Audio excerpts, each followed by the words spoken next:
Chat, hello, hello. Dude, nothing is working on my PC. We don't even have audio. They've been humbled for most of the year, but now they're starting to get on a little bit of a roll. It's just euphoric when they win. Like, you want to be right near the there on the broadcast stage now, yeah? with them jumping around and, causing a little bit of a Remind me ruckus to never after they get restart a my dub. PC Let's ever. see if DFM is going to look to humble them a little bit. Definitely the more experienced team in this matchup, and Lotus is not a map we've seen yet.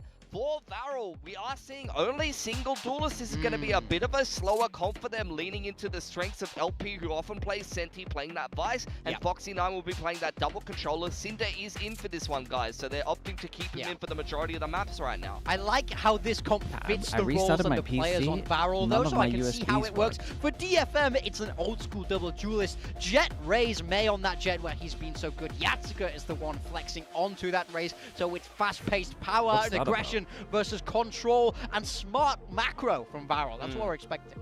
Yeah, I think for DFM, they're starting out on this defensive side. They've had the choice of side, I believe, because this is VARREL's map pick. So you're going to look to see them get active with this double duelist. It's going to be naturally a bit of a slower start for a VARREL. They only have Raze as that singular entry, and they're going to be playing a lot of kind of lurks and little skirmishes, re-clearing B with the Fade utility and activating that Vice to be able to kind of get active in the mid to late round.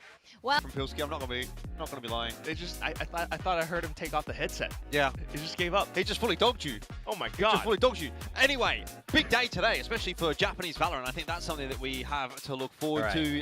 We're back, VARREL we're as back, well. Certainly a lot to be said about how they've been going throughout these past couple of weeks. But you are a DFM picker. A little bit. So what's going on there? I mean, just, kind of like what Morgan was talking about. It still feels like maybe VARREL are kind of still the underdogs. I mean, it just feels as though when it's at this point, this stage, it's the third week, you're down to like almost probably not making it to playoffs. This is when DFMs are, their backs are up against the wall. They're definitely going to be like, pulling out all the stops. I mean, surely on the other side of the coin, though. You see the LCQ had a 7-hour tech pause? That's crazy. Wait, they actually beat the Pacific one? I saw... Because I rated... Again, bearing in mind, they went 0-8 up to this point this year, and now they're 2-0 in a row. How long can that streak go? How long was it? Maybe an hour today. So let's get into the server and see VARREL and DFM to kick off. The second game hadn't started, like the second map. Yeah, I tell you what, Jordan, it's definitely possible. I'm not, against VARREL or anything, but just looking at how the entire rest of the matchups. Okay, everything should sound better now. For VARREL. They take down DFM this week. It's KRX. The game's not over yet. Wait, the game's not over yet. That's basically a lock-in for playoffs. Yeah, well, they had to read. They just very stopped. winnable game on both sides here. We'll start. That's mad. Okay, DFM on defense, VARREL on attack. Mate, I mean, I had some tech problems. Tech problems. A little more it was tough much worse over there. to push their way into these sites, but gonna have to go about it nonetheless. And dude, big game, man. Because be the ones that are maybe a little more. I mean, DFM win Ascent. VARREL happy to take a bit Their of a Ascent's great. over towards Ruins. Is this just a third mapper? A little bit. That's that heavy reliance on Foxy9, the big upgrade to the team. He went +10 last week, above the rest of his teammates too. Lots of multi-kills against T1. This VARREL are just unbelievable at Ascent. That's where he shines the most, but at the same time, you do want the rest of the team to create a bit more. Can you make your cam bigger? Maybe you're lucky it's working. Now rotations from DFM coming over too. Wasn't working a while ago. That wall. It's just a question of whether or not they want to trigger it. Instead, at the moment, playing around with the door, seeing if they can prompt out a push. Mate, I'm not going to change anything, bro. There's too much going on today. With pretty handedly. Let me move it back up and it is what it is. Yeah, it's a interesting little round so far from VARREL. I can't even find it now. Really toying with the rotations of DFM. Here's the first fight. Suka under a bit of pressure there, but Kaide and May opening the account nicely. Quick trade back on in from a couple of those VARREL players, and now that chaos is really starting to run amok. I didn't really know whether this is DFM pretty losable. Where exactly all the VARREL players were, but it does come down to the shots in the end, and Akame continues his 22 fight HP. Okay, let me sort my camera weeks out. 1 and 2 here into the pistol of Game 1, Week 3, leaving Zexy alone. No time really to make this happen, and Yasuka is there to finish it off as well. So I don't know, for DFM, it was a bit of a chaotic round, really. A slow round, as we sort of heard. It's going to leave it like this, chat. I can't do it. Would probably be the case when it comes to this composition from VARREL. but they were really toying with you know, a lot of the positioning of DFM there, and ultimately didn't really work out for them off the back of a couple of lost duels. Which is something that I'm a little bit curious about. I find it kind of peculiar because one of the main reasons why they were able to take down T1, I believe, on split namely, was when they actually just went ham, double duelist, everyone was rushing multiple rounds, different set They taught this stuff at plays, Streamer University. Yeah. Wow. We're starting off onto Lotus. Just that your PC will reset and then everything just won't work. No USBs will work. Seth's able to open the account there nicely. May's posted on the line. Should VARREL have a little bit of a look here? Seems as though they were more interested in just trying to get the orb. Got to farm up whatever advantage you can. Hey, if DFM win this map, they can actually 2-0. At the same time, though, perhaps looking to do a bit of damage, but recognizing where the utility setups are, and you kind of want to avoid clear lines. They play a weird comp on this map. Just didn't beat. Yep. Nade's not really going to do too much. It's leaning full into comfort as well. For a little bit of a farm. Nice 3K to start things off. Yeah, it's good for the confidence. Only a couple of charges away off of the first couple of rounds, but this will be where we get to really dig into what VARREL is going to provide for us on the attack. Get those guns out. How many on defense do they need? I don't know. It should be a little defense sided because of the Vice. That round, you know, you're just kind of crossing your fingers and hoping for some damage, but this is very minimal against DFM, meaning DFM has. Tell you what though, if this Vice stuff is over towards B, C must be insanely weak. Knows how to work off of the, I think your Palmer just swapping wherever is weak on defense. Yeah, it makes sense that they one round they showed over towards B, insta setup over towards C next. Whoa. Catching up with Foxy9, it's going to see VARREL just accelerate through mid a little bit more so, but not committing to the B side just yet. Open that they didn't really, I mean, they did a little B, C default in reaction, but as we can see, C's on lock, and then this round is now really going to be quite difficult to put together. It's going to be hard for them to get back over towards A. B pillar as well. They might have just spotted a couple of VARREL players on the rotate, and that is going to be confirmation on the rotations. LP's going to walk his way out. He just needs to win this duel. If he doesn't win it, that's when the problems are going to start to arise. Hey, DFM look really good, by the way, right now. And backed up nicely by Akame. This round is kind of just falling apart for VARREL. 100%, dude. Spikes down, no hope.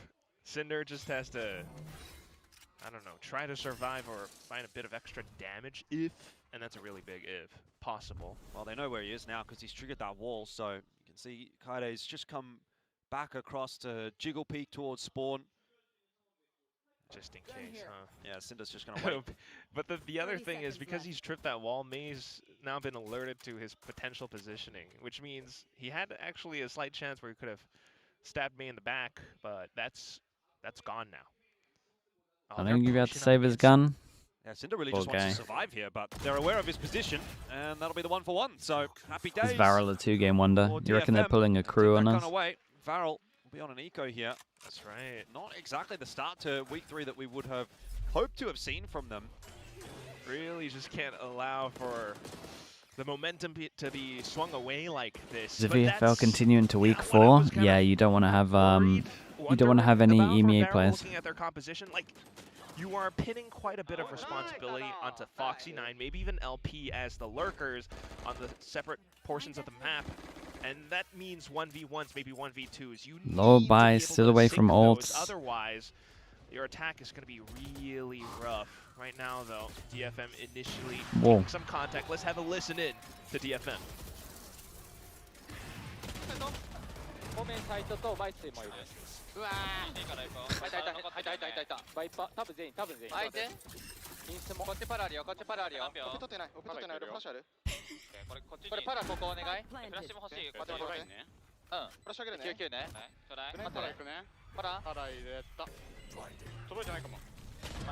Whoa.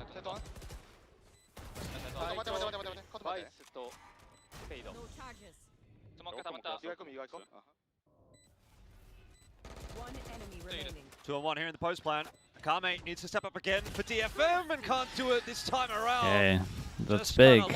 Get some gun upgrades as long as they don't celebrate. There we go. Didn't want to pick up the op, that's fine. A little bit of a faster round as well. The listening cast, man, it's here. Faster plays were what was working for VARREL in previous weeks, and here's a good example of it. Oh, and Sess even getting taken down by the corner too. I mean, even though the op was here, right, like it just will not be able to withstand that much overwhelming. It's not even firepower though, right? I was thinking of that word, but it's stingers and the trades that they were able to bring into the fray as well. But look at these ults now from DFM. Just a hold. Lose a round over towards C. 3-person.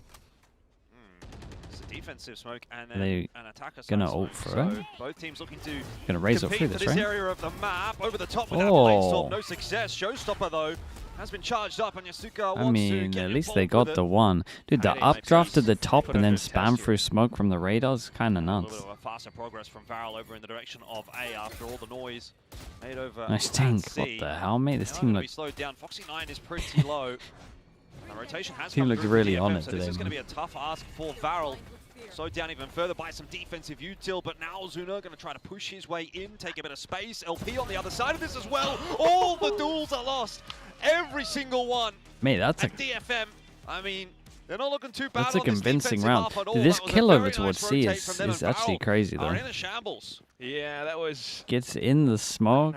Good macro. It just felt as though DFM laid out all the traps. Should this smoke leak out that much? Probably not. Correctly, the mid-round rotation attack smoke. as well. Starting to adapt to probably what VARREL intends to do. And it's just like, they're just right back on that horse, dude. This is so clean. That Odin was sitting on the A site as well, kind of just waiting for Did you see the beef between Zeish and the VCT social media team? No, it's not beef, is it? Wasn't he just trying to explain why he's passionate? Not going to be feeling too comfy or with people that in people in the team again just being like, oh, it's weird that he's angry. Having a blinder, that showstopper is not going to be enough, just goes into nothing. And once again, DFM are tearing VARREL apart. There is nothing for VARREL, bar that 1 or 2 kills now that LP have been able to put together, but... Mate, DFM look unreal, by the way, and they got their best map coming up. Task. His position noted as well. If he gets a command, maybe a chance here. But he has to open the door back up if he wants to exit, and that is going to alert Sess to his presence. The creep forward from Kaide as well is a cheeky one. It's not beef, it was fans. Yeah, I don't get it, man. It's like, it's just ignorant people, really, to be honest. My guy lives, sleeps, breathes the game, shows some emotion, and people are like, whoa, he's showing emotion? A little bit. Round to round. Hope the players are okay. He looks angry. It's like, mate, come on now. Maybe find some difficulties working around this composition. I mean, you kind of sense that you spend all your life at something, you're obviously going to care. For quicker paced hits, but you don't really have like a flash initiator or something. The only flash you've got on the team, apart from maybe the Omen, would be Vise, the Arc Rose. So it's a little bit tricky. And as soon as, you know, Zexy pops in, the rest of the team, it's kind of, the trades are all kind of already prepared by DFM. And DFM right now are just pretty much managing every single bit of pressure. What happened? He had to like tweet. The EMEA did a video of his like him reacting. It's just like him slamming a desk. It's like Alex basically. Timeout time for VARREL. And then I guess some fans were like you want to be changing something up, saying about him being angry because his whole response was like him having to explain his emotions. They didn't really ever have to be the team that was down at a massive deficit. It felt for the Which region has the best timeout music? Whichever one doesn't give me copyright, man. Who knows? We get to see a different side from them. I'm pretty sure they all give me copyright. Maybe VARREL, I'm not sure there is any good ones. Their shell in the same way that we had seen from them back in stage 1, and just sort of peter out into nothing. Or maybe they can find a way to fix this issue. 5-1 down. Let's see what they can do as they head back into round number 7 here. Full contingent of weaponry, lots of util, lots of ultis to work with. Got to get it done here off the back of the timeout. Good fade, eh? Starting things out with a little bit of pressure initially. DFM immediately bringing rotations over. Whoa. It's 2-1-2, but the op still in question. Yeah, it just feels like DFM this team looks unreal. They're going to 2-0, surely. Look at how they're playing. DFM are winning. Okay, well, LP that's a bit too much. Who has been a bit of a standout for DFM so far. So that will be a hole in the defense that VARREL can look to exploit. Really? Yeah, trying to commit off of that hole that you're talking about, but thought that would be a good paranoia, but Kaide goes down. Foxy9 starting to have a little bit of impact. Zexy immediately traded back, but plant in, and this is about the best looking round VARREL have had so far. Welcome to my world. Pit comes in as well. What an all-in this is. A little wrap in from Had Sess, to win not that. going They did not expect him. He there got a at all. body shot off He's though. gonna try to find a gap You look in at their that HPs. pit, but so far hasn't spotted anything out. Here's the chance, and Zuna lands the headshot. So never mind that. May down, and Yatsika falls everyone as well. First duel, I think, was 40 HP. Finally These are all another round on 9. the board for VARREL. They needed that. Just a fair bit though. Tell me Akame Still didn't guarding, do getting this when he had invested in the pit, Skydog. obviously, as well. And again, you know, you see those same kind of awkward signs. May being able to find this opening pick, certainly a Fast concern. one. But either way, lovely bit of mid-round calling coming out from VARREL, and that's also one of the things that allows them to take those wins, take those dubs against their opponents, staying fluid and flexible, forcing their opponents to, you know, quickly adapt on the fly as well. Sometimes they can't quite catch up onto it. So always going to be starting off with smoke to cover it. Conditioning towards the A site now. Kaide looking to see if he can hunt down this player that has slipped on through, but doesn't seem Nah, come on, my guy. Right here, Sexy got sleeping. one more elsewhere as well. The table's turning until Akame arrives for the double. Still, that's not going to be enough to equalize the numbers. 3-on-2 for the retake. That set of Seekers, That's good. doesn't quite give away Sess's position.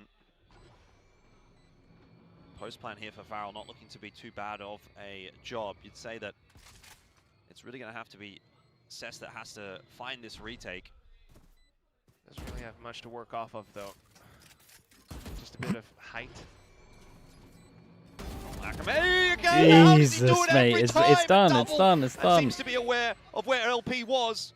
Says on the literally defuse, there's cannot nothing that stop LP this can do about it. defuse. He's going to try to cross, but Akame is there for the way, ace. man. It's a And 2v5 that at its is peak. a fantastic way to turn another round around. DFM are on It's fire insane today. what's going on. Just ridiculous. Yeah, put that one up on the socials. We had Martine with the VARREL have to be. How's that double headshot? This is lovely too. Yeah, I was a bit worried. It was actually LP. I said It's actually meant to be when something like that happens. I thought that they didn't spot LP.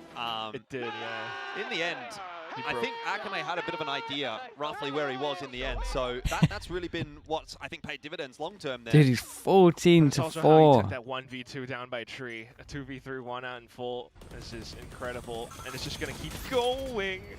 Trades now found. Yeah. Ruins control there for DFM. So I think overall you'd consider that to be a win at the start of the round. Yes, it's 1-for-1, but it's a lot of territory held by DFM for now that VARREL are going to have to look to try to break back into. Oh, look at that. The timing on the Trailblazer as well. They're just reading VARREL like a book. Every little mid-round rotation, they're starting to catch on to it. VARREL needs to still spend some utility to clear out the forward space. Kaide needs a bit of help here, and he's going to get it. Akame arriving once again, looking for more. A little messy on the behalf of Kaide there, but he does reset the spray. Decent, got out of there. It's all good in the end. 2-on-3, although Kaide is low, and the A site is going to be opened back on up. Mate, last round I was going to talk about the fact that they had Fatal. And I was like, will they use it in the 2v3? Then they kind of sold the crossfire, and I was like, well, it should be okay, because the guy in A main's just going to win. Clear, so you can get that quick plant. You're right, though, in saying that May has made a pretty big wrap. Kaide, I think, ideally is going to want to try and stay out of most of this if he can. Given that he's pretty low HP, leave the rest of the job to the rest of the lads. There's info. Cinder now spotted out in tree room. May's going to play a dangerous game by opening that door up, but just doubling up with Kaide. They're going to have to push their way in shortly. There's the dash across. Suna's position, a good one. In fact, a great one for a double, and now all of a sudden the round swings back in He's favor one of the reasons they have rounds. It might be over. May on the chase. Unable to find Zuna. Time now. That crossfire is going to be far too much to break. The spike ticking away too quickly. May Nice shot. gets on the fadeaway. Nice shots, and but Zuna as well. I mean, they're still doing round great will go the though. way of VARREL. 6. It's a costly round, although they did come in with a bit of a half buy, if anything. So I think they'll call that a big win. Problem is, they got no I mean, idea how their comp's gonna look on the tank. Ultimately, DFM trying They to can bring pop. the trades They right can back pop in well. this time around. Kaide with the flashes and everything all set up, but the firepower still instantly with Suna being able to hold close plan from an elevated angle, I think was something that DFM weren't quite expecting, but now they'll be wise to it. Either way, though, already at least a bit of an advantage secured for the second half. An absolute legend. Comfortable, so they're taking some risks now. 3-1-1, they push out C, they see nothing. Yeah. There we go, fast rotate across from DFM again. Oh, and Seth. Stuck in the corner, although the Prowler has now spotted him. He is really under pressure. That spam comes through from Foxy9. DFM trying to move they broke. I mean, the round of Kame 1 was just him surviving, right? From bursting their way in, Kaede dashing out the smoke, gets Jeez, himself one. look at him go, though. Oh, that's... Maybe starts to get it awkward. I don't know how that showstopper's done nothing. It did 0 damage. That going through, Zexy finds the important frag onto Yatsuka, but May might still be in position to clutch this one out. Nice jump peek. Gets the info as to where he's set up. So his position no longer a surprise for VARREL. They'll deal with it accordingly, 6-4. Could have been awkward for a second there. VARREL starting to find their way back into this half. Tazo, thank you so much. With that showstopper going off as well. It does. Thank you so much, Tazo. Appreciate the 5 gifted. At least did buy a bit more time for the rest of VARREL to get into position, into space, and set themselves up effectively for a lot of these trades, which is how they start to overwhelm DFM. I got no idea what happened. Quick and pacey hits, and they keep up the rhythm of those punches, just like that guy in the viewing party. Tazo, thank you again, man. I appreciate it. If anyone got gifted, please at Tazo TV. Say thank you for that. Worries in the first few portions. It's quite clear maybe the intention to take it a little slow, leave someone on alert. Maybe not the best thing, but if they just continue to rotate around, make a lot of mid-round calls, or just play that fluid, it's a little bit difficult for DFM to catch up. Yeah, 100%. We get the DFM timeout here as well, recognizing the importance of these last 2 rounds of the half. I mean, it had to have been updraft, in the air. The updraft dash, but for VARREL. It should have at least done some damage to it, I feel DFM like. now starting to look a little bit better for VARREL, I should say, and DFM are kind of looking at this and saying, well, we still have a chance of making this an 8-4 half, which would be a pretty dominant display. But if VARREL get this back to 6-6, then anybody's game, and given the fact that it is VARREL's map pick of Lotus, I think you'd want to maximize what you can out of this first half. Quite a bit to play with, though, for DFM in the next couple of rounds. Might actually get a 6-6 half. As well, probably for that next Sheffield round. is... So expect to see maybe a little bit of let's wait. from them here as I guess there was a 2v4, There's an early 2v5. OT. Oh, May. May missed the shot. Oh, now May, no, Blade not Storm like this. Awry as well. This Oh, is this was your a map. bit of a problem for DFM. Their sight is lost. And VARREL have kind of just walked their way in. You just never see that happen from May. They get a good plan. Yeah, I do think that even just a plan on site here, when you have this smoke and you make this a heavy choke point, like as long as they prioritize here, they just win. They're gonna win, right? They got 2 here. Pocket that's not quite going to be connected. It does push them back in there, and maybe that's what DFM wanted all along. Akame shot in the back of the head. And Yatsuka to now try to salvage alongside Cess, who is alone. They lined up, but it was close. Yeah, when teams make this a choke and they go here, I swear it's done, man. This headshot pause is just so strong. There may be some shots missed though for sure, because like there was a guy chilling out here, but. Pull a pinch against that one position up by stairs, maybe the back of Mount as well. It still wasn't enough. The trades, the way that VARREL, especially playing at close range, just overwhelmed DFM completely. The op in this situation as well, like May, I believe, did not get a single kill in this round, which certainly is a bit of a problem for DFM. It's a rough one from him because that was an easy kill on the moment. Sometimes how it is, right? You miss that shot, that one opportunity that you had, and then the round gets so much more difficult as a result because teams are able to scale into your, space, I guess. Foxy9, I think he's pretty keen to get this orb. He's one away from the pit. But the space isn't really there for it at the moment, so the entry from VARREL might just be required instead. Seekers are out to try to hold against that. It's not going to slow them down for long. Showstopper in there, though, will. Oh, the time is unlucky. He's on by the fatal. Oh, a nice tap away from Yatsuka as well, but Zexy is doing all the work 20 here. 20 HP, surely. 3K in the round. The trouble is they still don't really have strong control of this site. Rotate's been fast from DFM. Plan's Get gone a good in. amount of space. Maybe the Rays can own it. And LP, May and Kaide might just be able to clinch this half for DFM. Get them to a 7th. There's the one tag that was required onto LP, which leaves just Zexy.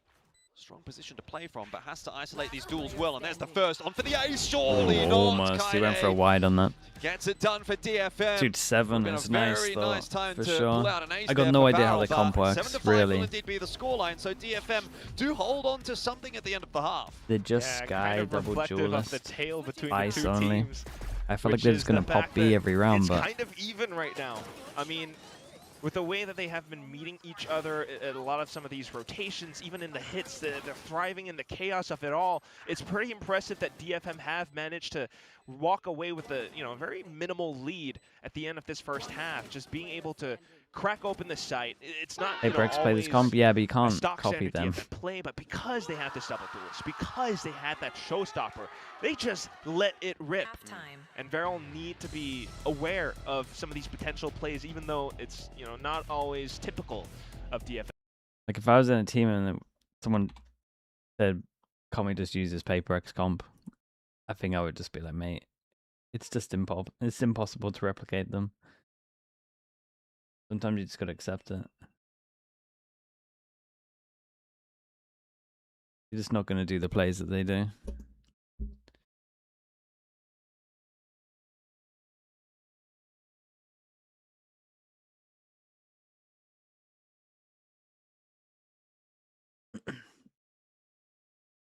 Akame? I mean, yeah, honestly, maybe Akame. Maybe Akame is. Decapita, thanks so much with the Prime. I appreciate that. Thank you so much. Certainly would want to start out this series off the stronger foot, against VARREL's map pick, if you're able to rip that away from them. And judging by how Northern Lights was talking in that little Are we going to play the Deadlock layer? Probably. Victoria and Big Time. They're supposed to be feeling incredibly confident. They're supposed to have fixed, whatever flaws or mistakes they had against Paper X, KRX in the first 2 weeks. So I am going to stay excited. VARREL have a very, very good defense comp. Trap. 4 players stacked up around A. This is a big setup for VARREL. Exactly where you want your forces at the moment, assuming DFM commit to this, although holding for the moment. Do you have Cess kind of just watching to see? So normally what happens here, bit of sound happens, maybe even the door opens. Yeah, that might have wall alarm up, bells ringing for punish. DFM. Door is going to be opened up. The fact they have Bit of spam in there from Maze to try to clear out tree. There's nobody there. the fact they have no flash. Gosh, VARREL's not moving. Looks like we're just going to be not making chilling a single far back. peep. Fade eye deep over towards C. Doesn't see anything. Dude, he might call him back. They're waiting for Cess perhaps Is this to the cancel? Yeah, he's calling him back. Got a good timing. Yep, says calling for the team to route back over, maybe overwhelm the site. They do have quite the number of flashes. Toxic screen as well. This is good from the 4. Specifically set. Get if you active. have it set up horizontally like this, it kind of is a little bit sus. So Tev is great. Now it's a bit Is of a it race as the here. smoke goes Cess down has so been you can spotted see out. anything? No, okay. indeed. Feels like the site Maybe the should Tevo still was a go bit to too early. DFM though, but is it going to be a fast flood from VARREL? Smoke's gone through, but you're right. A little bit too little, too late. Zexy can't see anything. And 40 TP behind him. Ah, nice shots on site. Shots. 10 seconds left will not matter if Nice everyone shots, is dead man. sooner. Dude, With it's a just the huge initiator pistol off for at the VARREL to moment. keep them in the fight. And they take the second half pistol, so all's fair, 1-1. You've got to love this, Jordan. It's not just the pistols, but the fact that this already more than likely signals to a tied scoreline because of the economy on the next round and just how evenly matched the teams are or can be. DFM. So comp-wise, they should just be okay, right? Depending on how the rest of these rounds could go. And they really Vice need is to great be, against this. I don't know, a little bit more cautious and anticipating what VARREL can bring in store as well. Fade eye deep over towards A, clears everything, rotate can go out. From B info.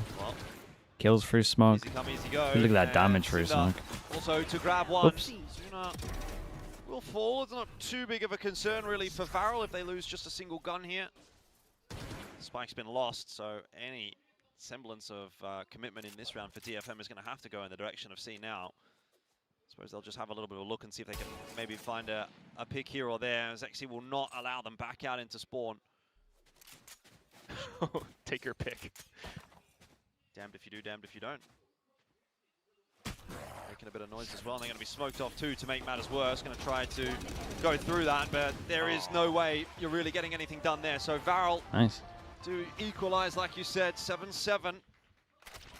Minimal damage as well, which again does mean it's not impossible for VARREL to walk away with a bonus on the next round. I mean, at least DFM will now be wise to the fact that there could be a judge in the next round. Otherwise, it's all these rifles and specters they have to watch out for again.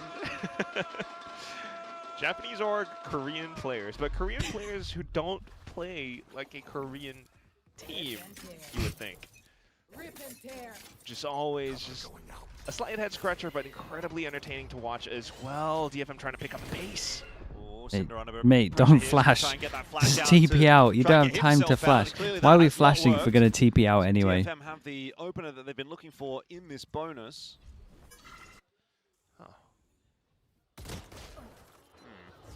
Awkward for Cess. Which should be enough information that the eventual hit's going to see. LP can't do much though. He can hide inside of this smoke and maybe do something if it fades favorably for him. Well, it certainly will not. There's not really anywhere else for him to be. So DFM had all their guns trained in that direction. It was a gamble for sure. And now the fight goes towards the they're definitely playing it like a bonus round. Let's say that much. 9 down. Yatsika putting together a pretty good map here as well.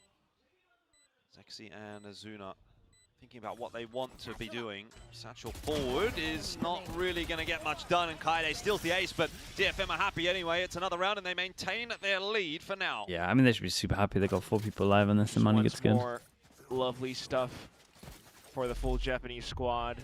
Not only was it kills, not only was it, you know, full recognition of seeing LP alone on this side. That means he must be buying time. They saw the paint shells as well. So they got that pinch. They pushed for more space. I think FNATIC look rough. I think weakened the potential of that retake. The Liquid game should be a one-off. Not for I think should be that, and I don't know for sure. Much else. And now you've got ults coming up online for DFM as well. They are rushing down on towards the A side. I need Boaster to be a little more decisive with the cooling. Hey, he's done incredible. 드롭공이야 레이 4대3이야 침착하게 가 이거 우리 포압국 된다 벙커 얘들아 포압국 벙커 가면서 해보면 될 듯 확인하게 얘들아 진짜 여기서 원픽하는 거 조심 한 명째 뒤에서 바로 가자 포함 할게 맨 와봐 네이들 기다려 다음 블락 갈게 다음 턴 확인 블락 가운데 까까까까까 벙커 조심 나이스 총싸움에 침착해 Let's go. 밑에 벙커 본다 얘 지금 천천히 바이스가 먼저 해줄게 그냥 벌릴게 Well, back into the 2-on-2 Right, now. all 4 of them go in heaven. Have to try to put this one together. DFM doubled up and Cess down onto LP. Means that it's just Cinder, and that's an easy cleanup again. DFM holding strong, and I think Force them down to an that's off the back eco? of Question Yatsika now mark? in the Because second one half. of He has them, really stepped up they in could these last force couple of rounds. this. Light armors? A It real would headache to be, VARREL. they're eco. Absolutely. It would be too risky. It's a good hold from Foxy9, has to be said. 4 loss bonus. Yeah. Even this, I mean, felt okay, but then Yatsika just sort of activates and gets VARREL this here. again. This was like one of the rounds where VARREL misplayed right it for sure. The drop, right underneath heaven. It's just a lot of these positions. They're 4 going through heaven, just spotted out but at the same time they're not really, because 2 are going through heaven and the other 2 are like not even here yet. But there was so much more, and that's what's lovely about DFM now that they're putting. So they kind of made it in on the secondary 2 goals role. of 2 people trying to retake. A little bit of a swap with Kaede and Cess as well, who they made it 2 2v3s. But it's all working out pretty neatly for now. They're a little bit apprehensive about this toxic screen, but hearing the gunshots as well, knowing that it's weaker weapons against VARREL, DFM just trying to build up a significant lead in this final half. Foxy9's overbought. Bit of space already being taken here by DFM. Door's going to open up. Full pressure on the A side for VARREL. They don't have a lot to defend it with. Oh, this is clean. Yeah. They're just going to have to hope for the best. Maybe get a kill off a Zexy, showstopper or something. The guns have doubled. The guns have tripled. Him? He's always reliable. A nice 2K, eventually brought down by Kaide, but has got. Should have done enough though. Go pick up the contest, guns, guys. For this round, for guys, now, go pick up the until guns. May turns back on and says, "How about that? I'll do just as well as you did, or maybe even better." 2 on 3. Is there a weapon retrievable here for LP somewhere? Hey, there's legit a gun behind you. A rifle. You've got the It's all outlaw. in the hands of Cinder, and it's a tough ask for VARREL, I'd say, from here on out. Paranoia is going to go through. That was spotted, but doesn't matter. Kaide will fall anyway, and now May again is going to have to do a bit of that hard work. Yatsuka will help out. And so a 1-2 punch here. It should be the start, double swing, and it is. May gets it done. DFM up to 10, up to Another double digits, 3v4. and now it has to be argued they're doing this kind of easy on the attack. Clean as ever, man. 1-2 punch. And it's all down to, again, like somehow how some of these trades go. And it I mean, Foxy9 overheats, to show but what the signs of concern for he's the VARREL reason that could it's be, doable. especially in that And then heat comp segment everyone earlier on starts as well. facing. Foxy9 incredibly vocal. And they could just it's chill. quite clear that they're trying to, you But know, they don't even though chill. this is a slight like half by round, trying to work off of contact plays. As soon as Foxy9 You have to see a VARREL. I was gonna say you have to see a VARREL timeout here.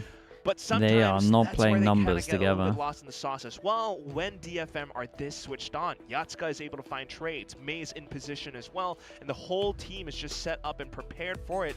Even down to the 2v2, where Yatsuka again plays right underneath Heaven. Cinder just did not anticipate it, which is.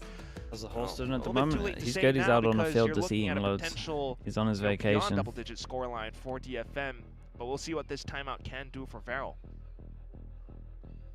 Well, their first time out in the first half, I think, was not too bad. They picked up, I think, a 2-round. How many teams will be in playoffs? 8. Combo after that, if I remember rightly. It might have actually only been 1. Yeah, I'm looking at it. It was 5-1 score when they called the timeout. They picked up the 1 round, but then they did go on to win A lot of ults here, right? 4 of the next 5, I guess. So see if VARREL can do that once again. It is pretty necessary at this point. If they can't turn it around here, they're not going to have time to turn it around at all. Do have quite a bit to work with, though. See if they play a bit more of an aggressive hold on this one. Pit over towards C is a very forward pit. Okay. And immediately with it from the shadows, it just pulls Foxy9 out of the pit. Yeah, And getting back in there, so not going to be game for it. I feel like DFM will take this. As well from VARREL, and immediately sort of one of their trump cards has been negated immediately from DFM. Precisely. Hey, that's an early reclaim, man. He's already prowled out here. Even picked up the orb off of it. Just wait a VARREL little. are shivering, I want to say. Just like a bit of presence, and they were afraid that it could have been a C flood. And that's why they now have Buying a two players Vandal on and a this Viper position. pit. Yeah, but it's Foxy9, Meanwhile, so he Atame let is him going off. Scouting on towards A. If he finds that there's nothing here, he could call the whole team over. There. You go for the higher low when you have a fade ult. That's scary. A little bit tentative for both sides, but there's still quite a bit of time to work with. Back to a 2-1-2 defense for VARREL. Looks like it's going to be towards A that DFM want to end this round. They've got 40 seconds left on their way there. If A Prowler used earlier would be pretty nice around now. Also got a fader if you want it. Potential there. May's going to be lurking in middle though, so we'll see what he's able to get up to as well. Wall starting to go back up. Cess thinking about it. Still guarding. He's going to end up being ripped in to the A site. Zexy has got that showstopper. So far, they're kind of waiting that out. He has to push to try to find this fight. From downtown. Dude, I thought they were around the corner. Trying to pivot their way back into B. That was May on the lurk that kind of called them through. That was insane. Has to pick that spike up. Has to try to get the plant. They're somehow recovering this round. Oh my god. Cess got the double, and now May Dude, alive. actual 1v1. How is he alive in that fight? Zuna should get that every day of the week. It's now May alone against LP.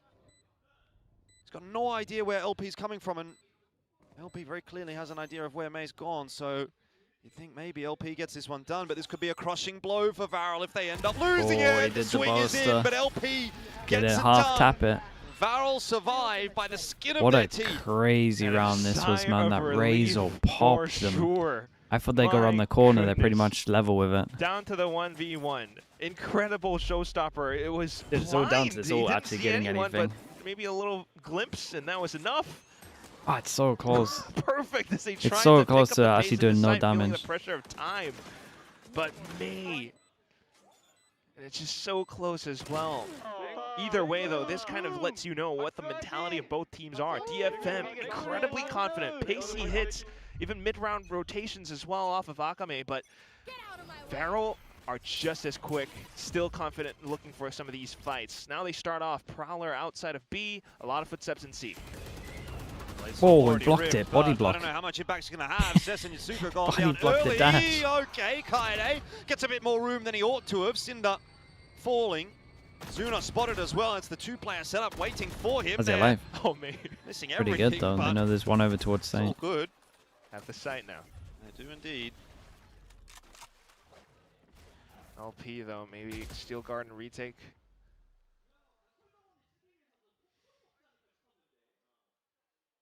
Patience on both sides, actually. Yeah, no spike tap yet. Open lines then for VARREL. Kaede wants the early fight. LP with a bit of a jiggle there. Now it's going to be the Steel Garden that does get invested. Oh, curious. VARREL looking to take that fight forward. Kaede will drop in that meanwhile. Very slow round out from both teams. I mean, it's such a stalemate at this point. There's so much time, though, for that plan. DFM I mean, gonna end up rushing I like into their plan. LP. At least they went for a plan. They're going to smoke close, flash through. On the comeback It didn't train. work great, but like the idea is very fine. possible. I don't know how I feel about that one. From DFM, it feels I like didn't mind it a because bit the of idea was okay, but hesitation. The tap onto the spike, they weren't sure. They didn't have much utility left because of how quick they rushed in. And there was not much left to kind of secure the back lines out from back hall. Because of that, they maybe well, you wanted missed to the try and partnership bait out era. the I got ults, no idea, but to be then honest. they Probably. hesitated in the crossing outside of C. I think the Because of that, upsets just of the tier 2 VARREL teams is pounds going to on be very the fun, though. chance. But we go again. Maybe trying to catch a pinch onto Utsuna, who has been sending this very early Prowler now. I wonder if May can find a timing here. Not impossible. Has kind of crept out. Oh. Oh, it's been spotted out now. Zuna Oh. aware. Viper wall will go up, but how helpful is that if DFM are already out past it? Zuna under real pressure. He's got enemies on all sides. Door broken open. May, of course, the one to Dude, find it felt the like kill, and now he B-side didn't have help has been swarmed for by a long DFM. time. It's a good case of timing that's gotten them in here. Now they need to deal with this post plant. Foxy9 catches Zess as he tries to cross. The Seekers Big jaw here. Boombox is close. DFM Nice. a weaponry disadvantage here. Oh, The they both rifles shot it as well. noted. What a lovely satchel just swing. boops them a little bit, I'm but Yatsika surprised. gets the double anyway, and now ripping the showstopper is going to send Door did VARREL open. scurrying back away. Do you think he TP'd other side? This retake seems Oh, doomed. doesn't want to reveal his position? Sure. Foxy9 has gone for a big flank. It's cost a lot of time. I'm not sure it's going to be worth it in the end. Akame is watching for it, and even a sheriff here for Cinder is not going to be enough to get you back in the round. There's just no time, surely. Yatsika waiting patiently. No knife! Oh my word, what am I watching? Jesus, Oh my mate. god! I thought he had a knife Oh. headshot. Okay, loses a rifle. That's inconsequential. DFM were on a half buy. They were on an eco, actually. It was just a sheriff that he had to begin with. But look at how they found that pinch to begin this round. Jesus. That early Prowler becomes a bit of a mistake for VARREL. They meant to use it to try to suss out early presence, but because it didn't latch onto anyone, just being able to sneak in, tough retake to put Surely, together as well, everyone on separate 11-9, angles. they're on a low buy. Not exactly well coordinated. This is awesome. What's going on Now over with there? broken economy, DFM look poised to take map point. If he's going to pick up that orb, I was going to lose my crap. DFM taking some space outside of C. He did pick up the Solid orb. setup Mate, for you're Seeker not in getting a the Razor times again, now. are you? 100% right. He though. may VARREL, be. really scraping the bottom of the But barrel. surely with this try fight get the as Vice- well. his Zukon's Visor. gonna go forward, May Who can again just win. with another entry, doing a great job in this second half. Somehow, Cinder's able to get out of there alive. It's all a bit messy as he gets involved for a double. No, this is getting God, a this little guy's too broken, bad bro. for Look me. at it. How Mate, he's does he feeling it. get It's not even three? reloading. He should be dead. And Foxy9 won as well. VARREL are not Dude, done all they yet. had to do was not get This eco'd and they game got wrecked by a continues to bandit. just get messier and messier. And now Cess is alone. DFM, have they fumbled? I mean, and how important is that going to end up being? Does VARREL go on to potentially sweep the map from here? We'll have to wait and see, but by God, does it give them a bit more of a chance? It definitely is. Look at this. Altor being collected upon as well. High-low. And Cess is more than likely to save. No one speaks about the Spike's gone. bandit I don't buff. even know if he has Because this maybe one. people aren't using it That's not enough. to. It is, it's a mad Brought gun. back. Oh, Cinder's getting away with murder in that round. Which is ridiculous. I mean, again, DFM are should he even be getting the first one here? Normally do, I would think, but Mate's trying to kill him with a smoke. Some of these chaotic ones as well, strong. they start to hesitate, they can't quite catch on. No one's really like just pushing into sight that much confidently. They're trying to go for that little like, you know, CS crouch spray, take Cinder down mid TP, but Cinder just gets through and has every single kill possible with a bandit. The whole team picked up rifles off of DFM's corpses because of that one play. Yeah, too much, back and back too much recall if you spam it. DFM it doesn't have as much now though, right? I mean, it has to have something bad of it, otherwise it's just insane. You can save this round, play 11-11 and just wait a win little out bit. from there, but it really does feel like DFM have missed a huge opportunity to close this map out. You gotta imagine that can be gotta have a downside, yeah, exactly. Like mentally, like well, you don't want it to be a recurring thing. Knowing obviously what happened against Paper X. I mean, to be fair, they were the ones making the comeback there, but they had their own chances at trying to close that out, weren't able to do so. You can't keep losing these close maps. Oh man, it's not over yet, that's for sure. Yatsuka has been given a hero rifle. The hero gun. They said, mate, you picked up your orb, so you better prove you can get an ult now. We need that Razor. I don't know. No alts to really speak of. Maybe Cess on the steel guard, but even that's quite tentative. Immediately though, okay. I mean, they know he's crossing the toxic screen for the first time. 3 in Hobbit. Look at this, 3 players. Uh-oh. Oh, down. That's pretty unlucky. Probably done as DFM. Barrel pretty aware That's as well. They're going to come flooding it's okay, across it's a to low try buy. and deal with this push in ruins, and they have the pieces that they need to do so. Good shot in from May, but it's not really enough to win the round. One more to find. Oh, it's this guy though. By that Prowler, the Sheriff doing some damage. Varrel don't Dude, get I bet he was nervous for that. I I bet he was worried a little bit. And at this point, it's anybody's map. As soon as that second guy goes down, you gotta be like, oh my god, please. But this is, you have please to let me admit, kill incredibly this. impressive from Varrel. They're just so ready to scrap. Instant contact from Foxy9. They start to peek out, but because weaker weaponry in the hands of DFM now, DFM slinks back and looks to hold angles instead. And Varrel just rushed in for the trades. Everyone's Would it be prepared. bad if you could buy shields for teammates? Still with the I mean, just from a too, ranked POV, man, you probably. have to consider, but It's hard like enough getting Yatsuka's people to drop dive in guns. past toxic screen again. No, trouble this time. Off in the hands of Zexy. It's going to be a grenade in his face as well. That's going to push him away. This has got a bit awkward for Varrel. They were caught in transition, and Akame will punish. Okay. It's a big weapon and showstopper gone now. Varrel's starting to put more reinforcements towards the A site. DFM has an option to rotate if they so choose.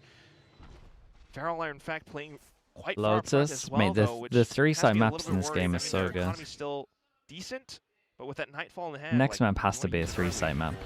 They gotta know that they're on. They gotta know that these are the best maps. Done. Kaide goes down. We're back to 4-on-4, and Zuna is clearing the space back out. Oh, interesting. We will get caught by that steel garden. Still got Foxy9 though in tow, but Foxy9 went for it. He got stunned off.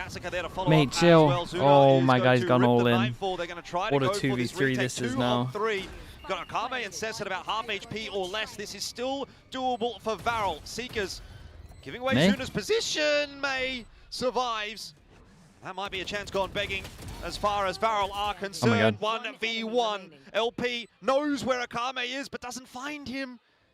At the time, enough there for Akame to find the peak. It is DFM. I mean, Akame is having an absolute banger. The entire map going the distance, and that's what you have to love at the end of the day. But my god, is it close. Yeah, and the Fatal's gone. They have a Razor though, right? Fights, but towards the end, like past the mid-round, towards the end phase. Dude, Foxy9 went for a big play and got dog stunned as he wants to take the fight alone up by Heaven.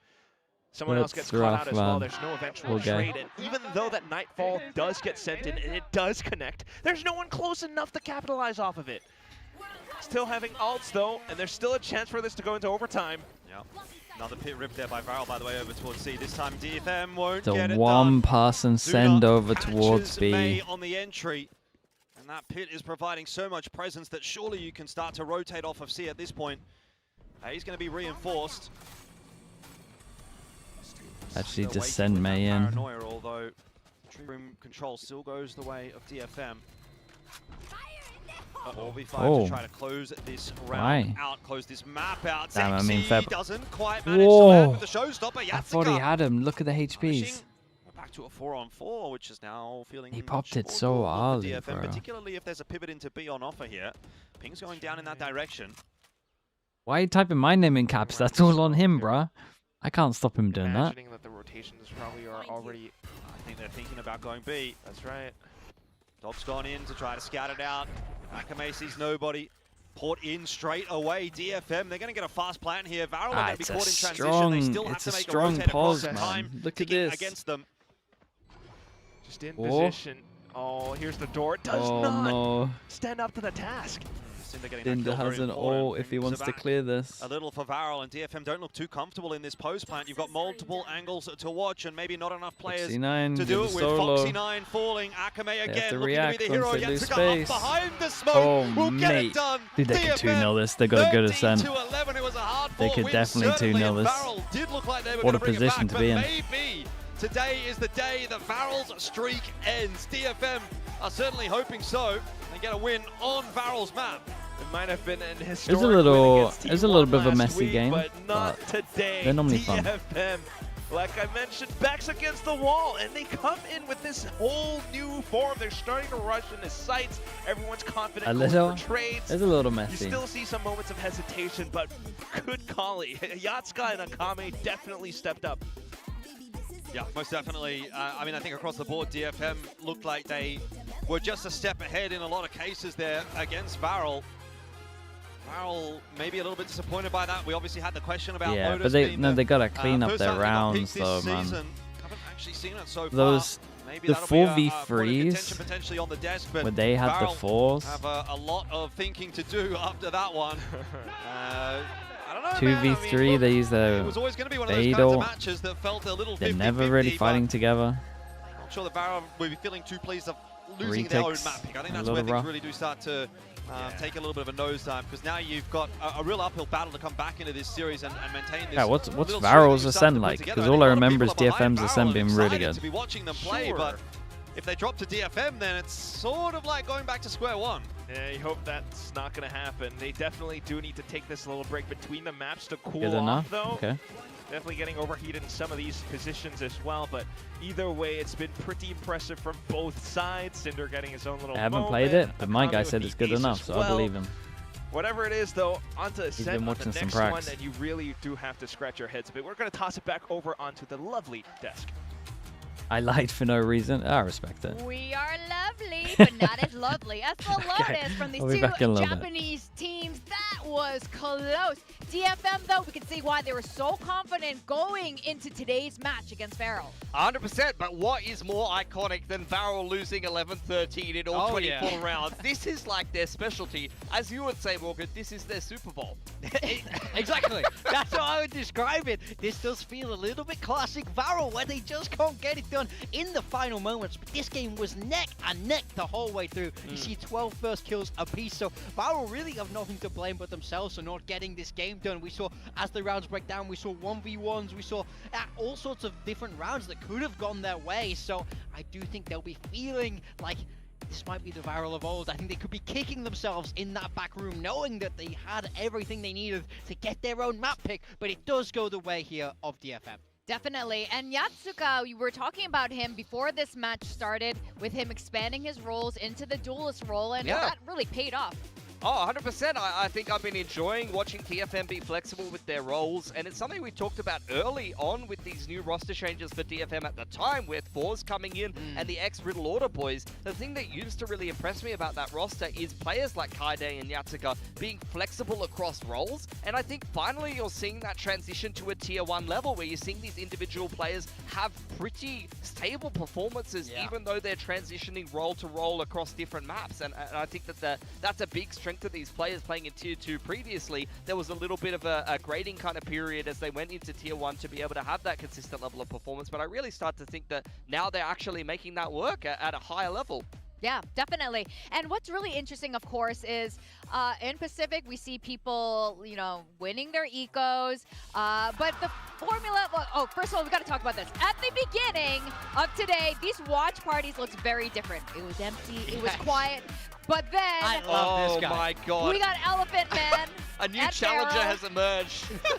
We thought ZETA was good. Yeah, DFM was good, but man, I don't know what this guy is. I love the VARREL fan base so much. Like, even in the arena, you hear, every time there's a VARREL game, it's the loudest that the crowd are. It's fantastic. So I think they got to do a bounce back. They got to do it for Elephant Man. You can't leave him hanging here. Yeah. A winner for Elephant Man. Elephant Man. I don't know who he is. I don't even think that's their mascot, but he is.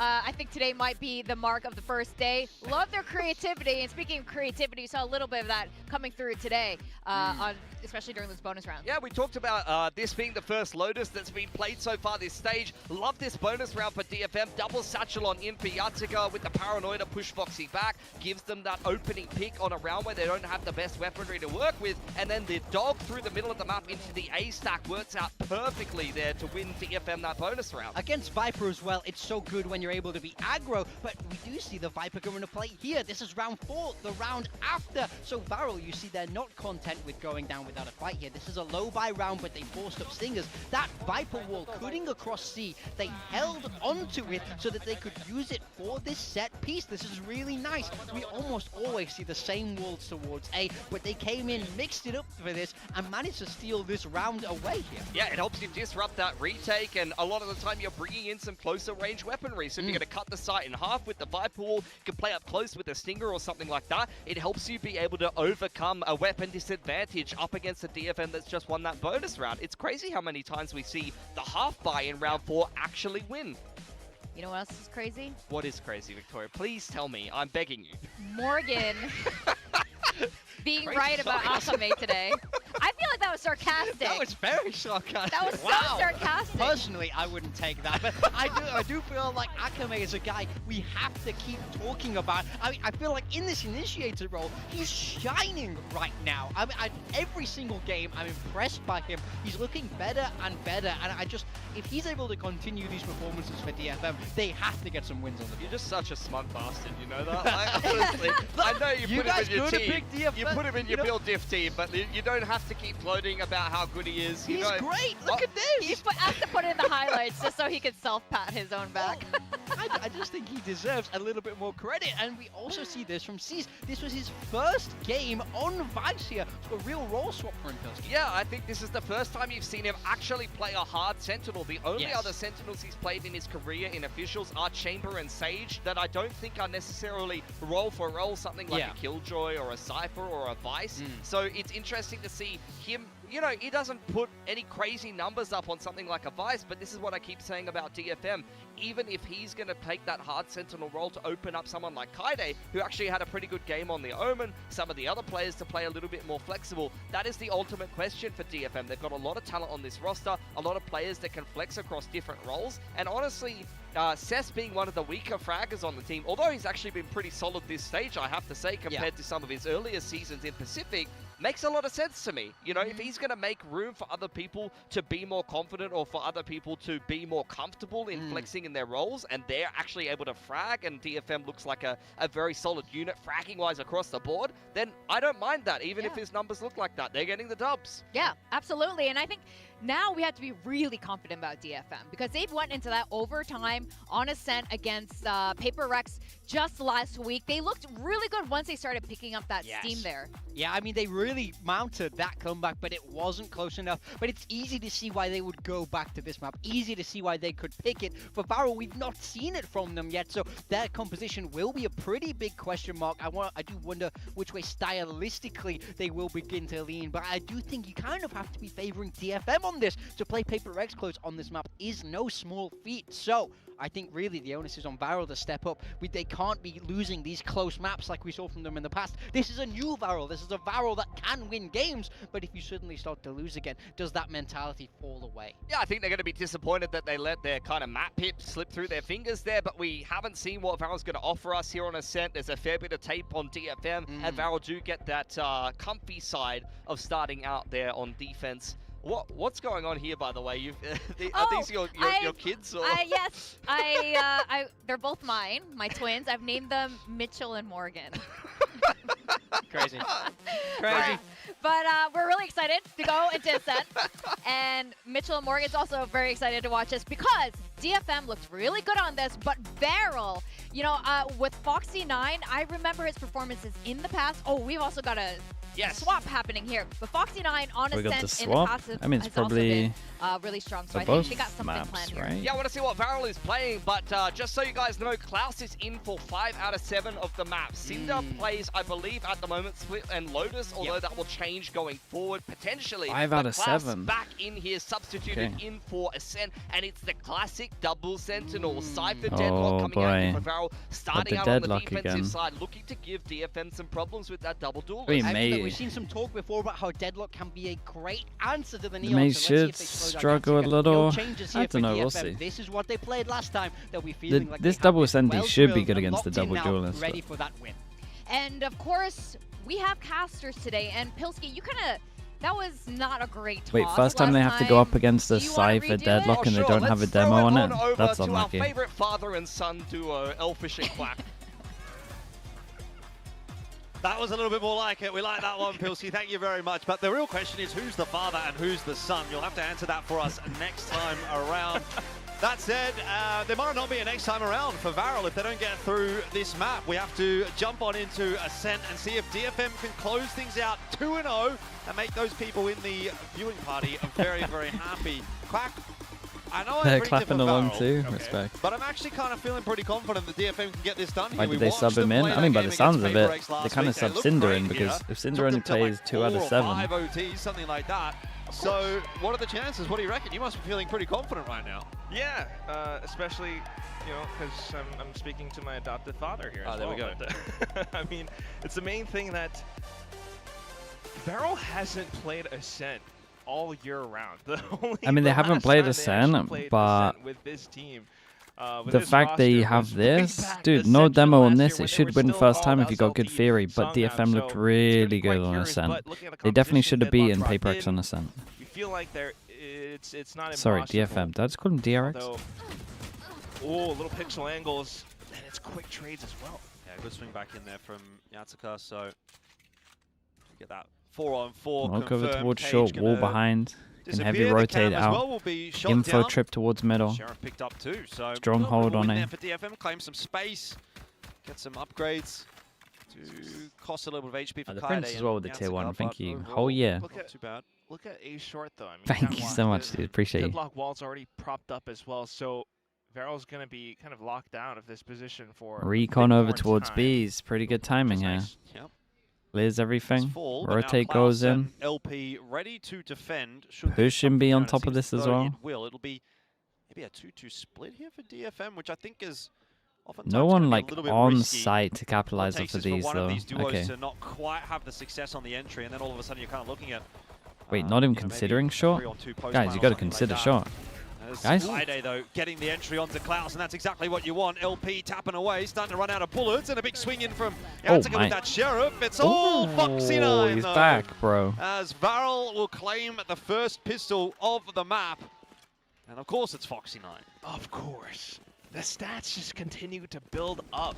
So many of these times, these rounds, I mean, he's not necessarily the one getting the first kills, but multi-kills. Almost always. It's always either in the doubles or the triples, as you would say. But it's just so impressive and how this composition was set up perfectly against the Jet Neon in some ways as well. Sonic sensors were already set up on site, which means Yatsuka had to take a little bit of time. Kaide had to take the fall for him to actually even set foot. Now Sonic sensors get placed a little bit set further apart, one more closer try and get a tree. server early. And DFM, of course, on this pistol a little default quite probably. A bit of legwork to do. B main already being taken by VARREL as well. How's DFM looking these days? It's just very similar to how it's been for like the past 2 years, really. Push from Zexy. Look at this line. Wants to get amongst it. That's awkward. Come on. That's not Ascension Zexy. Zexy was hitting loads of shots when he was playing over in Bangkok last year, and that's more like it. No reason to not peak that at this point. Such an advantageous tool for him. And look at the deadlock utility around this site. Uh-oh. Uh-oh. Oh, what are you going to do? I mean, Sez has got himself one. So, a little bit of damage done. There's a second. It's not too costly of a round for VARREL, but at least DFM can say they got something out of it.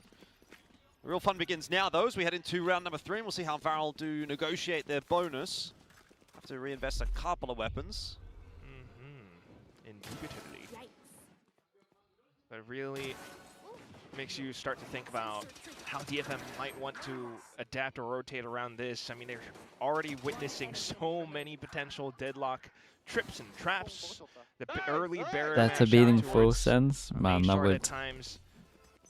I'm a little bit nervous for full sense. They should be fine. Now, feels like they just want to rush on the over GE game, though, was a bit of a worry.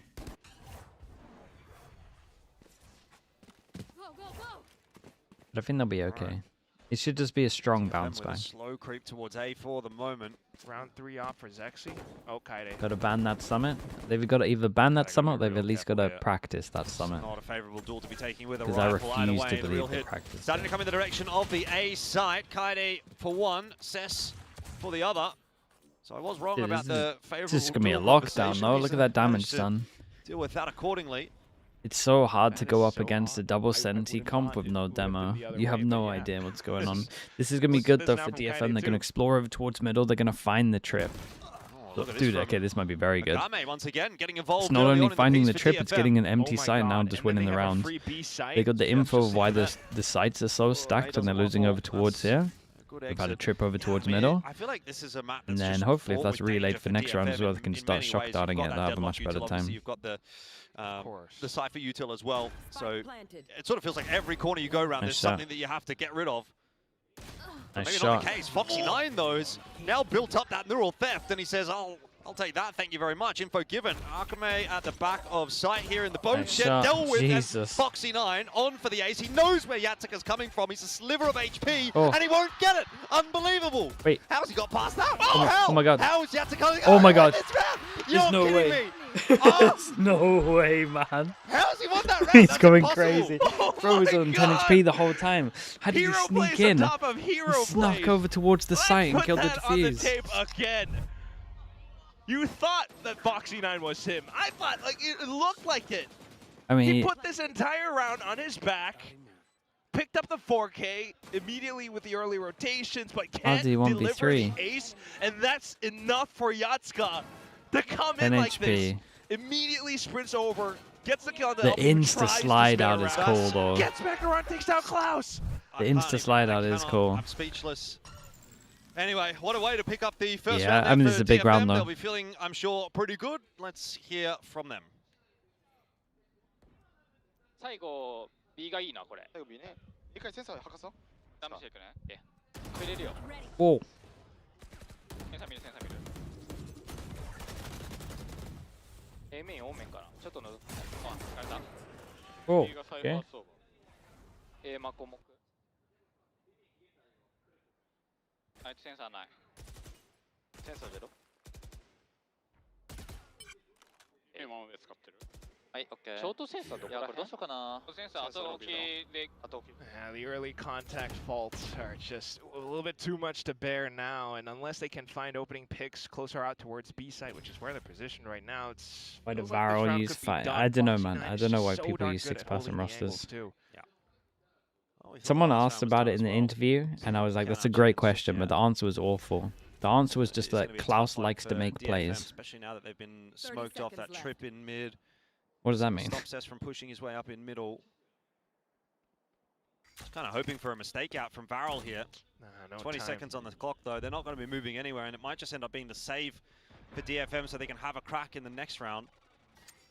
It's probably just what it's going to be. Then why have Syndra on the other two maps? It's kind of neat as well. Just they allow for both teams don't want him to make plays? I don't know, man. Like, I got nothing for you. He doesn't really give as much. Similar to their approach from what we saw in Lotus. You know, sensing an early I want him to play safer, but surely you just tell the player, mate, play safe. And well, DFM will have to sit down. And surely, like right here, still though, don't you want him to play safe because of the comp? I mean, that's the entire round for both sides. I mean, that's unlucky right there. Quickly recognizing it. LP, Klaus even, you know, mentioned in the interviews where watching his teammates kind of play without him, he gets fired up. It definitely lights a flame under him. We'll just continue going forward for now. Early presence as always, and VARREL playing a little bit more defensive this time. Just relying on the camera to spot out information by B main. A little bit of an easier entry into this B side, at least into B main for DFM this round, but the side itself is going to be another question. Foxy9 on the other side of this engagement, usually pretty sharp. May's going to go right past him, and Yatsika will use him as a decoy. It's a 1-for-1, and that is enough. Mate, chill, you got the spike, get on to site. Get into the site. Spots a few out with that Sova drone. ult. He's got a drone on side as well, dude. The Sova ult will be crazy. We've got 4 lined up. He's going to insta-pop. Multiple players in there anyway. Dude, they just got through the choke. Oh, he got him. And now Yatsika under pressure. No way. Dude, LP will shut Deadlock's him down. unbelievable.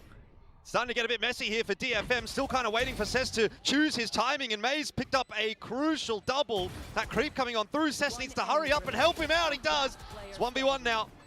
And Zexy back on out, swings on the line, cops a bunch of HP. 5 HP. Taps that defuse. Cess just happy what to an info jiggle. be getting the information there that he's not tapping, Uh-oh. not holding, and he's really just playing the timing game so nicely. You don't even have to fight. If your name is Cess, you're just going to win the round anyway. Hey, nicely done in the DFM end. claim one. God, I thought the Deadlock was just going to pop messy, them all there. chaotic round. But a round is a round as far as DFM Dude, the Bucky entry was nice. Did they force him down to an eco? I think so. I think they wrecked him. One apiece on each side, and this time around they managed to pick it up against Foxy9 because of a Bucky play by Hatsuka. But as the as the Hunter Streak gets ripped, it's completely countered by Annihilation. They try to pick up the pace, but down to the 1v1, and Cess is the one who clutches it out. A bit of a rare sight, but he's starting to farm that aura. VARREL, though, All light put more armors. reinforcements this time around. Zexy for the peak. Dude, if DFM win this, man, surely. This time Zexy gets that open up.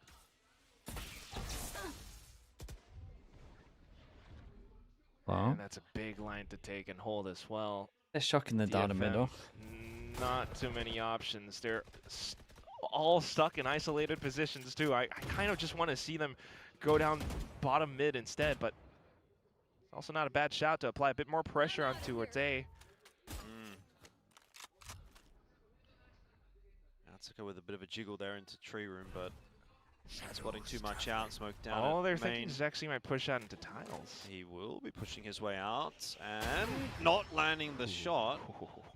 So Kame survives for now. 40 seconds on this. Taking a bit of time though, and at They some point, DFM got a will fake have A. to I mean, pick a side. with their They're positions, they split literally 2 can and only 2. do one thing. They got a fake A, MB. Exactly. They kind of need to fake A pretty soon. Maybe Is it obvious when the recon's not an A site here? It does look like it's going to have to be a B hit. They're going to try and sell a bit of a fake, and that's not too bad. A entry. And now the TP over towards B, but the cage up, and it's looking a little bit too easy How's right the spike now. meant to get across? For that hole, Zexy, easy shot, and even with that TP over, Cess has been unable to have an impact on this round. So VARREL were well aware of the possibilities. So they answer them nicely, 4-2. They maintain the lead. Especially holding those numbers as well. Okay, and this is just going to continue to go that distance too. DFM, perhaps economy not too great for the next one, but I guess I don't mind seeing them attempt the fake. It's just the fact that I mean, this was a nice VARREL shot. are so ready. That shot that Zuna took. The thing is, they probably have to save. As well, just probably says have to it save all. some smoke here. And they want to stay afloat for this series. They have a chance to lock in playoffs with these wins. They don't want to leave it to chance. They don't want to leave it to DGL Blood, having thanks so to much, play mate. against Appreciate Paper the 5 Rex in months. that final game, final week. Thank you for the So prime, this mate. is- Appreciate you. This truly is, well, to kind of what Big Time was saying, their Super Bowl. Should be an easy half. Early timeout this time from DFM. VARREL? Pressure Yeah. as well, that is for sure. They were feeling I mean, they should be very in control strong. now. They got enough The money. outset of Lotus, they had that 5-1 lead, but now it's DFM is looks like the struggling. shoe is on the other foot. I'm telling you, if you run this comp first time and there's no footage on it, it's just you should be winning first time at least. So maybe the tables turn when we get into the second half here. It's just a case it might struggle a little on of attack. We'll see. If your DFM put together, you know, a par score, maybe 5 rounds could be actually not that bad. 4 rounds potentially playable. Don't necessarily need to be winning this half. I think is probably the conversation there for DFM. Kind of feels like that. I mean, just basic composition theory as well, looking at what VARREL has with all the Sentinels. Yeah, they kind of, you know, definitely want more of a lead on this defense side, but DFM, all pistols, Bladestorm just to rush into A. Oh, Bladestorm. I mean, there is. Get the job done, but Zexy on a line like this, you don't imagine he's going to be making too many mistakes. That's a missed shot, not punished just yet. Klaus spotted out as well, and LP with a spam. Oh my god, he got a random one. Down the progress of DFM, so there'll Dude, be no entry allowed. He got an absolute random kill. Akame might get himself one more kill here. He's actually going to allow Zexy to go past. See if he can find a couple. This gets weird. Then see what he can do. Nice. Got the headshot onto Zuna as well. Oh, Klaus is on the board. He'll take that. He got his second kill was insanely lucky, but yeah, he definitely did. But like you said, it's already look at this one. Scaffolding for VARREL. Dude. A lot of big guns being brought into Omen's on the left there as well. Nothing lost, truly. It's a bit of a throwaway. Definitely get the elephant guy going. So he's actually having the time of his life. Take a look at how the next round comes up, because this is what that timeout was intended for, but this is incredibly just instantly shut down. Yeah, I mean, Zexy is a little bit unleashed at the moment. He's getting a lot of work done all over the map. Klaus wins a duel. Oh, they run out of ideas. That is your round. What was that? There's no plan. What did I just watch? He ran out of ideas, surely. Was he trying to crouch in? Is he trying to crouch dodge the jump spot? German, that means broken. Oh, today I learned. Still giving it a go, though.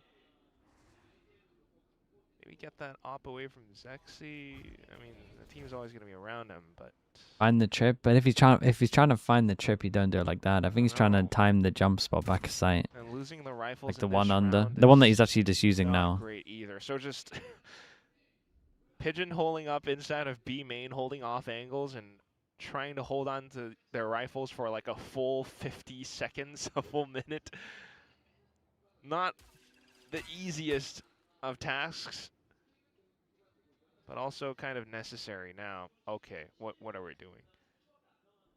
30 seconds left. Big miss. Gives Zexy a bit of target practice, but this time he's missed it, and so Kaide's kind of opened a little bit of an avenue up into this B side. If one more duel goes the way of DFM, all of a sudden, there might be a chance back on in. Still very winnable. It's a little a helping hand there from a few missed shots of Cess, but still, Plants got down, 1v2, this is winnable, and Akame is the guy that was getting stuff done on map 1. Let's see if he can do it again here. Pre-fire into his position, he's now tagged up even further and doesn't really have anywhere to go. Has to try and take the on fight. top of this. Zuna will get it done. 6-2.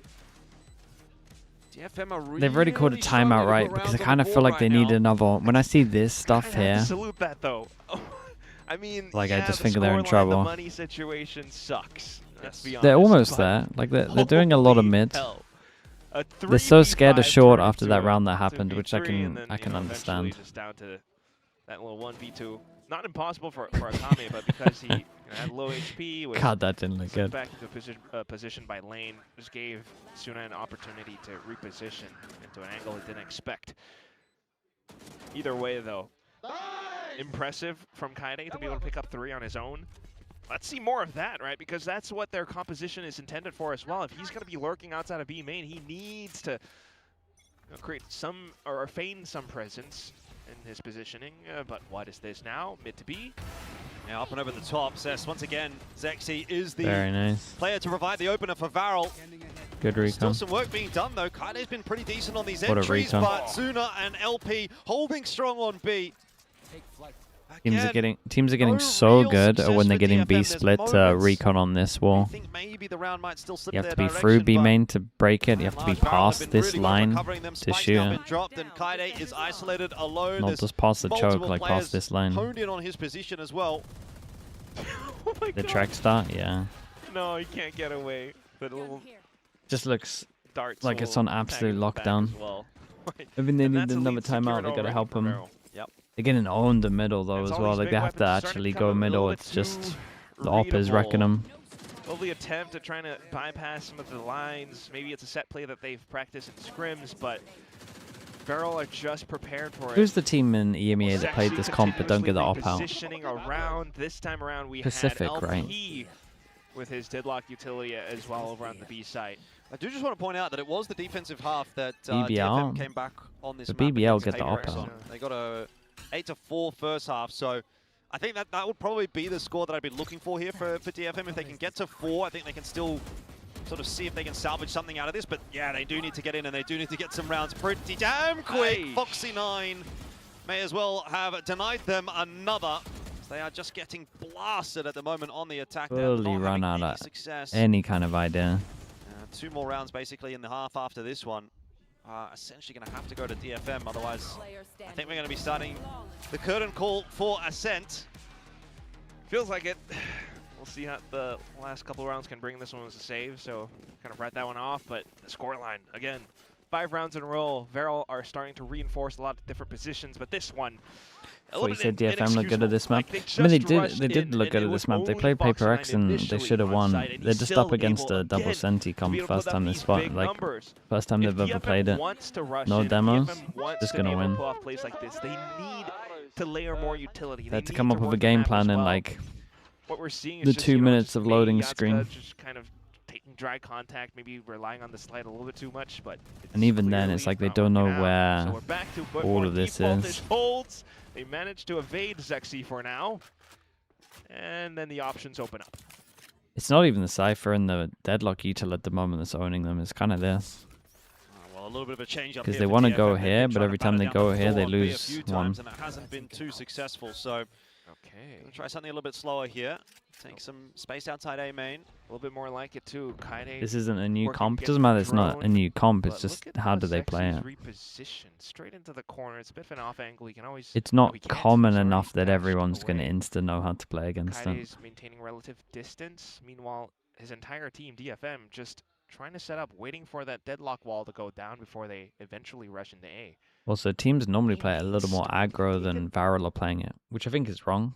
But Oh, this is going to get another one. I mean, how Like this many is- openers like this has kind of Zexy feels had like in how this you should be half? I think it's playing. every single round, basically. Foxy9 this time, no success for him, but Jesus. LP just holds down the trigger finger and fires 17? away. Eventually will fall. Again, though, it is really dire for DFM in yet another attacking round. So the best case scenario for them going forward now doesn't is gonna get be that played that 3. much in Pacific also. That's true. 3-9. Full Sense used to play it, Still a bit I worried. guess, for a 2-10. little bit. Dear But they used to God, play it please. wrong as well. They used to go aggro. But it's just tough, isn't it? I mean, every round, like you said, DFM, I don't know what kind of battering ram they're using to try to break down these doors, whether it's B or A, but it's clearly not made of sturdy enough material. Kaide, trying to keep players invested. If he does go for that fight and he loses against Zexy, that's not good. At the same time, when the team just rushes in, an annihilation was already prepared by LP, has all those traps. They're just walking straight into him. They need to kind of maybe go in early, break down the deadlock wall, trying to toss in shock darts to hit those trips, and then you kind of open up more options. But if you're just waiting to try to pull off a sudden silent surprise play, waiting for the deadlock wall to fall, it's still a little bit readable. Well, if nothing else, it can be said that VARREL have had a very strong defensive half. Yeah, No doubt about that. Same thing with Zexy. Oh, he's going to peek out. He's going to get another one. I Very mean, it's nice. just, it's like Groundhog Day. I've How seen this many- movie before. Yeah, how many fast kills has this guy Put got? on a different one. I'm a little bit sick of Groundhog Day. You gotta slow default because you gotta go we break have any everything, but other then you're ones. slow defaulting into an op is just Is it Tom Hanks? hasn't think missed so, yet. Can we have Forrest Gump or, May and, well, Yatsuka, I guess, to run somewhere? They're, again, waiting for that deadlock wall, and now maybe trying to feign some presence, go mid to B. Okay, well, this is ambitious. All right. He's just too close. It's too easy to dodge. Real connection solidly. Oh, Zexy. Just trying to throw the kitchen sink at VARREL at this point if you're DFM and hope for something. I'm not really going to hold my breath. Yeah, well, we'll see. You asked for Yatsuka to run somewhere, and he has run on in with the overdrive. That'll be the end of Zexy. Zuna still here to defend. What a great leak out gets away smoke. with a 3K. It's a miracle work again. That was 4 sick. HP. Could be But look how nice the smoke is for him. Join the smoke over towards spawn so that he has all the freedom. Or maybe not. Time. 14 seconds though, and the flood's going to come through for VARREL. If there's another tap, that'll be the end of that. Very nice, dude. What an absolute lockdown this was. They struggled so much. Struggled so much against the double senti, but mostly the op. I don't know if it's possible. I don't know, Jordan. You got no faith? Not right now. I mean, just look at this. Again, another round starts off. Zexy's just farming up first kills at this point, especially with that op of his. But for Zuna to be able to pull off that play, I mean, we've seen several hero plays now. We subbed to Choba, right? Multiple players already, but another one from VARREL stepping up. And DFM dude, I can use Laz. Wow, Laz has got so many 24k. Holy hell, bro. That's crazy. Chat, if you go out of full screen, you can click towards here and you can go down towards the bottom. You can see if you have a free Prime sub. It's not going to cost you anything. You might have forgotten about it. You get a free Amazon Prime. You can support the channel, get no ads, rewind, have emotes, all that cool stuff. Still, the fundamental issues lie. The deadlock wall, they're getting corralled around different spots. They're becoming a bit more readable. Dude, that's insane. And you're just going to stake everything onto the defense. I don't know. Yeah, look, like I said, DFM, they had a pretty damn good defense against PaperX, but they had more rounds to play with. And no wonder last time retired to stream. Dude, it's crazy over there. No doubt for DFM. Tier 2 in Japan is nuts as well. Particularly not Foxy9, who has been so good this season so Lavender far. Vampire, thank you so much for the Prime. Really, appreciate really that. Thank you. Badgie as well with the Prime. Appreciate the 2 months. Well. Varu as well with the Prime. Appreciate the 4 months. Thank you so much. Chat, in Japan, this is going to sound really ignorant. In Japan, do you have YouTube or not? You don't get a 10-2 half without everybody kind of having some kind of contribution, but see how this pistol does go. Must win for DFM if they want to take this series 2-0 and find their first win of Split 2. So the person that music they play is going to get 24,000 extra bits of money for his VOD. That's crazy, bro. I'm going to talk about this in a sec. Of course, too many issues apart from the fact that VARREL now have been given an avenue into the B site. Zexy feeling a little bit hot under the collars, trying to get some right clicks in there. No success at all, but the rest of VARREL is there to help on out. It's across the board. I mean, it's done, is it not? And that might be the case for the map as well. 4-on-1 for Cess to try and do anything. Yeah. Such utter teamwork. He has 14k viewers on YouTube. Incredible. Dude, that's so much. Quickly flooding over, and that's, I don't know, what DFM's not fully accustomed to it yet, even though the right clicks were whiffed out. Foxy9 still close by. That's if he's not on top of the copywriting. And it's just bro, they'll get him, man. I'm telling you. Put this kind of a you can't escape it. Like even having I wonder how many towards the back of Fountain was it? No, but Cess. I wonder how many Okay. I thought he was him for a second. I thought so too. That was one. TMV is very good at muting. I wonder how many times he actually gets copyrighted. In the end, 11-2 for VARREL at solved this point. esports, dude. I think I solved co-streaming, and I do think that no one's speaking about it. Oh man. Which I find is a little crazy. Like that's, we're just gonna but I don't think people like fully understand it. Yep. The decider of the series, one that DFM themselves left open, but if they're looking at 10-2 first half on their own map pick, I really shudder to think what. Like, I don't think people know the numbers yet. They just weren't prepared for a deadlock comp. Still though, not much of an investment. Big music's trying to silence you. That's what it is, man. They're taking all the videos down. Apart from that, just some pistols. 3 stack on B side at least. Same way you solved observing. Spot 1 or 2. I don't want to be the one to say it. I'm glad you said it. Just to take the space. We're fixing esports one step at a time. Just yet, Cage will slow things down. VARREL a bit more interested in the pivot towards spawn, which has worked out perfectly. Dude, they just fully dodged him. The 2 back aside are just like, well, surely. Plant's going to go in the direction of 8. It's just so clean, and look at how they're containing DFM within their own site. Well, they know they've got them stuck, and there's no reason to push past. You got to fix the schedule next. They're not going yeah, that anywhere. one's rough. Flawless? Flawless. That might take some extra time. Comeback? Nope. Maybe? Nope. Straight up. Yeah, you kind of sound like a disappointed. How do we make Asian esports father appealing to boomers? Bruh, that's me already. In another life, I might have been. I told you, I'm popping off in the retirement homes. How's that going to sound? Wow.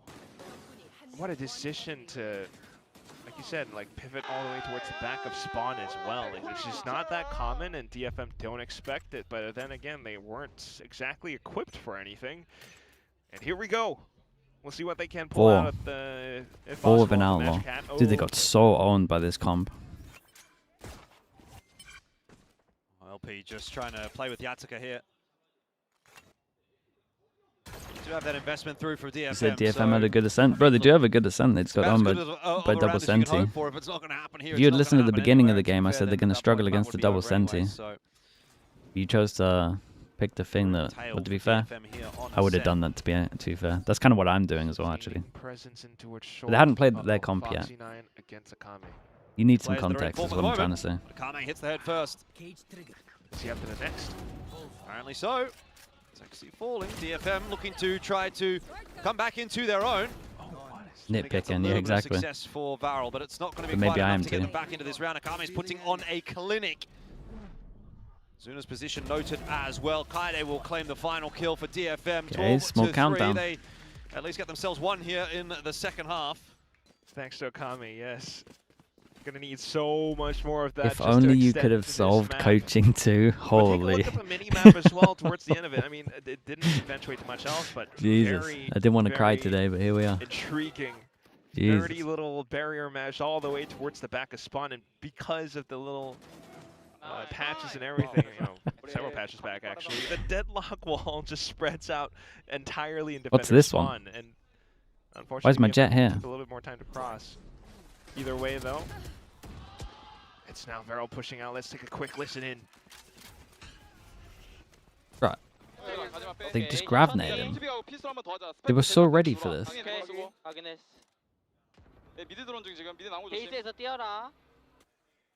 얘들아 밑으로 뚜비 아니야 우리? 자 일로 해서 와 여기서. 내가 B맨 카메라 있거든 여기에 이거 소리 안 들리게 와. 얘들아 나 실수해서 아까 소 앞라인에 있었어 얘들아. 여기 나 얘들아 나 실수해서 스모크 하나야. 총으로 벌려야 돼. And it's Akame inside of B main. He's alone. DFM shaking, thinking that it's an A hit after the one frag. VARREL are setting up mid to B as well. If they do that same deadlock wall, oh my gosh. Well, straight into the trip in mid. No secrets Surely as it's to done. Where VARREL are headed at this point, but Akame has got no Mate, backup this at guy's all. got Nobody homing is even nearby crouch to try and grab help him out. There nets. is going to be a smoke that comes across to just give him a little bit more space. He never but misses. It's nothing. As far as VARREL are concerned, that is the site taken. That is going to be the plan, and it's probably going to be the map as well. 30 seconds left. Really not much else. They're going to spend a little bit of resources, break down the wall. They start to set their foot in, but there's no flash, no real smokes to speak of. Just a couple of cloud bursts. Gonna have to give it a crack anyway. Does Klaus play the next map? Yeah, he does. He plays Haven. Loses the initial duel. It's a good trade from May. But you're running out of options here with only 2 players left alive. May and Cess have to pop off, and now it's just May, and he's been covered off by Foxy9. No kill extra there for him. Sure done. Dude, they annihilated them here. I mean, the double senti was good, but I will say, Sexy hit so many shots with the arm. Felt like he had 6 fast kills on defense, crazy like that. 13-3, especially when that second half pistol was converted by VARREL, so we will indeed require a third map here between VARREL and DFM. A DFM who I imagine will feel pretty disappointed in that map. You know, things might have been different had they started on the defensive side, but that was He went 7-1. thoroughly not a contest. 7-1 fast kills on defense. They Yeah. picked it as well, Hey, he though. annihilated them. And whatever we This comp witnessed just in that first melted their half brains. was just not it. They didn't know what to VARREL's do. defense, on the other hand, so darn impressive, taking it down at that scoreline too, where you just see how much they can control the map with 2 Sentinels. Foxy9 on his own, as well as just additional firepower because of how well he's able to hold so many of these positions. Zexy on his op 2 was another big factor, but I am very, very, my interest is piqued by this deadlock. Yeah, it was good, wasn't it? I mean, it caused a lot of headaches, obviously, for VARREL. Well, for DFM, obviously, courtesy of VARREL. I think DFM, yeah, they're going to go back and have a look at that one. If you're going to be picking into Ascent, you need to be doing better on your attack. DFM, though, you know, they have the luxury, obviously, of being able to go into this third map, so it's not the end of the world for them, but still, again, potentially looking at the possibility of another series lost this season, and at that point, I think it might be time for Bonka to anti them. VARREL obviously feeling pretty good about things. Push that momentum through to map 3, see if they can maintain this win streak, go up 3-0. Back over to the desk, though, to break all of that down for us. Did you guys hear the casters? They forgot map 1 happened. Yes, this map was pretty abysmal from DFM, but there was a map 1, and they looked a lot better. That said, VARREL looking really great. May, okay, I'll be back in the first time I've seen May struggle so much. You can't blame the guy. Yeah, he has a hard entry on Jet into Cypher Deadlock. That is just a nightmare, quite honestly. I mean, this was perfection from VARREL. We've seen them pilot the Deadlock on Split, on Haven. It's something they're very comfortable with. So this is the thing, like, Ascent attack side can be very difficult. When you pick Ascent into a series, you know you have to get rolling on the attack side. If you don't win Pistol and you kind of load into the loading screen against something like Double Senti, Cypher Deadlock, and Zexy's popping as well, picking up the operator, it's actually a nightmare to attack into this comp. I think they didn't understand how to beat it. I think that's obvious. I think the big thing is they picked Ascent knowing that VARREL haven't shown it yet, and they weren't prepared for this surprise. We saw time and time again that Deadlock util towards the A site and into short. They didn't understand how to beat it, so they kept ending towards B, but just walking into Zexy's operator or Foxy9 and Zuna locking down that site. So real struggle here for DFM. Really nobody getting the ball rolling. It felt tough. Yeah, very different than DFM's performance on this map last week, but I told you guys, Foxy9, there's something, like, he used to play Killjoy on this map, but there's something about this guy on this map that he just plays so well. Really good sign for VARREL, though. It's not that they were underperforming on map 1 that much, but this is a good sign for all the people who have been predicting that VARREL is going to continue on a really good momentum. There's a reason why all the top teams here in Pacific have been saying VARREL is going to be the dark horse team of stage 2. Now let's break down a little bit more why this worked out so well for them on Ascent. Yeah, I mean, I think this looks like a very smart defender half. You see Zexy dominate towards B with this operator time and time again, and then not to mention how the rest of the team play around it. I love that they get LP rolling with that Odin as well. It's a very, very clear, strong game plan. It felt like the DFM were never really comfortable getting into these sides, playing firm post plants, because they were just so routinely shut down by these players on the side of VARREL. And there's nowhere safe to go at the end of the day. This round in particular was a little bit worrisome. I think we're going to watch that back a little bit later, but LP was multi-fragging, Foxy9 was multi-fragging, and then as you mentioned, the operator being on some of those info lines, getting moved around quite a lot. They were quite happy to pick up the Odin and things like that. There was just so many different dimensions to this defensive side for VARREL, and when you've had the tape on how DFM likes to attack 2 games in a row, it's very easy to prepare for that, and if you're already a team that is comfortable playing the Deadlock, you bust out the Cypher Deadlock. That's the whole point of this comp and why it was innovated in the first place. Other teams picking Ascent into you, you get to start out defensive side with double Senti, and you can make their life miserable. Now, early on in the rounds, did you guys foresee it being this much of a disparity? I mean, look, this is one round that we wanted to talk about, where I thought all of a sudden DFM have a chance. I thought, you know, they could have started coming back here because this is an unlosable round if you're VARREL. This is a cheeky little troll. You know, sometimes you get a little bit excited. You think, yeah, I can hunt this ace. I think I could this not was be... not Foxy9's problem, by the way. Klaus has just been subbed in. Like, you've just come off the bench, hot into the server. Maybe not hot enough, maybe a little bit too cold. That was an unlosable round, and that was a classic VARREL round, by the way. That's the kind of round VARREL always lose, bro. I could not be in the coaching booth for that round. That would have killed me. It doesn't even matter how the rest they dominated the rest of the game. I think Cinder might be in for map 3, to be honest, because Klaus is probably dead backstage, right? It doesn't matter how great the rest of the game was. I would have been like, guys, what is that round doing? That's unlosable. You should never happen. So you would have had a Zeesh moment. We'll see. I would have been very angry. Losing it. Good thing you're here with us. You still kind of lose it anyway, even in the green room. The anger never goes away. That's what they say. Yeah, I feel like there's a lot of trauma of being a coach back then. But I'm glad you're here with us as we go into Haven. We've got all 3 maps today.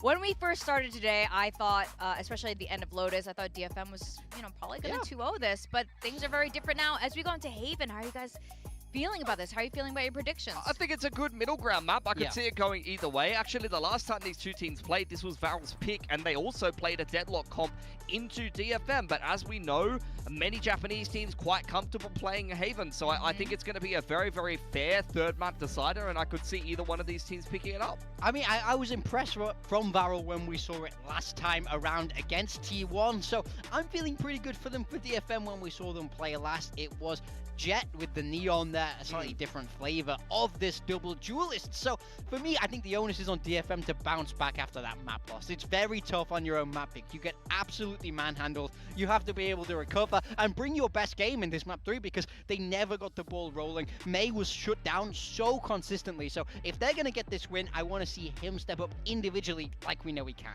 I do want to ask you guys now that VARREL has found success on map 2, we did have some questions initially about Klaus and Cinder. So are you still feeling like the 6-man roster is working for VARREL? I don't think I ever said that. I don't. As far as I'm concerned, no, you never said it. In. Yeah. I just want Klaus in the whole time. I think he's going to be in for Haven. And the last time that he played on this map, he was quite good against T1. He had a few clutch rounds as well, a couple multi-frags. So I'm quite happy that he's going to be in the server here. I want to see what both of these teams are doing with the comps. You see some willingness to play Sky and mix in Phoenix and things like that. Both teams sometimes will play a little bit of Jet. So I want to see what we're going to get. Yeah. Yo, I want to see what player we're going to get too. I mean, we're pretty sure it's Klaus for Haven. Pretty sure? He played on the Haven against T1, so it would be a wild change. And I think he was very good there. So. Cinder's meant to be for Split and Lotus, and then the rest of them are all Klaus. But that's why it does baffle me as a weird 6-man roster. Why those 2 maps? I mean, I'd love to dig into this more because as someone who's a part of 6-man rosters, 7-man rosters, let's see how Haven's looking for the players who comes in 2023. 2023 global at 7. DFM might feel pretty demotivated. Oh, you put him on the spot here. You want me to list all 7? 700 Thieves, I'll probably be forget it. He's going to be really embarrassed. I'm pretty sure. But do they work? The thing is, they'll probably rematch as well in using an active one. It's not someone because someone's injured, someone's sick. This is like an active. Most likely play the 6-man roster is normally difficult because the guy who has to come in has such little prep time. He has no warm-up time. He's coming in cold into the middle of the series. But to Klaus's credit, both times it's been him coming off the bench against in the T1 game. But at the same time, and even in this map, he did his job very, very well. So if they're neither of the teams can qualify for champ points, give you an edge. But it's just how consistent can they be at making that swap work? At what point will that be a trigger point, a problem, but it is and a classic, break down for VARREL? But so right now, you guys are feeling the. I'm still feeling a VARREL win. Yeah, I think they've got big momentum, but I think it's up to DFM to turn this one around. I think it's good that you highlighted May in particular. Had a little bit of a rough game, as mentioned, attacking into double senti. Can't get the best of everyone, and he will be back on the Jet. For top Last 2 time in the he group. played Haven against VARREL, I think he dropped 20 plus in a loss, if I remember correctly. But 100 Fees so will just win. He's very, very poised for a big game here to carry DFM across the finish line. For VARREL, this is what we expected from them. Zexy on that Neon, LP on the Phoenix, and it is the problem with America is there's no upsets. I will say he had a fantastic game on the Omen, so if he's able to replicate that performance, I'm feeling fantastic for VARREL. And we have to keep talking about Foxy9 on this Sentinel. He's been so good. Even vintage Foxy9's Haven was his map. So if anyone's going to pop off, I'm expecting it to be especially because there's a Sky on the other side of things. It's going to be a little bit harder to break his trips. He could have some cheeky little setups here for VARREL. That's true. You guys are sounding really confident for VARREL, but I think... Oh, that's MIBI, MV. That's true. But not in stage 2 then. They had a little bit of an upset there. They have had comebacks before, so let's see if they can do it again. As we send it back to our casters, we got Quack and I think Jordan. Sen can beat 100 Thieves? I mean, they can beat them, yeah. They won't, but they can beat them. Jordan's my dad. I'm the dad, apparently. I don't know. It's like an illegitimate child. I didn't choose this. I didn't want this. It just kind of happened. Well, but anyway, we've got to make it happen. We've got to make it work. And I think that's what VARREL and DFM are saying. Final map in this series.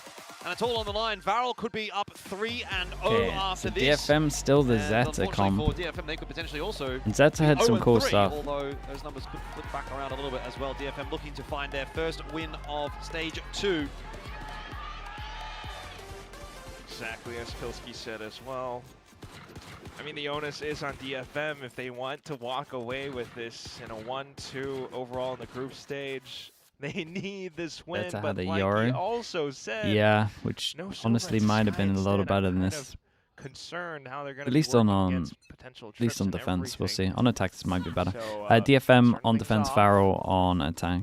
At least on the defensive side, but yeah, I'm never super convinced by this, but it just looks like comfort for them. I mean, they're starting to do so much. Sexy feeling incredibly confident as well from that past map, but May spots out the first hit. Very nice. Not able to Wasn't get back fully out to ready safety, for it. so good I think they from made Klaus, footsteps here. Received quite a bit of attention there on the death segment. And for good reason, I feel, as addition to... After getting the kill, they wait for a reaction. They're expecting some kind of push through. Ideas still whirring through for VARREL as they What is the decide next where match? they want to That's go. ZETA against FOCUSME. And long, both open for them at the Which moment. should be pretty fun. Because seeing FOCUSME anything were else from awful DFM last week, yet, and so- ZETA was good last week. Like you said, I mean, just having some of these options, but maybe also trying to keep their positions concealed so as to explode onto site, making full use of their utility rather than using them to clear forward positions. So it's that sort of slow creep. Maybe you face check into garage, which is always a little worrisome. Oh no, they're trying to sell a bit of a fake to B first. And now contact into C. It seems to have worked out pretty nicely. Akame can't win this duel, and Good stun. Cess is there a little too late. He's kind of out in no man's land until that smoke does come down and obscures his vision and position. Look at that time though. Will be confirmed, but Yatsuka Dude, seems to be a miracle how does this guy worker get on so low HP? many kills how on low he HP? keeps doing it. How's he 4K done it again? Yatsuka, out This of guy nowhere. keeps on It's doing just it, this bro. low HP That was wonder kid. nuts. He's so good on low 40 HP. HP this time, so it wasn't quite, you know, the 3 or 4 HP that he had. Mate, in just that, a couple more Ascent round, spams but at spawn. that round It's a different round. You know, it probably should have gone the way of VARREL based on the setup that they had. This is so good though. I think he dropped his crown. Let me pick it up. That's so good. I mean, initial contact, the flashes being sent across back and forth, but he kind of predicts or anticipates where LP would be positioned, and of course has a bit of assistance from his team as well, getting his opponents down to low HP, but this is a resurgence of confidence for the team as well. Now they've got the pistol. Got an investment Solo here from Baki, VARREL, where are we though. going? Baki for Garage? Zexy. Interested to see what he's going to get up to with that. I think Frost spamming comps is an issue. It's not why they lost last week. They lost last week because they don't know how to play Summit. Oh. It wasn't a comp issue. It's just a theory issue. Kaide taking advantage of it. A gets lack the of better practice Zuna issue so maybe as far. well. I'm not sure which. No real success for VARREL. They take a bit of space, and this will be where Zexy looks to activate. Kaide has that one on lock. Nice sharp shot in from Klaus. Overall, though, DFM will be pretty happy with how this is proceeding so far, and May setting up for an aggressive fight if he wants to. Ends up actually eating a bullet to the head.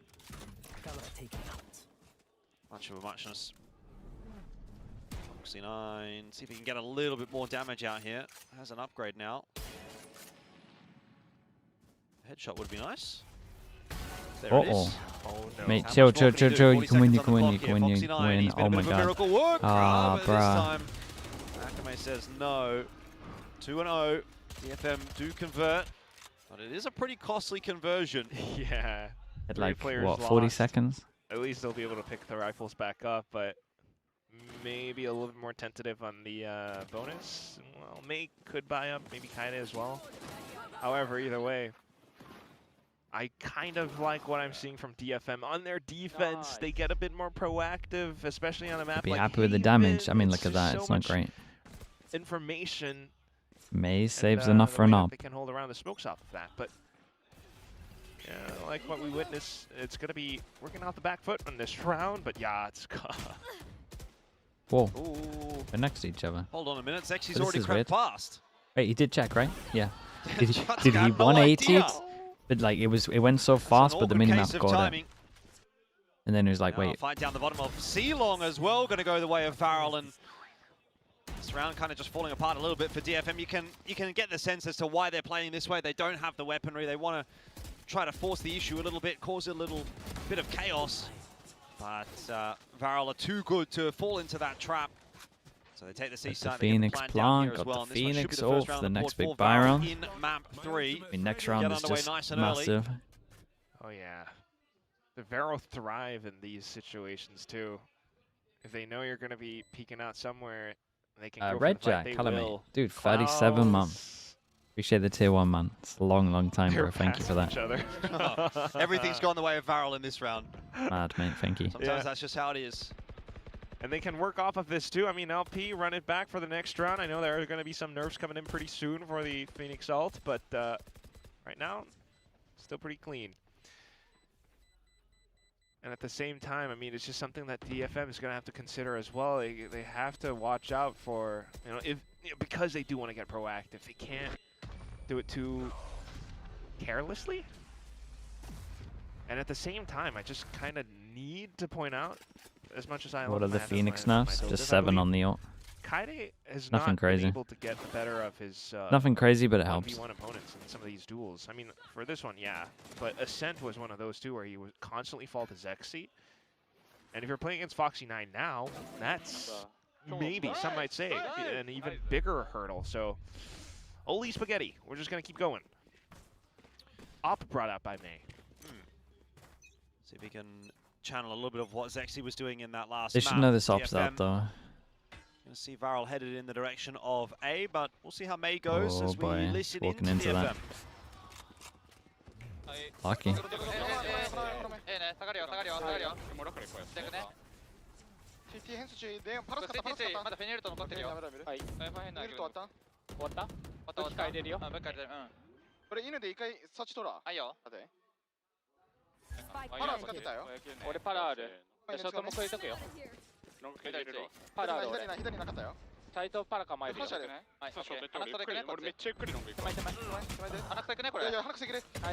Oh, Zuna needs this kill. Yatsuka, can you be a miracle worker once again? This time, not able to get past.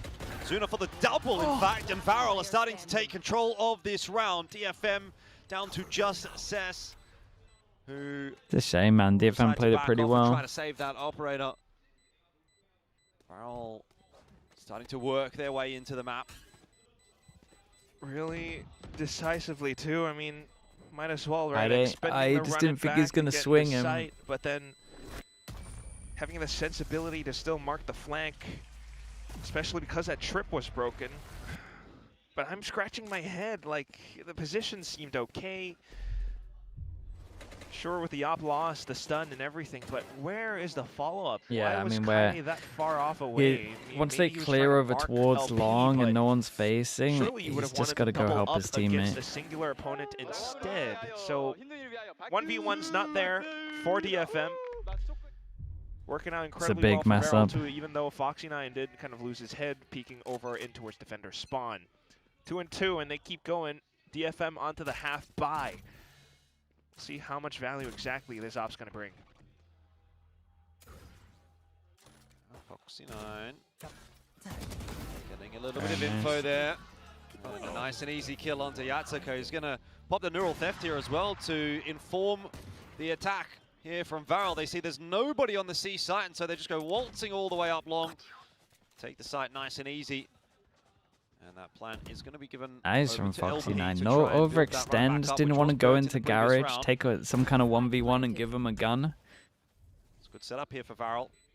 I don't know if DFM are going to enjoy trying to retake that discipline this, is lovely right there. Like that. I mean, how do you break this crossfire? There's just no util to get you back into this round. That's why he's the GOAT.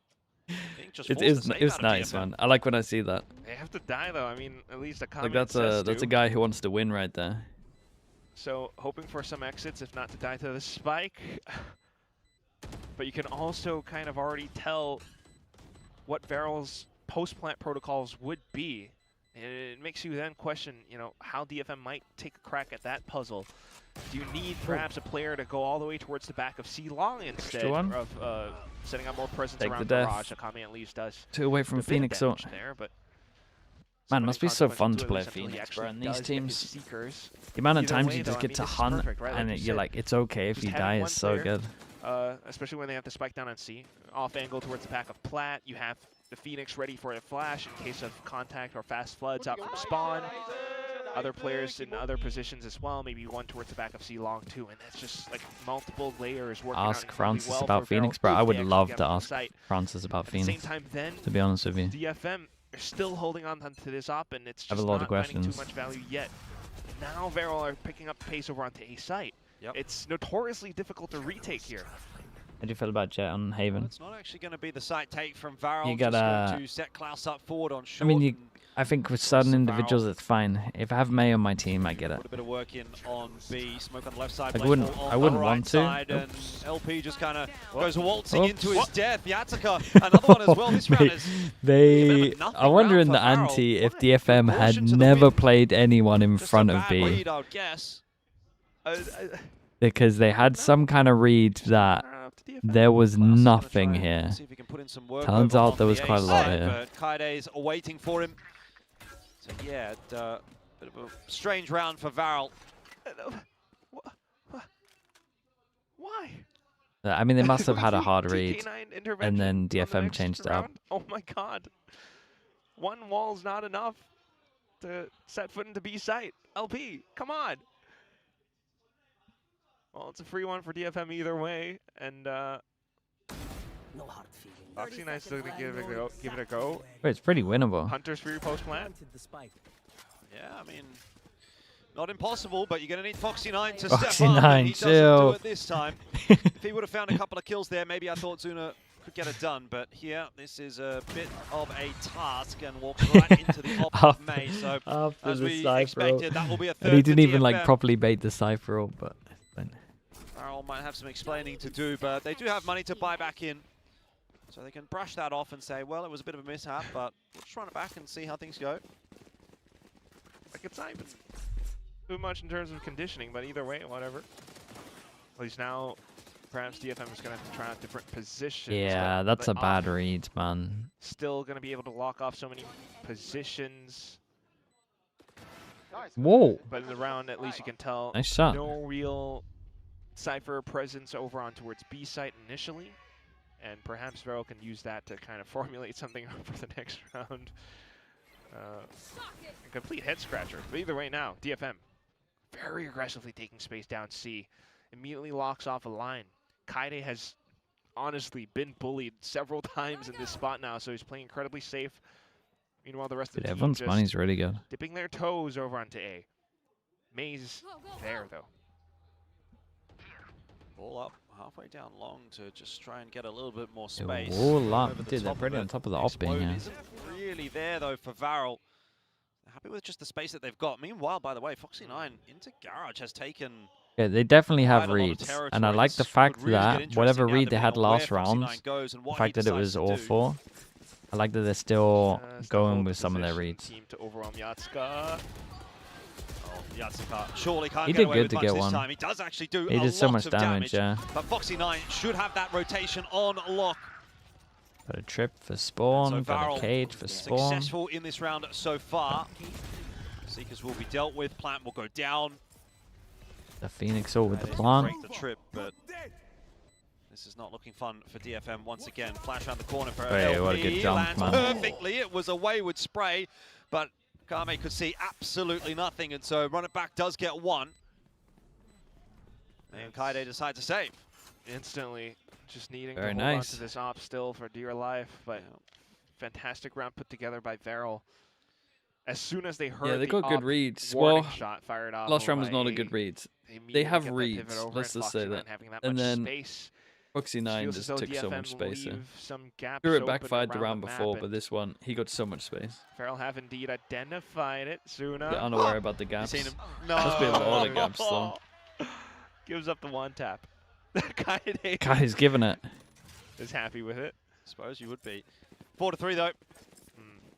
VARREL have 4 of the last 5 rounds as well. I think that's the more important point here. You know, the scoreline looks close, but if you take away the pistol and the conversion there for DFM, this is not really looking like much of a half so far.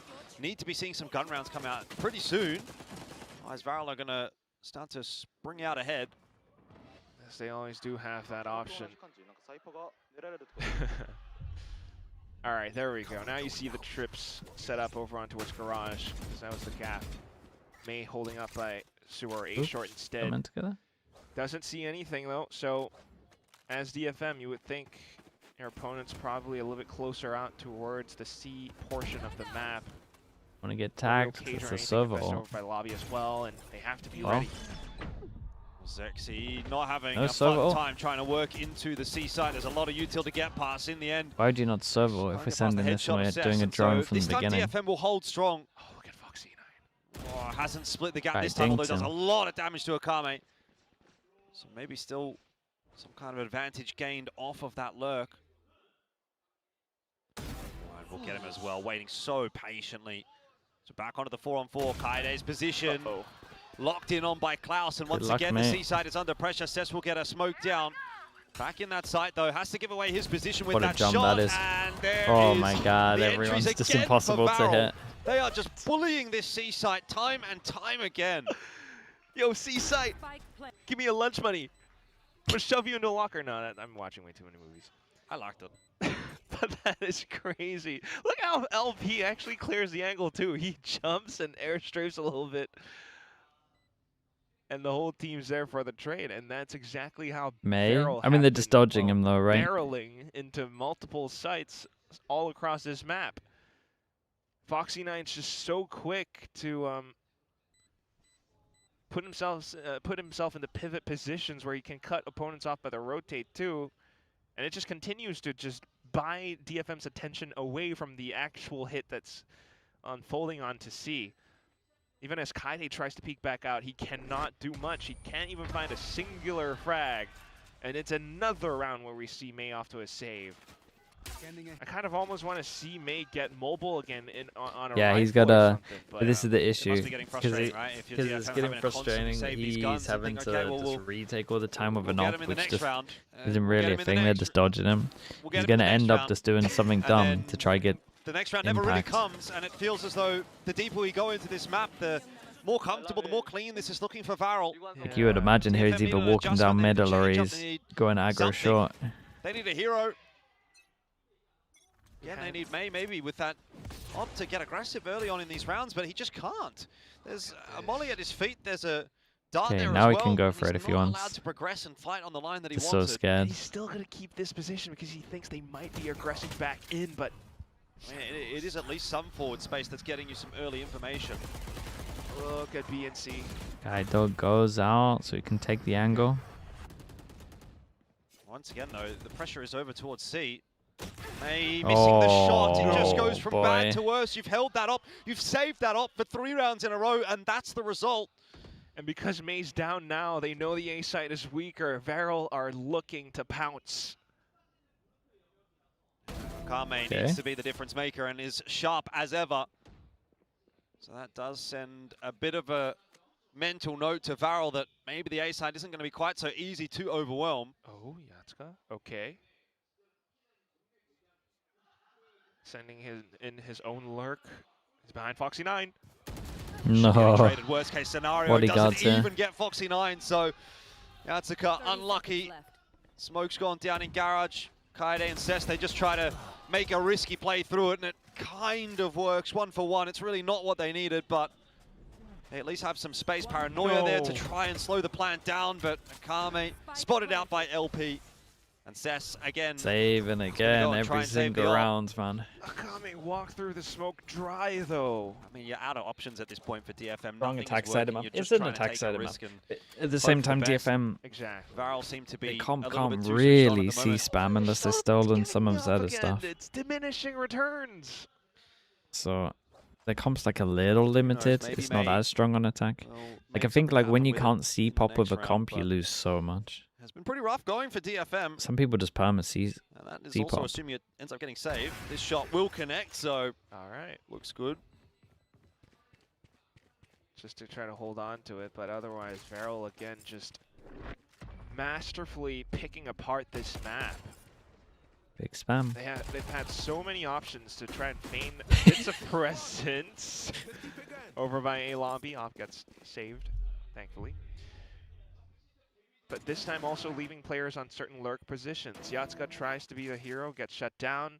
Akame only able to come in with one bit of individual effort, but otherwise down to the 2v3, still a little bit too much to do. Timeout. And as DFM, it feels like every time you see your opponents, you know, create a bit of presence onto a singular spot, you rotate over, could but then understand the hit actually goes off elsewhere. in throwing the op to someone else, doing knives and just doing some aggro strat. It doesn't work. Like a 4-person push. They're going to be broke, Jordan. I fear for this A 4-person push over towards A. 0-3. That's you could shout out to Misa or force them into the op. I think she was either hosting or I don't know how Kaide is with an op here, man. Get him to op over towards C, 4-person aggro over towards A. If they go fast, this guy could buy a judge, could all over towards C in reaction. Right, so you know it's kind of a win either way. Buy a bandit maybe. I don't know. Yeah, I know what you're saying. They got to try something different. Yeah, look, it's tough going at the moment for DFM. They again save that op, and let's see what May can do. It's been tossed on over. You are basically a hero op. You have to be the guy in this round. They don't change too much in terms of their setup, other than the fact that we're going to see a garage peak. Yatsuka and May. Put those two duelists together, they're going to swing. 4 here watching him. See how it goes. May through the Damn. cage. Finally something that goes right, and then it Gotta goes hit wrong. that no scope. Zexy for the double, knew what the mission was, and then gets the entry onto Cess as well. I mean, credit for the effort for DFM, but it's just nothing's going right today, unfortunately. They used up all their magic on Lotus. Yeah, it seems so. Oh yeah, so clean. Perfect relay bolt straight into the slide. Hit by Here we go again. Can we save the op? Heads Maybe. up duel by Akame, but what are you gonna do? Oh, he picks up the op. He picks up the op. Yeah, of course. What else? It's cursed. Yeah, at this point it actually is. We will get to have an op every round, but it literally basically does nothing. Yeah. Well, it got one kill through the cage. Yeah, and how did that end up? Thanks for reminding me. You know, this is not the Zexy op from the last map, where well, he ain't saving it this time. Kind of resulted in a round win. Oh, and finally it's gone. Finally the op is done. Zexy gets the ace as well to finish that round off, just to add the cherry on top. What does May buy? Insta op. May immediately buys the op again. But at least it's a different one. Okay, okay. Maybe this one's not cursed. No kidding, Jordan. Well, let's take a look at how this is done. Big stun, man. Had to hit the no scope. The Hunter's free for support too. And that's just how many layers VARREL has in some of these rounds on top of DFM. DFM have been just trying to catch up to it. Upline held once more, but another bit of utility to feign presence. Akame tries to clear it out, but it's just not enough. You're still not sure if someone might have gone into that little corner on Cubby. And that smoke doesn't do you any favors either. Like, VARREL are doing a very good job. Hoping that someone could like, if you feel like DFM struggled against the op last map, like, VARREL are doing an insane job of making sure that May never actually gets an angle. Like, even the kill that he had here, they're still caging themselves off in case it happens. Like, it is impressive. Like, look at him. He rarely gets an opportunity. Much, but, you know, they've got the 5 alive, and they've got a bit of space here for May as well. Okay, 40 seconds. I feel like DFM, I mean, VARREL are just gonna hit C again? Yeah, it's nuts. To see or not to see? They do have reads, man. They really have downloaded it. It was a bad B read, but other than that, everything else has been solid. With the help of the trip there, able to open it up. Still going to be a plant in. Carriage control somewhat lost, although Foxy9 aware that the drop has come through there from Yatsuka. Is going to stick around for the fight. He's somewhat got some backup. Trade on through from Klaus in the end will be enough for the 1-for-1. His That's timing is scary for nearly LP. really good. Zuna was trying to swing and help out That's what as they well, wanted but to do on shots that just not Lotus connecting earlier. enough here for Wait, VARREL. how's They my need to guy turn it on, popping and they everyone? do. LP gets a flash out as well. That'll slow things down a little bit. Run out of bullets and run out of chances. Bit of composure there, maybe. Have a successful round. A fourth in the half. He got all the bullets off, man. He got all the bullets off. Maybe there's a conversation to be had.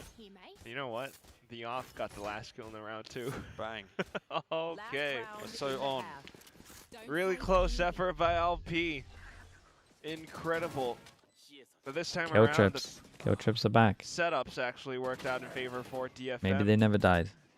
Having Yatsuka in position, kill trips as well. C-side perhaps not quite the option that they want to work off of any longer, but it's just a layer of flashes as well. I mean, they didn't really, DFM didn't really spend too much in the early portions of the round. Not even a relay bolt. Oh god. Okay, may opt Go B. fast on VARREL this. just Kind of picked the completely right avoided. site. Straight Got a on Phoenix into A. on. And if you're DFM, you're still thinking like, well, we've seen them feign presence towards this site in multiple rounds now. Are they actually hitting it or not? Trailblazer spots out one player. Kame does a good job of clearing out short as much as possible, but immediately sort of retaken by Foxy9, who's just happy to sit on this line 3B for hold. the moment. A little bit of a fake in towards B. You've got to run it back from LP. He's trying to Dude, find look at an that entry rotate. somewhere. There's Look at that rotate. Retail Pulled him getting off of dumped in A. his They face, got a but small has pulled window. a big rotate in the Oh my god, direction they of might B, have and owned this is them. when VARREL ideally should be hitting A. They might be half a second too slow, but still, entries will be enough, and that is what they're getting so far. Made down as well, and yes, Nice VARREL shots, got bro. there in Did this time. B fake work 3 so on 2. well. Says from Omenal long, into the corner. might have something to say about it. Found that 2K. Big 1v1. LP's got the spike, and he's actually just going to chance the plant on A, which is a bold move. Instead of running over to B, running over to C, he is happy to take the fight to Cess, it would seem. Repositioning, knows he has to come from long, at least on this timing. Elsewise short, that's also covered. And so LP In just the middle. needs to hit this shot. The great which he off angle. will. Just VARREL smelted goes in the to chair. 8. DFM God, they minor owned success in them, this man. first half, but you'd have to say this is VARREL's map I really to do like lose. the fact that Feels like it for sure. they were so confident in the Doesn't ante, seem even though they had one round that's that gonna be essentially lost because. happening either. I mean, just so Even though they had clean one with round how that they lost because of it, they multiple still these like fights and trades kept go strong. through, as you called it, all the fakes. Every single bit of conditioning from the previous rounds, working Impressive, on man. the Some nice shots from Suna. medium to slow pace that has been unfolding all throughout the map. And as you go then over onto the second half, like VARREL are feeling confident. These guys, players like Foxy9, will be emboldened to, you know, play more sneaky positions. Klaus is the first half MVP. Yeah, I mean, he's been chat, Sliggy.store. If you want to series. check it out, we've got new joggers now, Map. different colors. There's a Fit lot loads. of There we go. good reasons why you Hats, want to have him in t-shirts, the lineup mugs. permanently. Yampy mouse mat. Dramatic. Oh dear. God knows what his win percentage is. fans are It's rioting. still over 80%, I'm pretty sure. Okay. 80% win rate mouse mat. But yeah.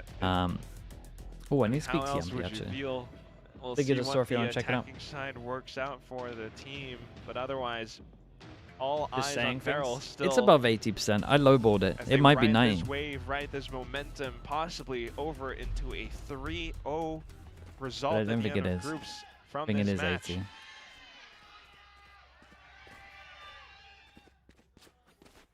In the EMEA. Well, Pistol Oh Round gonna yeah, be I all mean, I'm important not once going to again say for Masters DFM. only. Said the same thing. in the That's second like half of what? Ascent, it didn't obviously That's go around their the way. 60%. See what they can do in the second half of Haven as they roll out on this attack, already having been spotted out by Zuna. They have to watch out for trips, DFM. Indeed. Zuna not going to have any trips to help him out here on short, and he also doesn't have any teammates, so needs to get this done himself, having now been spotted out as well. Relay God, bolt what will a connect. perfect stun on for that. Yatsuka on the entry. Everyone Trips coming going into from play spawn now, on but this one? A little bit too little too late 4-on-3 Well, retake. let's on see what the the A Omen side. Flash Seems is like, a but pretty normally you good meant to prospect.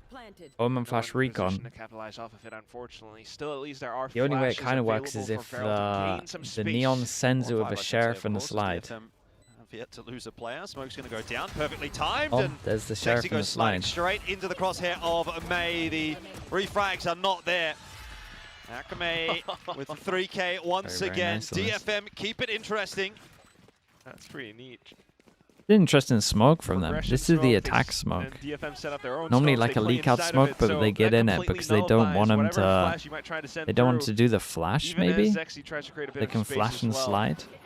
I mean, even with the Omen Paranoia, that's just nearsighted. So still clean enough. This is now both pistols for DFM. Yeah, double They pistol have in to this at map. least put up a bit You're meant of a to be fight on winning their it. attacking side.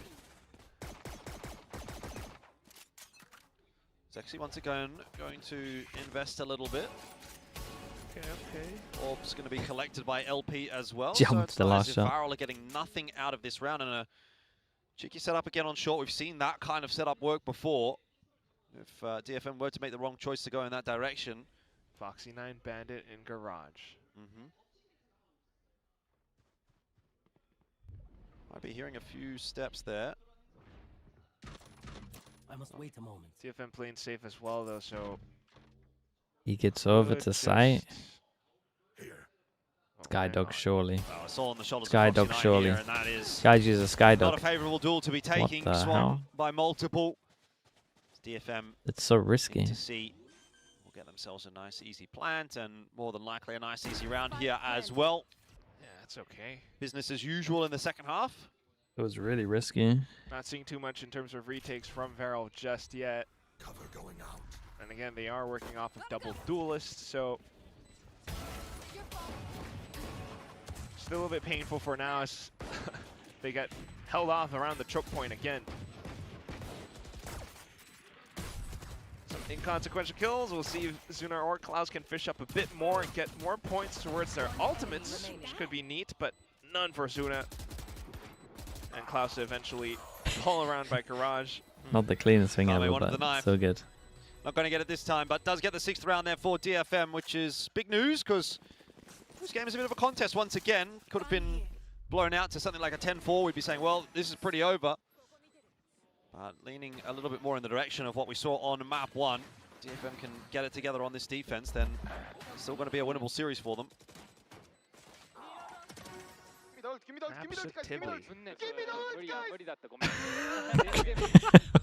He has 7 points. It wasn't the knife that he wanted, it was the ult that he wanted, I guess. 7 points. Uh-oh. It's good damage. We start off with LP onto the Odin. Big spam, May low HP, or at least medium. Akame should be able to heal him up though, but close enough. They're going to leave him on an insert. What's the play here? DFM maybe trying to poke a little bit, bait some kind of a reaction out over on A. May peeks off of it. I mean, they got no idea he's left side. VARREL playing it safe as well, though. Early presence, but not much else across the map, so they're happy to sit still on A.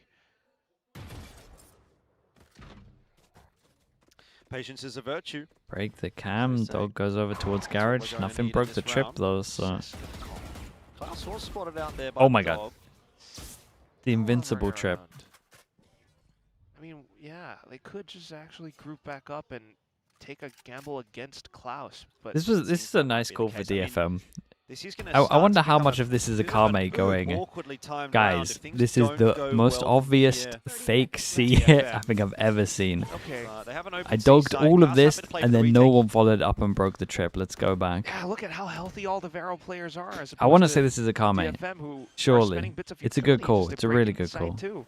Yeah, and it's actually a retake out in front of that plan. It does eventually go down, but VARREL already swarming onto the site, and so DFM don't have time to really calibrate themselves in the post plan at all before it even starts. What? It's an easy one for VARREL. Granted, think it no bonus one. round there for DFM, but I mean, VARREL looking pretty good. it's a nice fast flood, much isn't it? more And the of people a here, but have solid they got no retake. kills on that? Just trying to work the map, reading, what DFM try to set up. Because they only saw My guy got a double. A Cypher or maybe some Sky utility and towards the C site, it's not enough. It was nice though. Foxy9 again is like, he's so good at C. Leaves over towards here, has his cage. They join up. Gotta be careful with the drawing here. You gotta join up the smoke. Or the cage, at least with the wall.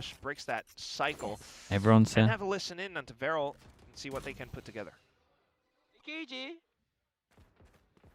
쪽 카메라 보는 괜찮아? 지하나 빠지는 발. 빠지는 발이야? 그래서 빠지는 발 같긴 해. 일로 이렇게 빠졌어 방금. 오케이.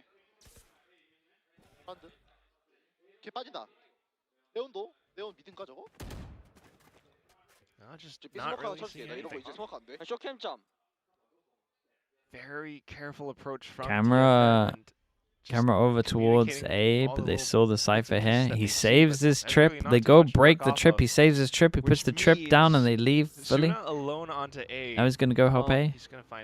Dude, the saving of the trip here is nice. Should be enough. No! Doesn't see anything. DFM hides away. Yeah, Oh, that's actually baited Zuna to start walking his way down long. I was going to say it's starting let's to see get it, reinforced by Foxy9. Foxy9. You'd still have two players here, but not the case anymore. That's a double kill. How mate, got that? that was sick. Foxy9, no, this guy's insane. He did so good, he could have bro. got 4-2. Still, DFM fighting their way Boys, into you got to the close site. it out after he's done that. I'm sorry. Has gone hunting there as well. It's all over the place. Zexy up into heaven nice and quickly. Could catch Cess on the exit here if he decides to, but Kaine was watching for it. And Zexy went a little bit too soon, so now it's all on the shoulders of Klaus. He'll be aware that there is one player underneath heaven, but he's got no idea where Klaus is. Now the info given, but the shot is connected. Oh my god, I'd be furious. Some heroics 6 from HP, Foxy9. 24 VARREL HP. will not get through that round. Might have had the stats, I'd be but furious. not quite the dog in him. Klaus not quite able to clutch it out, despite Look at this. positions. Foxy What is though. that? My word. But it all comes down at the hands to Kaine, who is just like hiding right underneath. Oh, what is my boy doing with an ode in there? Anticipate or clear that out. I mean, Why? that there are more players positioned commonly towards Graffiti instead, but does bite him in the back, and now you go with another buy. I think he just felt he had a timing there that he could try and catch Cess. Maybe would have been better off waiting for Klaus, but it's easy to say that in hindsight. Now Klaus will have a bit of work to do over towards B, and it's a full hit from DFM as they go charging in. They toss all that util up just to cause a bit of chaos. Cess gets Foxy9, and there's nowhere for Klaus to hide. Oh my god, it's all falling apart. Super doable. Coming back in the second half. Yeah, no, they got so much belief. They got a save, and they had Phoenix ult, and they didn't get a chance to use Phoenix ult. I think the best opportune moment for DFM I mean, they got a coming timeout. with a strat like this as well. I mean, a set play like this, actually. In so many of their rounds, even on defense, DFM starts off a little bit more slow. They want to leave themselves options to mid-round with. But it's a swing round now. VARREL are going to either be broke or, you know, if they take the round, you know, flush with cash. But otherwise, DFM just suddenly pick up the pace, and once in a blue What's your moon, prediction it's a for the quick next rush game? to B. VARREL Full just sense don't should be expect fine, that man. at all. If The they lose first to time ZETA, everything's on half, fire. DFM has come in with their own set I'll play be honest. rush, and instantly 2 players down, you're forced to save. VARREL are going to be, I guess, going into the next round of the half buy, and it's the perfect chance for DFM to tie up the score. It feels like they're going to do it as well, doesn't it? DFM are on the warpath. Truthfully, though, not... Oh, yes, hydration break. Not impossible for VARREL to come back in off of their own weapons as well. Much needed timeout. Secured over for the next Could have been tempted to call it after the A retake. Definitely got to call it after this. Always going to be huge. VARREL going to recognize that they're not even giving them. They're not even giving themselves like a chance to use some of these ults as well. Trajectory. VARREL is going to end up they're just rushing map, it. Actually, despite the fact that they're up 9-8, 5 rounds into the half, we've only seen 1 for VARREL, and it was the anti-bonus. So you think that that is, you know, a bit more of a straightforward round for VARREL to win than your standard gun rounds. It got them thinking, got them a bit concerned. Foxy9 again has kind of been the standout, and he's got a big job to do on a map like Haven. You often see that Cypher having to really be a pivotal piece of the puzzle, but if it's not backfilled by the rest of the team, maybe there's not going to be enough there for VARREL. I kind of want to see a little bit more from Zexy. LP is still decent so far, but again, at least in some of these early portions of the rounds, losing to bits of pressure or not quite getting the read against DFM as well. I mean, same could be said for DFM. Spruce has nearly 700. That's always going to be the tricky thing about playing on Haven.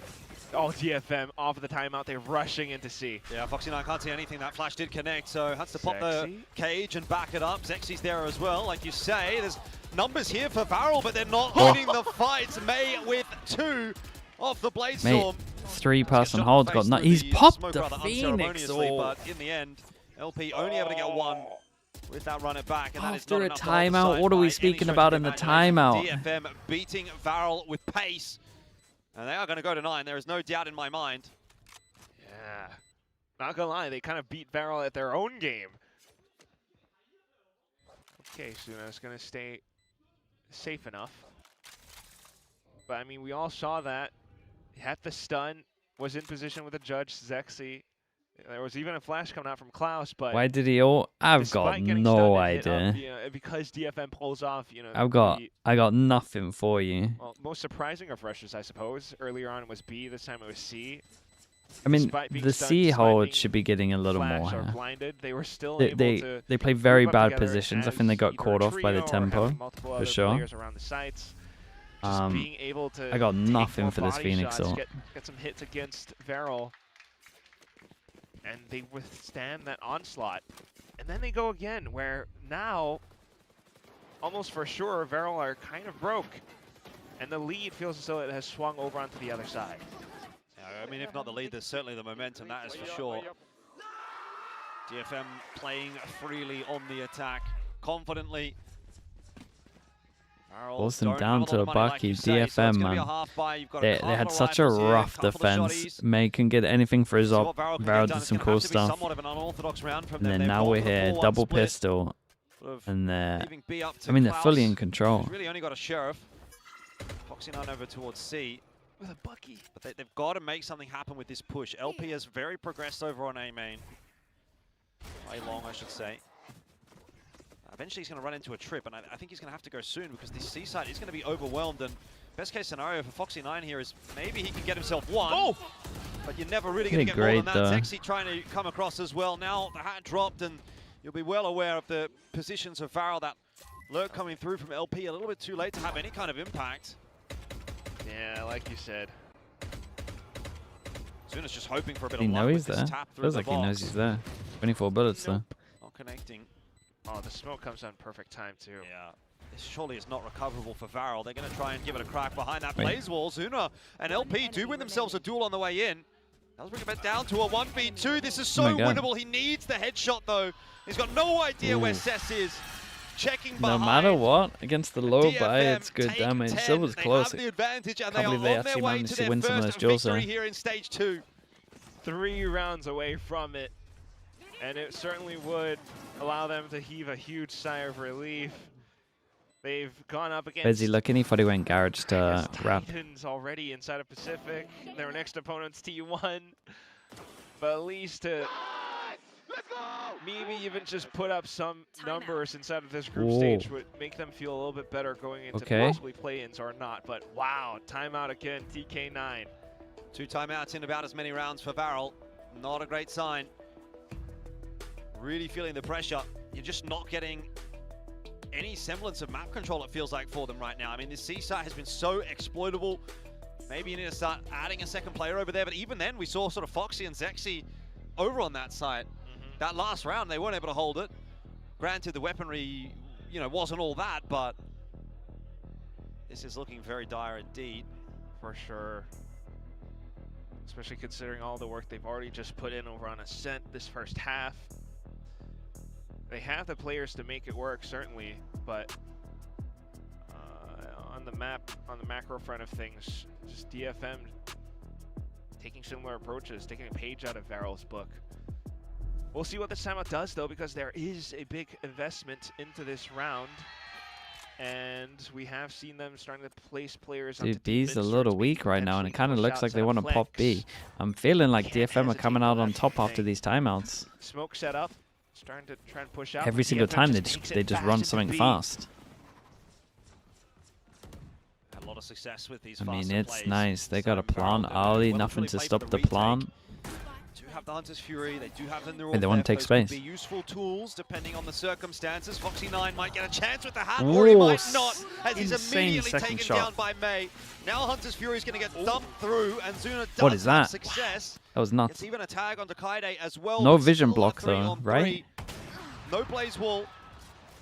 No fast lane. Cess should win this. Kills here, VARREL, as they work their way back into B. Is he just gonna get run down? On Cess to try and swing to deny that defuse. Can't get it done. That's a little nuts, man. Are up to 10. This overall was incredible. Should we be peeking this when they have no vision block though? I think you gotta let him tap and then start swinging. Quick rotation, quick pivot back. I just make it a second here. Oh, it's nice. And despite May's huge effort, what a server tagged up by that Hunter's Fury.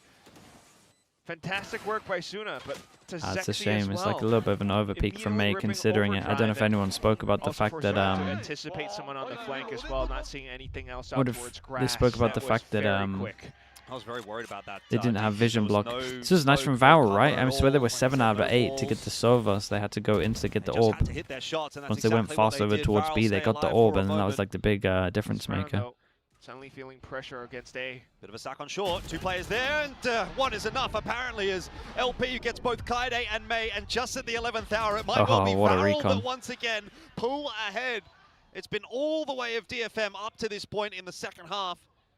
And then a late-stage spurt from VARREL might be enough to get them over the line once again. Cess has ported up into the heaven position, and Akame down on the ground. They're going to try and make this happen, but like, how do you break this setup? VARREL have got players everywhere. Boys, with LP, what's going on? Util in hand. Zuna goes down as well, and now all of a sudden it starts to swing back. 50 seconds might still be a little bit too much to play with in the end, as DFM. Dude, what these two do? Look at the perfect crossfire. 11 to 10, now have the advantage, and DFM. Their money will start to run out soon. That was nice shots. Yeah, I don't like the sound of that, but oh my goodness. Every single round down to the wire, even Akame just trying to pull off some hero plays to try and bring it back, but ultimately overwhelmed.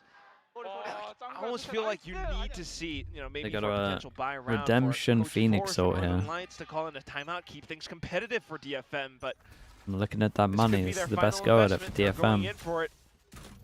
Trying to slow down the pace now after suffering that many casualties. Expecting a C. They get the op here. Heavy lean on C. Now got Phoenix here though that can actually stop the plant over towards B as well. Having players close by for quick trades. Alright, trip's going to be cleared out. Okay, now we know about the numbers, right? Last time they did this with Skydog, no one broke this. Now we know for sure people actually pushing through. Lose garage control in reaction. Drone over towards A. They insert one over towards window and then hit B. Dude, Foxy9's on top of it. Mate, Foxy9. Starting to put a bit of pressure back on, but VARREL are answering that very nicely. Akame, where's that come from? Out of nowhere. Just the 1-2 punch. Look at the weak baby there. Keep your eyes peeled later on. Akame now trying to salvage things, but can't do it as Foxy9 goes one better. He's refusing to lose. And VARREL are up to 12. Match point. What's the money look like? I need to, oh my gosh. Dude, he's so on top of that. Okay, but he's so on top of that because of like the Skydog stuff that we've been talking about. As soon as that trip gets interbroken with the Sky, like still being in Skydog mode, they know for sure. Oh, that's nice. We didn't get it on the POV, but I could just tell. Fast. I could tell that was nasty. It certainly was instant. But look at Foxy9 too, like the trades, everything. As soon as LP pops in with the run it back, it's just so quick, and how he's able to use that for a quick trade. Takes down his opponents. Man. Look at that second half. This is not how that was supposed to go. DFM were winning. They thought they were going to close it out easy, and then VARREL said, no, bro. We're going to take 3 in a row, maybe 4. Game over at that point. That's the value of a coach right there. DFM have been holding this timeout for such a long time. They thought they might get it done without needing it. And now, is it too little too late? You've got to get through these 2 rounds. VARREL have got money to buy next round, whether they win or, well, if they win, the game's over. Whether they lose or not. Yeah. So, 2 big rounds. And I'm told that if DFM lose here, they will essentially, quote-unquote, secure play-ins. I'm not sure that's what you'd want to secure per se, but they cannot make it into you know, the top stages quite so easily. They'll have to go through the play-ins. Yeah, precisely. Yes, this should do. 22 and 15 here from Foxy9 has once again been another inspired performance from him. It's been such a fantastic pickup. Probably, I think you could argue, the roster move of the off-season. Yes. Foxy9? Certainly is, yeah. Actually, if this does turn out to be a 3-0. Oh my gosh. Could well be. I mean, I like that VARREL have changed at least it up a here as little, well, by the way. LP sitting under the window for at the least first look time in from a half. stage 1, stage 2. You know, a cheeky position that can catch you off guard in a round like this. 100%. You're going to the site, maybe you have the plant, but this Hey, the raid boss is here, boys. Once again, Foxy9 has to get this job done. He has to do it solo. There's no rotation necessarily anywhere nearby, but 2 duelists in your face. There's nothing you can really do. Luckily, as we've seen, LP under that window, he was able to get himself a cheeky pick. It was enough to catch Kaide off, so it is a 4-on-4 for the retake, and LP has the flank on long. DFM have to watch their spacing, though. He thought about it, but not going to go flash for it anymore. recon. Zexy on the line, misses the shot. No way, May gets away with one. Big and that might just be enough to win this round push. for DFM. They're making so much noise spawn that they might not even think garage is a thing. With the shorty gets himself one. And maybe there's still a chance, and maybe there's not. It is DFM that take us to 11. We will go the full take down set of Foxy9, regulation rounds crumbles. in both map 1 and 3, and how painful it would be to lose it here 13-11. VARREL, it's theirs to lose. Oh my gosh, do they make it close? Unfortunately, whiff by Zexy for sure. Just perhaps wasn't expecting that many players up close, but that's credit to DFM for recognizing the situation and immediately playing into a the luck on this. Close one in that position. This was very on top of the luck, though. Up. He like followed him fully. Onto an Odin now. From long seat to garage. The crowd is just willing this forward. They want to see an OT. Relay Bolt shock dart to go forward to take a bit of space, and Zexy set up for success here. Are they going to clear it? No! Yes! Oh my god. Kaide on the second jiggle. Dude, my neon's locked kill, into Tuna B. is tucked in a corner as well, and by the way, you've also got Yasuka all the way into B. They're going to go back to B. They're going to cancel on A. VARREL's got no idea. Foxy9's on top of it, though. Maybe starting to cotton onto it now. He's just going to tuck himself away. Drone clearing out long. He jumped down to garage. Can wait for the eventual hit. There's the info. Okay. Not ready yet. Does Foxy9 go off on his own? No.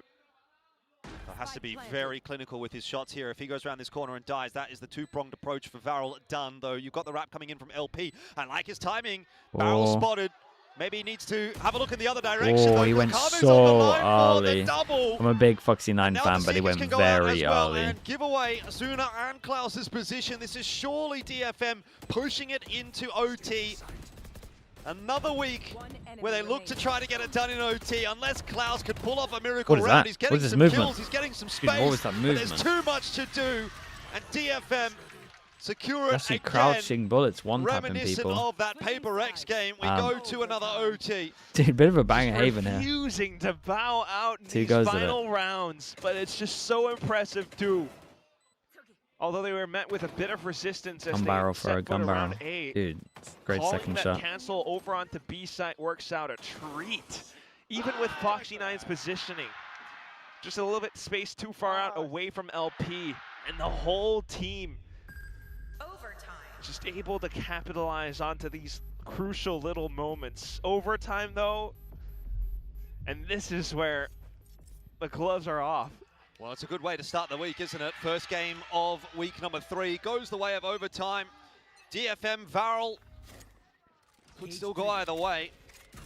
At one point, we would have all said it's DFM, and then it was maybe everyone saying VARREL. And now we're back to who knows. Hard to say, that's for sure. I mean, even with that guiding light, just gonna not hear enough the cam to really confirm anything. Gonna hear the cam and saw that no one was holding the line deep. So with early C info, you know that A is gonna be strong and C is gonna be weak. So he calls his team to literally send a garage and C split. Swing on in. Not gonna go well for Zexy. That is clean from Yatsuka. Not going He to slow get Barrel out of down here. too much. They want He to try and sticks barrel their way around. into C. That's where they had so much success on their own attack. But Yatsuka Sticks is an ever-present around, threat. man. Hiding inside of that cage. He's got no help for a Round the corner long again. time. He's Just done the so one well to more. get an extra. But He just should the one just be more leaving might be side, enough but for DFM. he got It an does extra. give them the player advantage for the retake. Plan took a little while to go down as well, so DFM are well and truly on their way. In a position. No big also pieces of utility to worry about. That said, all 4 players from the same angle. One could be a problem. flash. There's going to be a little pivot through from Kaide maybe towards Garage. They ain't got much util. This guy's never using his drone Slow here. things down too much. There's the flash on through, and LP's going to be a dead man now on the line. Very, Sooner very and Foxy nice on 9 this. can't do anything. I mean, he did DFM so good on have site to series get points. 2 here. The call was pretty good Incredible. from VARREL. And Heard that the was camera. They called Just the well right put together site. by Yatsuka. He just you got have 2. to witness how he does it alone. I mean, the courage to be able to peek back in, get that eventual kill onto Zexy, who's unfortunately not able to get it through a slide. And then having that cage set up to him by Kaide as well, it just keeps him alive for an extra second where despite being blinded, Yatsuka takes down another numbers advantage, like you called it, Jordan. And it's just going to continue to give them The confidence defense for what round could as well. be the last round of the series now. Just an eruption of cheers for the full Japanese team. That's it, though. It's VARREL on their defense. Uh-oh, but they're being tested. Just Suna alone by A-Long. Unlucky. Yeah, that's He's not going to think that this given him a close. little bit of Solo room to A. work with, but Solo A. has to back off As a eventually Skydog. now. Smoke through onto Heaven. There's Mate, no he's secret. got to kill 2 DFM himself now. are headed in towards the A side. Fast lane's going to get them in. Dash up over the top from May. Well, and Suna for the did. double. It's still the backfill from Oh, VARREL. not this again. Looking good The for one moment. guy Flash send around it the in corner. solo play. Easily avoided and no concerns for VARREL at the moment. We go again. The Dude, the entries anchors just are weren't doing quite insane. clean The anchors enough. every single time are getting 2. Not It's not even bad from like the attackers at the moment. They're picking the right sites. They're hitting the weak sites. Just one pass and it's just owning of them. That Omen flash is similar to Yatsuka, pretty unlucky. Should we say, is that the word that we're going to use? And the whole team comes in off numbers advantage, even with a flashes through. Akame trying Interesting. to dodge it. That's It's another not one we enough. could use. You go Yeah. again. I mean, at this stage, I don't know who everyone's cheering for. Ill-timed. I think both teams have some supporters in the house tonight. Klaus is going to try a bit of a solo push on short. Does get across. I don't know if maybe spotted a foot earlier on there. They're doing that thing where they think that the op's out.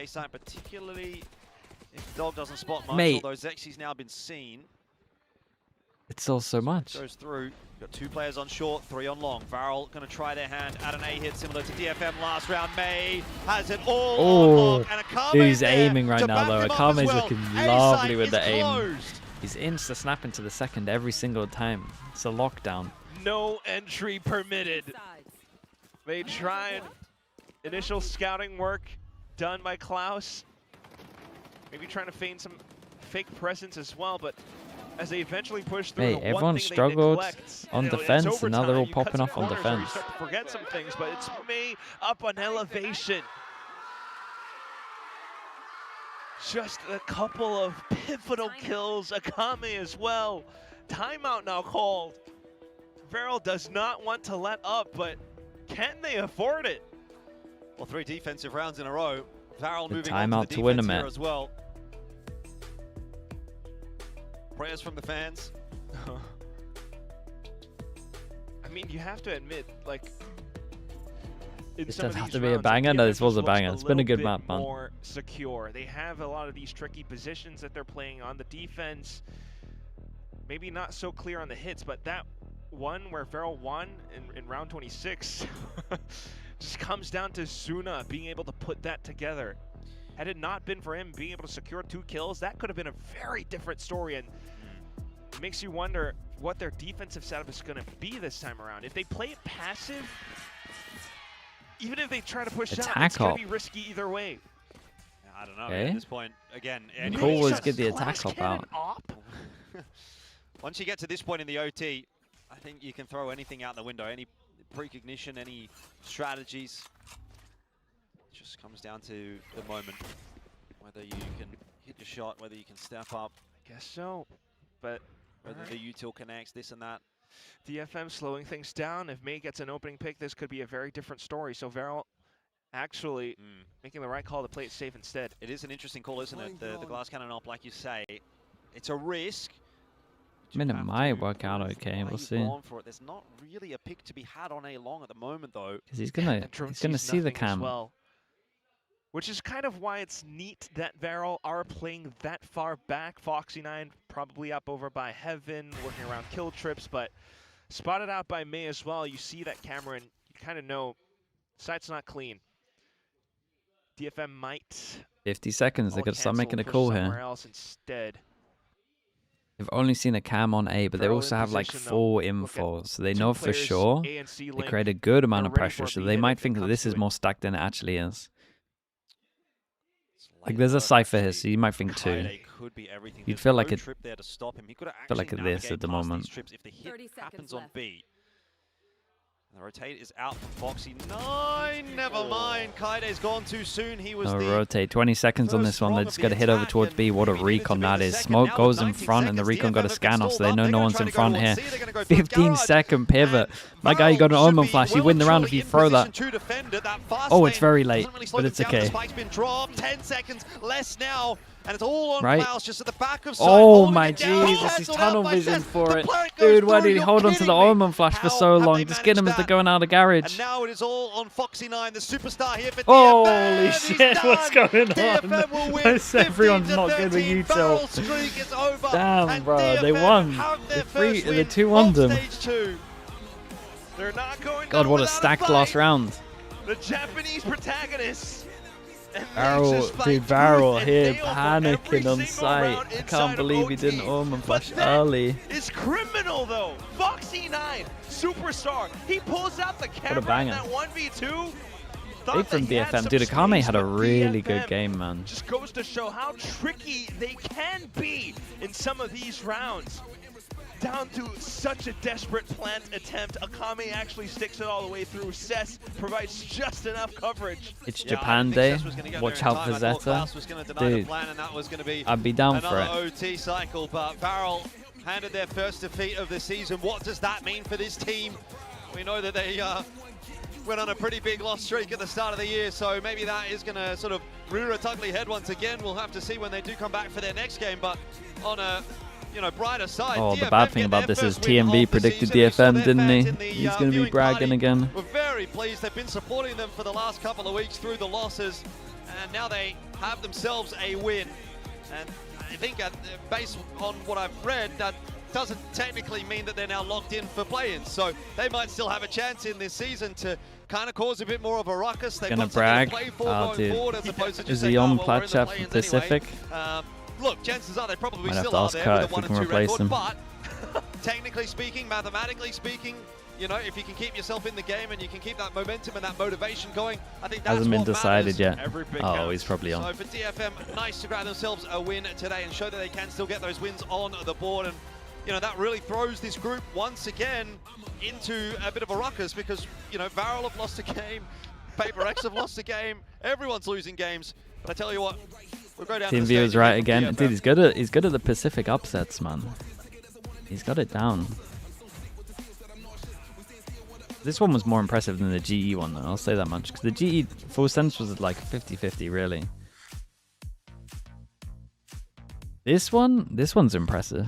네, 이제부터가 시작입니다. 승리를 거둔 DFM의 야츠카 선수 만나보도록 할게요. 승리 축하드립니다.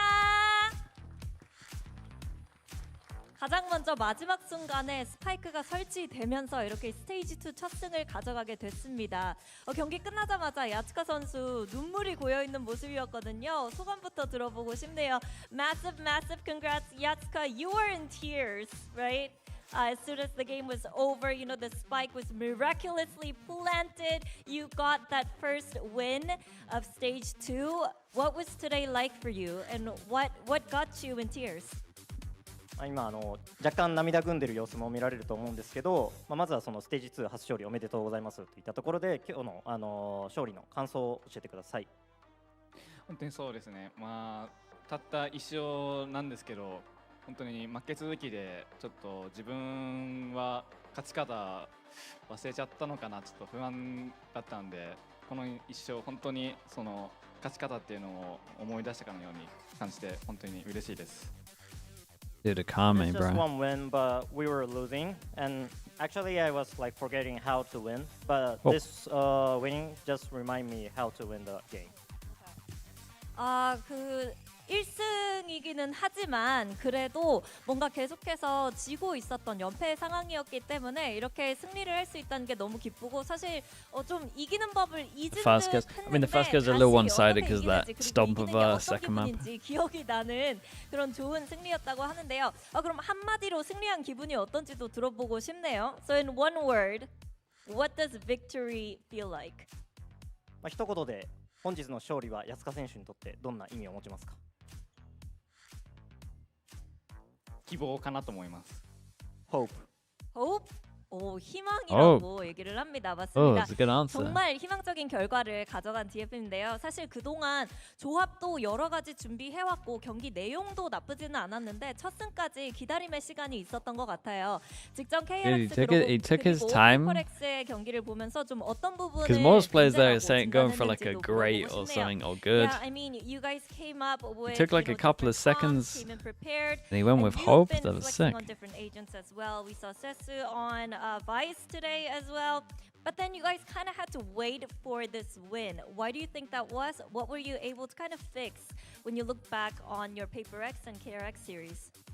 いろいろな構成を試す中で安川選手はフレックスとしてチームの役割があって、例えば今日の試合でとセス選手がバイスを使ってたりとかもあったと思うんですけども、今日の勝利といったところで、ペーパーレックス戦だったり KRX 戦からどのようなチームとして学びを得て、今まで今日の勝利に向けて活動してきたか教えてください。そうですね、その2戦やってきたんですけど、負けてきた理由が、相手がうまかったのはそうなんですけど、自分たちのミスが多くて、でもそのミスの直し方っていうのをちょっと分かんなかったんですけど、今週は本当にそのミクロ的な部分を意識して練習できたかなと思います。So the thing is that for the Paper X and KRX match, opponent was good at it, but actually there was a lot of mistakes on our side. And we just practiced on that, how not to make the mistakes. That's why we contributed to the win today. 직전 KRX와 페이퍼렉스 경기에서는 뭐 경기력이 전반적으로 나쁘지는 않았는데 I guess they got a little, 많이 나와서 they got a little unlucky. 반복하지 They played DRX first time against the triple duelists. 가져다준 것 같다고 They 얘기를 didn't have the luxury of the demo. 이제 마지막으로 They T1과 struggled. 팀 시크릿과의 경기가 이제 Then they played Paper 남아 있는데요. X. 아까 희망이라고 말했으니까 힘차게 팬들을 향해서 이 희망의 에너지 전달해달라고 부탁해 보도록 할게요. They played You have T1 T1 next. and Team Secret left. Yeah. In the group stage, DFM fans are always hoping for your win. So give us that winning energy, you know? Really, fighting! 残りグループステージが T1 と TS 戦、チームシークレット戦になると思うんですけども、DFM の応援してくれるファンの皆様へエネルギーのこもった言葉をお願いします。T1 はもう本当に強いチームですし、 TS もステージ2からいろいろと変更があって強くなったと思うんですけど、思って本当に難しい相手だなと思うんですけど、本当にこれから DM 勝っていくのでぜひ応援お願いします。And T1 and Team Secret are both strong teams, and I know it's gonna be a hard way, but we're gonna be doing everything, and we're gonna be giving the everything to have the win. So please keep supporting us. 두 팀 다 강팀이긴 하지만 승리를 위해서 최선을 다할 거니까 계속해서 응원 부탁한다고 얘기했습니다. 이렇게 해서 야츠카 선수 만나봤고요. Alright, DFM chat. 에너지 파 1, 2, 3. We'll be back in a little bit. We got DFM 에너지 파 화이팅! Fighting!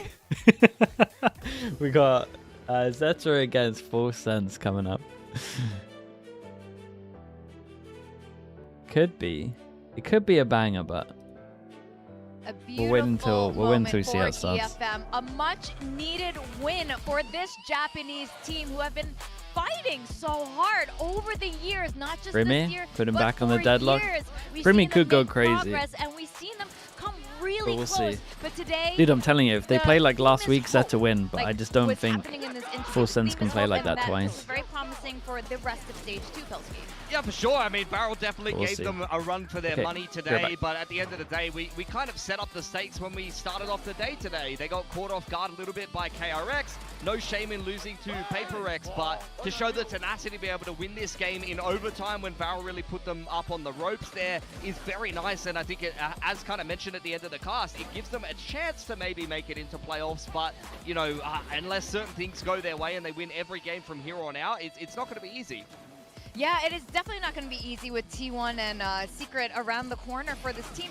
But for now, at least they can celebrate this win. And of course, I don't know if you guys expected an overtime, but at this point, I think I will start to expect overtimes from this team moving forward. I think from VARREL, you always expect an overtime. Also They VARREL. played 24 rounds minimum. I was surprised, honestly, that they got Ascent done so cleanly at the end of the day. But for DFM, good to see them right at the end there. Even that last round was so tense. Oh, it was. The crowd was so electric today. Yes. Between these two teams with VARREL, which, you know, with a newer team here, there's a lot of fandom, but DFM has carried so many fans flying in from Japan every single year to support them. So I think this has been a really exciting day, you know, if you're here live in this venue. And of course, we will be having an interview with Cess shortly after this. But, you know, your prediction was wrong. My prediction was wrong? Let you know. Yeah, unfortunate. Look, my VARREL streak has been pretty strong so far, Yeah. but full credit to DFM. They definitely earned that win. Yeah, they did. And I would like to introduce our two special guests. Of course, we have DFM Cess, and all the way from Japan, Mitsuka. Welcome to Help Translate. Thank you for having me. You're here on vacation, and they're making you work. They're making you translate. But welcome. Really happy to have you here, especially for DFM's first win for Stage 2. We're really excited about that. Now, Cess, I want to ask you, your coach, Northern Lights, mentioned that you guys were pretty confident coming into today. So I want to know what you guys were changing to be so sure that this was in the bag. ノーザンライト選手コーチがこの試合に向けて自信があるっていうコメントをどっかでなさってたらしく、その自信とかあとはそのチームの雰囲気が変わったきっかけみたいのってあったんですか？きっかけはなんかこの2週間ぐらいこの大会で負けて、なんか改革的な感じでちゃんとみんなしっかり練習に励んで、まあちょっとの悪いところ、ボディの使い方とかはなんかしっかり見直して話しながらやろうっていう感じで今日になりました。So this past 2 weeks, we got defeated twice in a row. So we need to make an adjustment like in a big way. So we decided to communicate more and like a physical movement. We discussed about how we communicate during the game, and then we practice a lot. Oh, well, it's definitely showing, and of course, you guys did win today. But I think another theme besides hope for today is resilience. You're a team. Last week against PaperX, you guys came back, brought it into overtime, and today, the same exact thing happened on map 3 with that overtime. I mean, what is happening with the comms to bring that kind of energy to push it over the finish line? そういったこともあって勝利挙げられたと思うんですけれども、前回のペーパーレックス戦でもこう逆転の展開っていうのがあって、今回も第3マップで大きく逆転して勝てたという要因があると思うんですけれども、そういったところの変更というか自分たちの中での変化、そしてどういったところが変わっていったと思っていますか？まあ僕は変わってないんですけど、まあ他のメンバーは若いですし、まあこうパシフィックに出てもう経験もちょっとずつ積んでって、まあラウンドが取られてても諦めない気持ちっていうのは多分ずっと持っているからだと思います。For me, I'm not the younger one, so and I have this experience, and I need to stay focused and stay calm even if anything happens. And when we need to chase, I think younger players are accumulating all those experience through these VCT Pacific, and then I think all of us are more like a calm and chill when we are in a bad situation. Yeah, you're definitely stepping up in terms of experience for the team and roles too. Yeah, I wanted to ask about that last round. Was that kind of the case? Because that last round, I felt like you saved the game and pushed the game across the line with that 3K in the last round. So if you can talk us through that that hectic like C-site situation that we had at the end of Haven there. ヘイブンの最後でも最後のラウンド3キル取って、セス選手がこうゲームセーバーになったような展開っていうのもすごくあったと思うんですけれども、そのギリギリのところでもしっかりと勝ち切るというような個人的なそういったプレーについてはどのような思いでいますか？いや、実際は最後のラウンドはもうメイがオペレーター持ってもうピックしてワンピック取ってもらってゲームスタートっていう気持ちだったんですけど、敵もやっぱり警戒しててピックが取れなくて最後の選択はすごい難しかったんですけど、ただ自分がミッドに行った時に勝つならこれをするしかないと思ってただ行ったら勝てました。 So the last round we are kind of defending on May's operator and I wanted him to get 1 kill at least, but we couldn't make it. So when I went into the mid, there's some like do or die.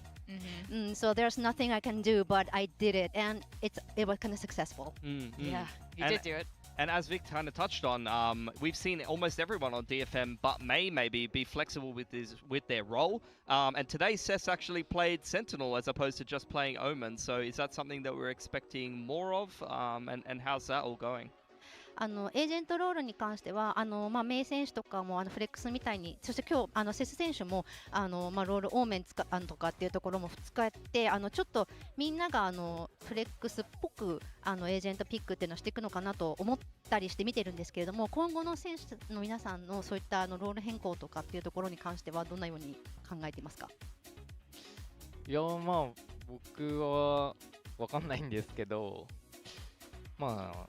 ロールを変えて良くなるんだったら多分コーチと話し合って積極的に変えていけると思いますし、実際なんかキャラを使っていく中でなんかその経験というかそういうのが重要だと思ってるので、上手くなってたらもうそのロールでいくのかなっていうのを思います。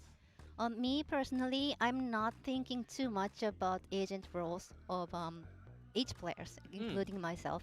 But if new thing worked, I think that would be great for our team. So it's up to our teammates and the coaches. But I think using agent, it's really important to experience more, right? So if we experience more and other roles are very much usable for other players, I think that would be great, and I think we can be flexible about that. And lastly, correct me if I'm wrong, the very first time DFM had their first win in Pacific, it was against T1, right? DFM が初戦こうやって初勝利挙げたのはT1 でしたよね、パシフィックでは。多分そうですね。Maybe. I think so. Well, they're your opponent next. Do you have any words for them? で、次 T1 戦になるわけですけれども、何か T1 にメッセージありますか？ For the DFM fans, let's have a message for T1. ファンでもいいですけど、T1 に何か一言あればお願いします。僕たち、僕が初めてパシフィックの時行って戦って勝ったんで、次も勝ってやります。So yes, my first win on Pacific Tier 1 was against T1. Yes. So I'm gonna repeat the feat. Oh, love it. Well, congratulations on today, Cess and Musica for translating. That's all we have time for, so I hope you guys get some good rest and hope we I kind of want to see a repeat. No bias, but like a little bit of bias. Thank you so much. Thank you. Thank you.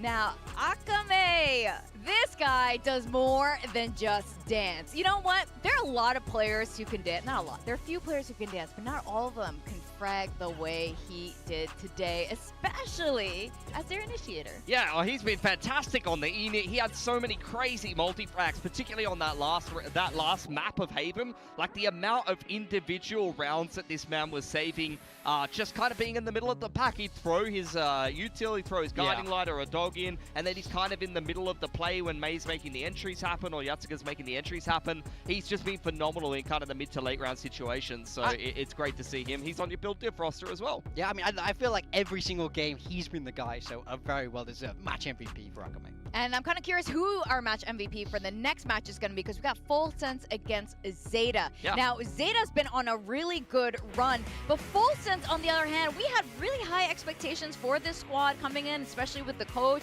you know, rejoining the core of this roster, but we haven't been seeing the firepower that we expected. I mean, look, last week against Global was shocking from this team. It really was not how they wanted to go out in that game, but they did have a good win against Nongshim before that, so we need to wait and see which ZETA division is going to show up. But when they're on their game, this is a team that we expect a lot from. Look back to last year, this is a team that could have, maybe should have made champions. Even over in Stage 1, you see them come second. We saw how well they can do in Pacific, really, so it's just, can they find that form once more? Yeah, 100%, but this is just a classic, really, game from Full Sense. If VARREL's, you know, MO is going to 24+ rounds, then Full Sense's MO is they either absolutely blow the other team out of the water, or they completely go missing in a game. And there was a lot of kind of behind-the-scenes pressure, I think, in this particular game, you know, for both teams, I would say. And it seems like GE completely thrived under that pressure, and Full Sense completely went missing.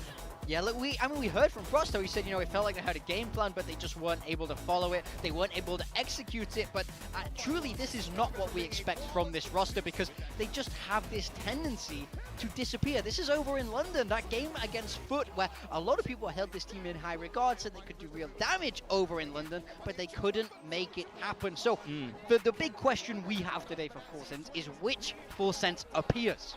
Yeah, and even in kickoff, like, they had a moment where, you know, they went missing against Nongshim on one of the maps. And look, for anyone that can find Full Sense, 100,000 baht from me personally. I'll send it to your account. I think they're grab netted somewhere.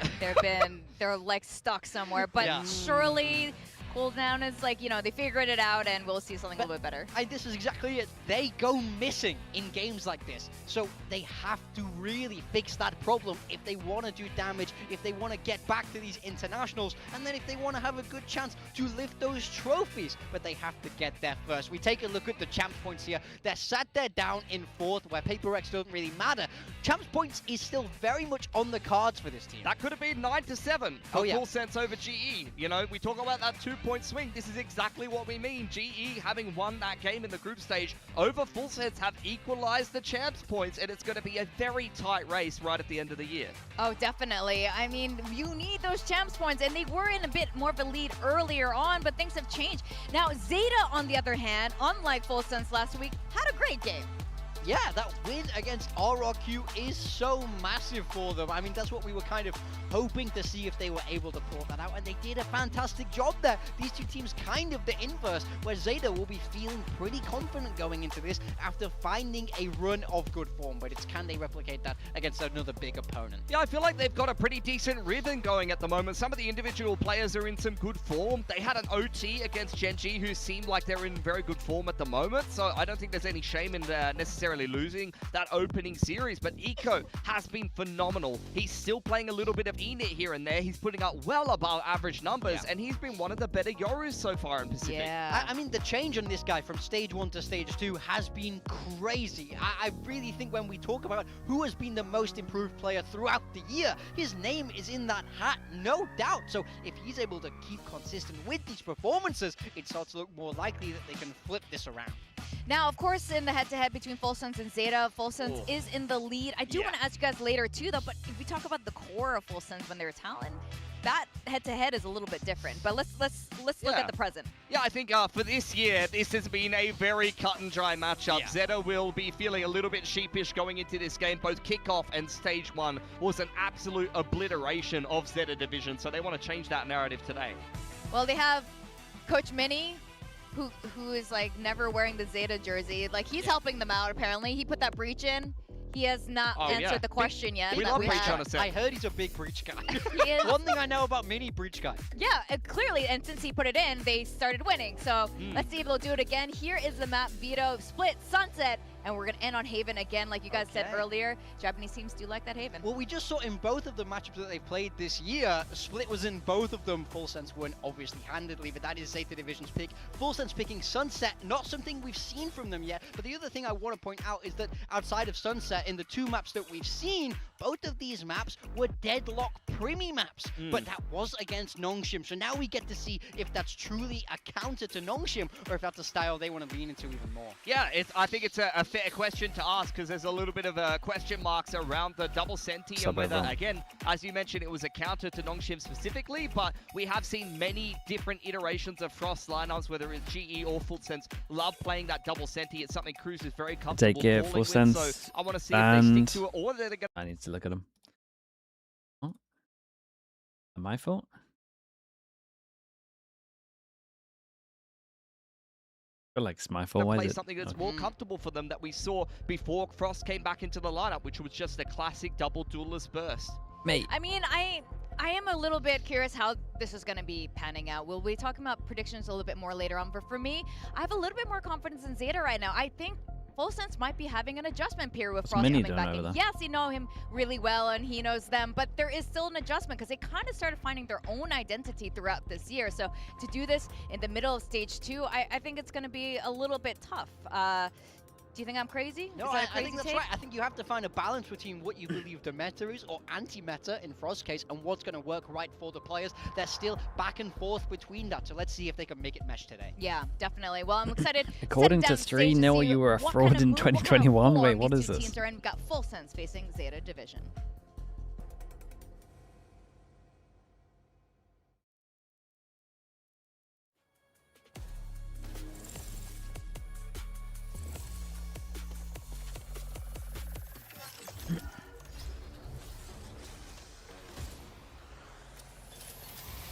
$68.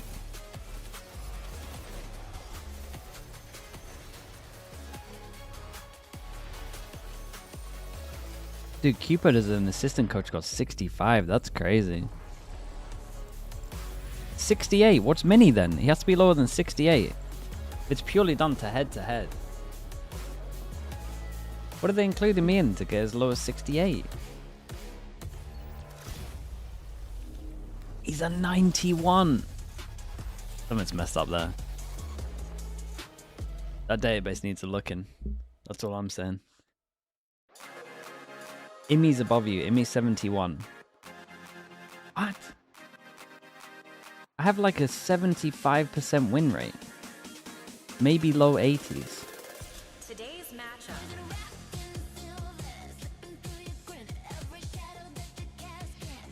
Now we have Full Sense and ZETA, and this matchup is rather curious and a little bit surprising. You coached in the dinosaur ages? Doesn't mean I should be punished for it. Now reunited with their coach who was coaching another team who also went to Masters London. They will be the favorites to win.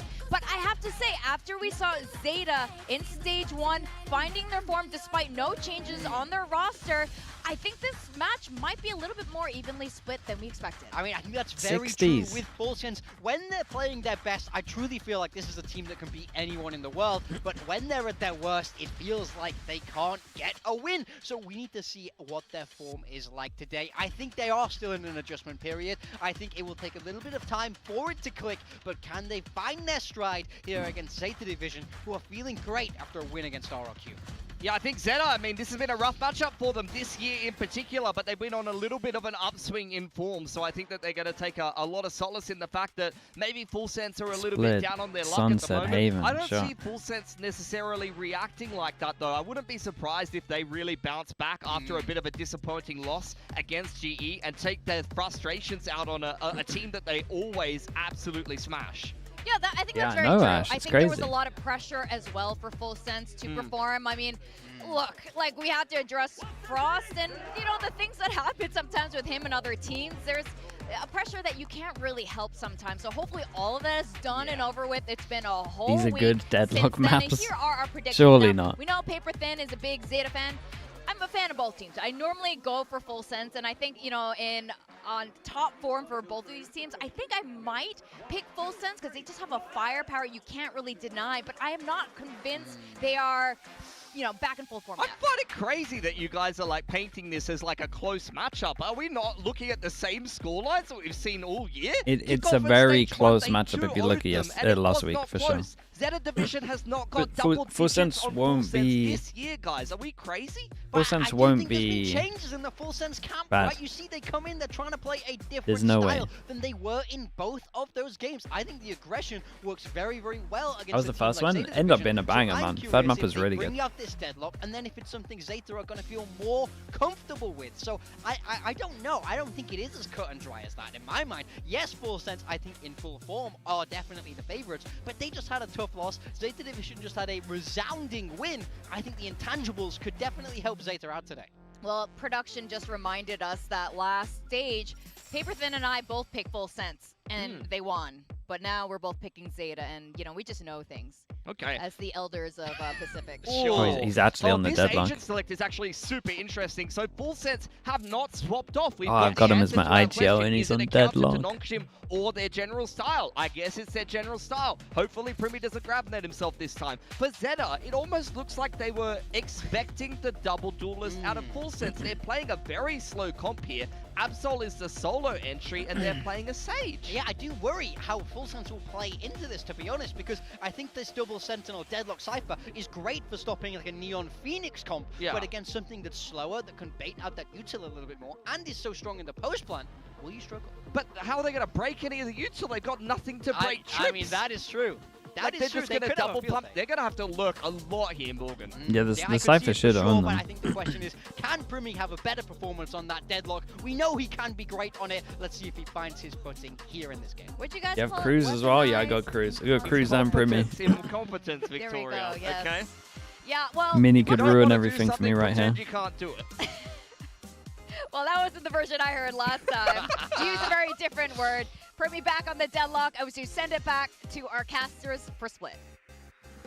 I think we saw a bit of weaponized incompetence from Pilski on the throws to the caster desk. That's why he's not doing it anymore. So yeah, thanks for that one, Vic. Look, I tell you what, it's going to be a tough act to follow to provide a better game than that last one. Obviously, going all the way to 3 and going to OT in the final map. It's going to be a tough one.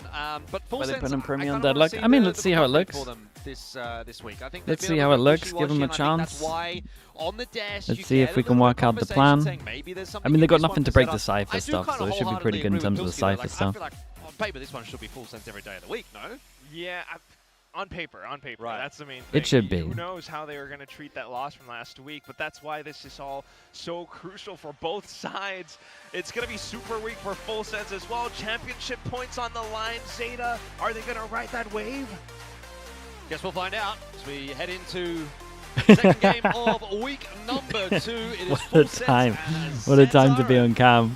That was awesome. I mean, too bad of a performance, too bad of a run. They got that win last week over RRQ. They got themselves underway after a tougher start. They did lose to Genji in the opening week, and we've all, I think, been really focused in on what Full Sense have been doing, and they have certainly been a little bit up, a little bit down. They had a fantastic map of split, I recall. It's a long time, man. Game against Nongshim, I think they won 13-3. So I do feel this is a pretty bold on a high to be peeking into them. Actually, no, it was the other way around.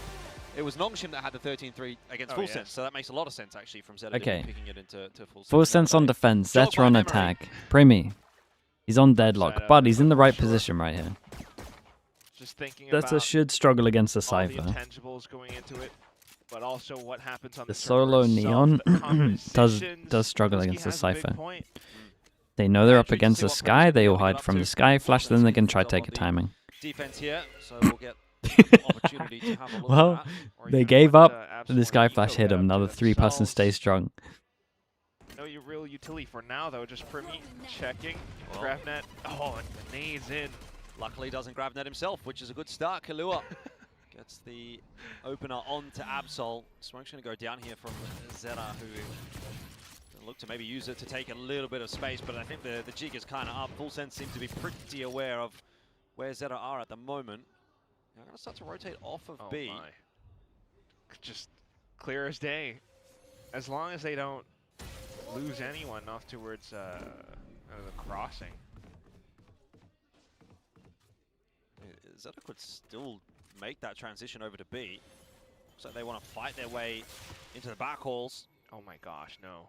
And they tuck around. You're stuck between a rock and a hard place here. Ooh, killer's low on sight. That's not shabby at all. Primi back in the site, and once Mate, again, why are you getting your grab now overwhelmed. Sugar Zero, who's found a couple. This round is kind of getting a little bit weird here. I think full sense it's getting awkward. They've got that spike control, but you're right. Time is going to be a factor here, and ZETA are going to look to push the issue. Sephiroth is You can just get it in time. Control up for a second here, maybe get the kill on the fadeaway. Or he almost chose that timing perfectly. In the It was end, winnable. Oh, he's whiffed. Oh, in Sugar Zero didn't whiff. What is Primi doing, man? Away with that round. Why is he getting his craft now? I don't think the full sense of last What do you season think's gonna happen? Yeah. I don't even know what to say. I just... Primi had his own... The only guy with high HP, and he's trying to enable the guy with low HP. Mate, guy's just getting body shot. Look at that. That's a kill afforded up to Sugar Zero. That's what gives him... Mate, if he's on Jet, he's not pulling any util. You know what I mean? Like, yeah, no, he gets that kill. He can't pull util. Like, it's literally impossible. His buttons don't have that effect. I'm like trying to hold my tongue, but yeah, this is very perplexing stuff. It's still just a pistol though, so I guess we hold on to a bit of hope. Oh, Eco. Very big stack, a bit of forward space onto this B site. Cruz peeking over. ZETA's pretty happy and comfortable. All the rifles purchased up in this round. Cover going. So just trying not to lose their grip over him. Yeah, be a pretty unfortunate one to lose here if you're ZETA. You'd have to make that call to go towards B. And they do seem to be making that call. A couple of pings do go through. Back the right side. Dog. One person gets the dog out and it baits the four hiding on site. Necessarily all that. No more dog. Sage gets the heal onto Absol. Sugar Zero tagged down a little bit, but again, you've still got 4 players on this site, so every little bit of damage counts here for Full Sense. We'll see if they can make anything of it. So far, so good for ZETA on the entries, and there's really not a whole lot to write home about. Jit Boys does fight too. He's got to be doing it on purpose. Wait, did he? Yeah, he missed his grab net. Yeah, he did. He hit the wall. I gotta see that again. It kind of looked like it wasn't the cleanest of hits. Maybe there's an idea around wanting to grab that nade combo, but it hasn't been clean, and it's tough for him to get the right timing. It's just kind of the nature of things right now, especially with ZETA and how they're able to kind of fish around, working around their rifles, playing very safe. That music tech pause. A tech pause. Indeed. But yeah, you should maybe check Primi's PC. I think there's something wrong with his GravNet. Maybe his keyboard. No, I mean, yeah. I guess should probably check his keyboard. He keeps getting the GravNet out randomly. Map, although it is early days, I don't think we can really read into that all that much. I thought the pistol round was a little bit messy here and there, but honestly, I don't read too much into it. A pistol round's a pistol round, and you go back and second round there, it's nothing really too concerning to be dropping that round as Full Sense. So it's what's a fair statement, you know. So we'll kind of just hold the breath and then see what happens in the possible upcoming rounds. But for now, it's just a far cry. Who won the last game? DFM. It was a banger game. And you, of course, mentioned that Nongshim game as well, which you do see similar shades. You know, having a Neon still, Absol definitely capable, but ZETA. Mate, some of the drawings in Pacific are pretty nuts. With how they're approaching every single round as well. And as mentioned before too, from that win off of RRQ last week, they want to carry that forward. Every little bit counts. Just to let you know that what you've been practicing works. But okay. Toxic screen initially. Guy flash over towards B, create a little bit of pressure. Create pressure that we're going for an A split. You talk about the win for ZETA, but Full Sense also coming off the back of a loss against Shenji. I mean, this is good from ZETA at the moment. They don't know they've created this question mark, but if they went down early in this series against ZETA, it's an old school cam. see ZETA winning this game. Form hasn't exactly been there for Full Sense, so doesn't really matter too much. You've got a hill for a hill. Against you and the element of doubt in your mind, and things can start to go wrong. Early days, those we don't need to really be touching on that just yet. ZETA once again have got that creep towards A. They've been spotted out by the cam. This is not too Mate. bad. You wall off mid. Come on, boys. Over to support the A side. He's in position. Nah, this cam's indestructible. Kind of crazy. So all the information in the world. Okay, they got it. At the moment.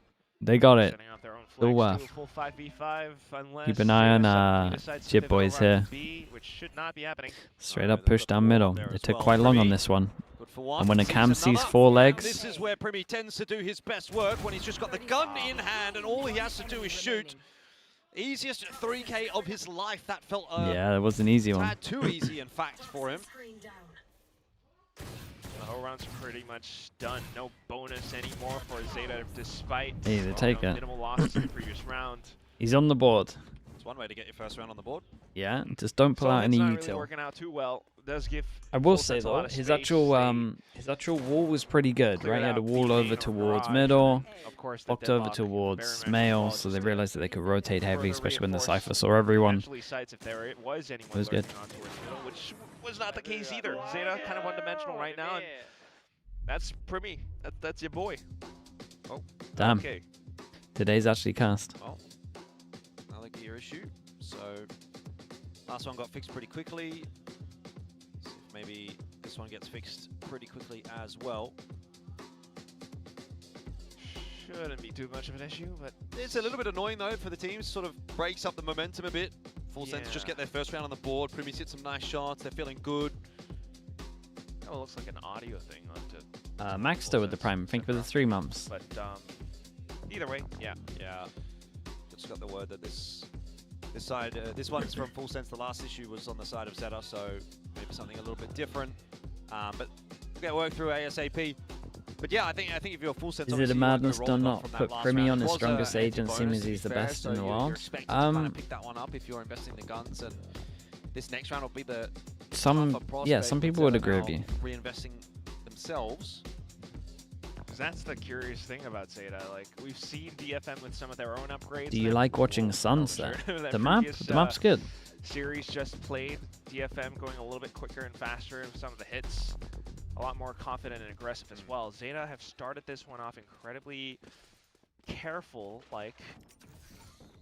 But apart from that, still, if they continue to give up that much space for Full Sense will be happy to exploit it. Lovely work from the admin team, getting that one sorted nice and quick. Actual Sunsets. Dude, that's why I worded it like that. In this round again, as we are going to have a little bit of a listen into Ooh. Full Sense and see how Okay, they go though. about this Hold up. defense. We're cooking with the deadlock. มันน่าจะวอลเว้นปะวะหรือว่าสโลว์ไม่รู้อ่ะขึ้นมาแล้วเราช่วยอยู่คิวต่อกล้องรอให้กล้องหมากเคลียร์กล้องระวังไม่มีกูไม่ต้องมาหรอกเฮ้ยไปแล้วยังอยู่เป็น3แล้วว่ามาช่วยกูหน่อยได้ปะหรือว่าถ้ามันป๊อป3แล้วอะเราได้หน้าเมนแล้วด้วยมาน่ะคิวตัวรอดนะปล่อยไปเลยคิวเราไม่เล่นกับเพื่อนได้เล่นหลังเสาได้เพื่อนได้หน้าเมนอยู่ขยายเมนแล้ววอลให้เป็นบีไม่วอลไปพีทีอ่ะวอลไปพีทีไปดูพีทีให้หน้าบีเคลียร์แล้ว Very curious wall and instantly communicating it all throughout the team and making some moves as well. But It's a really odd round. ZETA are leaving players to mark flanks But dude, as well. look, Sugar Zero is ready for this reaction. Really good read on what ZETA's up to. I mean, that so is. Much Sugar Zero just sitting in mid. It seemed like they were well aware that that pivot was heading in the direction of A, and so they activated. Jip Boys just get the trade back, but now having lost one. Now they're going to break their own wall. ZETA's kind of thinking maybe we should go back to B here. They're breaking their own wall. 30 seconds left. XDLL, an early move could get a Primi, pounce on mate. Primi. You've at least got to consider it. Still got a pounce Okay. on Primi, but Primi is just better. B side was open, at least that's the information that was given from Eco. Of course, there's still a couple of players, and Chip Boys getting the better of Shota. There is a plant on offer for a second here. Absol is He's a deadlock beast. I take it all back. So Eco has to get this one done alone. I don't think that's going to be happening at all. So to a piece, what a weird round for. A pretty comfortable round. What a weird round for ZETA. They seemed like they had a really good idea. Of It wasn't great, man. To. It wasn't great. Now it is ZETA that is going to have to sort of scrape It's a different idea. The wall in off, they're trying to insert one, but then they block off half their options. They're at least ready for the reaction, though, I will say that. Effectively. But to call back once that other guy gets the kill is just weird. When you're walling off your own angle onto heaven like that, you're trying to maybe go all the way through the back of spawn, maybe over onto well, I guess either site, but it just wasn't clear enough, and there's not enough utility to anyhow support anything. So they just kind of wall themselves in and allow for Full Sense to hold up around spots, and with Primi being able to swing back like that too. So now trying to condition around Garage initially, but without the gun supporting, it's just very easy for Primi to start things off immediately with the utility combo that, despite not hitting anything, just is enough information for Full Sense to sit close by and watch mailroom. Yeah, mid-take. Coach says, do you have a current sunset? Trying to remember if we ever did the Paper X Sage sunset. There's a lot headed in their direction. Again, that's essentially what everyone does now. ZETA. Can't get past the wall. Just gonna have to wait. Even if they try to go over by Vents over onto A Heaven, Sephiroth, Killua's in position. Maybe in 2024. I mean, that's what everyone does now, so it's like it would hold up well. We saw the previous Probably need to round do a about 1-for-1 on 15 agents. seconds, and it feels this one could go down similarly. Yeah, and you're going to be going into an insane crossfire. That flash avoided nicely by Jit Boys. You have Primi ready to swing off the contact as well, although he's now been walled off, and so Jit Boys will just fall and the play running gun. Cruz instead with that high-low.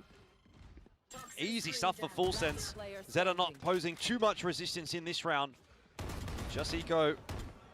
He's dealt with accordingly as well. Full Sense, like, two really good rounds back-to-back. Maybe you want to see a Very change simple, of pace from very ZETA, but at clean. the same time, As soon and they as just get have to go information slow all from the where time Zeta anyway. are intending to hit. The Sentiito's comes wrecking up, them. They set up their own crossfires, and look at the form that they're playing with today as well. Jit Boys landing his shots in a neat spray transfer. Otherwise, it's crosshair placement all around too. Maybe some mistakes in some of the earlier rounds, but now starting to come into their own. And this should continue forward as well. Primi pairing up his setups, this time over onto A, immediately falling off. Oh, here comes Jit Boys with that showstopper. He's gone so far forward that he's had to take another fight, so it ends up being a 2-for-1. That's brilliant from Jit Boys. You only have the Viper chamber. Ah, yeah, we need to swap the Viper for the Sage. Honestly, that might be an easy one. I'll get many to get on it. To get that res through though from ZETA.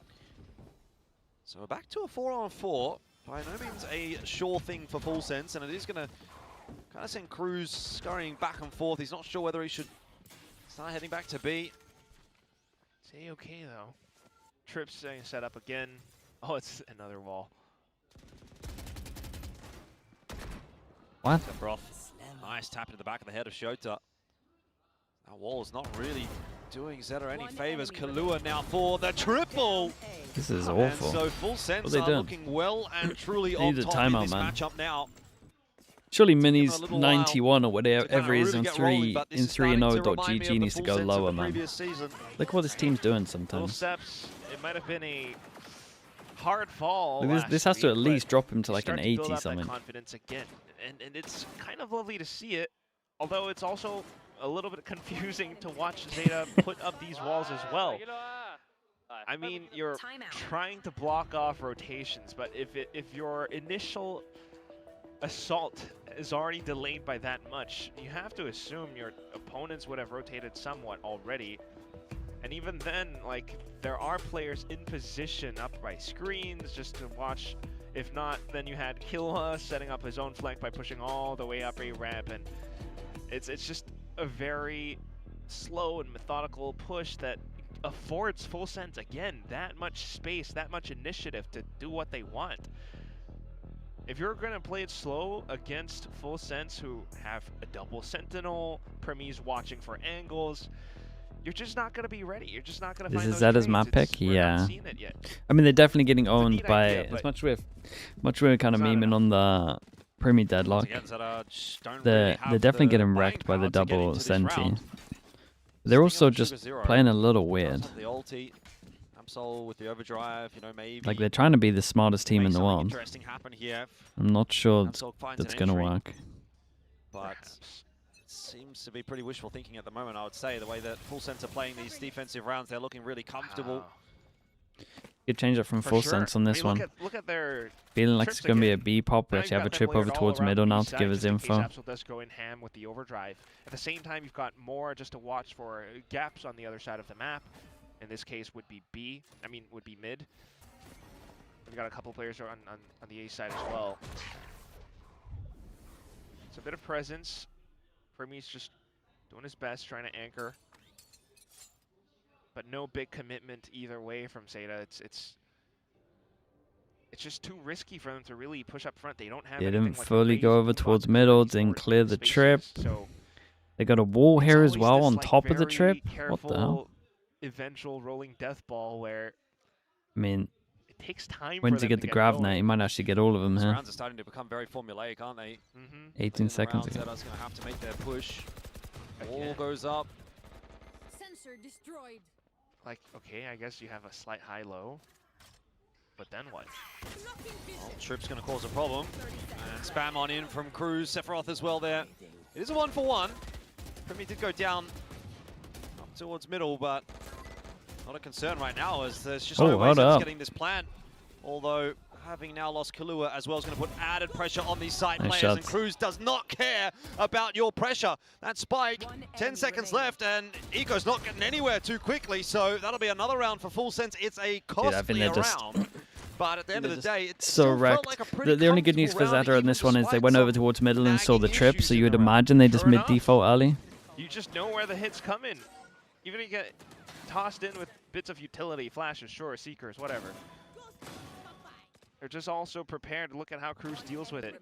I mean, the only thing that kind of got tossed in around was, I think, was it Shota lurking up towards middle, taking down Primi? Yeah, I'll kind of put an asterisk on that and think about it, but... Ominal is giant against this. You're struggling to get through any of the chokes, and Ominal would get you behind enemy lines, potentially make sight weaker.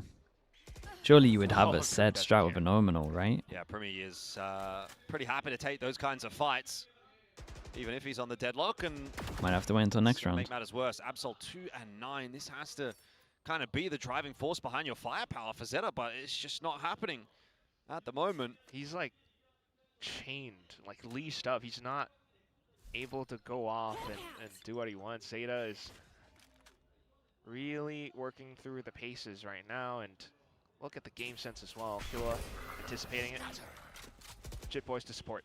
Yeah, just backing off. That's a nice port from Sugar Zero, although it seems like Kalua's all over it. Jit Boys has 3. Sure, Kahlua does 4. How's Jit Boys annihilated everyone? At this point? You know, you can't keep finding yourself in these types of situations where Full Sense has full control. Spike is going to be retrieved, and straight through he goes, but straight into Primi's crosshair. Show me what went down here. There's just nothing to be excited about for that round either for ZETA. They had a full buy as well. So 6 and 2. This is fast becoming a very dominant Full Sense display. Oh, that was through the smoke too. I mean, well, he must have seen the whole flip, but yeah, it's Zilch, Zip, Nada, Nichts. Ooh, okay. But yeah, Full Sense just continuing with the same thing. Trips all around. Primi always has the wall to stall and hold. If not, it's just going to be GravNet nade combo. Plus stars. This pretty much confirms presence, and he is hungry, along with Jit Boys. Well, once again, I think ZETA's probably going to slow things down. And look at all this util that they have to get through. Deadlock walls up. Hero rifle for Absol, but just not seeing too much yet. A bit of presence, but at the same time, look at what's happening over by Garage. Cruz is clearing it out. Oh, good flash. Uh-oh. Really good flash. Kahlua was dead if it didn't connect, but he still might be in low over trouble towards here now. sight. Should be sending it. Cosmic Divide's gone up to just try and reinforce that A side a little bit. Has given ZETA some pause for thought. They're thinking about going back around the world. They'll run into Primi if they do decide to do so. He just wants to take the fight forward, but this time loses that duel to Sugar Zero. Heals coming through as well. 40 seconds is still plenty of time you know to he's play, 10 but HP meanwhile, on by sight. the way, Cruz is on the fast flank, so if this ends up being an A hit, he might not be there in time. Now, with that kill onto Kahlua, or maybe he will if Shota goes back there. I'm not sure. Plan's going in. 2 on 2. Sephiroth to peek on the line. Should lose the duel and just about does. Eco very low. Hence the hill come back up. This is winnable for Cruz, particularly if that swing comes through. Guys, he gets the better what of are XDLL. we... And it was a Holy, headshot bro. required from Eco, and it was a headshot. Oh, he will mate. deliver. ZETA get their third, but it is by the skin of their teeth. Yeah, it wasn't great, man. But a round's a round. Not the cleanest of rounds, but a bit dirtier. It's almost the side of insanely full sets, costly. I want to say movement and accuracy. They see the same wall and everything, but neglect to play around it. And ultimately, it's a lot of these forward hits that unfortunately got tossed off. A little bit unfortunate for Absol as well, because he's oftentimes the sacrificial lamb that has to go in and break those trips, but it's an opportunity lost for full sense. Like, everything was going right for them. Now it's going to be an op play for Jit Boys, but ZETA more intent on A. Oh.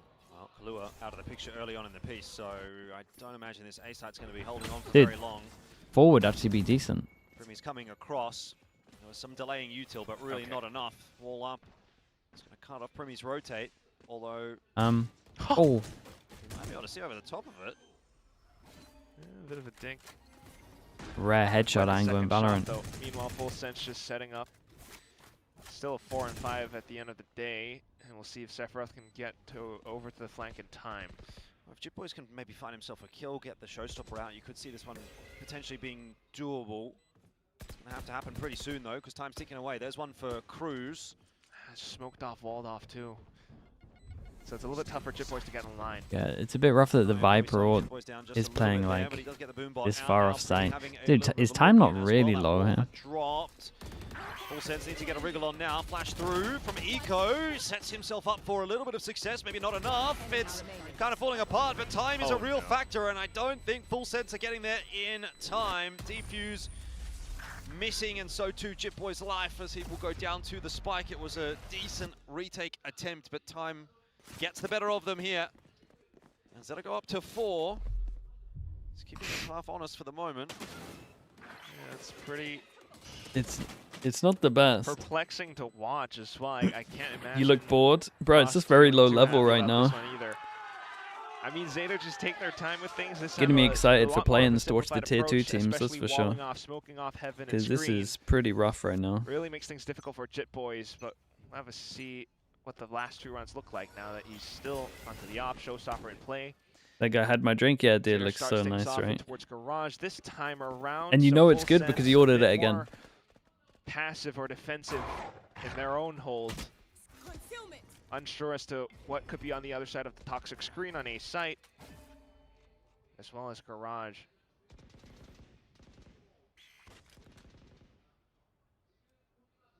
Just kind of forced to sit down and watch.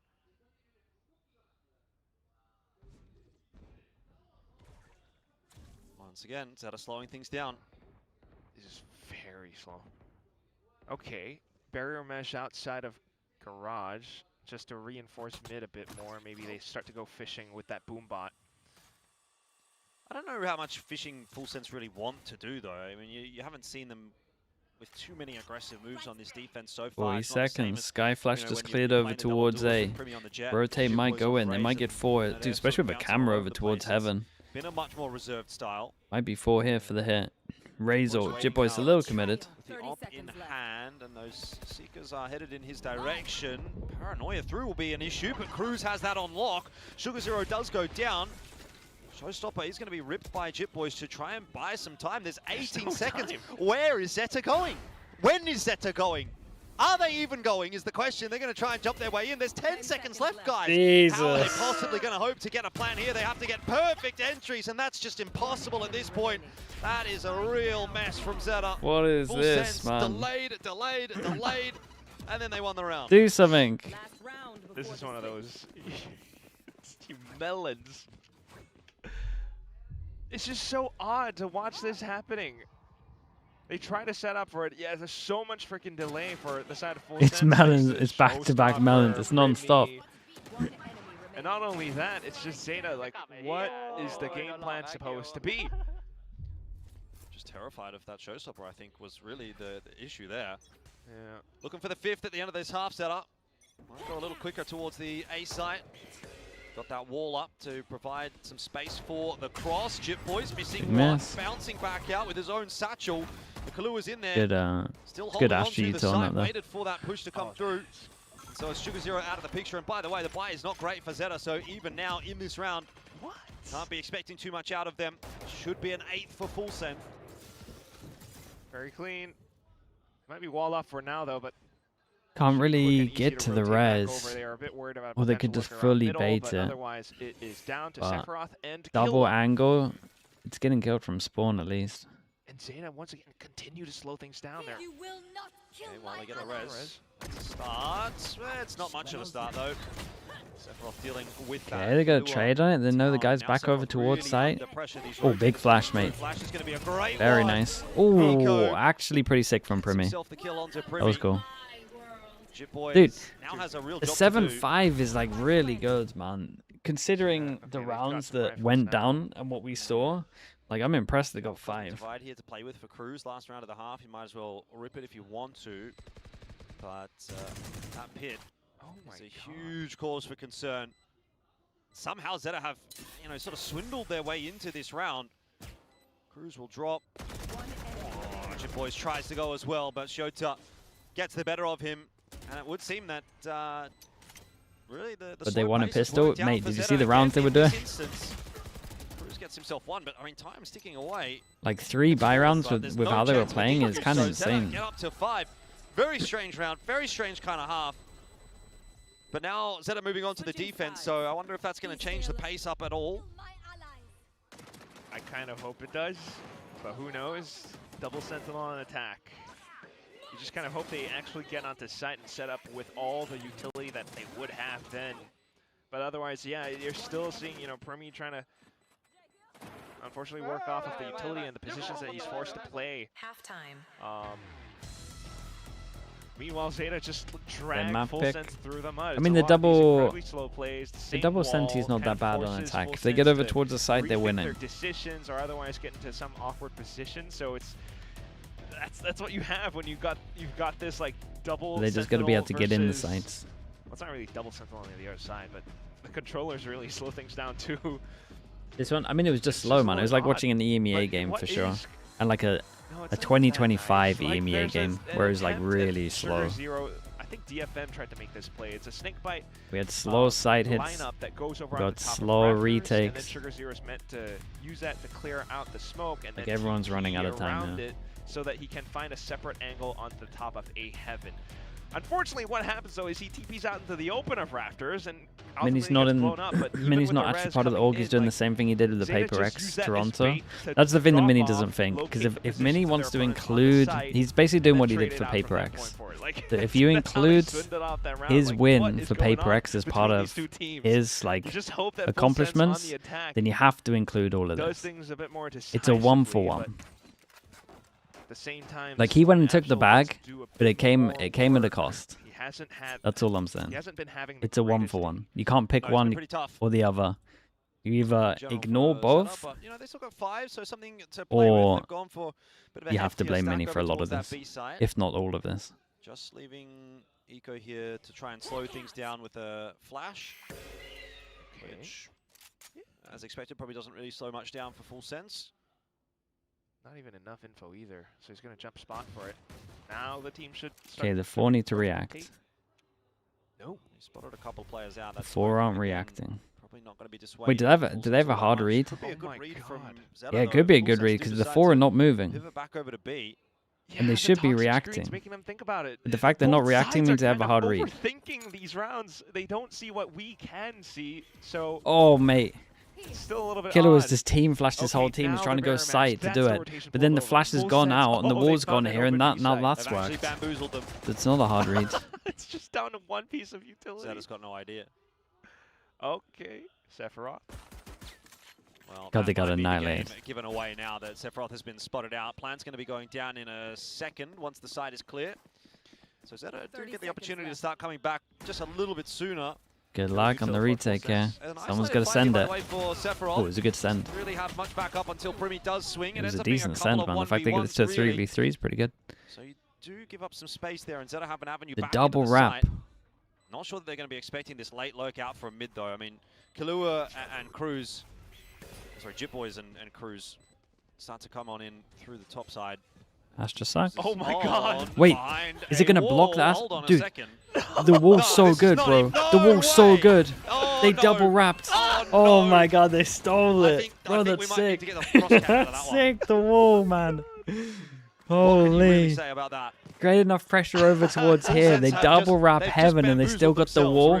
Made their wall nearly block the Astra suck as well. They nearly just first timed it. Yeah. Okay, that was sick. Mini? Yeah, he can have a point back. Just both sides. His rating on Frio GG, what the hell it's called, went down to like 80, but we'll bump it up to 81 for that pistol. ZETA at the end. That was cool. Interesting. Well, full sense with a bit more work to do now. Probably should have Flash over towards A, sees nothing. Wall info. Full sense, you can't be hitting over towards B when got wall info at mid, right? Oh, it's a good flash though. It wasn't that bad, the flash actually. Okay idea. Strong hold though. Omen had the flash out the whole time.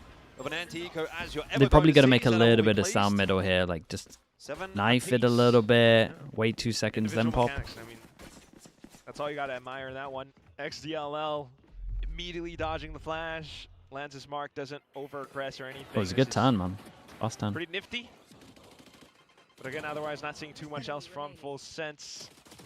I feel like on the attacking side, though, maybe Primi gets the... Oh, what are we doing now? The VM just to get under their skin.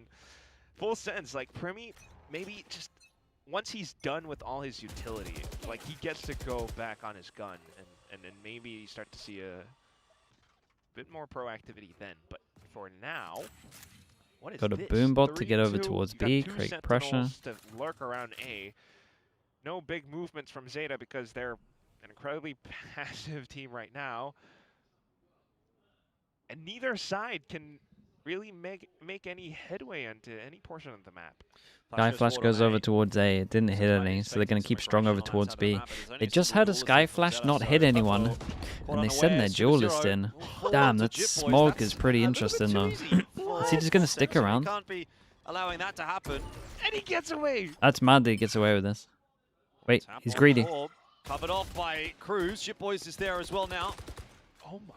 They're like, dude, this was crazy. This star here, the actual fact this went into a smoke was nuts. Just disrespecting ZETA, aren't they? Your big buy round is really risky. Especially if you know there's a stack kick, the Sky Flash didn't hit anyone. Doesn't matter. But now Sephiroth is in a prime Time's a little low, but Ace just so free. Scout, maybe clear out the side. Of course, he's a little bit tentative because he's alone for now, but the whole team has finally arrived. For me. Alongside Jitboys leading the charge into the A site. Plan will go down, nice and easy. Yeah, and it's a comp that if you get into sight, you win after plan. There's too much their util. bonus, so it's not exactly the end of the world if they do lose this. But it's a tough ask to get back into this round. Sephiroth a 1-for-1, not too bad, considering it gets you a little info as well. Yeah, they're in good positions though. Pump for heaven, they take sight. Absol needed One to wrapped pop heaven. off there if there was to be any chance. Now it's just down to Eco in the 1v4. He'll try to flash himself out onto the side. He does connect on a Jitboys, but Primi is there to handle it nice. A little bit of easy. damage. So 8-7. Full Sense are still front running, but not by a massive margin. Not yet, at least. But it starts to look like it could go that way. Oh, you can pull out the nade for a second. Why did he pull out the so nade? This is what Big Time was kind of talking about. This is what we're going to be witnessing for, I guess, a majority of these games. Is that both coaches, both sides are playing sort of anti-meta. You're not having the double duelist, things are slowed down by a lot, and both sides can really think a lot of these little moments through, which is why you do see a little bit of awkwardness at times, but eventually when Full Sense does get the side, there's so much they can work off of. All the I thought this camera wasn't a thing. To ZETA and see how they react. Are there any players that are still playing at the moment? Did they allow that camera again? That camera used to be banned.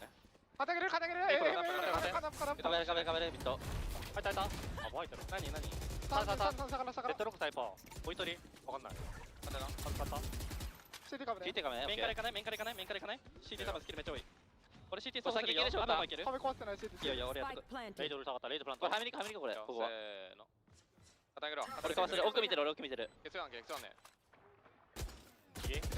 Oh, Kalua under pressure around the corner, but gets himself at least the one, which is enough for full sense. Questions abound though, as does come through as to whether or not it's going to win them the round. Privy can't double down this time. Sephiroth in onto Sugar Zero. Jitboy somewhere used the showstopper for not a whole lot of success just yet. He was still holding on to it. Absol will fall. Banana, thanks so much for the 2-1. Appreciate the 2 months. Finding himself alone with his back against the wall. Jitboys is Okay, there very to nice. answer the call. I mean, I guess once it's again. allowed if they're using it. 20-7, and he has been a real driving force behind this full sense. You would imagine. Lead 9-7. 2 rounds the gap goes back to. They're on their way to closing out this opening map.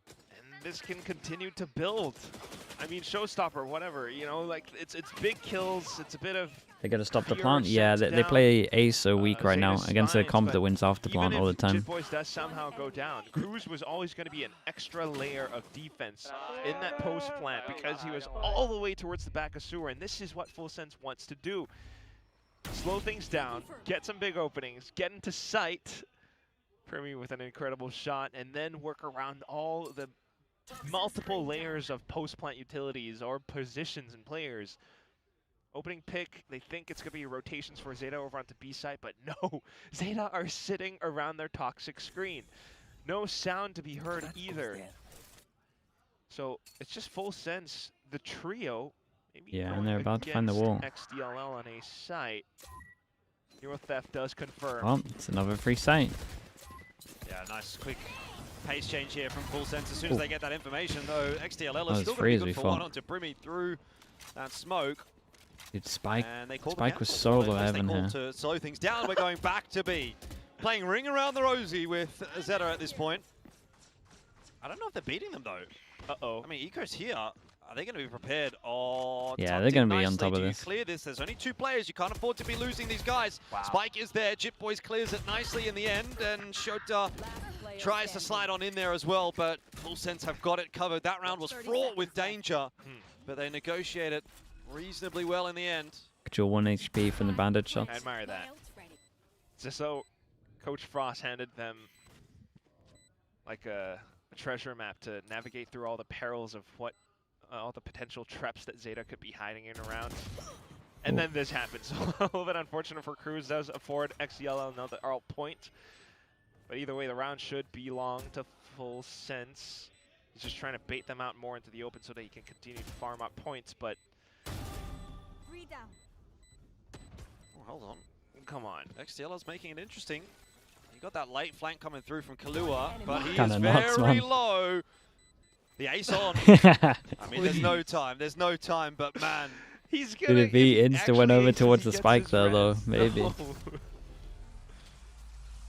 And this is like, by the way, completely, like, it's a full 180 from how Full Sense used to play in Stage 1. I think the Des can back me up on that, because back then they were double duelist. Back then they, well, I mean, even last week a little bit they were, but it was a lot more fast and fluid. In fact, they were playing quite a bit on Fracture, but here, it's incredibly slow. And it's much more in line with kind of, I think, how Frost works. Okay, must win for ZETA. I actually want to fight over towards A, so first time is strong. Dude, same camera again. I don't know, man. At least the whole time I was coaching, this was banned. I don't really know why it was banned, to be honest with you. Kind of lurking over on B while the rest of Full Sense tried to work A. They said it was never a thing. But I also think when they ban stuff like this, they should just make sure you can't do it in the game. Such a forward smoke. It's kind of wise, but shootable now, but it was always shootable. Plans. They tried to hold more forward just that you get early info. To foil Full Sense's eventual pushes. They continue to push out this time around, and taking down Sephiroth gives them a bit more information. It was to do with enemies being seen before the barrier, but they changed that. Oh, okay. Well, then it should be fine then, right? Wait, when did they fix that? Grabnet forward as well from Primi. They're really trying to bully their way in through this pit. It's a hard job. It's a tough nut to crack, but Full Sense are making their way forward. Sugar Zero has the answers. He's got a 3K. Is it enough? Low HP. They know there's low HP. This guy's early in B main. Wrapping behind that he might not be prepared Oh, for. He oh got the Jesus, shots no. in onto Sugar Zero, somehow alive. Oh, And the no, flash not keeps like Eco this. at bay for now, and it's all on Kalua. His timing on this swing and whether or not he hits a headshot is the big difference maker. Tough, of course. Impossible He must have been so nervous when he whiffed that. It's expensive though. They lose the next one, it's still done. What on earth? It's taking a bit of time to chill. The one difference Talking this a bit. time would then be ZETA pushing out, getting a bit more proactive on their defense, gives them information, and Sugar Zero just put in a shooting BM? Nah, it's not gallery. BM, they're just talking. We kind of need to watch that one again because it's just like Full Sense trying to get that safe crossing through. Of course, the Viper's fit makes it that much more difficult as well. But otherwise, incredibly sharp. ZETA get to extend. I mean, you're bringing out an outlaw here, surely. They're all going to be light armor. Oh, gotta love all these the watch parties. Full Sense a No? little bit broke then. Stingers. Yeah. Sure. Great time to be going broke. Have invested in a number of stingers, so they're going to try and make something happen in this round. Yeah, I think they even thought it might be happening as well. Aggressive fight over Garage here. Smoke down will keep them at bay. Meanwhile, you've just got Sephiroth kind of lurking over on A, making a bit of noise, breaking open the wall. Pace being taken here by Full Sense, and they are moving pretty quickly. Long range fight's not going to be too favorable for them. Jim Boys, that is a bold attempt. Just hopping, grabbing that down is There awesome. to heal him back up. Not even testing too much from ZETA though. Like just a smoke. Okay. Dog to re-clear.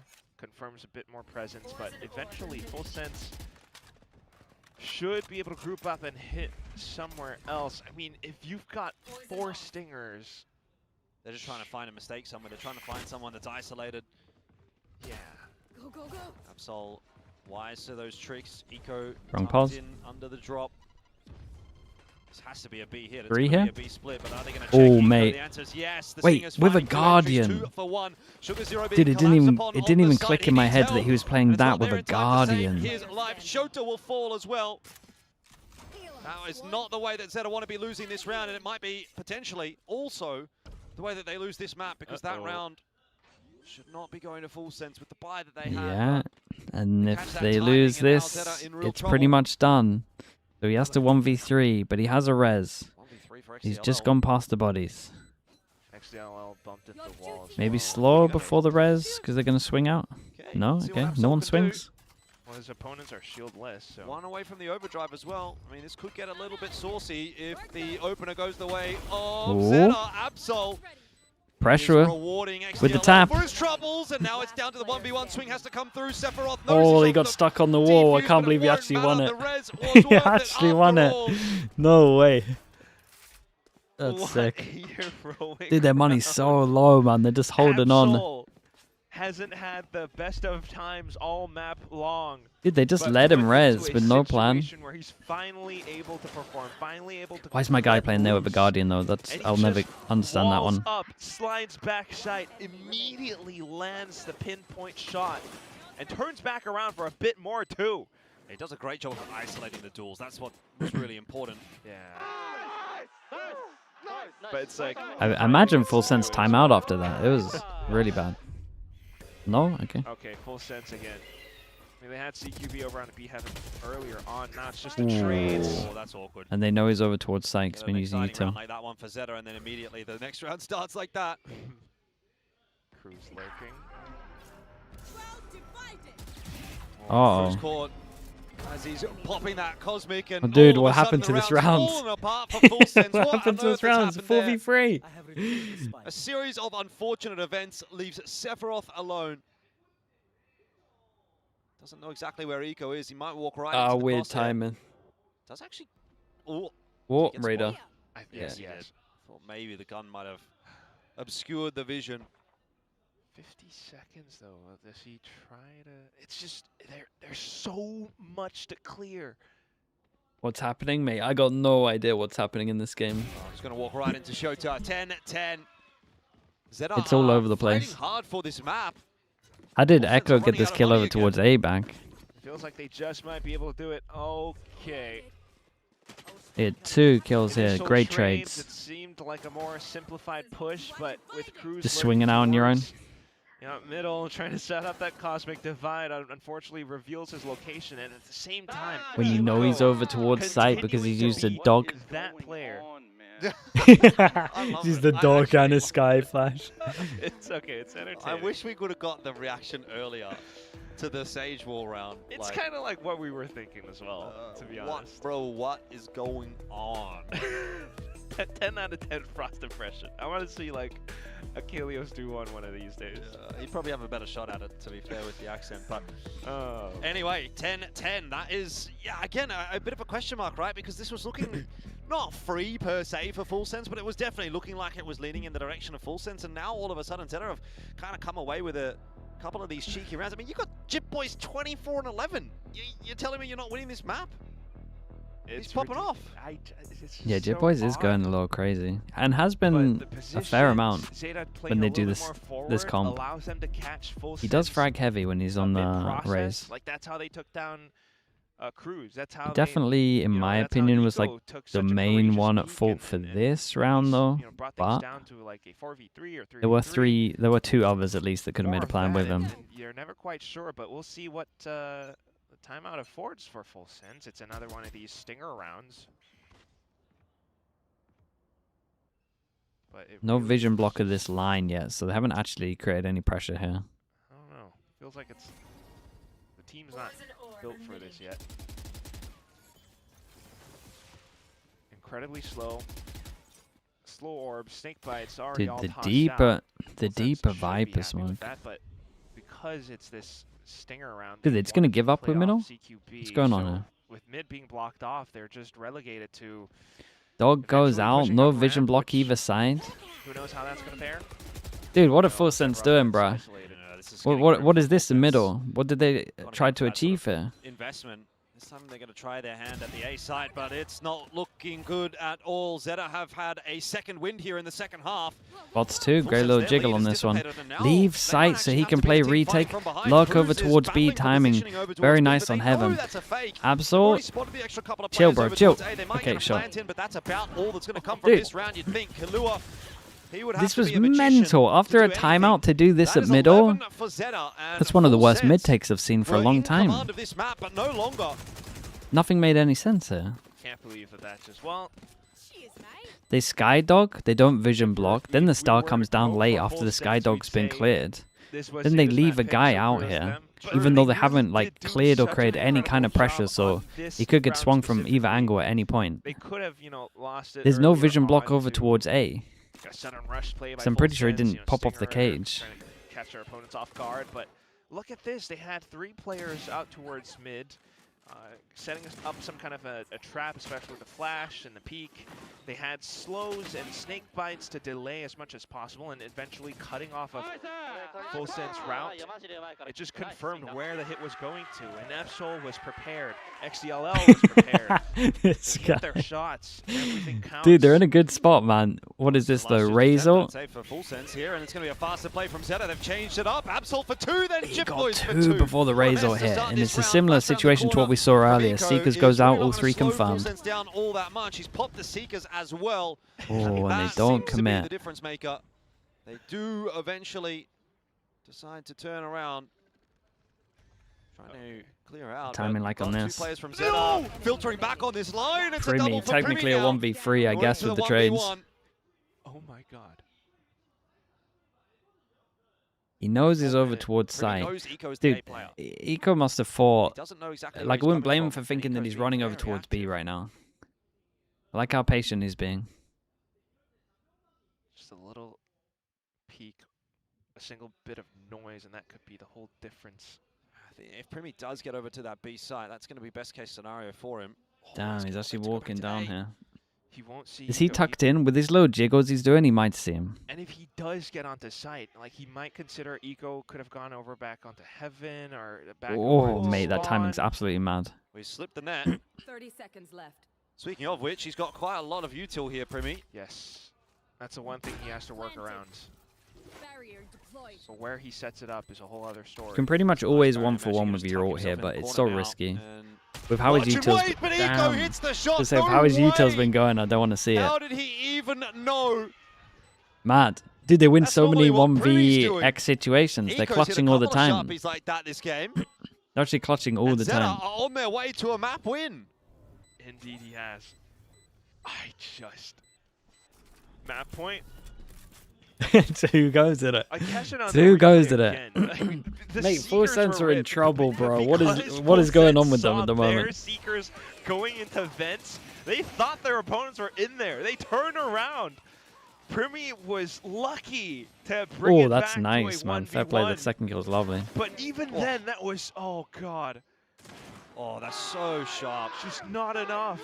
ZETA had the advantage of positioning the initiative in that round. Okay, now they're definitely getting under their skin.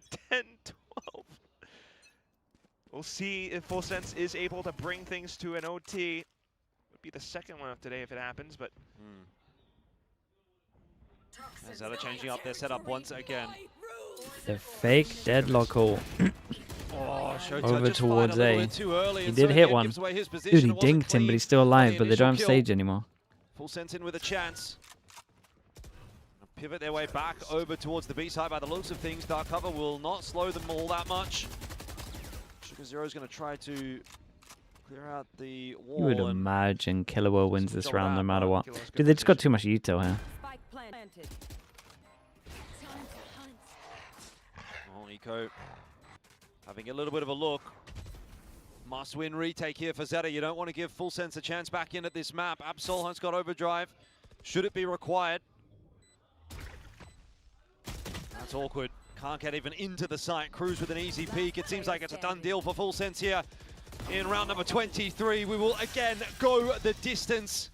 What odds are they going to get? They're They're so close. They could definitely go aggro B main if they want to. Not impossible for It'd be them. a good round for it. I just wonder what else Full Kind of Sense wonder if has Full left Sense are in going to their do playbook. some insta-grab net over watch how towards this B round main. plays out, and it's a lot of huge presence being One away from bought 2 up ults, by they're big. Primi onto this A site, while the rest of the team just carefully works their way up into B mail. Like, he's fed up, pulls off Annihilation, and tries his best to just take things into his own hands. Yeah, and it was a bit of a late call on it because you can see how late they are, but I think the insta-grab net here is going to Now be huge, right? They're grouping up a full set play into B. They have no idea it's an op. Okay. Eco's on the op. You haven't seen the op basically at Whoa. all. There's the shot out though that's going to give the information. Eco sees 4. The full rotate coming across here from ZETA. Full Sense are going to have to call the cancel. Yeah, it's an op they're working against. But then what else is left? You leave Sephiroth on the lurk. The whole team, what, you just get the transition over onto mid? Okay, so this was a pretty cool round. We can talk for a little bit. One away from like multiple ults, it was these two. Because they have the Sage, they feel comfy that obviously if no one insta-breaks the wall that they can take this. And then Full Sense were ready for a punish of the orb if they went over towards B, but ZETA, bit of a step ahead with that one. It's a bit weird to do info, right? They're getting information with the Omen and at the same time a Sky Flash. They could have timed this a bit better. About in this round, not sure where they want to be. Have no mid control. Don't have any control really over towards A. All they've got is warehouse. Sky Flash goes over towards B. I want to say that Sephiroth heard it, but isn't going to change the call. Shota will slow them down, or maybe even reroute them with that snake bite. Dude, it had nothing over towards B, and they're not going to rotate. A lot of noise. Absol again trying to play delay, get that relay bolt out. Backs up into the site. It's a great smoke on site. Gives them so much space. 20 seconds. And it really does come down to What these a two shot. players. XDLL, sharp shot in onto Killua, dropped the spike, but Absol's fallen, and now rotation coming through, but I'm not sure it'll be enough. Spike's been retrieved. It still needs to cross into the side. There's 8 seconds He's left, making but there's plays. nobody there to deny it. Sugar Zero goes charging on in. He couldn't get there in time anyway. Plan will go down. Primi secured it, and Eco will fall surely, not quite at the hands of Primi. Apparently, we're still on for it. 2-on-1. Walled off though. How do you get past that? Obviously, you're going to have to make a lot of noise, and you're going to have to waste a lot of time. And time is precious here. As Eco starts his campaign now in the 1-on-2. Flash round the corner, sees nothing. Jit Boy's touching himself back towards the site. He's what? Excuse me? Eco, another! Oh, but it's not that's a enough. nice try, man. 12-12. And we go to overtime yet again tonight. I What am did he just say losing on the my mind. broadcast? Okay. And it just continues to go down to the wire. Sacred, thank you so much for the prime, man. I appreciate that. Thank you for saving me. Despite it being a full eventual hit onto the A side, I'm pretty has sure. to Should we just ignore it or? Himself off and find all those big kills. Meanwhile, ZETA are like 100% milking every single piece of their utility to its maximum effect. Every slow, every snake bite, and it just buys. I've never heard of a caster getting fined, but honestly, that might be up there. Like, oh, there was a chance XL could have res. There's so much going on, but either way, now into overtime. What was he trying to say? Full sense defense. I don't even know what he was trying to say. Either that or he just went for it. This is where Absol had it roughest. He's trying to say tucking. Trying to confirm position. Oh, okay. Okay. It's an initial smoke setup for now. ZETA not really pushing on any extremity of the map yet. So very intent on breaking through middle. Oh, poor guy, mate. Comes in for a bit of cover, but eventually spotting out Absol. It's a lot of util. It's a nice mid shutdown. Duelist gone. No more mobility in the round. ZETA are working against the back foot. Oh, the same thing with all the Sentinel utility slowing things down. They did manage to break the wall rather quick, though. Oh, full sense back in control for now. 40 seconds left in this round for ZETA. Double kill trip, load time, they get on site. So curious, they left a trip up over by Raptor. I mean, they just got to get two between them, and they've got a great setup for it. Oh, Doc's not even going to spot it either. Surely someone's walking into it. Oh, cleared out in the end by the looks of no things, way. Still, it's costing time. Oh, Kalua gets one more onto Sugar Zero, and Sephiroth is really not having a good time here at backside, but buys a little bit more. Still, plan is going to go Actually doable. 10 seconds left. 3 on 4. Not unwinnable, particularly with the rounds that Full Sense have been putting together. They've been in some winnable positions that they have not converted upon. Here's 4 players pushing from the same line. XDLL walks onto it, loses his life, but at the very least gets some Bruce seems to be playing maybe this well. Eco and Shota can hold on, or maybe it'll just be Eco once again. That has to be the hero. He's going to rip those Seekers and see what he can do. And Ace on the double jump. Eco can't do it this time. Double jump scary, bro. The double jump scary. Full Sense go to 13. They have map point. Okay. Again down to the wire. The Seekers, the little jump peaks. Every single bit of delay, but what ZETA has done a little bit better this time around was getting themselves into forward position. Close, man. It's real close. Just as quick. Dude, Echo's playing insane. Gives them a lot of options. So also spotting out Sephiroth over on by screens. The fact that he makes this doable is nuts. This was just so close, actually, from Eco. Could have. He really yeah, he made could that have. look doable. Yeah. Like it was coming together. Timeout. Okay, and it's a timeout by ZETA. Oh, well, backs against the wall again, ZETA. Felt like it was their map to lose, and you know, such a great recovery here, but Full Sense might punish them for that round loss. Let's get Premier with his first bullet. Yeah, pretty much. Will be gone with the wind. It'll be one map in the bank for Full Sense. We move on to their pick. They'll be looking for the 2-0 tonight. It's been a topsy-turvy kind of a season for Full Sense so far. Certainly have been, you know, a far stretch from the dominance that we saw in stage 1. For sure. And onto a map like Sunset as well, where things just continue to get tactical. It's going to be a little bit difficult for both teams to really get a strong read on one another, but for this one, where we have seen Full Sense start to go in with more concerted hits into sites, like ZETA off the timeout, I wonder what they're going to try and do. It feels as though they're looking to take forward space once again, perhaps into a more known quantity, which, you know, if a team is to play 4-1 split, Fight over towards A. Problem is, as soon as they see the slow, well, maybe not. They've been mixing up a fair amount. But Full Sense have other ideas. This is much better from Full Sense. We're actually like question marking over towards middle. They could have got anywhere now. This is way better. This is actually a mid take. Oh, they're taking it slow. Jip Boys has the orb, which like their fake pressure earlier was mad, man. Probably not that relevant, but cages go up, they set the 1 up, but at the same time, They could be here right now. They can't fully have full info. Why guys just sitting in spawn? Okay, trip broken. Oh, and yeah, it's done. Well aware for Full Sense. Is it done? The opener, and it might be the one What's the spike doing? Full Sense through the victory here on split 4. Big duel on B right now. He shouldn't check close left proper. Spots the gun barrel. Well prepared. But they saw too early. Well now the Viper gets there. Cruise, so it's falling into place here for Full Sense. This map has been amazing. Where's the spike going now? Spike going through middle. It might be finally coming to a close for Full Sense. It should be so fine. Slow roller coaster. Okay. Shota. Needs to be a miracle working. Pause if he tucks in. Tucks in behind the box.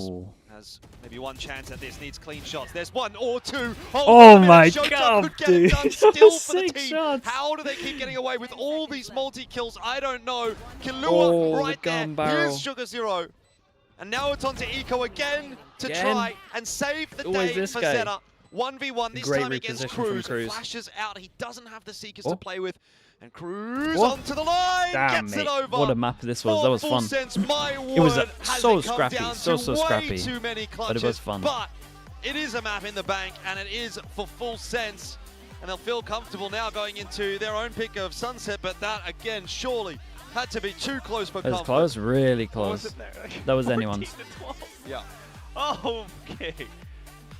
Shota almost made it possible, but that's just what you have to It was boring, Brad. It was so boring. The first half was so boring. All the slow plays, sentinels, and everything. But then they started winning some clutches. There's not much to afford in terms of mobility. They had to stream on, and in those instances, Shota managed to isolate some fights.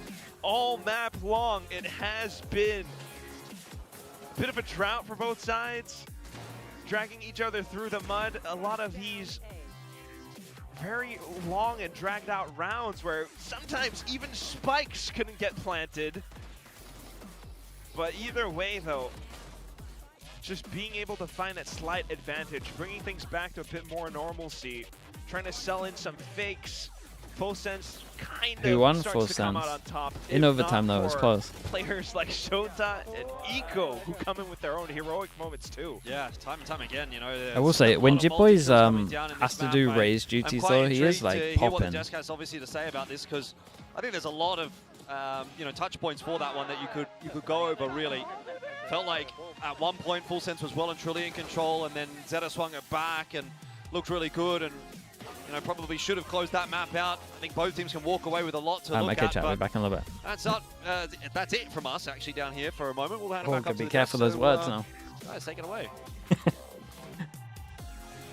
By the time we were at halftime, so like 7-5, but Full Sense looked fully in control until they were absolutely not. And Morgan, you were talking about in the last match how you probably would have lost it if you were still a coach. Yeah. I think the same would definitely have applied here. Yeah, I mean, this is a little bit of a crazy game, I can't lie. I mean, I feel like in that first half, ZETA Division sort of griefed themselves. I will touch on that in a little bit. And I think they didn't abuse the fact that Full Sense weren't playing with the Viper. I think there's things that they could have done better that would have got them this map. I think Full Sense will be kicking themselves that they didn't get this done in a cleaner fashion. I think this was a little bit of a muddy game from start to finish, but it is Full Sense that come out on top. And it looked like it should have been more dominant in my mind, but fair play to ZETA because they fought their way back in. Especially Eco. Yeah, 100%. He's playing fantastic. Honestly, I felt like the chemistry that ZETA was showcasing and some of the little things that they did really impressed me this game. For Full Sense,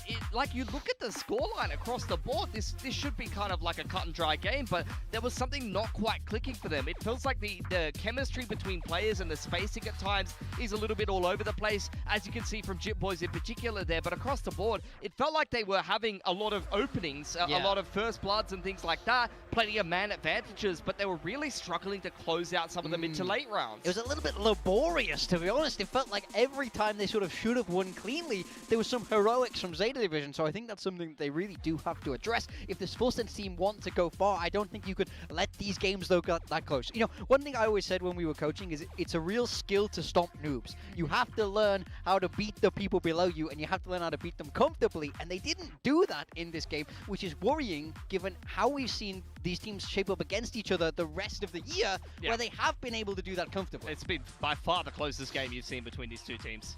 Yeah, speaking of stomping noobs, like, is that what you did with all your... You love Sage, okay? So I love Sage. Yeah. I think ZETA need to work on a little bit of Sage theory. Let's talk about it, because in this attacker half, yes, they got 5 rounds, but they could have got way more. So this is pretty standard. We see them, we just see them abuse the mid, which is great when you're playing against a Viperless comp. So they walk 4 people up here, but they don't have that B main space. That's all important here. And then they wall themselves in. They wall the drop angle, they start exploring back to A, see nothing, but that's too much pressure for them. So then they have to come back towards B and break their own wall. They hamstring themselves in this round. They force themselves to go through this tiny choke, and it doesn't work. These are problems that can definitely be addressed and improved on for ZETA, but it's hard because you start to feel like this was a winnable game if they just don't have a couple of these rounds. And there's another one as well. This is a straight B main execute, but they put their Sage wall up so early, they're stopped by a one-way. Now you have to break through this choke, and you have one angle to explore into Cypher deadlock. I think again, they've misplayed this with themselves, where I think if they were just a little bit cleaner, they'd done a bit more theory on how to attack with the Sage, this is a one game for them, hands down. So I need to see improvements if they want to pick this map. Yeah, they did have some good approaches, though. I particularly like this retake on the pistol. They recognize that Full Sense are playing the post plant from mid. They smoke heaven, and then you get that wall to be able to actually complete the defuse, particularly on the pistol. That's a really nice approach, and I felt like a lot of the retakes from ZETA were looking a little bit better. So maybe Sage theory on defense, kind of decent. Some of the attacking side Sage theory. I mean, I agree. Absolutely. I have never seen that heaven wall. Wall is that crazy, almost looks like, you know? it looks like something you would do on defense, honestly, to push them into spawn. If I was in ranked and I wanted to grief my team, I'd do that wall. Like, it doesn't make sense to me. So yeah, you would actually get abused for throwing that wall in ranked. Yes, actually. But luckily, Full Sense has players like JitBoys. Oh, he's unbelievable. Particularly this map. Like, he is so crazy on the Raze on this map in particular. He's so good at finding the openers. His operator is phenomenal. He puts up numbers every single time, and Morgan put him in his build diff. Of course I did. I feel like he won a lot of these rounds just by himself. He was kind of the hero Full Sense needed. I think Premi also had a much better day on the deadlock as well, which helps. But if it wasn't for him stringing together 3K after 3K, this is a losable game. And Full Sense are a team that we're talking about have a real shot of going to champs through champs points, not even through massive performances here in stage 2. So I have to see them be a little bit cleaner than this, but I think you have to shout this man out because he's been stepping up on split. The same in the Nongshim game as well. Just dominant, 28 kills there, 30 kills in this one. Those are Primi numbers. Yeah, exactly. Like, they got another Primi. He just drops 30 every single time. It's so crazy because he's always sort of like the quiet player as far as Full Sense and talent has gone over the years. Like, he's always been like pretty solid, pretty consistent, but never the star player for so long when he was on that Sentinel role. Just a reminder, in kickoff, this guy was a Cypher IGL, by the way. Yeah. I mean, the growth throughout the year is phenomenal. I can't believe he had this in him the whole time. Yeah. They were hiding he's just this. sitting on his cam. He's like, please let me have them. Please. Please give me the satchels, guys. Well, in any case, I also want to, speaking of Sentinels, are we happier with Premi on Deadlock this time around? He played better. Much better. This is what we expect from him because he's such a storied player. We talk about him so much. And when he was on the Deadlock in previous years, he's been able to put up these kind of numbers. So I think you can see the vision there. They do get split done, but I think for both sides, they have to work on that map, kind of redefine how they want to look at it. But we are moving across the Sunset, which is Full Sense's pick, and we've not seen it from them here in stage 2. So a real big question mark. I'm looking forward to seeing what they're coming out with. They're going to keep rocking with that double senti. For ZETA here, it was a game against Genji, I believe, that they played this Sunset. They did play a Sage comp in particular, mixing in with the Cypher, so we'll see if they have some good Sage ideas on this map. And we'll see what Full Sense are going to be coming up with as well. As you mentioned, not one that they played. It's crazy how much play Sunset and Summer have been seeing. Like, we only got our first Lotus today, because I feel like a lot of teams are quite happy to kind of adopt these new maps. Yeah, I mean, I think there's a lot of teams that feel like they have to make a break for stage 2. You know, the champs points aren't exactly evenly split. So if you're down at the bottom of the scoreboard, you have to try and get an edge in stage 2. So I love that we're seeing a lot more Summit. For ZETA Division, we saw that Sage. I would love for them to stick with it. I love Sage on this map. I think especially on that attack. To be fair, it's a little bit easier to use than it is on split. So I hope they stick with it because that's a style that I'm all about. are so, oh my god, you're so into Sage. I think it's a great agent. Every day on this desk, you're like, Sage, I just give me a Sage, except when Zeta used Sage, it on Split. It's just a thrilling agent. I love it when she slow orbs and then they have to stop. And then we have to wait 20 seconds. And then she slow orbs again and then we have to wait 20 seconds. It's just peak gameplay. Sorry for liking macro. I can't believe it. Go, guys. Let's all be KRX. Let's run it down. Yeah, is that what you want to see? Absolutely. You want this region to devolve into chaos, man. Yes. I do, especially with full sense, but you're telling me that's not what you wanted out of the Paper X KRX game. You were happy when they stopped playing triple duelists. Yes. All of that building up into nothing. Go back to EMEA where you belong. Ugh, get out of here. I would love to see full sense do something a little bit crazy, a little bit of that full sense spark that we saw from the start of the year. But let's see what Frost has got to offer again. A lot of changes since he came back onto this team. Well, we've seen a huge stylistic Dude, surely we see another Sage from ZETA. We see them play that sort of anti-meta style quite a lot instead of leaning into that double duelist that they were doing before. The 100th map for Primi here in VCT Pacific is racked up that number extraordinarily quickly. Ooh. And we take a look for Primi's on Happy 100th map, you're on veto. You're on veto, buddy. He's in veto jail. Let's see how he pilots this agent, because I'm excited to see it. This is a this feels Frost in style. I think Jitboy's on that raise had a huge performance map one. If he can replicate that map too, I'm feeling great for full. Well, at least we see a double Sage. Definitely opportunities on this defense. He is a player that we know Dude, is Pacific's great very some of these double Senti pilled right now. That Vito is fantastic on, particularly on the defense. For ZETA, almost so many double similar Senti to what maps. they were playing in the last map. Couple little stylistic The differences, Primi obviously, Vito. but core-wise, I mean, let's see it. Sage here, I think that stylistically they can kind of stick to a very similar approach here on Sunset, and hopefully it gets a fair bit of work done. The Vito could be right here. Well, earlier today, Pilsky got It could be a good introduce map. our casters. Morgan, please. Welcome everybody to the greatest cast of all time. It's Quack and Elfish Guy. Now that's what I'm talking about. Finally we get a good throw from the desk. Man, I've been waiting all day. And that guy, I didn't even know that he knew he had it in him. Yeah. But credit, he thinks he can take on a giraffe and he knows how to throw over to the caster desk. I think he could cast one day. He could definitely cast one day, although he might have to work a little bit on the voice there. It was a bit warbly, you know. Yeah. Either way, Full Sense, ZETA. Let's see how this one pans out as we head into our second map. Full Sense's pick of Sunset. They picked it as well. Dude, they gotta have good stuff. You put Primi on Vito, and you pick the map, you gotta have good stuff, surely. Onto Sunset and Primi on the Vito. Still no duelist. And I think this is kind of like beating a dead horse at this point, is it not? I don't think so. I see the vision with the Vito, actually. I mean, for all the jokes that we've been having at the desk as well. Right, Full Sense on defense, ZETA on attack. Sitting around just waiting for utility. You're shutting things down immediately, and then you're off mobile and able to work around positions as well, which is what Primi's doing right now. You know, at a moment's notice, he can switch on the interceptor, which EP up the top, intercept to stop B hits. And he's still able to have his gun out and shoot. So it's very different from Deadlock. It's kind of nice, kind of neat. Also a little bit of mobility with the cross cut as well, which is where he's positioned for right now, and has one available up towards the top of A. But otherwise, smokes up.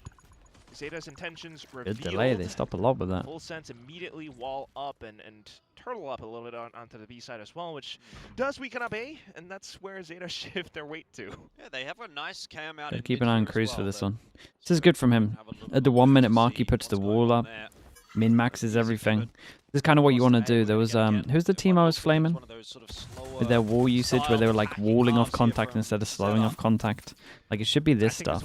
If you're going to layer it, it should be slows then walls. But if you're doing this and there's not like no one here to break it, then you should wall and then slows. NV? It wasn't NV. Someone else was using the Sage like wrong. Full Sense already on The top. RRQ? Well, 30 seconds left. Going to be late to this A side if this walk from ZETA continues. Someone was getting wrecked. I can't remember who it was. Get past the wall first, and really, it is just Cruz that is here to hold on to the side. He's got a classic in hand. No, it has to be. It was EMEA because it was NAVi. That's it, bro. It was NAVi. A Nice. wise choice here from him to just play for the retake. Knows that his chances are pretty limited of getting. Gambit? Yeah, you're right. It was Gambit. I was talking about 2021 Gambit. 5 years later. A lot of territory and Full Sense all filtering through from the exact same position. It's going to be a massive brawl here. ZETA have the crossfire, and Full Sense have walked straight into it. Instead of making it look a little bit too easy until Primi arrives. He gets himself that double, that timer ticking away, but not too quickly just yet. He has to get the job done alone, and now aware that he's in an awkward spot. I don't recommend a 5-person retake from spawn, Pistol goes their way. but it made it kind of doable because Primi hit some shots. Safe for my liking on the side of Full Sense. They knew where the rotations were coming through. Of course, with the wall revealing everything, but they were so tentative with how there could have been a player to slip How did they ever think that was going to work? Play spoiler around different corners. And because of that, no one was close enough to support Cruz in any potential fast flood or angle to hold, and that's why they turtled up so much to the point where ZETA has extra space, played around. Okay, full eco again. Chat, am I right in saying that it's 3-0 in the pistols? Okay, we start things off with an interceptor, immediately. Or did Full Set? No, they did win. They did win that pistol, right? Still though, ZETA with all the guns that they do have are just marching. You gonna watch EMEA after? Yeah, for sure. Being picked up as well. This is a 2-0 though. We'll take a break. Like they're trying to play the long game. Having lost a pistol as well. Smoked off, incentivized to peek and check. ZETA recognizing there was an interceptor up over by B main as well. Will take their time with things, but eventually committing to a singular spot. All watching Sen 100 Thieves? I don't think so. I don't think so. Eventually put their foot into the B side. But at the same time, here comes the drone. Paper X Team Secret game the next day isn't like insane, but 100 Thieves is also just gonna win, and it's just like the game doesn't mean anything. Other than maybe, I guess, 100 Thieves winning groups, but they're going to win groups anyway. So Full Sense, of course, going to have a little bit of a look in here, but this really feels like more of a formality than anything else. Right?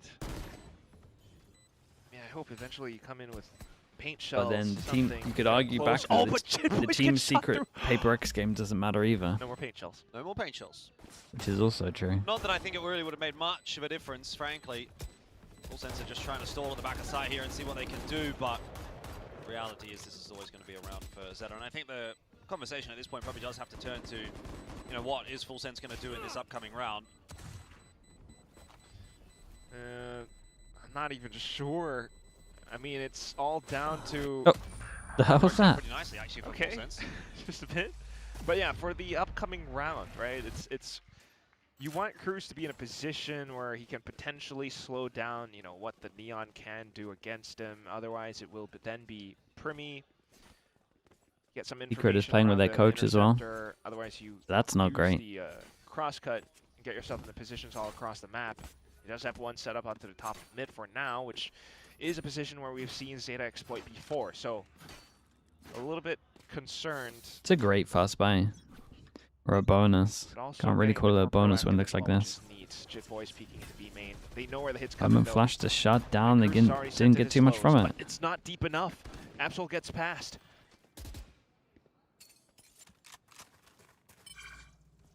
Should we be keeping an eye on the veto stuff? A-orb contest gone. The trip. Is the trip so far back that it can't get spammed from bottom and middle because of the stairs? The mid-rounding. Or can you just spam that? You can just spam that, I think. Drone only spots it's invisible at least. So I'm just trying to think if you had a demo on it, is this just getting wrecked? Rotating back over, but that's why you have this trio to peek. And then the counter drone on the other side too. Pressure over towards A. Omen takes the line. Says no one's following this drone, it's fake. They get ready for a B hit, but actually, I mean, it is a B hit. Now they, as you say, have started to rotate those extra players across. XTLL with the wall. Is he going to go for it? It's the Great Wall. There's two of them. They might change their call with seeing this defense wall here. Chinese. Big Joe. What? Wait. Oh, Primi's gone down early on in the piece. There's a little lurk in here from Sugar Zero as well. Full Sense are getting a bit bamboozled. Sugar Zero gets away with way too much. God, they absolutely wrecked them. The calling here is really nice from ZETA. They wanted to do this little split after they felt like they pushed back over towards A, and then they saw the wall and then changed it. Why wall off your opponent's wall? You're not keeping them contained. Surely Cruz knows that there's that little ledge or stairs where ZETA are able to hop up. Look at this. Yeah, they kind of zoned it by going over. The wall did nothing. What? And then for all the positions that FULSENSE were playing, they just get caught by Sugar Zero, who cuts him off of rotation. Yeah, if we're gonna rate the defense wall, it is a any resistance against probably is a 0 out of round, 10. And now they're 3-0. Why? Okay. I don't know what to say, Jordan. All right, well, luckily you don't have to say too much because in this round we get to listen in. We'll see how FULSENSE try to recover things here against ZETA. จะเจอไซเฟอร์นะเว้ยไซเฟอร์มาร์คแดงเนี่ยไซเฟอร์ติดแท็บเขาอยู่เอแล้วไม่มีแท็บนี่เลยน่าจะมันอยู่ตรงมาร์คแดงกล้องไซเฟอร์อยู่ที่เบรกกล้องพวกเราวากิวโซว่าไปใช่3 ตัวตกมาเศษนีออนโซว่าถามเลยอะไรบีอ่ะเขาเห็นไหมไซเฟอร์มันเดินค่อยๆเดินอยู่เงียบอยู่ Just so much contact and immediately multiple corpses litter the floor.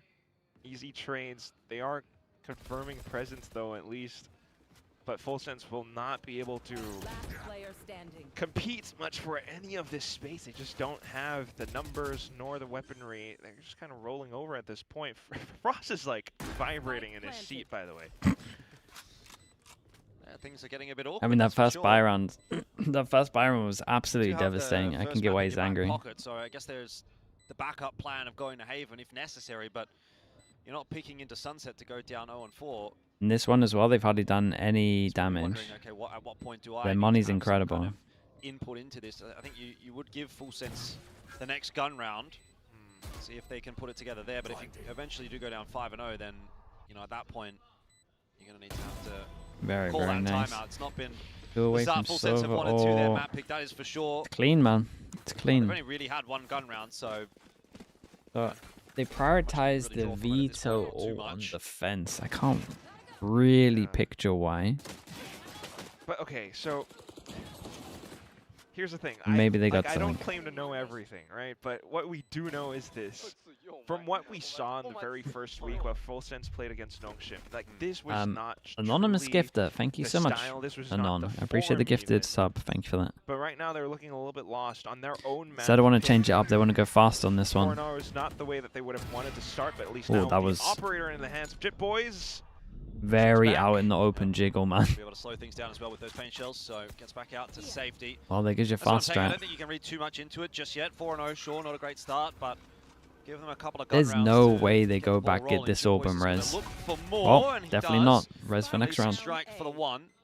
Of course, 4 players on the other side of that peak will mean that he's a dead man, but information and the kills, and now Kahlua chiming in as well. Much better looking round for FULSENSE this time. Sugar Zero walking into a 3-player setup. It doesn't even require that. Primi will get it done. As clean as always. I wonder what percentage of messages I see and refuse to acknowledge. Oh, I definitely ignored the last one that you wrote. I know that much. Incredibly well held by Jit Boys, as well as Cruz, who the mods were never going to let that one through. Pick up his res now. I think he was trying to get crossover really quick. But these rounds are afforded for now because ZETA have been just grouping. You let that one through? Holy! We saw in Split, no lurkers or anything, and Cruz just guys are getting loose around here. Time around B main. Now he's going to be challenged. Might see something a little more proactive on this defense. We've got Showstopper built up, of course, by Jit Boys. Oh. Those have been typically the rounds where he's been getting a little more aggressive, though, with the AWP in hand, maybe incentivized to play it a little bit slower. Cruz drops an early slow orb. He's holding the wall, ready to go if he hears any steps here. 4 passing. Okay, it's a good cancel right now. Are they cancelling? What is this?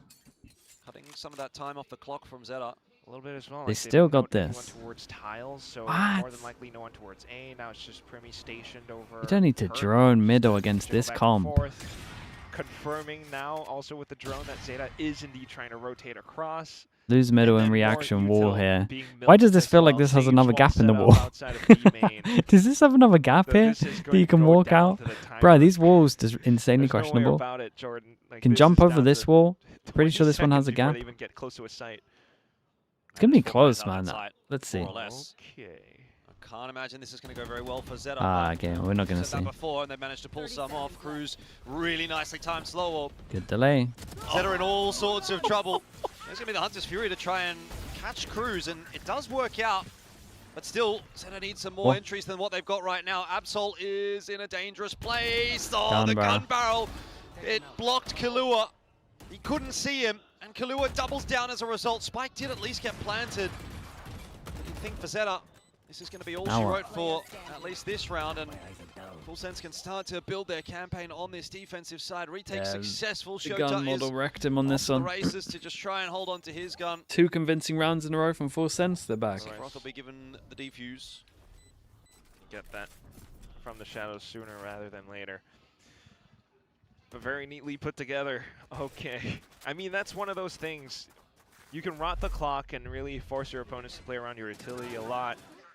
But apart from that, it also forces your opponents to feel the pressure of the timer a little bit.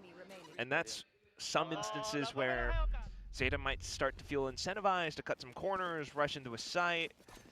And that's where you start to see things like, the gun barrel being exposed. Should stabilize, got great ults now. Try to sit down and get the plant just got a Sova ult out of them as well. Fear the timer anymore. So it's a bit of a mental game between both sides, not just in terms of macro as well. But ZETA now exploring mid. Yeah, a lot more mid control early on here for ZETA. Drones going forward to clear things out as well. Wow, Cruz once again pretty proactive. But there's 5 middle. What's ZETA doing now? What is this FNATIC 2025 default where they go 5 middle? Sugar to be alive, to be frank. True that. But look at that. Where are they meant to go? Smoke as well, it just completely blocks off ZETA's path. So now they're thinking about market. If not, they just have to wait for that smoke to dissipate. Maybe then they get to push in the A side, but FULSENSE already in positions. A little bit more of a split defense though for FULSENSE this time around. You've got a lot of potential isolated duels here that could go against them. Absol's making a bit of noise, feeling a little bit under pressure there. He gets that fast lane up, the relay bolt out. He can't actually get back out. That actually worked out alright. Actually worked out pretty well. In the round on that flank. 1-for-1 thus far on the entry. Primi in the perfect position to shut down Shota on the entry, and then easily deals with Eco as well. FULSENSE are now definitely finding their feet on this defense. The coach will call a timeout after this one, though. Try to get that plant down early here and see if he can. They get fortunate that no one reacts well. Well, not that they don't react well, but their reaction to losing middle is walling. Start, but they didn't panic, and now they're underway. Yeah, they're definitely calling a timeout though. But this is much they have no options. Like when they do this here and there's just 5 middle, they are complete guessing. Because everything goes. They're out of they are not in control. They got no idea. The attempt at a mid to you're just guessing. You got to hope. Play coming out from ZETA, especially the wall blocking off B, and then immediately Sephiroth comes in with a smoke. At the same time, Primi just gets that crosscut to position around Cruz on the B site.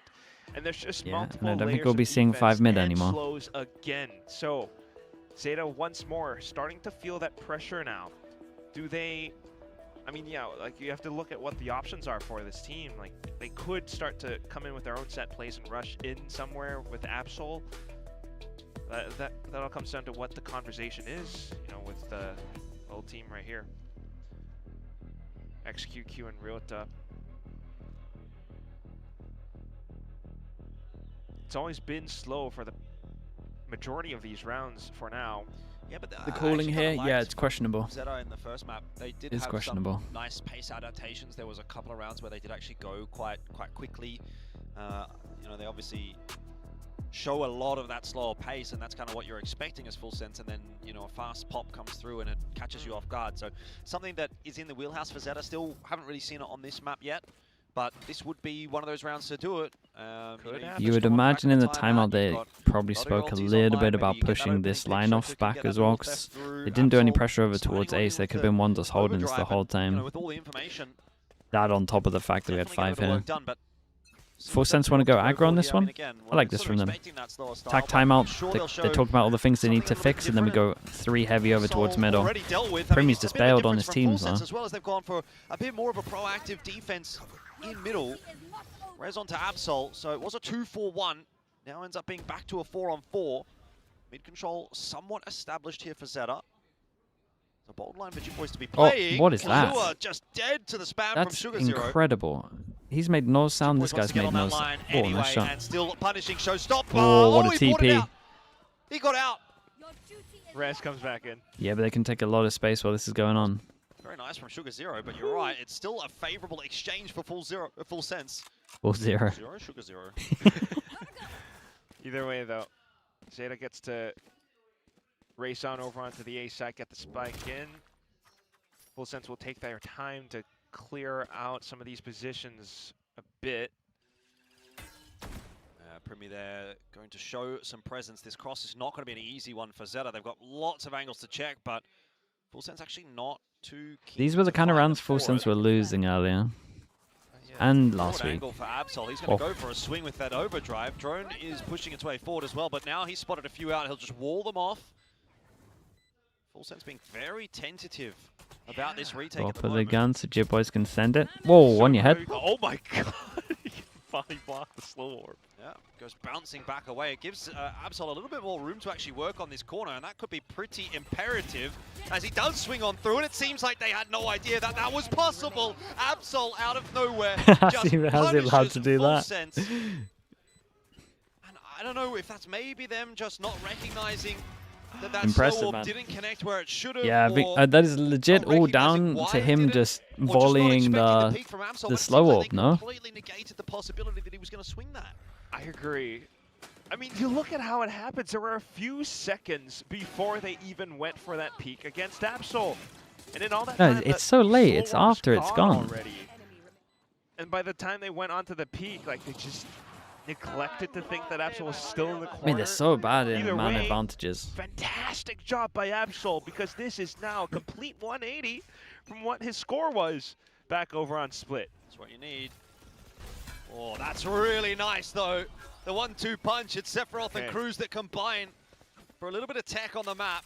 And no res this time around, so you're immediately off Good to the start. back foot. And it's a multi-purpose Drone wall outside as of well. E-main as well, and Full Block it Sense off have here so you all can the kind of just hold information one they need.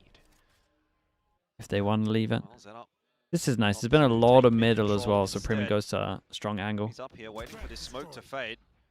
Be aware that there's some opponents Three close here. by. Oh, but he gets baited out by the peak on the left. I mean, and it then was swing on the right, good and timing that's and the then end going of through the Primi. smoke. So He got absolutely that's owned the on this 4-on-4 one. very Spikes quickly late by over JITBOYS, towards and middle a though. Crucial kill has dropped the spike. They found my wire. Swing coming potentially from Shota. That Oh. boom bot is a bang. Jesus Christ! Shota! Oh my! Oh, He's actually wow. salvaged it. Can you believe it? It was so bad, and then it was so good. Now he has the B site. Oh, you're guys kidding have just me. lost it. You've got to be kidding me. God, they found my. No one's over towards B sometimes you need main. the They go bad to spawn, but they don't plant for spawn. It's still super winnable for the two. NATUS. Well, probably not now. Is in behind Sephiroth. Maybe? And you'd imagine that'll be a freebie. Jesus, mate, what's going on, It's not been bruh? the cleanest in the mechanics department here from ZETA this round, but job is being done. Shota might be a dead man. Swings coming through from Absol. You'd think that should be a trade. Now Cruz Yeah, and they didn't actually might plant be for able to get something done themselves. here as Sephiroth wants to sit that defuse. Cruz for the trade. Time's running out though, and you'd think Cruz just has to sit this defuse, and well, surely SugarZero is going to be in there to cancel it. 6 on the board now for ZETA. Full sense they were working their way back into the map, but now it seems like they've lost control of it again.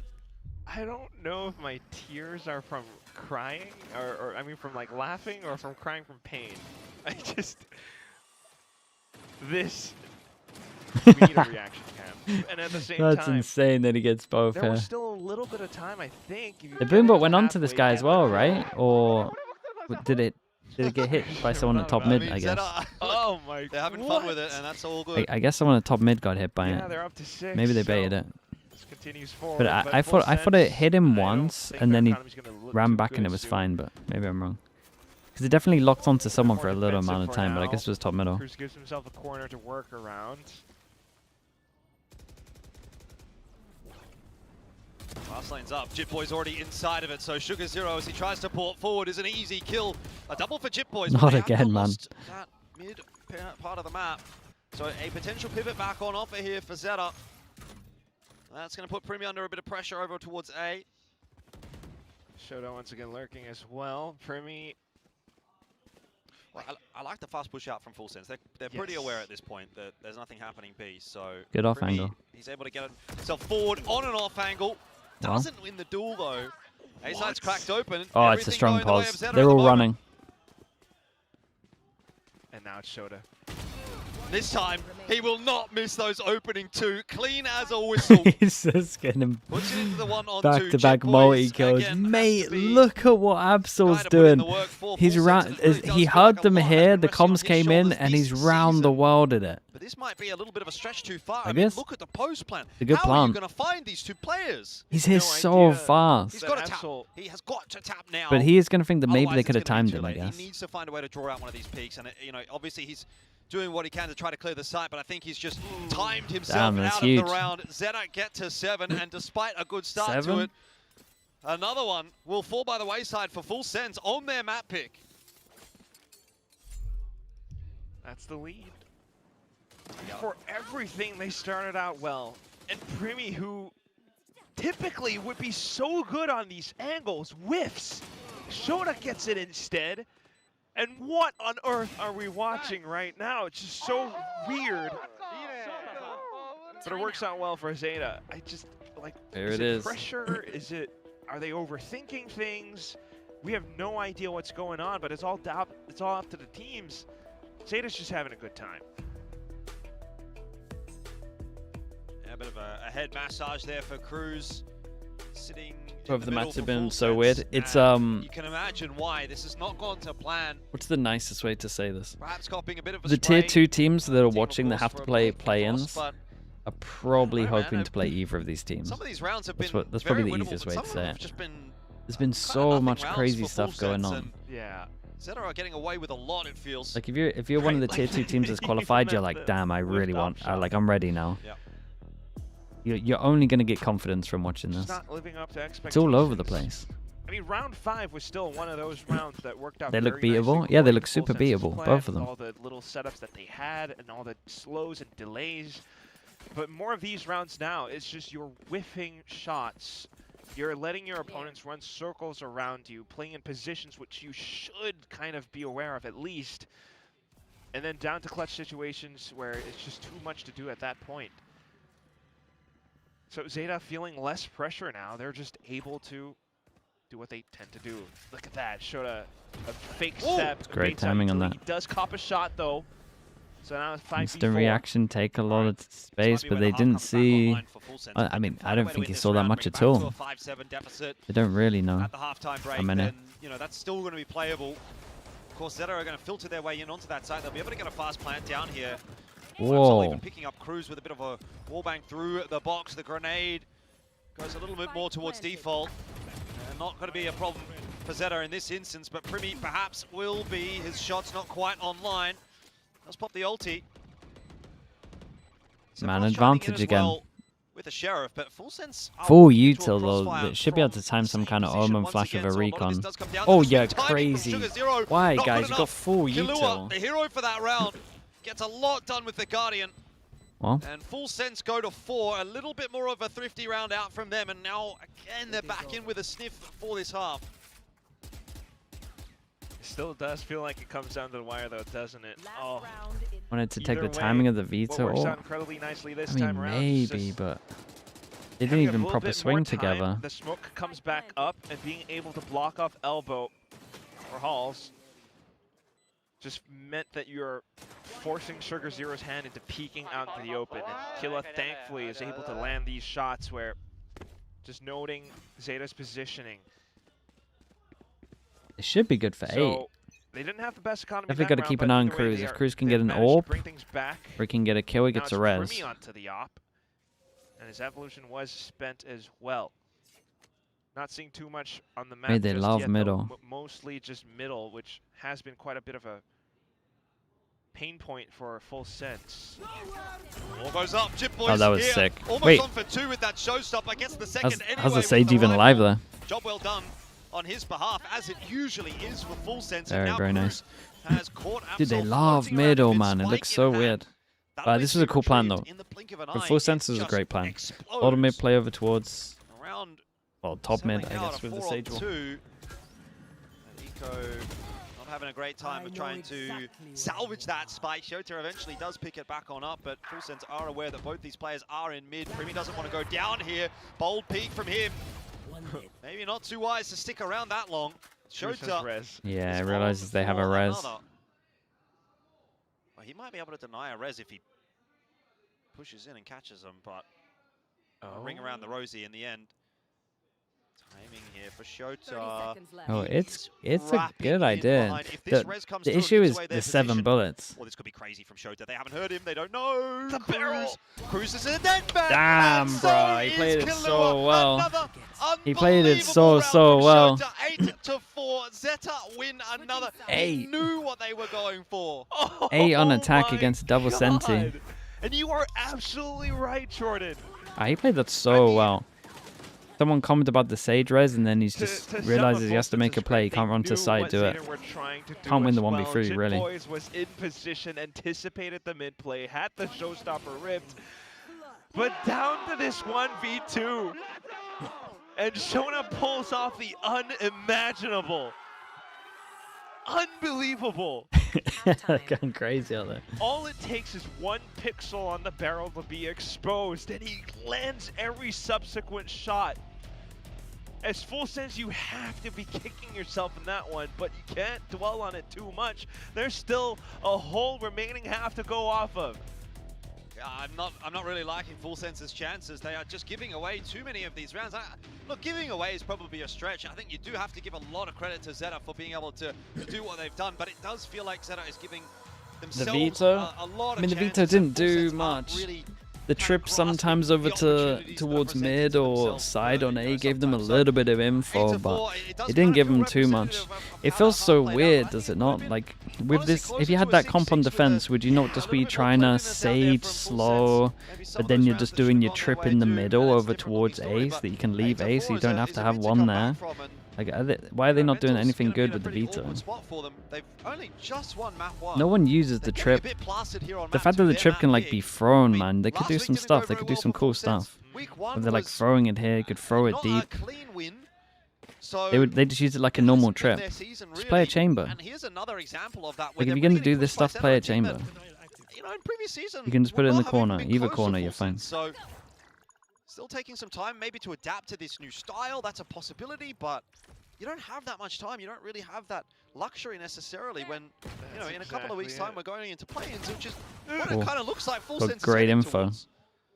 Anyway, that aside, ZETA on this pistol, if they win, the flash might be insane. Map win as well. Chip Boys down early. That is a huge scalp to grab, and all of ZETA able to filter away from that fight. The neon stun, mate. Neon stun was perfect. The player advantage, but Full Sense probably also pretty happy with the map control that they've got. They spotted a lot of players there. Yeah, immediately getting the spike down at the very Wall least. goes out. They still got a camera that they should probably just check like as they get a little close, so they can make the most out of it. Very hard for them still. There, like the whole map's a question mark. Uh-oh. Oh no! No! I mean, it just goes in line with the whole game so far. Probably a little bit too off on Full Sense for my liking. Yeah.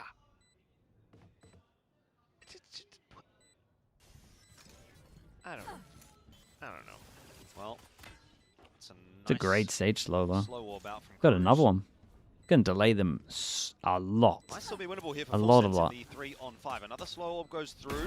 Big double kill from Primi, and it's not just the double. He was almost it's on unlucky, for the 4K. man. He's It done would have a been lot of so damage to sick. Sugar Zero. Killua Might have won it though. As Sheriff, all it takes is one Look at tap the into HP. both of these players. Ego holds it down though. As Killua swings to try 4-0 on the pistols, man. They cannot win a pistol. First, and ZETA still take the pistol. Primi almost pulls off the heroics, but Full Sense at this point, this map is done. You just can't, dude. Incredible shots for sure, but you could tell like something's up mentally as well. Nice shot. Getting overwhelmed by the number of targets, the spike getting defused. Uh-oh, they're doing it again. And at the same time, like what you're saying as well, it's a lot of these. Oh, like, eco. Even though they got the plant, they know what these positions are going to be, but they're just should they be forcing this? Not connecting, not getting these duels. Gonna be hard. And it's really costing them a lot of crucial rounds. Pistol Omen rounds. flash again. It's gonna be Now you're just incredible. flooding in full blind. Yep, that might be the world's best paranoia. Yeah, his Omen flash is so good. Bring up what was the graphic that we had today on the pre-show? Is missing full sense posters. Yeah.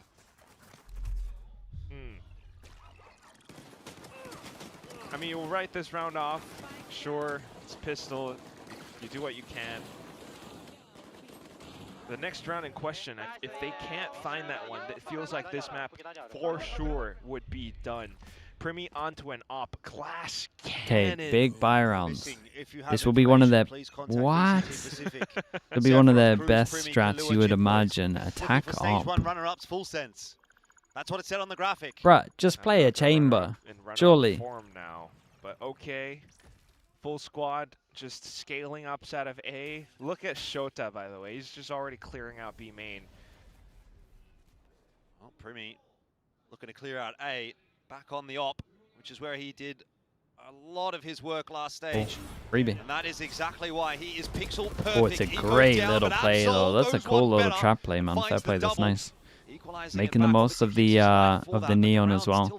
The person jiggling isn't the neon also, so you're making sure it's safe. Even if they do get this, you get some kind of reply. A sheriff in hand, but there's two players on this side. This is well set Good up. little bait. One of you swing, one of you hide. All that nade. XDLL though could be on for the double, can't quite hold it down. And there is a res in there as well to make matters worse for Shota. Make it that op out the map if you can, maybe. Maybe full sense will be okay here, but it is a hard stopper every single round at the moment. Shota has a Vandal. Now he's been spotted out as well, so building himself a wall of cages to just see if he can get some space out towards this site. That's going to be tough. Drone will spot him eventually drone as over well. the Now top. he's surely a dead man. The Whoa, swing will come through. No heroics they did this time great from Shota, damage though. and Got the Full Sense res get to out of them 5. as well. 5-10 No one wanted to go pick up the op as well, so. That's an uphill battle for sure for Full Sense. It's not a simple task. But as long as they believe, you know, it's still possible. Either way, Heroics this time brought to you by Cruz instead of Shota. Although the flake was nearly... Did the heal actually matter? It did matter, right? But yeah, Cruz being able to find all the necessary trades and kills as soon as his teammates fell. Primi getting the opening shot as well. 22? I think I saw him on 70. Indeed, the op lost now. Full Sense starting off a little bit slow with some B main presence, but let's listen into ZETA and see what they can react Shock with. goes too deep, doesn't break the trip. They've owned him with this trip. It's the shock's for the good trip.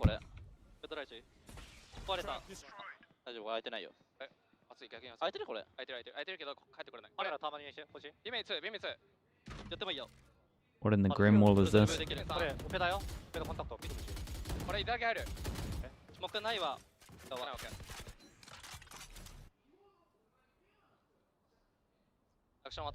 They've owned them. Surely they've owned them. Nothing doing from either Dude, side, the bait of having the wall here, so they spam the wall but don't go close, don't hear you trip after it, not getting hit by the shock dart is really cool. Sugar Zero getting into position. And then he changes his trip to something deeper, and then they can heavy rotate. Because he's going to get earlier info. Quickly for information, has Absol for support. Comes Full Sense towards A. Absol on the line. He had to get that. Sugar Zero's in trouble, mum. Who's keen to continue to take some space, satcheling forward. No one's really cleared out Sugar Zero yet, which will be of a concern for Full Sense. They know they're going to have to try and collapse in on his position, and does get spotted out. Nice. Easy kill for Sephiroth in the end. Coming together a little bit more so here for Full Sense. Maybe they can get this done on their attack. It's, I would argue, maybe looking at a little better than the defense thus far. It's a shame. The ZETA stuff was pretty cool. Definitely a little bit more clean this time around. This little play that they did with the wall to bait out the trip was nice. Maybe they should have leaned heavier over towards A. Like as soon as the wall's here, they could lean heavier. Especially once the wall breaks and they didn't go break the trip. If you prioritize back of sight, you know the trip's going to kill one. Not too bad. It's another round put up. But I do wonder if ZETA will bring in some adaptations of their own. Economy, yeah, maybe not the best. But perhaps a bit more proactiveness could allow for them to set up flanks like what we saw with Shota attempting that in some of those previous rounds. Who on Paper X would you replace for Primi? Mate, he can't speak English. None of them. Definitely screwing their heads back on though, and that's what's sorely needed for Full Sense. Yeah. Gonna bring in a guy that doesn't understand anything that's been said. Stuck in the big picture. 4 rounds deficit is still a pretty monumental task, but if you just go, look, we'll just take it 1 round at a time, keep winning. Eventually you get there, and then it's equalized, and then the pressure goes right back onto ZETA, who do have their backs against the wall in the series overall, having lost on split. So bit of a save round here from ZETA. They've got a couple of rifles out, so they can definitely work something. But by rights, it should be another round for Full Sense. Just a bit of mid-presence. And at the same time as well for ZETA. I mean, not that it's entirely possible given how competitive their group is going to be, but every single win is going to mean so much. If they can actually bypass play-ins and go straight to playoffs. Where are the guns right now? Could the help. Guns are on the right side. All goes down over towards A at the 1 minute mark again, so they get full info. 4 can stay strong here. Camera for early info. 2 guns here. Shota both over towards the site that's going to be hit, so you've got to get past a couple of rifles, and Absol already able to strike. Doesn't quite get the Imagine double. Primi doesn't get that. Back out, but there's still some players on this site to get past. Shota being the important one, and he's found himself a double. He just continues to deliver today for ZETA. Eco low. They're just trying to be a distraction at the moment. XDLL's picked up a gun. Sephiroth's position is good wide swing on this. Oh my god, they played so well on this. The round, just like I said. It's good sage wall at 1 minute as well. Mid sure the stack could stay strong. Walked right into them, and 11-6 will be the score. Dude, how did you get a double back to site here? That was pretty insane. This one? For all the protocols and approaches that they did have, leaving 2 players on a deep insert outside of market doors, the 3 pushing into Wait, was sight. there not another kill after that? It's the way that they clear it, and it just wasn't enough. Kind of neglecting that someone might have been hiding around the corners of market. Cruz goes down first. Primi gets a wild TP and manages to find some Set trades, strat with the razor. Oh yeah, back in with that double poor as well. guy. You just can't afford to be going down. You got a like sage this, res though, so surely he plays to leave sight. Just a full set play with Wait, you gotta leave sight. entry into a site. ZETA just vacate everything. He's completely owned them. How's he TP'd out of that? It's a good trade. They got Sova ult to stop the plan. If they want it, we got a fast run down flank. So he could cage the trip, but he's not going to hear it until like now. Fury trying to Cage of the trip. Looking like Ceph has had this. Achieve a whole lot. Shota getting into position. His timing not looking too bad. Cruz just wasn't on the line in time. Does eventually trade it out, but couldn't keep Sephiroth alive. He will revive him instead, and that will be a little too slow on that. Absol, who goes swinging in for another kill for himself. Overdrive is popped. Full Sense have the numbers now. Sugar Zero and Absol need to conjure a little bit more magic. Player ducked in on the site as well. Mate, Cruz did nuts this round. Kahlua should have a freebie. A nice double Might up at least trade his res as well. Another round. Gap closes back to 4. But when you've only got 2 rounds I'm looking at that money for ZETA. That's like eco, and like a pretty much a full one. It's people can maybe get some Herculean. Either way, though, just every little bit counts and allows for them to build up a bit more confidence. Just drowning their opponents in their own resources and utility is definitely still kind of prevalent for Full Sense. Despite not quite good able outlaw to buying this one. Everyone. Angle, Cruz with the bait and switch, and then back over onto B site now. They like how Still tentative, though. they had to handle these ecos. Got a recon that lands here, and then they just set the sage up, heavy lean. This is good as well, this camera. I mean, you've seen already what ZETA can do with... Means at one point they can check it and see if they need to go stack A. Once he gets pushed off, though, they don't check this cam until he gets pushed off. On the right side of the map again. Shota tucked in the corner. You got Sugar Zero there as well. All you need is just one pick from those guys. And a lot of people here. That's when Absol can slide on in. The space will be created. Relay bot goes through. This time, Jit Boys deals with Absol. It will be a retrievable gun for someone up there. Doesn't look like I've been collected though, and so Full Sense starting to filter their way through. I've got the job done here. This time at least they can breathe a sigh of relief. 5-on-2 is not getting pulled back by ZETA, I don't imagine. Just a bit. Still don't want to afford to get too complacent though, so maybe not the cleanest yet, but at least Cruz does get closer towards another res, which would definitely come in handy for Full Sense at some point. But this one, with all the retakes, with the way that everything was smoked off, walled off, even as Absol does try to come back in with an early flood, it's a lot of isolated fights, which Full Sense this time around were able to confidently deal with. And you kind of hope that they, if could definitely time out for this round. It's a big round for them. You would lose this, and it would go 10. ZETA wants to peek down middle. Maybe he was happy with the call here. Maybe not be the Free best pass and ideas mid with the walk. have got. Oh, around the corner though, Absol God, somehow what is wins that the duel and dink? doesn't get traded. What is that out. slide He very nearly gets forwards? two. Sephiroth tagged down, will be healed back up by Cruz. And they're just going to go get the orb and they're going to go res, so they need to make a plan around this. Full Sense for free here though. This contact play is working out nicely. I think you kind of just forget the res. Oh, They're like, surely we're not going to get this for free. or hold on With to the it. pressure of the res, they could just walk into sight. There is a wall there.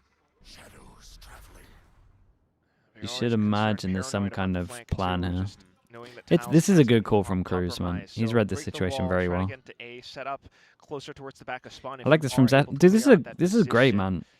This is the highest level round so far, for sure. Working around their own known quantities, which is the tiles is clear for them. They read it well. They accept that it's going to be a site for a res. As long as they split up now, yeah, okay. And look at this wall as well. Yeah. They're planted by the very tiny corner around the site. It's something that one of the Chinese teams have done over in CN. A super open plan, and it maybe With does the give wall the opportunity behind here it, for Cruz they to flip get the a res site. if There's a never mind. Don't worry about that. We'll talk about that later. Primi is going to be the important factor here now, as he does clean up Sugar Zero. Sephiroth up close and personal on the site. Kalua goes down, so too does Sephiroth, but Primi is here, and he can get them all! Oh my god. Another one! Nah, Primi. The ace for Primi to keep him alive. Full Sense in the dream of a 2-0. It was fast as well. Well, I guess second, third, fourth, it's also fast. Thank God he changed to the op here. I like from the op. Speechless. This was a nice round to watch, though. This was a good round from everyone. But of course, if anyone is to put that together, if there's anyone to make that happen, it has to be Primi. He might have owned him with the TP here as well, because his timing is so fast here that kind of looks they're not expecting him like right side of the smoke, they're left. Oh, and the timeout here is rough because it should have maybe been the first round. Because now they get an eco, but they still should have also won this.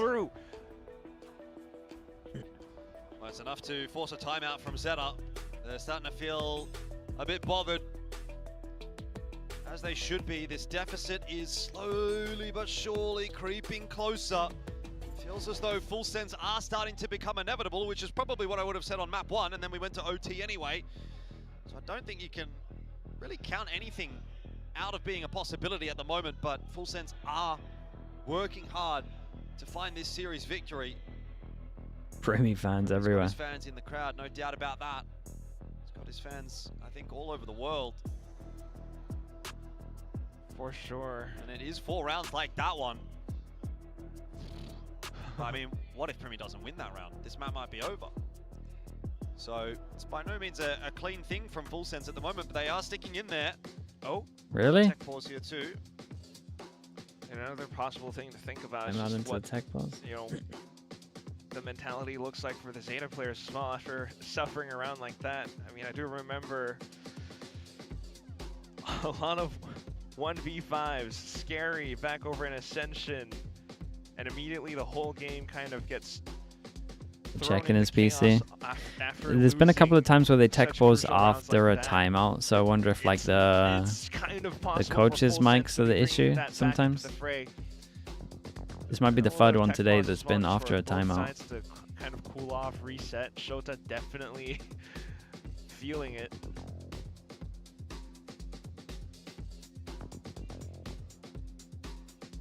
Yeah, everyone's kind of heated up, and now a bit of that momentum going to be broken by this tech pause. Again, depends on how obviously long it is. As part of the job, I guess, for these guys is to remain locked in. There's been a lot of conversation. Dude, they now just gotta think about that round that happened. Devastating. In that opening series, you know, he obviously comes off the bench for map 2 and sort of a similar thing. Have a look back at that Premier Ace again.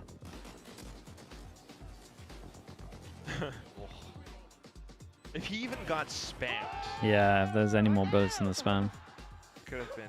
But he did a great job of fast kill, instant repositions for the spams in the wrong place. Right? Like, when the chips are down, when everything's against you, and you're the guy, and you actually win the round, there can be no better feeling, surely.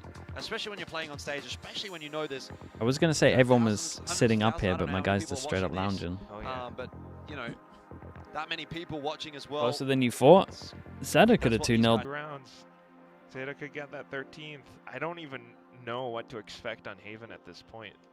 I feel like a lot of 7 hours tech pause for the LCQ last spot of a lot of these rounds, puzzling rounds, the play-ins in Americas. Sometimes lose out in the 1v1s, positions that they are holding and anticipating.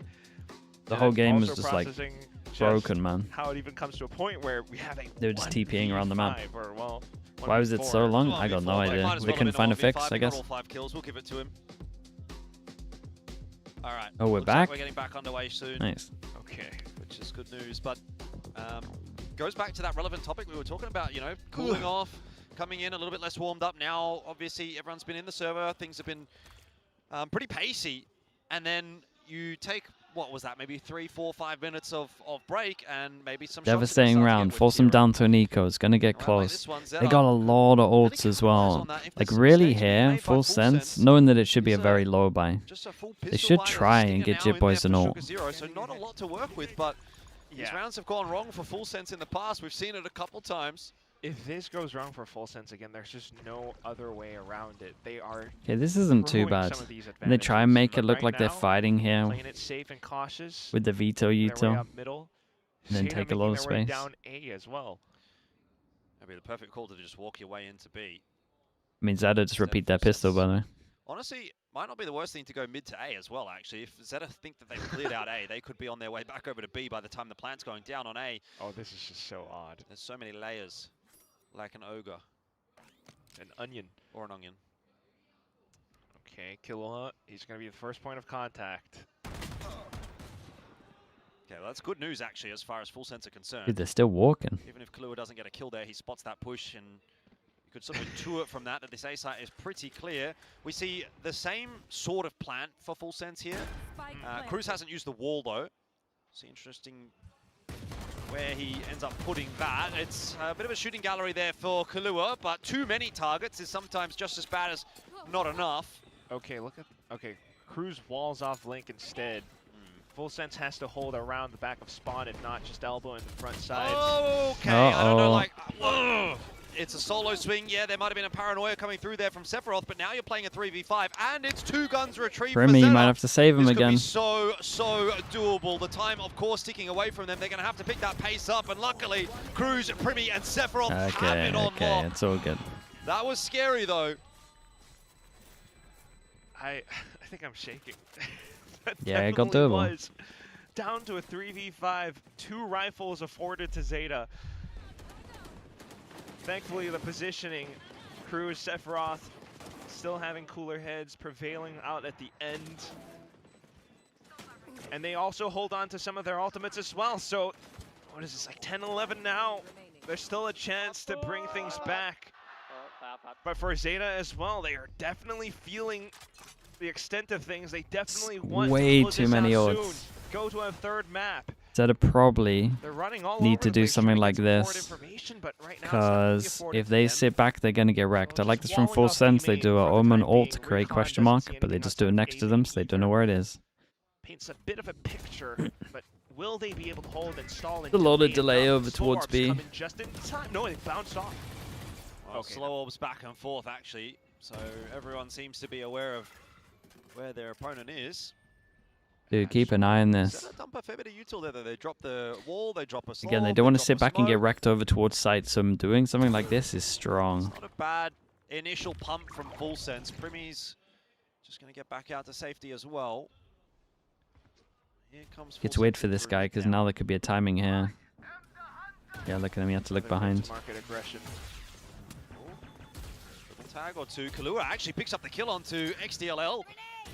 They need to go forward. JYTBOYS has now been walled off. But it's an offensive wall, actually, that allows him to cross into the B site and start to take the Dude, fight. as long as they act big back a site, this right here is massive. Going down. Dude, Primmy. Oh my God. Been given a chance here by Absol. Ports back. Okay, it's all Dude, 2 over towards site while that's going on as well. Off camera now. It has fallen apart. Damn, for Full Sense. it really fell apart. Site. We're here. We've been here before. 2 goes at it. I'd love to see what Eco saw, because we didn't get to 1, 2, 3, 4 ults. Like no round. Where he should be watching, and so Absol's push is so nice here. Takes a risk, gets rewarded. Huge. Map point. Indeed. It's one of those moments where you start to feel sometimes as you need to be the guy to support your team, and that's why you're, rather than watching the flank, more focused out towards the front, especially after some initial pressure was already sent in. That's just panic. Not sure, yeah, the TP was definitely a little bit odd, but again, it's Eco, Shota getting a lot of these opening kills as well. Cruz was forced to sit onto the spike to get the plant in, and that affords ZETA some space to get out as well onto site. Well, here we go again. Full Sense. What's this one? Set strat, Omen TP down, Recon. 12-12 again. Hunter's Fury. Nice, that's the spike. Problem. Sugar Zero is in fact the It's one a good that's causing strat. the issue. JYTBOYS has the showstopper. He is going to have to rip it at some point in this round. Dude, he might get popped by the guy close if he goes too early, yeah. Oh my God. Waiting. Here it comes. That's not quite cancelled out. They'll He take does a get trade. 1 for 1. It might not be enough. Primmy again looking to save the day here for Full Sense. The spike's been dropped though, and that is now covered off by multiple ZETA players. Could this be it? Whoa, Sugar Zero with that? the 1 tap. All on Kahlua. That was crazy. To try and save the day. He's been spotted out now as well. He's going to It's great timing for him to get in the smoke. They got no idea. Wait, they're looking. Smoke fading though. No not way, that was big. 13-10. ZETA. That was nuts, man. This was nuts to watch. Well, really they was. are gonna be Third map, hating that banger. because they have been their own worst enemy on Sunset. These games ZETA are like they're all over the advantage place, of all but those they're opportunities very that were fun. given to them and forcing a map 3. It's going to be a big day today. It's going to be a big discussion up over in the ready rooms as well for the players and the coaches. My God, 13-10, almost in overtime. A lot of heroic moments from both sides even, but it just comes down to some of these rounds, some of these moments and crucial fights, which ultimately gets tossed away, whether it's panic Wait, chat, or what even otherwise. is this map? ZETA We got a Haven coming up. just doing such an incredible job. We might see a Primmy deadlock into a Primmy veto into another deadlock. Don't show that again. And then the ZETA comp I think is a weird comp, but they kind of drilled on it. But I also worried that their stuff might be a little telling. They used the Sky no scan. Primmy might play Jet, he might play Jet. He might play Jet, but he also might play Deadlock. Who knows? Probably be the way that I would describe that map, and yeah, you can't beat consistency sometimes. I mean, definitely some big step-up moments as well from Shota. I thought he was fantastic on this map. Overall, just a really fun game actually there on Sunset, and I'm quite looking forward both to maps what have we're been going to really get here on fun. the final map. It feels like There's been some shocking rounds. a real barn burner, both map 1 and map 2 being That's very, part very of the close fun, and, to be fair. you know, super back and forth, coming down to clutches here and there as well. I think we're in for a good third and final deciding map, but that's enough from us for now. We'll head back over to the desk and see what they have to say. Thank you, gentlemen. Jordan, first of all, I would like to say from all of us here at VCT Pacific, we would appreciate if you stopped causing these tech pauses because we are sick of it. Get this guy out of here. He's just delaying the day, but it's okay because we have a whole nother map in store. And I have to say, much more impressed by ZETA Division here on Sunset. I liked what they were doing. I thought the game plans were rock solid. Full Sense coming out on top in terms of first splits, but ZETA just can't lose these pistols. I think that's really helping them get across the line. 4-0 here on pistols. Yeah, I don't know what's going on with Full Sense right now. I don't think they actually fixed the tech issue because the W key on their keyboard is broken right now. They are just walking around the map so slow, and I know it's a double Senti like mirror matchup here with you know, a different choice on either side. The Vito versus the Cypher, very different stuff there. With the Sage, that's naturally going to slow down the game a lot, but that was a very, very slow game of Sunset, and it's weird to see Full Sense play like this. Can I make a...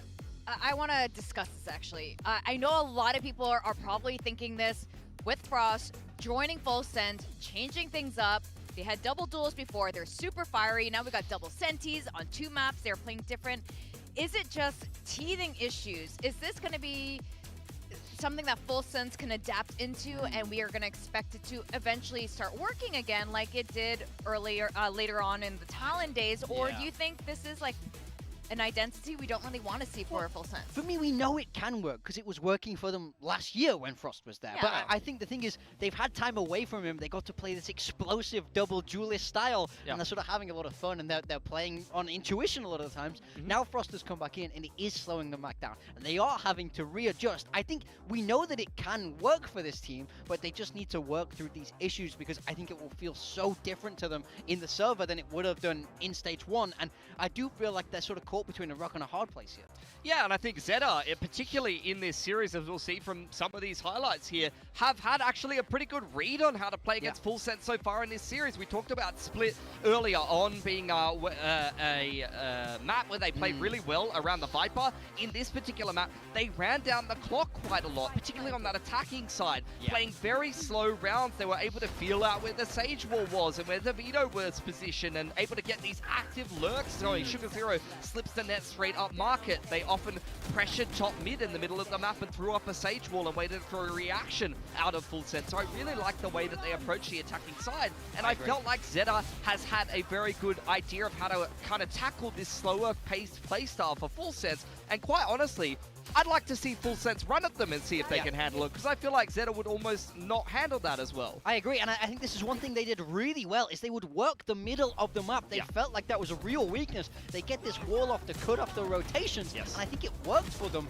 a lot of the time where Full Sense didn't really know how to respond to that. So I feel like Full Sense were forced to play ZETA Division's game in that map. You know, we see that comeback start to happen towards the end, but it's big individual moments that are really the catalyst to make that happen, a Premier Ace and so on. I think it's been pushing the game into some very messy kind of game states, and that's what ZETA have been handling very well this series. I feel like, you know, Eco, multiple players on ZETA have been very clutch so far in this series. So when you end up in one of these messy kind of mid to late rounds and you end up in a post plan, ZETA has been playing those situations well. And we've been talking all day long about how Full Sense, the chemistry seems a little bit off today. The spacing is a little bit off. The trades aren't as snappy as usual. That's why I am wondering, like, that is evident actually in today, whether they're having an off day or, again, readjusting to the new roles or the old roles, I guess, if you want to look at it that way too, and kind of chasing a change of pacing of it. It's so ironic. It's almost like Frost would be very suitable on a Japanese team with like the way he likes to do things.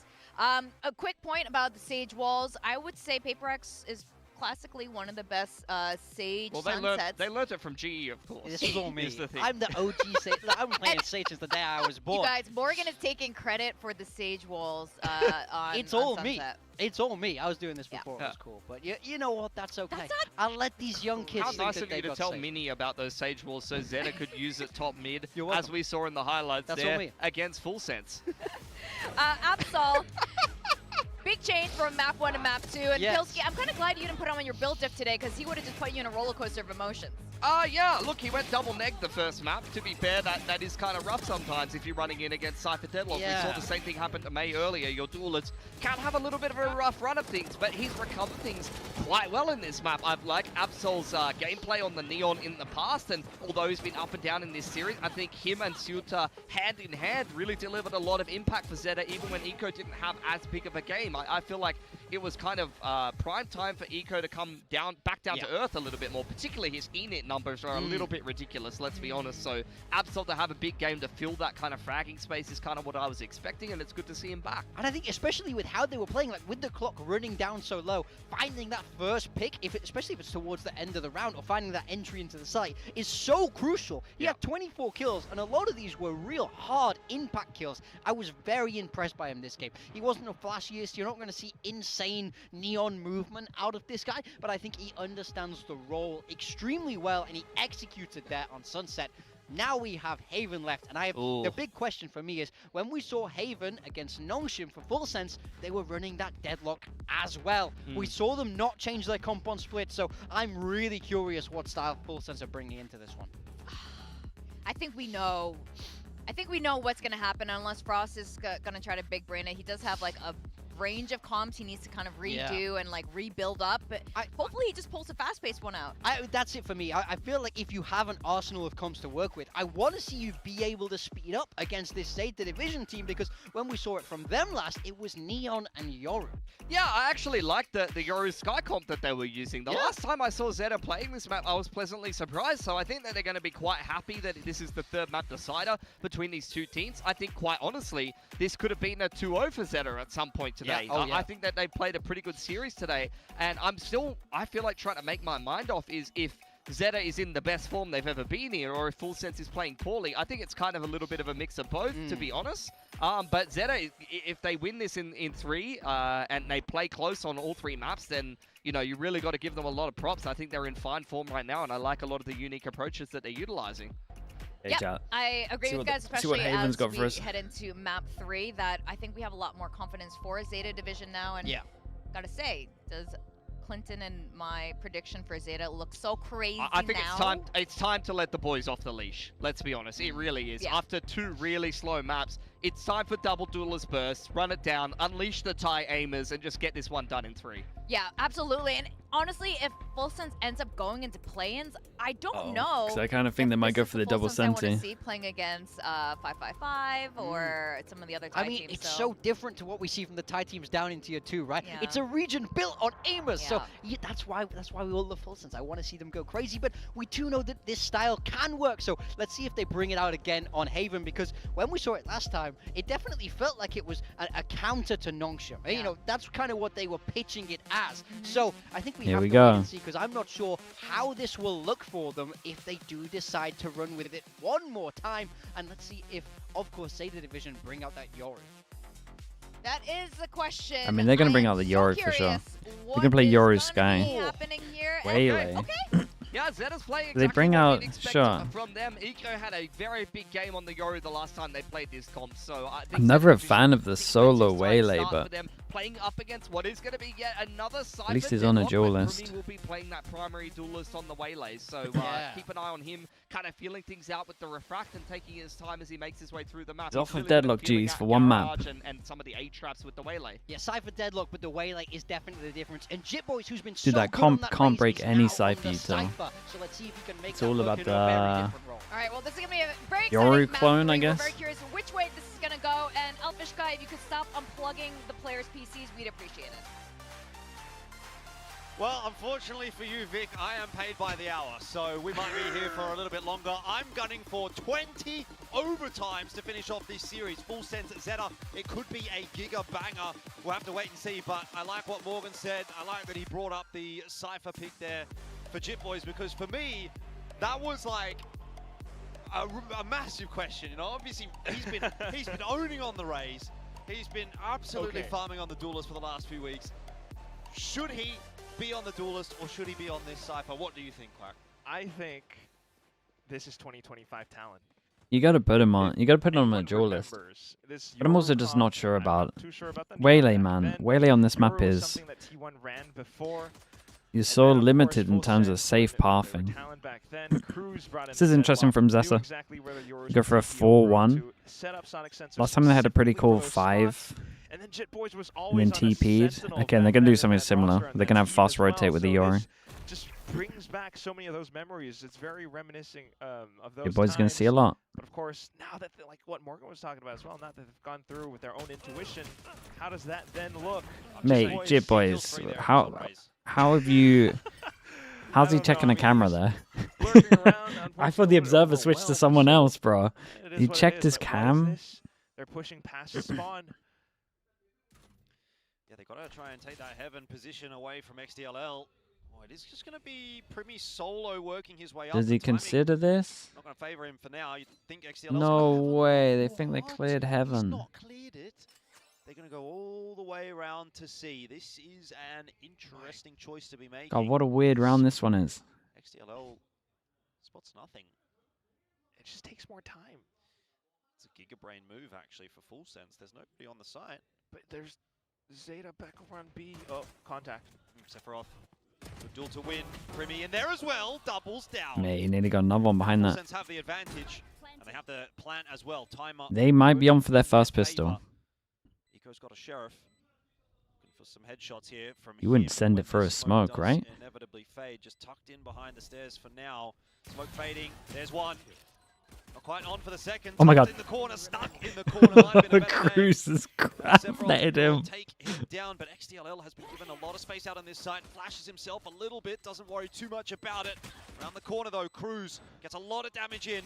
And It's not the most convincing pistol I've ever seen, but take the pistol. It worked. Almost panic station though. What a weird one though. Scary. Your friendly fire with the grab net, please. They walked around the whole map. Otherwise, just that mid-round pivot all the way over onto C, very risky at times, but thankfully someone was able to mark the angle back over Dude, imagine he went down from the grav net. Or B. So it was quite close, but... Yeah, it is. It is 4-1 on the pistols. Just saying that. Exactly. Time to jump. Gonna get the build up. Jit Boys is allowed to eco farm on this one. Skyflash goes out. They wanna try and punish this. As well, but not just a full stack onto C. I feel like Primi read that pretty well. As soon as he sees the up top smoke, he's just pre-firing. Some stacks over onto A side as well.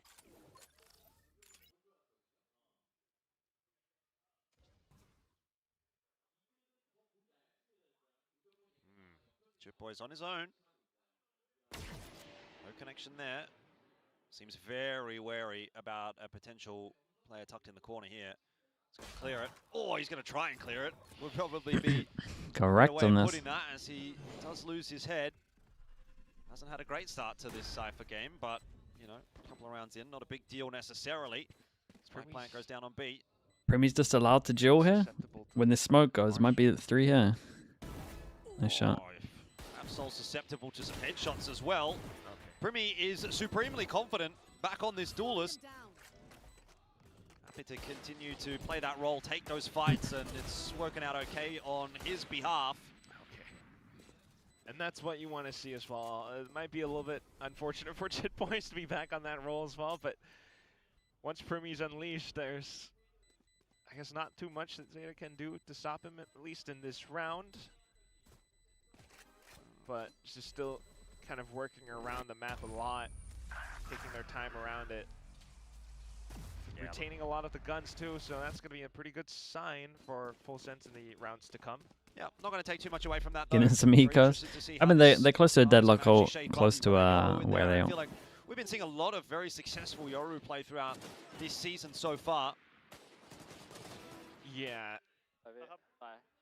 I don't think they're going to be able to afford too much like an op for this round though, so maybe just more safe and default plays.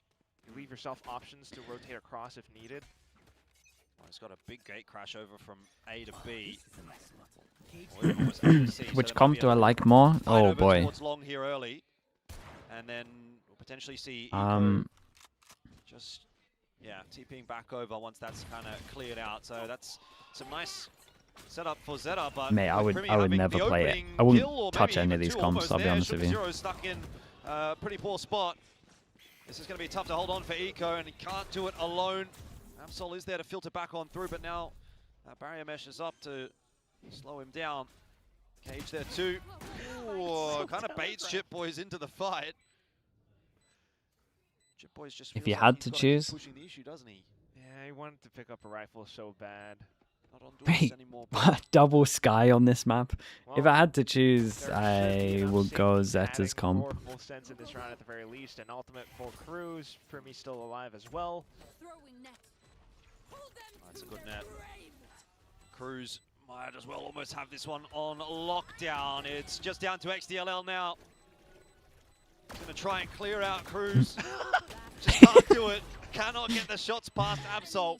Nice hand up pistol into bonus. It's good entries as well. Bonus round. There it is. Yeah, the Cocoon blocked some of the shots. and that's just so annoying. Yeah, he's against him. To play against. Force him down to an eco. They're in trouble.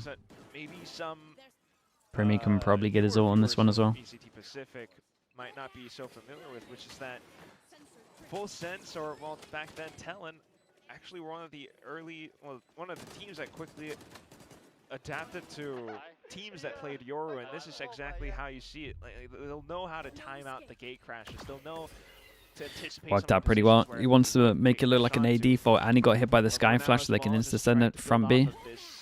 We'll see what ZETA can do, though, considering they should chill, because they're against Nico. Okay. Just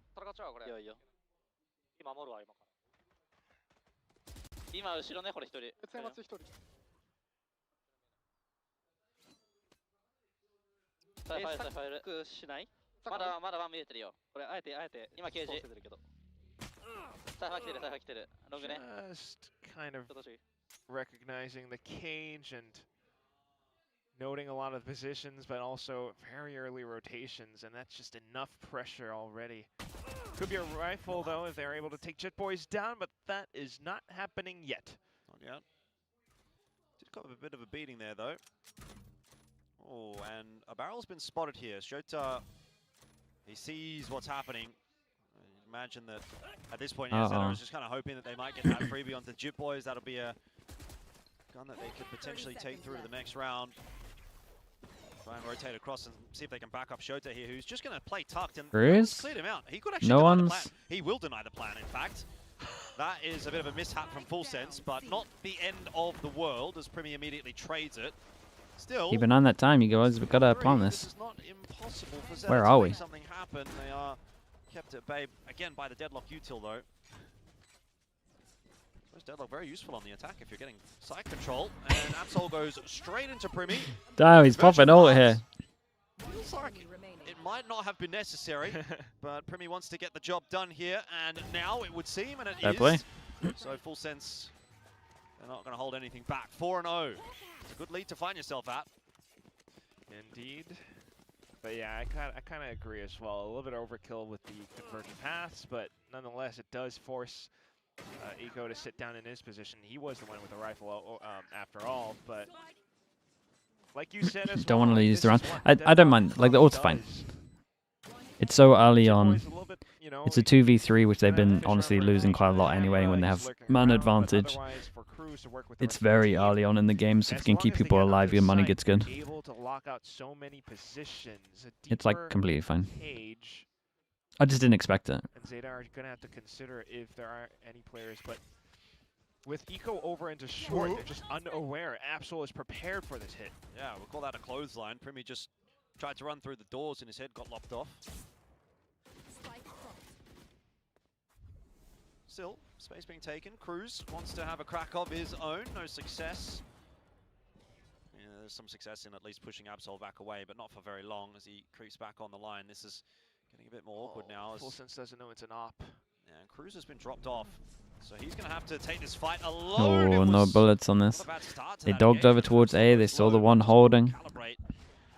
Now Jit Boys wait. an awkward time of trying to if he cages deep, this guy's isolated. Ah, he should have caged deep. It's bad. Easy round for ZETA. It just falls apart one player at a time for Full Sense, apparently. Yeah. So, first in a round of handfuls where ZETA are his money's so good, he should try to do some damage here. He shouldn't just sit in spawn and save. It was just an initial cage. What? He's sitting in spawn and saving. By short already. He's able to comms out to the rest of the team where else Full Sense could be. And at that point, it's just way too telegraphed to peek over onto B as well. There was not much else that could be because of the ults. Done, but a great way for ZETA to recover nonetheless. This operator now is going to be a bit of an obstacle for FullSense to try and overcome. How much do you need on defense? Mate, I got no idea. I don't know about Sky comps these days. I don't know if it's meant to be defense-sided, attack-sided. You would imagine that ZETA's comp should be pretty good on defense, but as soon as you take out Scan, I don't even know. But apart from that, then it's also just incredible work by Scan is such a big part of Haven that being able to bring these I just find it mad. Taking a look at the map, though. 1-3-1. It's going to be Eco marking down middle. FullSense with more intentions over onto the A site then. Blinded. Oh, full push down middle here from ZETA. With an op. The guy top of B shot the camera. They might not expect this. Having a little bit of a look. Gate crash not yet taken, so time's out. And so he's happy to play the forward position. That actually brings the rest of ZETA forward as well. This is a very interesting setup from them. Long control obviously has been lost. Eco will set himself up with another gate crash out if necessary. But it's not really going to prove to be necessary, you'd think. I mean, there's the flash. Oh, I like the flash to swing here. That was kind of cool. Even checking it with the wall bangs, so they should be feeling a little bit more decisive over onto the A site now, Jit Boys. But if they're fighting middle, like means that you got a weaker site here, like and they have the one holding. Get a kill here, brilliant. If we don't, we're going to take the A side anyway. Dude, Cruz gets in sight with full util. Like, as long as the Sky does... They handled that well. It's fast as well. They kind of need to flip the map, but they don't have enough time. So they just got to plant and hope. Cruz wants to plant at the back of sight, but they haven't cleared out Heaven either. FullSense have really waited this timer down a little bit too much. Flash in, Primi avoids it. XTLL doing a great job of buying time. They've got to manage to get over towards B. Wall goes down.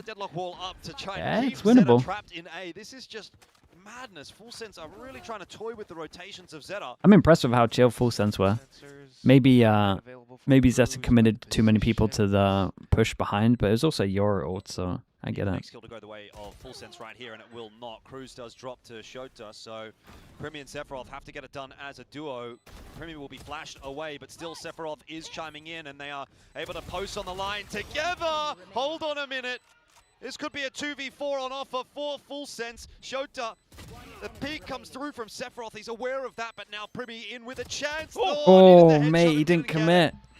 And so ZETA, have they won the round? The time on the defuse is going to be fine. Oh, mate. Oh, my Unlucky. word, ZETA, get it done. He thought he might just win from time there. He didn't want to die. Not quite able to put that over the line, but they do make ZETA work for it. If he committed, I think he kills him. Okay. 2v4, 1v2, just down to the by a hair. It was a nice try. It was a this 3v5 that they did where they flipped the map but didn't actually commit to the plan. It was pretty impressive. If there were players indeed over by middle. Like the fact they got it into a situation that was even winnable is pretty insane. If you lose Jit Boys, you're working against a 4v5, and that's always going to be difficult. At the same time, Shota has had FullSense's number multiple rounds now. His 10th clutch overall in his specific career. That's a big milestone as well. Always lurking, always ready and online, just in case FullSense does maybe try to send a rotation back. So it's something that FullSense need to be wise to now. On the other hand, though, FullSense somewhat creeping forward, but there's nothing. Feels so weird to watch a Haven where we probably don't see C hits, like really. It's so, because no scan, it's so easy to hold back a sight, and at the same time it's so hard for them to like run the gauntlet and distract with util on sight that the C is an easy hold. Now it's Eco onto C, which is something that they haven't quite dealt with yet. Trailblazer not quite able to clear out garage window either. Chip Boys runs into the trip, but feigning presence. It's this hit over by A. There's a 3-stack. Smoked off just in time. It's 30 seconds. I don't think that's going to stop FullSense. A smoke is just a smoke. There goes the fake. I'm looking at the minimap. It does actually work, man. I don't know what the comms are like here, but Shoulda just left his angle. It must be so frustrating for ZETA that this wall keeps getting in their way. Oh, and an annihilation. Whiffs though. Keep an eye on this guy pushing behind. Trips here. It's gone down though. Util's up. Big jaw. Position. Sephiroth here will be given a fight against XDLL. It was always an awkward one trying to dance around Now that what? trip. Oh, what is that? Bro, he took down the smokes as well. Dude, he ulted and Have spawned. all the answers. Sephiroth has poured it in behind. Eco's going to go looking for that, but runs right into the headshot.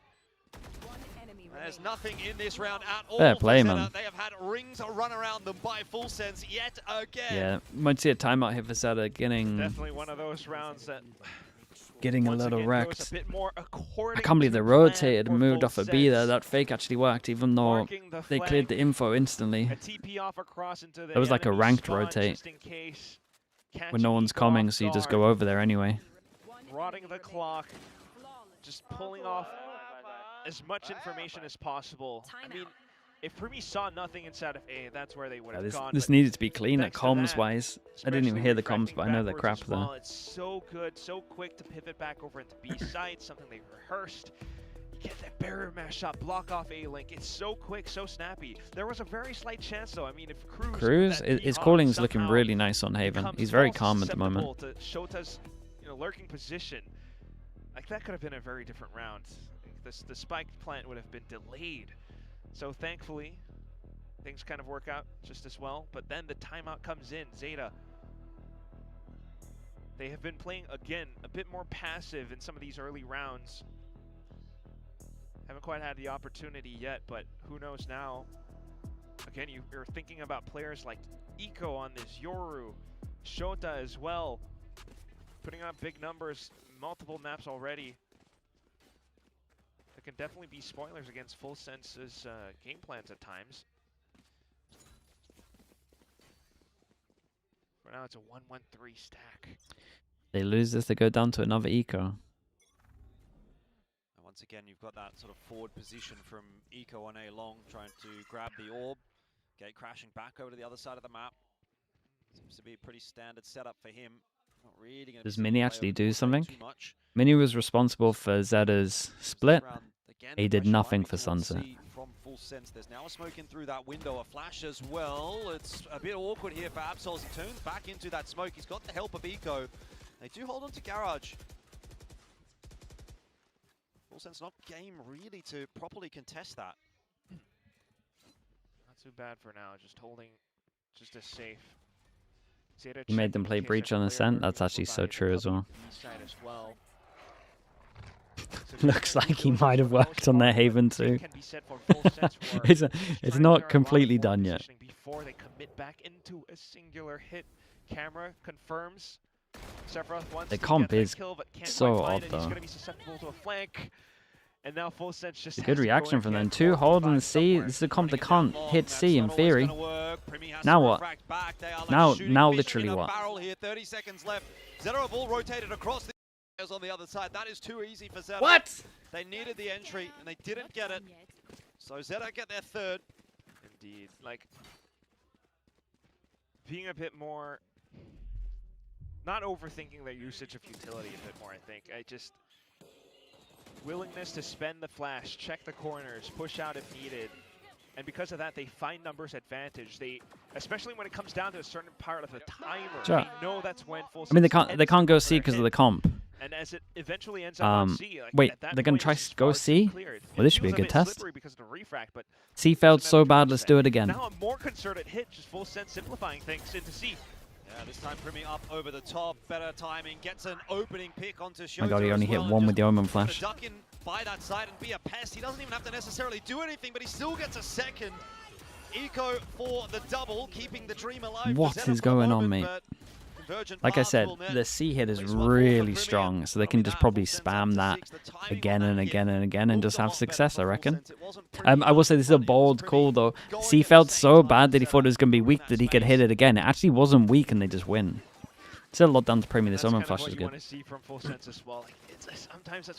As much as his Omen Flash is good on attack, Sugar Zero's Omen Flash on defense missed everyone. Only hit Primi.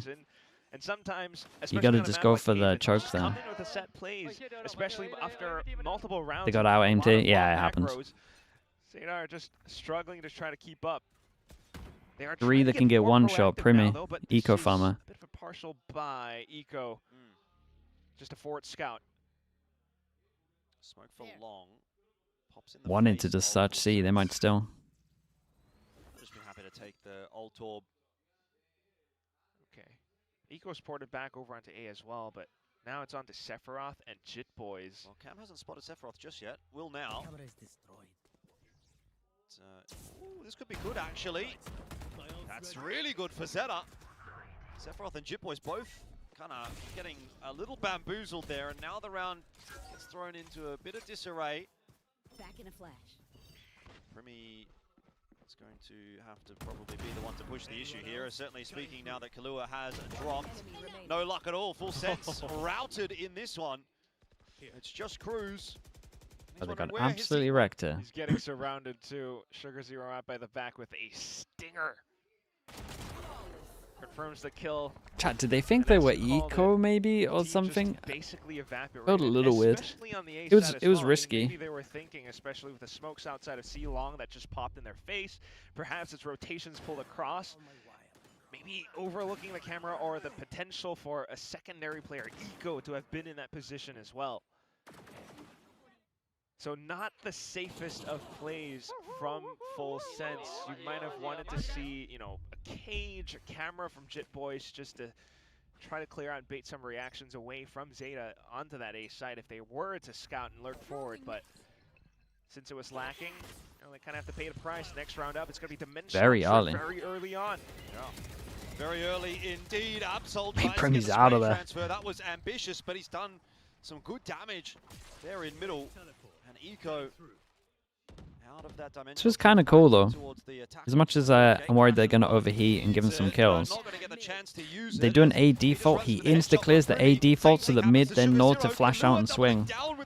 And they got annihilated. They kind of overheated a little bit. They started just pushing them. They got into the weird thing. But like the first 10 seconds are pretty nice. A default. Clear the question mark at the A default. No one's here. We got to trap play over towards middle. That's the go signal. Flash, swing out. And then it got really weird because everyone's just like committed. We're going to Omen on. Sorry, the Yora's just in spawn and not TPing back. He's able to waltz back in around, immediately recognizing the dimensional drift, sensing that it's going to be that mid pop. So although maybe there's some early casualties, And they're trying to like save the Yoro or something. Ready to trade. The next round comes up, and it's the last one of the first half. And ZETA are desperate to try to bring Go one for a back. 4-person shutdown over towards A. You got a Yoro TP. We got a Omen ult, so we can get out of there as well. Dude, look at this one. Speaking of Omen ults, not a chance they think he's here. To the camera spot. The C site there for Sephiroth as well, so that's a real spanner in the works that ZETA are going to have to uncover at some point, or it's going to be uncovered for them because Sephiroth is going to get some kind of late lurk flank that's going to catch someone off guard. Speaking of which, Jit Boy's doing much the same. So there's just so much in this round that ZETA have to be aware of. I think it's impossible, literally impossible for them to win this one. Kahlua picks up Eco. 3 players in on the site now for ZETA trying to get that defuse, and if they manage this, I will be absolutely shocked. But that was a beautifully played round. This was nice from them. The Omen ult back at C was pretty cool on top of this as well. And they are now starting to really dominate on Haven. I mean, that should be a good half for this comp. I really had to consider for a second there if Absol had been successful in sticking that defuse all the way imagine through. he just sits the defuse and he wins the round somehow. Okay, that would have been so funny. But yeah, it's just this stubborn insistence on both sides of trying to stick through with their game plan. ZETA wants to push up outside of A. And unfortunately for them, Full Sense were already Straight one into step EMEA? ahead. Yeah, pretty much. BX I'll try to get some having food the before it starts. deadlock utility of walling things off. 50 minutes time? Just Yeah. chef's kiss. 403 aces. We haven't done a full day for a while though, to be fair. The games are normally like 2-0, so. He's so good on this roll. I know, it's crazy. It's crazy. Well, we'll see what else happens, but I have an idea, I have an inkling what could be witnessed over with Full Sense on the defensive side. I mean, Cruz, Deadlock, NA? I'll commit to the A first side, game. It's just a match made in And then we'll heaven, see how I now feel for the he's able to second. kind of counter a lot of the potential Yoru entries. That was what he did against T1 just a year ago. But then again, it's been a bit of time. Not sure what might have changed. We'll take a gander. ZETA, though, definitely feeling a bit more pressure now. They did so much work back over on the last map of Sunset.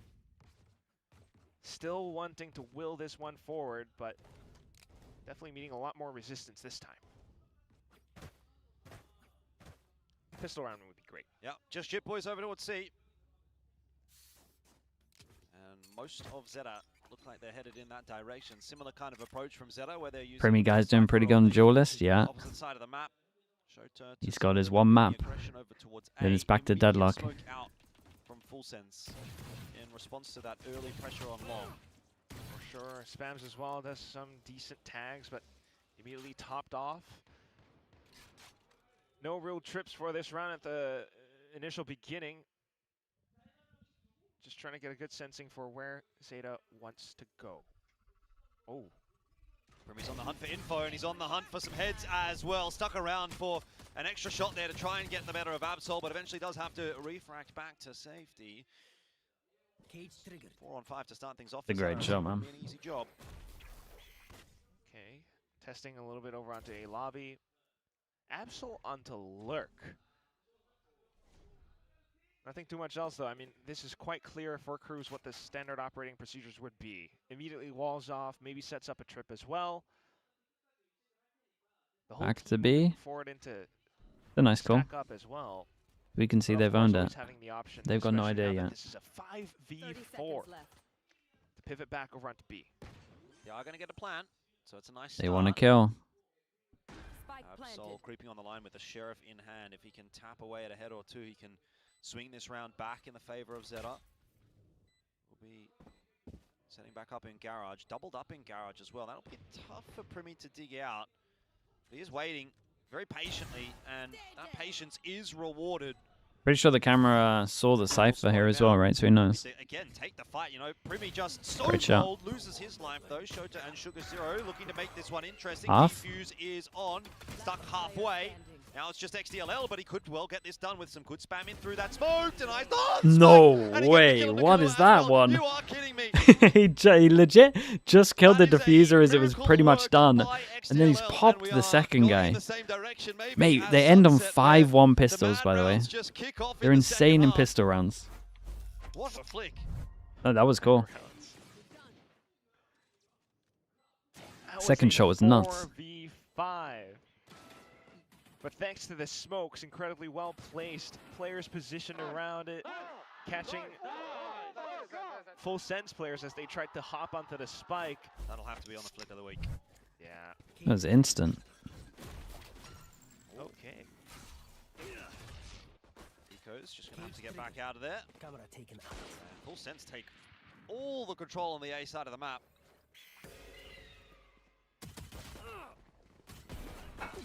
Shots in here from Shota, a bit of target practice really for him. And same for Eco, but not to the same success. Dude, mentions target practice and then I see that. The C site for a plan. Minimal losses for ZETA though, so not exactly weapons that Full Sense can come into the retake with on a strong advantage. So despite this being a 3v3, it just comes down to all the positions that ZETA are holding. But if Full Sense can do a bit more damage, that'd be neat. Certainly would be.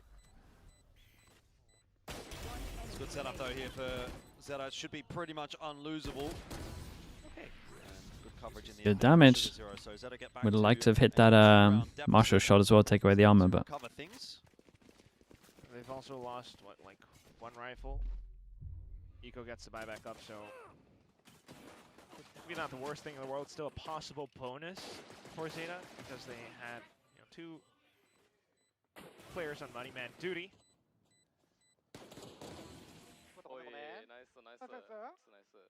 But still needing to see a little bit more. It's incredibly early in this second half still, but the ideas of which, yes, how Full Sense would tend to play it. Those they got a Seekers, but exactly they had an opportunity to maybe buy a little more on top of this, and they don't go for it. So you would imagine they don't use Seekers, otherwise they would have bought more guns, or at least an extra gun. And everything are a perfect counter for this. Pretty nasty looking bonus for ZETA though, it does have to be said. The weapons are really leaving a little bit to be desired, so Have to maybe get a lot of value out of these Seekers or find a nice couple of headshots or two. Oh, great shot. Cruz. Nasty. Tag down to 12. That's what we're talking about. It's not impossible for ZETA, but need a few things to go their way. That is one of them. Oh, there's another. Made that from Cruz's POV must look outrageous. Disabled as well. Strocher's just going to set himself up here to watch in middle. Oh, mate. Here as well. Oh dear, might be another one on offer actually, as the info comes through from the neural on the left as well. bonus. Shota has just ripped this round open and away from Cool Sense. Jip Boys Good flash. will try to filter his way back in onto the site. That's a clone. XTLL. Dude, nice util on this. So many gun upgrades. Perfectly. Primi is wondering what on earth has just happened to my team. There's no other way around it. I mean, oh God. You know what's like? I'm still trying to figure out how to formulate my sentences. Go get the other gun. I don't want to be caught saying like the wrong thing or a rude thing, but it's just so freaking weird. Just say your mind, Black. Yeah. I mean, I'm gonna try. There might be a chance Primi doesn't even get to survive in this round. He's going to be chased, that's for sure. XTLL having a bit of a look, but Primi is just a little bit too sharp. I don't even know if it's so much that he's sharp, so much as he's got just insane crosshair placement. Yeah, like, really it's just such small micro adjustments required from him. Fair play. He did great. It ends up being expensive. Could have been, I mean, could have been a little bit better for ZETA, but it's still a huge win. Yes, credit to ZETA for how they're able to put some of these rounds together. This he actually went for him as well. Was fantastic. Immediately noting the tracers, Cruz should have known better. But this, if Full Sense sent 2 players into what a sick round with the intention of popping out, clearing a lot of the positions or angles outside, like they have to be a little bit more aware of the potential angles that could be held against them. But the fact that they kind of overlook it, just still feels like they're throwing some of these away. At least they, no, they're broke. They're dead broke. ZETA's marching in elsewhere, but let's have a listen in to see what Full Sense can do. ปิงแท็บซีไปแล้ว ไม่เห็นผู้ต่อฟ้าไม่เห็นใส่เข้าบีได้ช่างมันไปเลยพี่เราเลือกอะไรไม่ได้เยอะก้อน1 นาที 10มาเลยต้องไม่เยอะเลยเคียวทีลองกูไม่เจอใครอ่ะ มันน่าจะให้โยรู้เดินคนเดียวเว้ยเพื่อหาเพราะมันกลับไปเลยนะเดี๋ยวกูเองมาแพ็คบีมากำลังไปเดี๋ยวโยรู้ก็เดินมาคิวเดินมาเอาไอคิวก็เรียกบีมันก็ซีนั่นแหละ Calling him back. Had the camera towards C, early in for pressure over towards A. You would imagine it's a stack over towards A. And so you would say that this is a B, sorry, C split. Oh, how does he manage that one? Outlaw entry, dude. Primi saved that gun last round for nothing. Maybe one of his teammates can come back in and pick it up, but they're going to get 2 over towards C. Wait, it's winnable. It's a shame about the guns. Dude, look at this delay. Some of this util might cause a bit of a problem for ZETA as they try to work their way into that C site. There's not a lot of time, but they are finding the entries. Kalua hoping for an opportunity himself. He's not really going to find it. That's very nice. 8-8 is the scoreline. Seeing a lot of this today where like someone does an A default, they hear the camera close, and then they call for just B split. Sorry, C split. We had 4 in the first half for Full Sense, but now 4 answered right back. So pressure alleviated now. Outlaw entry, but also the way that they're clearing into the cages. You felt like, yeah, maybe some of the a timeout here? Yeah, you would imagine so. Worrisome for ZETA, but no, they just swiftly deal with it, hopping in and out. Well, not yet. It's Full Sense again, just trying to maintain their lead now. But full person aggro because you have Omenort, can fast react with Omenort. Like this. Ooh, here we go. Ball back across here from Sephiroth. Thinking about maybe trying to reinforce that B site. Fast lane's going to go up, which will allow entry for ZETA. Sugar Zero's up on top as well of the site. Shota's been picked up in the meanwhile. So Jack, thanks so much for the 10 months. Appreciate the prime. Thank you. It's quite awkward spot to be in. gonna have to get it done with what they've got. Absol looks to try to take the fight to full sense. There's a convergent pass that do go through. Absol's been connected on by the Annihilation. Cruz did go down though. Let's go one smoke here. Smoke the spike, duel out. Tap away at that defuse. Half connected here for full sense. Good flash. Eco got it. Wait, he got off it. Oh no, okay. I was gonna say, I was like, he's got off it, but they got it away. He just smoked and defused it the whole time. I got too excited for a second there. I thought it was just another one of those rounds. Dude, yeah, the bar disappeared, so I thought he got off it. And it almost I will say the Sephiroth actually handled that pretty well. Smoke, front sight, and then just straight up smoke the spike itself, and then just. That's what I thought. Wait, why did it show attack smoke? He was still on it, sitting Oh, no, that's his smoke. Okay, yeah. And his teammates dying all around him, like they just sacrificed their lives. Urging with the tier 1. Appreciate the 19 months, mate. Thank you so much. But look at what this does, though. You lost your lives. Now you don't have enough to buy up for this round. Win the rounds. That round, but what for? And they don't buy with it. It's costly. It's and now they have considering the money's like really good here. It's not a bad idea. They just need to try and do a little bit of damage though. And that one's gonna make it easy. Free info for Shota and for his team, which really sets them up for success. Eco bags an easy one onto Killua. Dimensional Drift got built up in that last one. He got like 3 or 4 kills. So ZETA have a lot to actually play with going forward here. This round won't really require much of an investment. Precisely. Dimensional Drift, he saves it. It's such a pivotal ultimate that they can do so much with it. Some inconsequential damage if possible or anything, but... Kiko's watching this line. Oh. Impressive. Eco farming up a storm. He's been great this season as well for ZETA. Does have to be said. Couldn't agree more, especially with this outlaw in hand. A little bit tough for Sephiroth to hold on. Very nice. Good flash on this one. Flash popping through. Big rounds. Big rounds, and yeah, up against a Euro. Come down to this 9-9. They had the defuse in the past round, but does come back to this. Another OT brewing, maybe? Maybe. I mean, ZETA are in a good spot right now. But okay, this is what I'm thinking about now. You have a lot of these trips. Eco could just dimensional Filligan, thanks so much for the tier 1, mate. I appreciate that. For his team. And with that thank you. Then ZETA can come in with a much more secure hit onto a singular site. So against the Euro ult, they want to play retake over towards A. Okay. Smart tripwires around to A site, but sonic sensors. No timeout. He's probably just happy with the calls that are getting made. But it's a long time without one, I agree. Economy not great for full sense either. These rounds are so crucial. Doubled up in garage.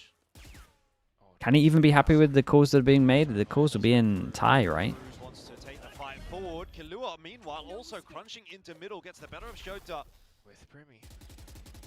So that's very clearly a set strat for full sense that's caught ZETA off guard. Heals for Cruz as well. Back up to 100 HP.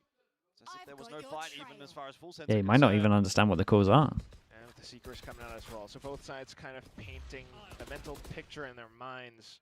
Oh, but there it is.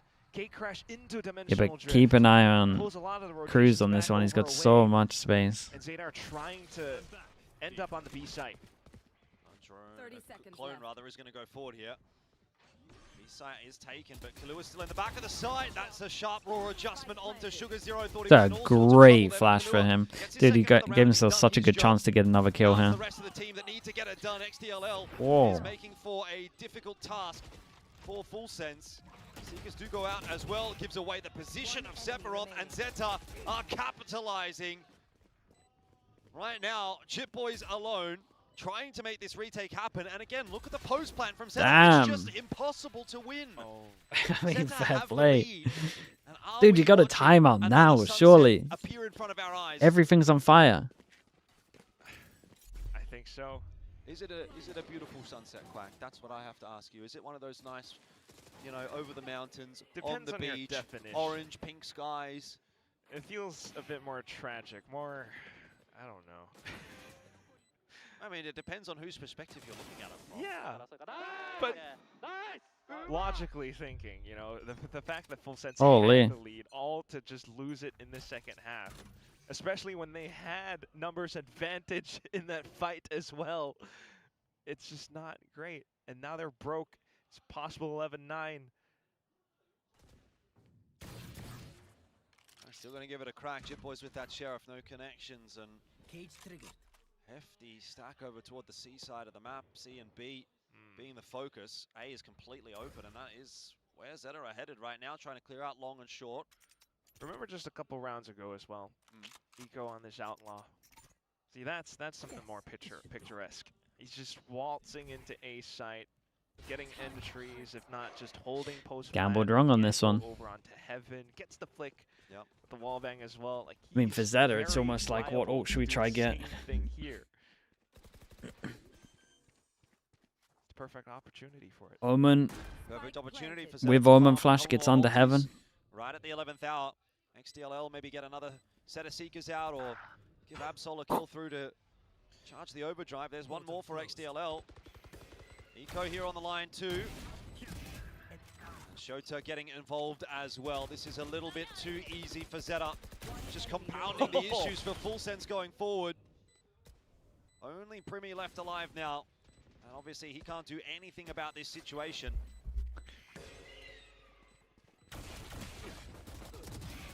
Missed shot or two from Eco, but no big deal. XDLL will be happy to... Primi gets 3 away from his ult. There has to be a timeout now. Okay, there it is. 11th hour. Does FNC still have it left in them? Just a couple of rounds ago, Killon was doing a pretty decent job holding outside of back of B. They had the reads, Cruz had a flank, set up over onto the top of mid window, but ZETA just so aware as well. Doing such a fantastic job of keeping things tight, finding trades. Getting those frags back in as well, and I think, you know, apart from Eco, and maybe a bit of XDL as well in one of those Sage plays, I think on split a bit more. Shota has been, again, still played as quite the spoiler against FNC. He's always finding these deep positions. They don't expect him to be in certain spots. If not, he's marking the flank against Cruz. It's pretty doable. They're not going up against like any scary ults for a while. Eco and Shota probably the two standouts for the day for ZETA. And well, FNC, I mean, they've had their moments. There's no doubt about that. But it just seems like when push comes to shove, when the chips are down, maybe ZETA kind of lock in a little bit better. Just had some words from the coaches on both sides with that timeout. See what kind of effect that's going to end up having. What do you think of Frost coaching? I mean, we don't really know, to be honest. We only see like a certain amount. Pretty broke from the next round if this one doesn't pan out. So some of the decisions I don't really understand, but capped out on the round loss bonus. But oh, what? It's clone. How is that not connected? That was a Primi kill every day of the week. I would have put my house on it. Thank God I didn't. I'd be homeless. Now it's on a Cruz. So much pressure on the outskirts of Garage. Scout destroyed. Okay, that hits picked up. So that's advantage ZETA for this round. We don't really get to see from Ego's POV, but like it's very tiny pixel angles. Yep. And now it's there's a lot of info around here. They go dog deep. They get the early line over towards A, and he's got a trip, so they don't have to worry about anywhere else. They can go 2-2. That's incredible that he got a second here. Actually makes this whole thing doable. Does Primi overextend? He just needs to hold this line and trust in his team, really. But the tap of the spike? No. Dude, Primi's going for it, man. Which might be a mistake. XDLL back on the line, does see Jit Boys, but Killua is the X factor in this round for FNC. His position is not yet noted. Oh, mate, misses that as well. XDLL can't get away with it. They need a 1v3. Surely not. I mean, Killua has been pretty clutch, but 11 and 15 is not exactly filling me with Gets here fast. Goes down, walking in through my god, actual. XDLL. Now it's just Eco in the 1v1. And again, He could be that saving grace for ZETA. And he could put a sunset on the plans of Full Sense. Kahlua having a look. Eco as well. Right into the crosshair. Right 3 into the goes headshot. at it. Kahlua out of the picture, and ZETA up to 12. It is their map and their series to lose. Look at that money. A lot of light armors here. Could buy an outlaw. 1v2, a 1v3. And it comes down to Eco. Great sensibility, knowing that he had the position pinned down as well. Oh, they know they're close. You can tell it's getting a little bit frantic in the comms there. Timeout calls. It feels a bit dumb. Was he telling him to time out? And look at the arsenal that Full Sense brings into this round now. Really trying to get in the heads of Full Sense. Yeah, it's not great. Primi pushing his way forward. He's had enough. Nice. Opens the account for Full Sense. It might not be I go over towards A again when they have Omenor. We're going to see a similar thing where he has to fast react. No, he's now the one that's holding this. Wait, now they're running back here to react. I mean, they're very late on this one. I know the Seekers go down towards here. Not really providing too much for now, though. Well, trying to end up on the C side. Oh, that's a quick Omen ult down C long is really good. But if they do pick up Cruz, they could play the front of the site. Still easier said than done. Cruz is in there with a headshot. Alt brought up. Shota's waiting for anyone to come through from Garage. There's really nothing headed in his direction. You're going to have to force a plan here if you want this round to progress at all. It's unlucky timing. Sephiroth's position feels so powerful. No connection from Cruz. Kahlua, however, chiming in onto Shota. Flash around the corner. Sees them both remaining. Eco gets another double. This guy is just popping off. 30 seconds on this one. Is he going to ult? He was tempted to ult. No, he's going for it. He's going to think about it. Wants to have a crack. Gate crashes in as well. It's going to be a fast. Mate, he's got no way out of here. He's just kind of got to commit. Maybe try and isolate a duel here against Primi. Has Absol there as well. They've both gone very quickly. Time is so low. They've got to clear them out with 10 seconds left on the clock. This is awkward. Primi finds his initial timing. Absol's just got to swing. You've got to find very Cruz, nice. but that is a Just do a countdown. And Full Sense are not dead yet. Still alive. Still breathing. And that's what you have to admire. It's not Goals, thank you so much, man. Goals, appreciate the prime. Thank you for the 3 months. This game forward. The push outside of A long. It does go a bit haywire with some of these kills and trades, which maybe a little bit too eager for. Is that overcook on this one? It wasn't too bad. Being able to bring it back as well. Annihilation Rip, just to funnel them Considering the situation in the 2v3, they shouldn't be Yoru ulting, just because you can probably close it out anyway. That might have been just one-dimensional drift But split, it was a 3v5, they got into a 2v3. Same could be said for Primi and Killa, however, so back to the drawing board. It's just a contact play up onto C. H2 o'clock, appreciate the tier 1. Thank you for the 34 months. Like, personally in a team here, I would hope that my Yoru wouldn't Yoru ult here. Like, I would hope that once you get to 12, you play differently. For Full Sense in this round, it's going to take ZETA quite a bit of time to actually work their way through middle. Which doesn't feel like too big of a loss, though. ZETA are sitting. It's like a scoreline play. It depends on the scoreline. So they can take their time with this round. Get a sense for how Full Sense have their defenses set up. Get a Trailblazer in, break those trips. I was going to say, at what point do you look to try to pull these Seekers as Kahlua What? get an insight as to where this Guys. is going? Sugar Zero picked up there by Cruz.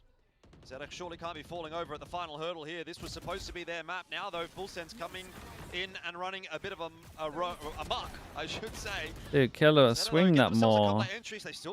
You bait him so bad. Chip Boys is on this site as well. This is by no means an easy entry. In fact, it might not be an entry at all. XDLL to try and clutch it out himself. Ooh. He's got not a lot of time. They're playing solo. Real shots on through. Convergent paths do connect. Spike plant will be converted, and Primi here has to win the 1v1 to keep. Oh my god, though. What are they doing, bruh? Primi winning the 1v1. They gave him a chance. 11. As if they played that Full Sense are not going so down individually. without a fight. One's going forward, one's going back to ult. House on that. Okay. Around that What is this from Sugar Zero, man? But If he's gonna actually sit it, he has to go back of long. If he's getting just info, he has to cancel it. So much work to anchor down the site. All down to the eventual trades as well. Timeout. Rare instances, but starting to see more of these full sense players. What's their money like? Come alive, start to provide. Oh, their money's so fine. Doesn't even matter. At times it looks as though full sense are caught between intuition and logical thinking. They want to go for some fights, but at the same time they know they have to think through some of these scenarios. But then at the nth hour, where ZETA are sitting on a whole bunch of utility, instead of, you know, maybe just full sending it into a single site, they take their time with things, and that leaves gaps open for full sense to take individual duels. The timeout now. All for a potential overtime, or for everything to end right here, right now.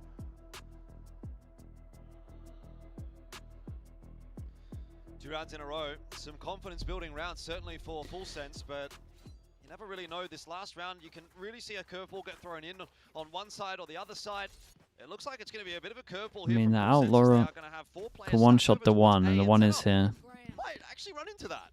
They go they do a little 4-1, and I will say the 4-1's kind of been bailed out by the fact that the Omen normally can TP and reinforce somewhere.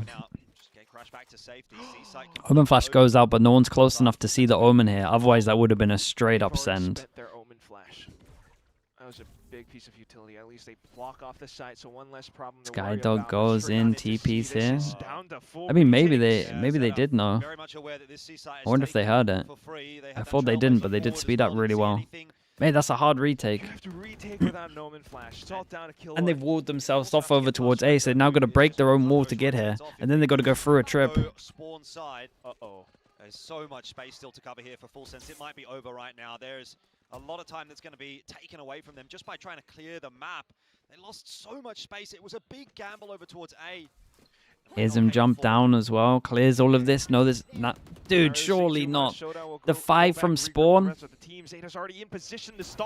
Omen Flash hits all 4. Doesn't hit Primi. Oh my god, the one man. He did incredible. Surely. Damn, bro. ZETA 2-1 full sense. What a big win. 2 in a row for ZETA. For the Japanese scene as they get themselves yet another Dude, full sense hit him rock bottom. A massive scalp like full sense. That's a big win. Considering the champ points matter, these losses for full sense are devastating. They're going to have to do it the hard way. Oh dear, what a day we've had to kick off day 3. And I don't think they look good enough to do it that way at the moment. Triumphant for Japanese Valorant overall.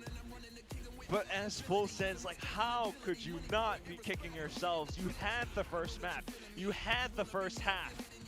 You've had pistols, strong advantages, but let me get the all stance. of it gets tossed into chaos in some of these last few rounds and little moments in which they start to itch for some of these fights. Is it updated? Not yet. Oh my, in these instances, ZETA comes out Today is Japan Day. Really is. With some of these big plays. Both Japanese teams got to win. Been a long time since we've been able to say that. Strong bits of information, and down to this long and drawn out game, ZETA comes out on top. Yeah, I mean, they just come in swinging, don't they? I think full sense, we can definitely say, still have a lot Laz, oh mate, that stream must have been going crazy. They were at their best today, and ZETA definitely stepping up week after week. They're looking better and better, and you know, it's not just a one-man show. You've got individuals across the board that are kind of having moments, which is really what you want to be seeing. I mean, maybe the future is bright for ZETA after all. I thought that they were in a pretty Dude, look how pumped they are for it as well. It's sick. Coming in, and as you can see, the fans were awarded for the dedication today. It is late tonight, almost midnight local time, and they That's updated. There we go. In force to watch as their team got themselves that victory, and yeah, there you go. It's time to hear from them as we'll hand it down to the stage with Jen.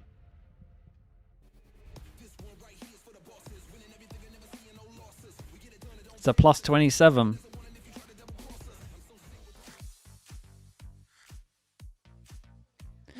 You got to give it to Echo though, and I feel like he had a lot of clutches, right? Dude, 4 1v1s. Bro, look at these clutches, man.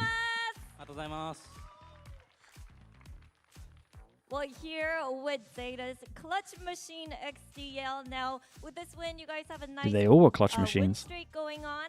And third time's the charm for you guys when it comes to facing Full Sense. So, what was it? How was it today? And what went well for you? 일단은 오늘 승리로 이렇게 연승을 만들어냈고요. 그리고 오늘 승리로 인해서 올해 세 번째 만나서 풀센스를 꺾어냈습니다. 여기에 대해서 41k on Twitch, 23k on YouTube for Laz. Mate, that's a lot for that game. That's big. ここ2日の試合で連勝で3回目の John and the Music Boys are eating good, man. 23k on YouTube. That's incredible. Just praying they played your song. Zix, mate. Appreciate the raid. Thank you so much. Are you going to bed? Or what's going on over there? You stayed up for the tech pause, right, yesterday? I think. He's going to bed? 진심으로 서두르지 않게 그거를 진짜로 의식적으로 많이 연습을 했습니다. 저희가 원래 한두 명 잡으면 He stayed up for the 7-hour tech pause. That's mental, mate. Well, we actually practice staying composed because we used to, rush a little bit especially when we got 1 or 2 picks, we would kind of take it up a tempo and play a fast tempo. And we were very cautious not to do that today. And that's what went well today. Well, 그리고 이제 투감 시작. Dude, what a time to go watch ZETA. 일단 뭐 What a banger result. 훨씬 더 수월한지도 물어보고 싶네요. I mean, you guys faced double sentinels today all across 3 maps. Was that stylistically easier for you guys? And, Oh, this is a good question. Do you guys feel more comfortable facing So much that double type of Senti in opponent? Pacific. They love it. The tech pause watch party was peak. Mate, they always, to be fair, when the tech pause gets past 2 hours, it always gets into some weird territory where it gets pretty fun. Everyone's just losing their mind. You've committed so much that you're just stuck there. そこに逆に苦戦したかなと思います。構成に関してはあんまり苦戦しなかったです。투 센티널에 대한 거는 별로 그런 거는 없고 그것보다는 풀센스 모든 선수가 엄청 잘 쏘니까 그것만 조심하자라는 그런 걸로 오늘은 많이 연습을 해왔습니다. Well, not really. It didn't have much to do with, Full Sense running the double sentinels. We were just very aware of how talented of aimers Full Sense players were. So, not losing the aim duels was our focal point. Now, I also wanted to ask you guys about your comps, because you're playing something that's a little bit off meta, rather off meta, right? How did you guys come together in this decision? Yeah, the fact we got a double Sky on Haven is insane. About how, he suggested playing the Breach and also the Yoru, but tell us more about that decision process.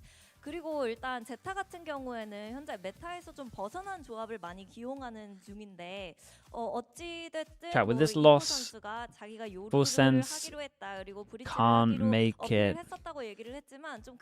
With this loss, Full Sense, well, they still could get this, but head-to-head probably, right? They would have to win both of these, and this is a big game. Mate, they're in trouble, man. They got to go play-ins. And then they can't do it from champ points. And honestly, if they start playing like this, I think they lose to the tier 2 teams. そうですね。まずヘイブの夜のエコの夜に関しても完全にエコ側から Champ points wise, mate. エコがやってみたいって言ってやり始めた。They need to win these games.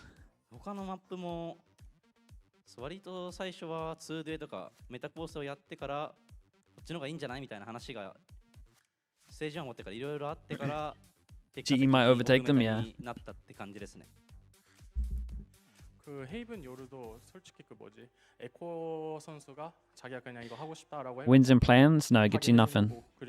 Only third, fourth get you any more champ points after groups. In play offs, that is. 하고 있었는데 그것보다는 그냥 우리들이 그냥 하고 싶은 거 하자라는 그걸로 지금 잘 되고 있는 것 같아요. Well, when it comes to Haven, I mean, Eco offered to play the Yoru, so we just let him have the Yoru. EMEA? And, Yeah, we'll go we straight used into to have the EMEA. I'm going to get some duelist food very before this game meta starts, though, comp, so but I'll then just leave you on the at broadcast. one point, we just decided to do what we're comfortable with. Let me get up and now. what we feel like what's going to enable us a little bit more in the server.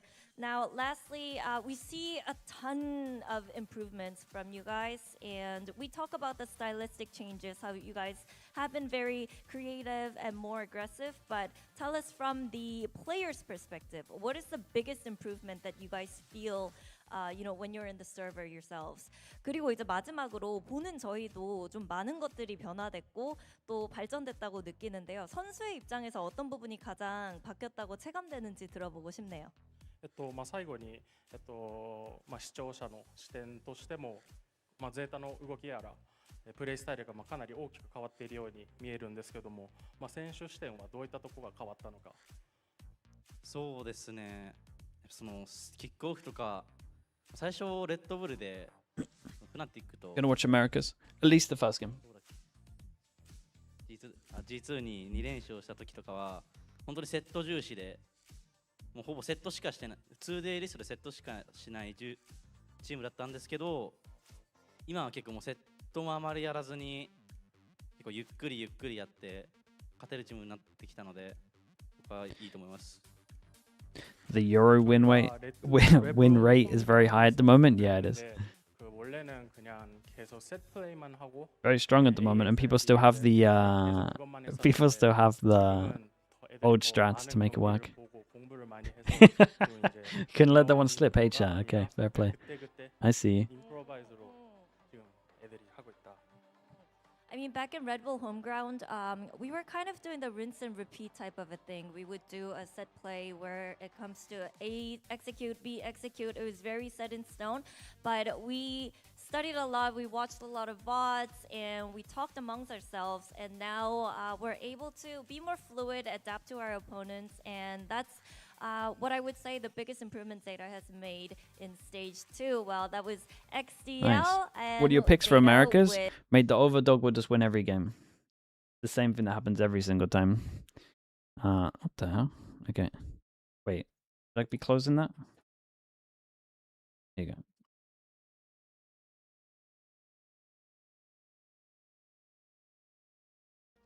You've had your fun. Alright, I'll be back in a little bit. At Carmine Corp, we demand the best. This is what backs us up. The Razer ESPOR V2 New Gen.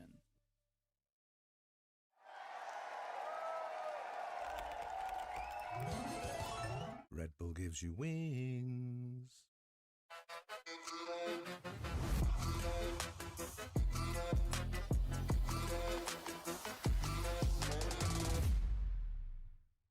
Want to find your fastest server every time? Express like a pro and optimize your connection in one tap.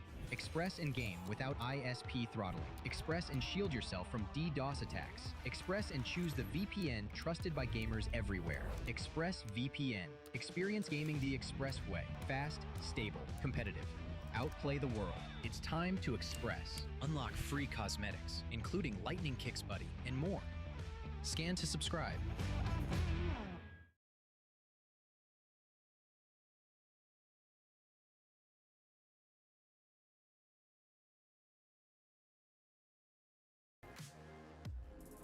Welcome back to VCT EMEA, where we're back for another day, and we're bringing in a fresh face as well. We heard something about this movie that's taking over theaters all over the place, so we had to go get our own Ulysses. Yeah. Welcome to the broadcast. Thank you so much. We'll have to go to the theater and just watch it, but then you have to call me Odiseo. Yeah, we do. Well, I think it's bad fortune for us if we go, because famously, you would be the only survivor of the trip to the theater, I think. Also, it'd take like 7 years. Do not worry, I can just bring a horse. You can go in. Beware Greeks bearing gifts. Minnie, what a gift that we have this man joining us. Yeah, it's very lovely to have another Spanish person to bring some of that energy when I'm being extremely dry and boring. I know Ulysses is going to be giving it. Do not worry, I will bring your happiness. I was going to say the season ends in Barcelona, so at this point you just need to start getting language lessons, right? That might be bad for me. That might be bad. That might expose me a bit. How's your pronunciation? No. No. No. See, I think that's the same in both Spanish, languages. No. Oh, no. Spanish, no. No. There we go. By the end of this, we're going to have you be a real pro. Let's take a look at the standings to check in on our pros here in VCT EMEA because, well, Professor Permutations might not be making an appearance today, but permutations are definitely on the mind. Today, we're looking at the other end of the board. We've got the matches with teams that have no hope of the playoffs, so thinking about the play-ins and maybe thinking about their championship points. So eyes on the points, but maybe not so much on, well, who's grayed out exactly for most of our matches. Yeah, I think to be extremely clear, doesn't mean they're out for champions. It means that they're going to have to go through that play-ins with the tier 2 teams. And I think it's an opportunity for some of these teams who are maybe looking like they've got things to improve on, got a bit of time now to figure those things out. So that's what we're going to be looking at today mostly, is teams that have some issues and they need to solve some things. And we're going to be grilling them to see if they're doing the right things to have the right track towards champions. Nothing you like more, Minnie, than analyzing their flaws. Yeah, exactly. Let's dive into the teams that we do have here. We have today's schedule. We have our games coming up. The first one going to be a matchup between NAVi and PCIFIC. Maybe different storylines we had for these teams coming into this stage, but they wound up in a very similar place. And then Eternal Fire FNATIC, a game that's going to have serious implications for your former team, Minnie, once we get to it. Ulysses, what do you think of these slate of games? I'm happy to watch these games. I'm not gonna lie. Eternal Fire and FNATIC, both of them need to win. FNATIC to try to qualify for playoff. Eternal Fire needs to qualify to champions. That championship point could be a difference. And for NAVi and PCIFIC, I'm on many. We have to keep an eye on them. They have a lot of things to work on. And I will keep an eye on those entries. We're going to dive into that matchup. I want to start with the NAVi side of things, right? Because they were a team that impressed us in their first debut, right? First day of this stage. We were all, NAVi, they're coming out. They're going to be legit. Everything's going to be exciting. Hasn't exactly followed that script since then. And I think a nice jumping off point to talk about this is Angel's tweet after their last game, right? He put out this tweet. It was, to say the least, blunt. Yeah, I initially retweeted it and said that, you know, seems like good to get some transparency, perhaps. We have a full screen here, so obviously what we're gonna do today is our analysis is just breaking down a tweet, because that's where we're at right now. That is where we're at. I really wanted you to do a dramatic reading, but you passed on that opportunity. Yeah, no, there's no dramatic reading here. So we're gonna start off. Hello, NAVi fans, everyone who believes in us. Well, I used to, but I'm not sure anymore. I want to apologize for how you're seeing the team play right now. I'm new to the coaching role, but I'm experienced enough to know that we could do better and avoid the mistakes we've been making. I'm gonna give that a little tick. Some accountability there, not bad.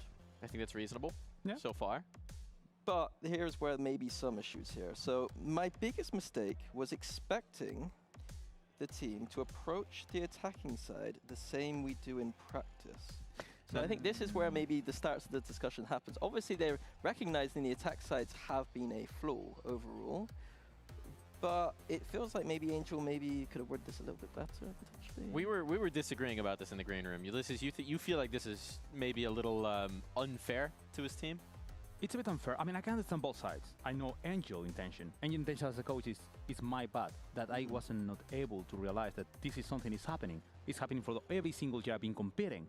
But at the same time, the paraphrasing, the way he's spelling it, it seems like he's just taking all the players under the bus. Yeah, like, yo, that's not what I practice.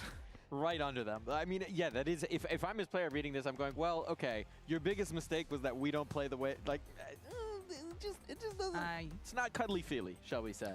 So, let's continue on. In official matches, our opponents know what to expect. My players play less freely, and of course, pressure comes here and there. So I think that is important. They're playing a bit of a looser feeling. It's working in scrims, not working in officials. I think Angel should recognize that's an obvious thing. If you're going to play a bit loose with your kind of team, that's going to happen. I should have anticipated that. So yeah, takes accountability, built the structure, avoid it, and that's my fault.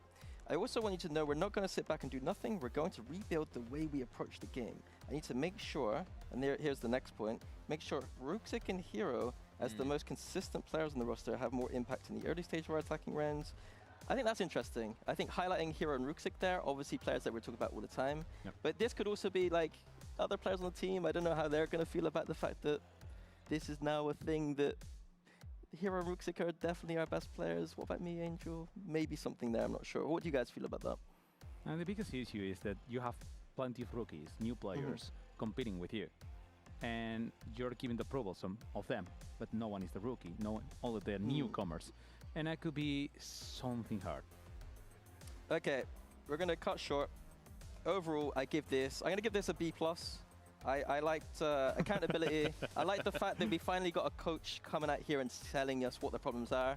I think some of the wording could have been a little bit better, but overall we're gonna score pretty high there. But we need it. I just don't think I'm as into it as you are. And admittedly, right, I think you're the authority on these matters, but I feel like if I'm a player reading this, I'm having that thought of just, did all of this need to be public? Like, we just had the team talking to, did we need to, I think it's all this need to be in the because tweet? we get to use it. It is great material for us. That's absolutely fair. Let's talk about some of those issues for Navi, right? Because we did have really high expectations, right? This is the roster they're supposed to be playing with finally. They had Exit in. He was supposed to maybe be that piece that put them over the top, that made them a competitive roster. It hasn't exactly gone to plan here, Ulysses. Definitely not. And if we check the stats, okay, we have plenty of them, but there is only one stat that matters on these two players, and it's how many times do they die first? Those kind of first death. Both of them have many issues that are related to the same problem. And my question here, Mini, is really Exit the one missing, trying to get the space all by himself, or is the team missing to him in order to try to supply enough layers of utility to bring him into a good spot? I think there's definitely a structure problem with NAVi. I think that Exit did have a very good last series when he wasn't on that Waylay, but especially on that Waylay right now, it feels like he's got the independence to choose where he's going, but there isn't that backing of structure behind it. I'd like to see those finishers a little bit more scripted. Maybe when he dashes, you know, when he dashes in X position, that means that he's got X, Y, and Z utility around him every single time. But it feels a little bit random right now, and he's being thrown to the wolves just a little bit. And I think hope to see that that is fixed this week. And also, if we go back to the other side, it's just the same for 7. I mean, you're Pacific, you sign Waddle, you're having Wobble, Cupid, 2 of them are players that are going to be trying to support your duelist. Do they have the support? You ready? If he bringing the support, because I feel the 7 is just the same. I'm seeing Koi 2023 with Wolfen going alone. Yeah, I think for them it's interesting because they were trying also with Ninja on the Duelist too, so it's quite obvious to me that 7 hasn't been maybe delivering on that entry Duelist what we expected. Like, usually when a player's just really good, we think they'll go to Duelist and Fry, and that's not really happened for 7 so far. Clearly, to me, he's more of that secondary Duelist, more flex player, and I think for Pacific, for the next games, is figuring out what their identity is and how they're going to solve these compositional issues. It looked dang nice in the skirmish, at least, so maybe that bodes for a little bit more confidence as we head into the match. They certainly would like to have it over on the Pacific side, right? The stakes for Pacific, for anyone who's maybe more new to this, Pacific have never won a game in EMEA all year. That's the line is always, is this the moment that they're going to crack on through? They're looking at me from the stage. We've got our veto going through here. We've got a Summit pick. First. Yeah. Dude, every time I come back, it just freezes on me. What's going on? That's a very good pick for Pacific. Dude, Ascent, Summit, and Obviously, Sunset. a map that no We get a really figured Summit? out That's yet. Everyone's huge. going to be a bit messy on it, and they know they haven't won a game yet, so this is the kind of map you want to add in as the underdog. As underdog, I like Dude, Mini's got his best shirt bring a on. map that is new that maybe you can try to punish Navi. But at the same time, if you have something preparing there, you're not playing for anything. Championship points doesn't matter for you. You have to get confidence. You have to fix the team. You have to fix how 7 is getting the space. But you're showing up all your tricks.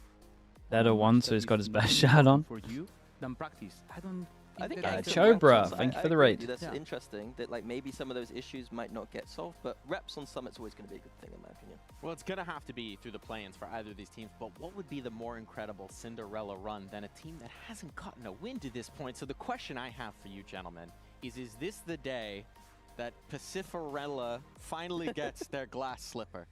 No. Yes. No? Yes? Maybe so. Do you believe? Do you not? It's time to send it to the stage. This one? Are they going to win this one? Teams meet in the face-off. They might get a map, though, with their pick. Case Bars, thank you so much, man. 41 months. Appreciate the tier 1. Thank you so much, dude. I appreciate that. Thank you, thank you.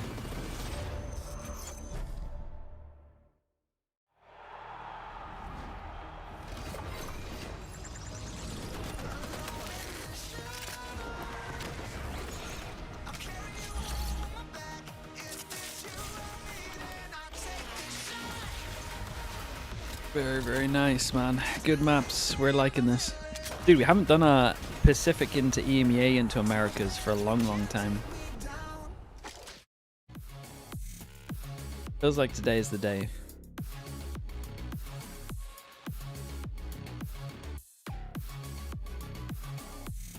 There's been too many 2-0s, yeah. I mean, we'll get some 2-0s later just because Americas is happening.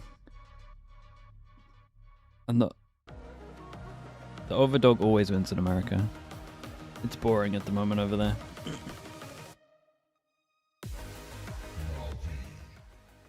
Versus Pacific Esports.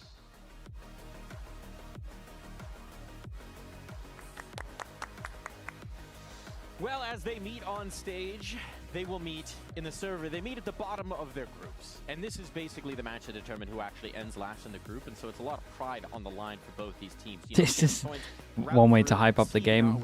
This is the game who decides who comes last in their group. Second to last, then last. Devastating. Yeah, for sure. And I think that for me, the stakes today, it's about NAVi just looking good. I want to see the improvements made. Angel, we've highlighted. He's highlighted the key areas they need to improve. It's on that attack side. I'll be honest though, defense too with the save. There's 100 Thieves fan, you're scared of tonight? Oh, they'll win tonight. To delay sides of the map and then no one's rotating across. I think there's a lot for them to look at. Even Exit in his pathings. I just want to see a NAVi today that looks like they're working on these things and improving them. On Pacific side, it's just about getting a win. Like, that is fundamentally it. They haven't won a game this year. Everyone says that they are not as bad as a team that shouldn't be losing all these games. I want to just see a win. They had many tries. Laz, no way. Japan. Hello, Japan. It's Japan Day. Congrats on your wins. Laz, thank you so much, bro. I appreciate you. The birthday we're getting, I mean, I have to be completely honest. I really like to bring the deadlock, but I didn't. Thank you so much. Thank you. Big wins today. Thank you for the raid. I mean, we can bring also teams on the same situation like. Hello, Japan. Hello. Also play with this deadlock. They did a really good job. Laz, I hope you had a good stream, man. Thank you for that. I would like to them just to make a step up, a new approach, something new. Maybe not a deadlock. Well, as they settle into their chairs on stage, the Razor chairs, of course, they'll be supporting them through the good games today. How can the teams Imagine you lot had fun. How can they support the duelist, right? Because that was our focus earlier on. Yeah. What do you want to see here, Manny? Well, I think the question about Pacific fundamentally is what is their identity? We don't know how they're going to support their duelist if we don't know if he's going to be the primary duelist, the secondary duelist, and how many kind of agents around them they're going to be playing, what kind of style of composition. Obviously, these teams like to play. Thank you so much. That don't have a lot of guys, we've got Pacific against NAVi. We got Summit after this one, so we're happy with that. It's not the. I'm not gonna hype it up too much. Yeah, it is. Loser goes last in their group. It's not the best we've seen. Yeah, we're seeing a lot. It's not the best EMEA like has. These are two teams that have realized that there's a lot of. But that doesn't mean it's not gonna be fun. Said, our identity is not Billy Dilly, appreciate the tier 1 thank you for the 49 mums. Thank you so much. It's Hank's birthday today. Can you say happy birthday? Happy birthday, Hank, mate. Is a smokes player, one of the Hope best it's in good. our region. Throwing him on the neon. A Viper on, dude. Cupid's doing this whole thing where he plays Viper on Ascent again. I think someone will have to make it's not bad. It's not bad, but it's a little out there. Dude, they got a solo Phoenix. If NAVi want to lock down defense, you get an Odin on short. An Odin on short is gonna win you. But at the same time, who is bringing the 9 rounds. Yeah, on the flip side, we're saying how are they going to support those because it's so hard to get through the chokes. Odin on short can spam the short wall, you can't get through, and then once they go over towards site as well, the spam line is just going to get you kills. Is there something weird here to go? There's something to keep an eye on. Do we see it? We had an interview with Seven coming later. Angel should know. We can touch on it for a moment here. One of the things Seven said was a this comp shouldn't work, in my opinion. Tempo with the pack, not getting out ahead of the pack. But again, if you don't buy the Odin over towards short, it has some potential. Also, not only the Phoenix, it's also the Viper. Viper coming back to Ascent is going to Where's short on Ascent? Like tree. It will supply space where to play without an entry. Maybe it will work. I don't know. They have to prove it, but it could be. Yeah, I mean, these are two comps that, like, they're going to give us a lot of things to be looking at. I'm hoping that it's not just throwing it out last second, and there are actually some ideas here we can come take away from, but I'm excited to see thanks so much with the Prime. I appreciate the 7 months as well. Thank you so much for that. On that table, and so to set the table for you, we have your wonderful casters, Pansy and Hypoc. Take it away. Yeah, thank you, gang. I think for this, I want to start by kind of eyeing there's a lot going on. I think with the kind of statement from Angel, everything that followed, I think the broadcast up slightly. So far, I think it's best It'll be to loud there, now. and then Pacific, kind of, if they surprise us. Sure. I think we start with comps, right? Yeah, what definitely. We're seeing now. I mean, for me, we were literally just having this conversation, and for me to put Sevov back on what I would feel is a little more of a comfort role for him. Yeah. Because obviously where they. But is it comfort for? Sevov hasn't lit the world on fire. I don't think he's even come close to what we've seen previously. Is it comfort for Roxic to be this? Maybe. It's not comfort, but he might be a beast on it. Who knows? Exit and Roxic alongside each other in the front lines is. Looks like they don't really know what to do, but NAVi on defense, Pacific on attack. Yeah, I'm quite happy with that actually. I think Pacific with a weird comp as well. Very hard for them to get through chokes. You should see NAVi just play pretty passive on this one. That's a great start, man. It's a deadly shock. Should play passive, I say, as we're drawing out middle. Well, it's called a spade a spade. Does also make sense, right, to actually just fight over towards middle in terms of this line. We don't have any kind of turret or camera to spot middle. So they get no info mid easy. Yeah? I'm sure we'll find out pretty soon enough, but... Yeah. No, I hope that's the case. Broadcast? You know what I mean? Okay, turn up. It should be louder now as well. Sevov and Dude, this is a good bait if the Omen tucks in. Oh, I've seen this before. So a really big opportunity for him. Chat, who is the player that Sevov, whiffed? As I said, the Yeah. Sage just never looked good with him, be it on Sunset, be it here. Brazilian player, right? Oh, and heads up from Cuba, yeah. Read him like a Who is that? Yeah. We'll cut sidelines off here towards market, but there's no move from Pacific outside of Valorant. It's looking to potentially slip in, but going to show presence here towards Tree. Hero still tucked very comfortably on site. 30 seconds left. We got a chance here, and actually a sleeping ninja. Oh, guard here, mate, exit. What's happened there? Find the kills. Yeah, Chloric and Hero. What are you going to do now? Hero again! This guy, it's get Hero some help has been... Get Hero some help. Keep an eye on that time. Same with Ruxic, you could argue. Hey, he actually gets no help. Wrap it up surely at this point. Oh, he's got time for this though. Hero goes down, plant now in. Chloric does have dart. Should be able to keep Cupid in hand here. Still got to land the shot though, don't we? Still feeling a little bit threatened there. Chloric, well done in the end, but the IGL off at the end here. Once again, the Hero played insane. Chloric just Bruh. Cupid no. Yeah, and had to show to the dart. Cupid always does this, man. He's just got sweets out here. Disciplined here. Just to play off the information, make Cupid sweat a little bit. He doesn't mess around with drinks. He's just got. No, it's no bruh. It's just candy, man. Sweets, whatever you want to call it. Clearance is fantastic from Cupid, reading the situation perfectly. With Hero obviously showing. Stream's too quiet, bruh. I'm telling. Okay. Waiting for a peak that never came. How about that? Should be up there. Just eat the molly behind Jen. Do we get through round one this time? What's that? Do we get through round one this time? Oh, you think there might be one of those? No. You want one? No. Be right back. Round two starting. Round two. Yes. Started. We're in a record. Celebrating not getting a tech pause. Well, that's what we've come to. Deleted from this one. And it feels a lot looser from NAVi. And all right, bro. There was no indicator, man. Mate, they could really struggle on attack with this comp, man. They might have needed that pistol. It's like if it was just like a spam and he maybe got on the third or something cool. Nah. What you gonna do? Tough start to round two. Cupid trying to find Sevov again. Phil Collins, potentially the real one with the Prime. Appreciate the 7 months. Thank you for that. Oh, I wonder if Hero's glasses are fixed. I might do. We got confirmation. We'll see. Did we? Yeah, in a I thought he was... Billy interview. Oh, God, did I miss it? Have I just out myself from muting whenever Billy's on? She'll be listening. Surely the real one? Dude, that is my demographic. Around that age. Seven think he's behind the wall there, or is he turned 90 degrees to swing into the smoke? Yeah, doesn't matter. He didn't get a chance. Any 12-0 takers? Dude, I think they might get a. I think they're gonna get 9. But I haven't seen the Odin yet, so I'm not super confident. And this kind of looks like they want to fight, and I'm not sure they should be fighting. Oh, they're in the right place, NAVi. This could be pretty decent for them. Exit's gonna go 1-for-1. Happy enough with that. Can Pacific find some stability? The two players in middle looking to catch some timing on Hero, but he's the one you'd be most cautious of, really. Your English is very clear and easy to listen to. It helps me study. Thank you so much. People normally, and this could be an insult, and I think it is. People normally say it helps them sleep. But I'll take that one, so I appreciate you. To capitalize on that presence, Hero may be tested off this trip. There's a lot on his shoulders right now. It's a bonus. You're fine with that, but it is Hero. Here we go. Prepare yourselves. Okay. Good clearance by Ninja, yeah. Yeah, the fact that he was able to get that back so fast, there wasn't even a chance to really reset. So credit to Ninja for that. They gotta win this one.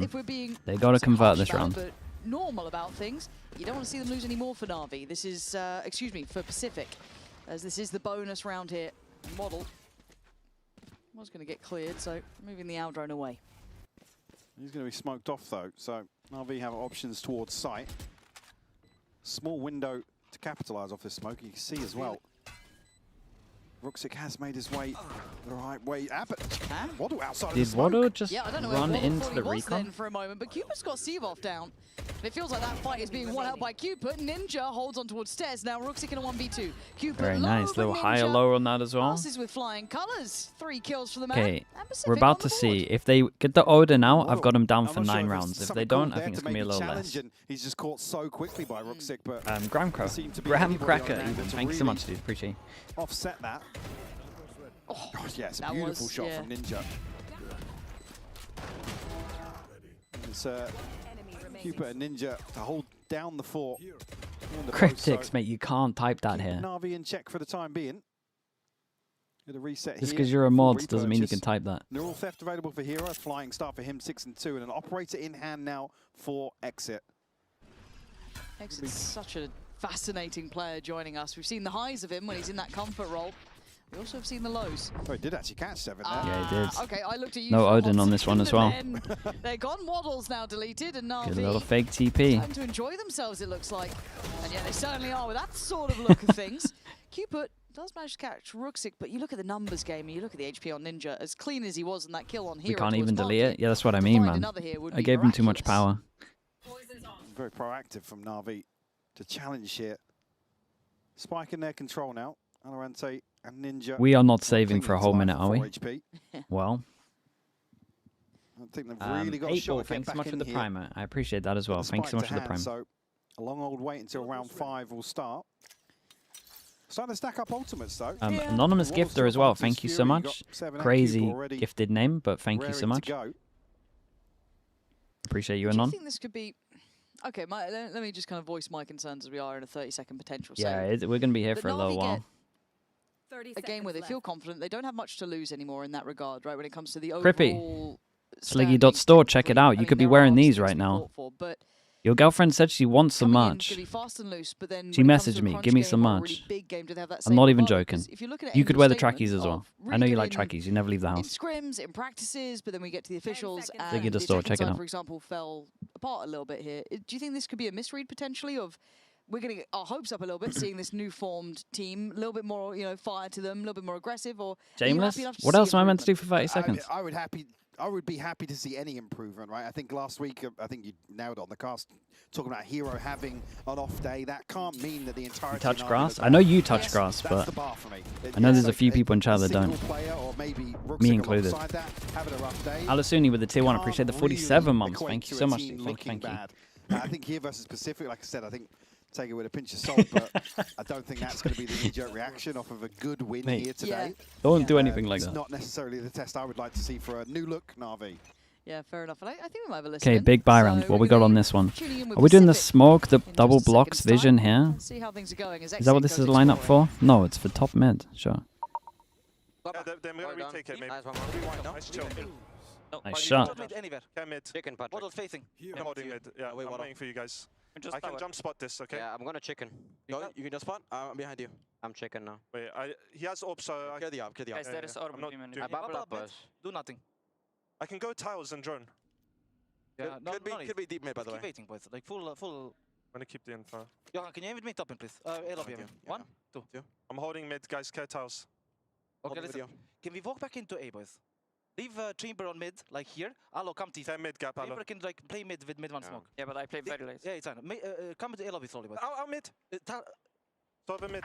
Yes, bomb. Come, we think him. Let's trip wire. Top mid, boys. Okay. Nothing top mid. It's Sova, it's doubling up. What's still going? Come, let's pick shot. 1. I'll bait you. Nothing mid. I have a keeper. What do you want? We have to end there. There's a trip wire market. I'll go mid. You're gonna have to molly Vine just in case. 30 seconds. Down. Someone pick this. Pick alone, you're gonna kill 1, 2. You have ult, John, use it. Yeah, I'm gonna molly. Let's molly and go. I'll smoke garden. There's no trip on me. I'm not playing. Ult into guard, Johan. Ult into guard. I hear you. You're rotating city. There's always a trip on you. Nice. You have to go? Yeah. Come, one. Time 15 seconds. Operator still city, guys. You can go in. Nice, one side. Nice, one more. Last city. Missing. 2v1. Anti-drop. Go. Yes, operator. Somehow won the war How? of attrition, it feels like. It got very, very close. And takes them an eternity to get into position. They were very calm, though. I'll give them that, because I didn't feel calm. Exit. I'm going to swap out to a rifle, at least. It ended well. It's a full 1v2. yeah, hard to make this feel manageable, but Exit going to make it on site. No challenge. Very nice. Keeper. Great work, but that felt so down to the So wire. down. Dude, if they win one more and force them down to an eco, it's a big win for this comp. Again, it should be impossible for them to get through chokes like this, call but here is to leave Ninja posted, but it's the timing for Cloric to find that kill. They're discussing mid, the awareness is there, but I don't want to call it an overpeak from Waddle, but again, it's such a risk to take when you have two over towards B that, again, you could maybe time that a little better. What are you doing? Oi! 10 seconds, boys! maybe we could say the same about you, Keeper. But still, always Your exit on 10 seconds. It's really hard to not enjoy I this live for the Pacific Pacific round wins. I know, they're so good. It's 7 as well, and he gets going. He was one of those prospects early season. We first started seeing, we're like, oh, this guy could be something, but hold on.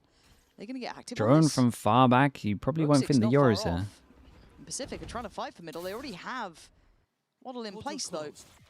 Cutting through. Exit's got to be careful now.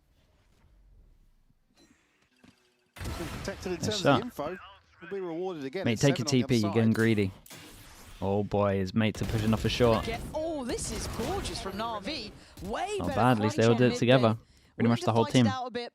Nice push and pull with the contact points coming in from short after that contact made through top mid. Leaving Cupid to be buried. Yeah, it's another example of NAVi. 1-9 loss bonus. Posture forwards.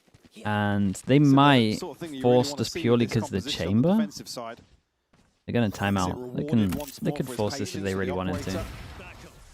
And he's landed. Searock and Brooksick side by side to complement that. We have timeout here from Pacific.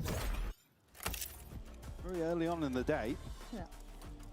You do have some ultimates now coming online. You've got Waddle, Ninja, and What's the stakes for this one? Not too much, really. Going to be there. We do have Can any of these teams make play-ins? I don't think so. I think it is literally just momentum at the moment. Don't come last. I want to say they're all wrecked in terms of play-ins. Previous setup. Yeah, they're done for. I really want Pacific to do well. Still want Pacific. Playoffs, they just can't make it. Even if it's at the cost of NAVi. Like, oh, I'll take that. This would be a 2. They got 2 games maximum. They're not going to get 3. It's only 2. Comfortable agents they could potentially pick for themselves, maybe barring exits, but even then. So they're playing for seeding, really. Players now in a better I guess. Let them have it. It's just if you get here at least in this or here, you don't have to play the tier 2 teams early. That's pretty much where we're at. We wait. True red carpet. Yeah, it's not pretty, but someone's got to do it, you know, and it's really kind. You said they're done for play-ins. For NAVi, though, obviously this is I meant like round by round tester and Archvin, thanks so much, man. Appreciate you. Thank you. Thank you for the tier 1. No, I'm liking what I'm seeing, but again, it's so hard to judge against the bigger issues, right? Because Hero's clearly having a bit of a day as well, which always helps. That's well, I guess on the flip side of what I said earlier, it is all right for. That's not cleared. No, crisscross applesauce over here. And info. I feel like Ninja's not had a round where he's been double swing off short, but this time there's no mid pressure with it, so a little risky. NAVi are very proactive at the moment. I wonder if it's something that Angel's spoken about. They're clearing A at the beginning of the round. They're going over towards short, fighting out, then going to drone to see if anyone's taking a timing while they were fighting short. They're non-stop doing stuff. Semper with the prime as well, I think with the A-mums.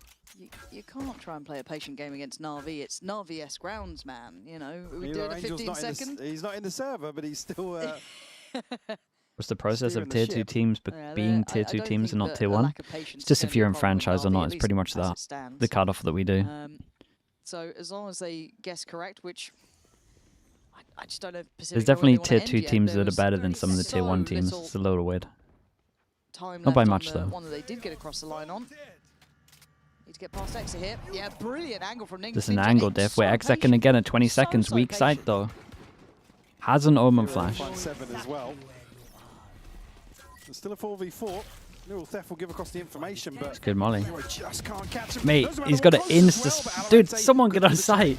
My guy has to insta-plant. Round 1, 3 seconds left. Mate, they cannot. They cannot exec at this time. Just had to stay alive. It's another round to slip through the fingers. Sevov just letting him Bro, go. he's giving it. And the clock becoming a 6th man for NAVi at the minute. This is after and the entry is found. Oh, such a ridiculous shot from Hero. Cooper, unfortunately, I mean, he has to stick something here and just doesn't have the reinforcements on site. That's a bit of a head scratcher. And again, just thinking back to the listening, it takes them not so long to formulate a plan, but to get into a position to execute what they're discussing. I think I'd be curious to know if that's I'll see the last one alive. round I'm pretty sure the that's happened other there. players on Na'Vi thought they would Yeah, it was more the go heavier over towards site here. Prompted in the conversation. It's an off angle. There's no way you look at that minimap throughout From the Valorant. throughout the round, sorry, and think Don't they're do going it. A. Yeah. Don't do it. He's slowly getting there. Don't know what the. Oh. Whoa. I mean, Okay. blink and you miss it. Exit. I don't think he had a chance. I thought he was to shoot. done That's- for. That was so That had quick. to be a pre-fire almost, that felt like. That's wild from Valorante. I mean, His player model has just been twice as wise as he's expecting now for 2 rounds in a row. that's crazy. He's a great player. But early advantage again. Yep. Pacific now in a position Much to better timing. execute. Yeah. Unless they want to wait 30 seconds. Shouldn't. Dude, doubled up on site. You're imagining attack that's here on the gonna first. Good do movement, it. though. Hero just has Could to argue that avoid the server little ult's a bit little here, too and close. Cupid succeeded. Sight now starting to fall into hand. 35 seconds and Hero not cleared. That's a problem. He's still on the site and he's still got info. Hero is a problem. Wait, that was nuts. That was so sick. Else. He's given them a 1v2. It's still not ideal, but there is only The 23 tag of the cam there was seconds insane. left. Cloric, Morty, position now 49 known, mums. Thank you so much, mate. try and at Appreciate least that. add a little bit of doubt in the minds Good to see you as well, man. of NAVi. Pacific.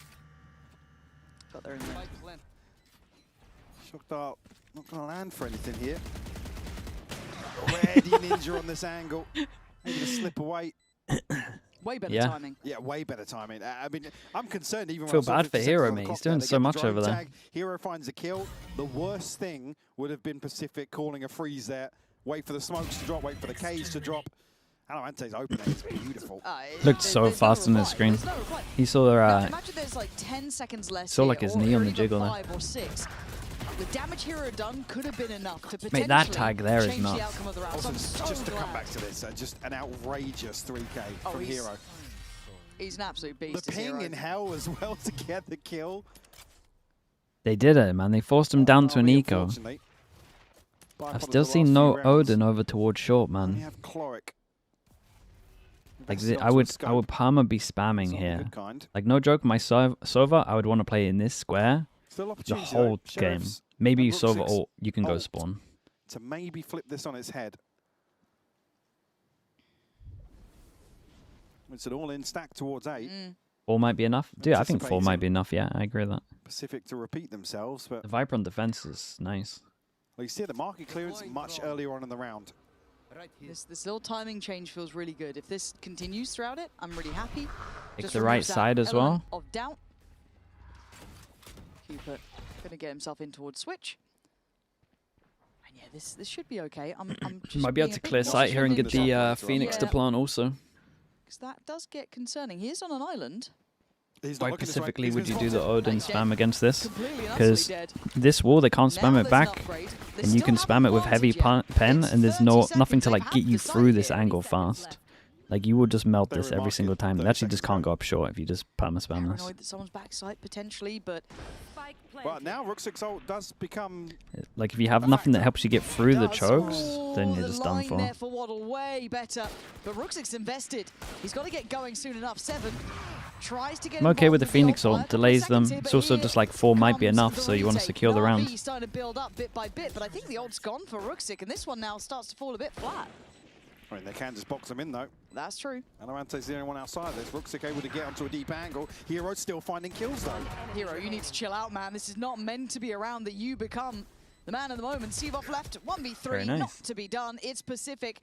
Sketchy, but across the line. Well handled to clean things up. It's a weird one because they have a Phoenix. Sorry, they got a Yoru ult and a Sova ult, and a lot of time you can play retake and just combo them. You don't want to play retake. Did he spot that? I couldn't see it on the bigger screen there, but I think he did just catch it. Yeah, Pixel. Yeah, maybe. Exit though is being caught on some funky angles, by the way. He just cannot. I'm not even going to say land an op shot. He can't take an op shot. No, there isn't any. Like the two have been key, but now you see like 3 of these happening.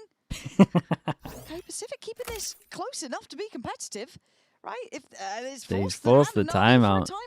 If this is meant to be your strong suit, they're worried. You're getting pushed a little bit here. 5-4 is respectable. You're 13 and 6. No, he said peek me, bro. Help him. All jokes aside, he did not say what you typed. Oh, he's actually gorgeous at his work. You know when you watch someone who's genuinely really, really good?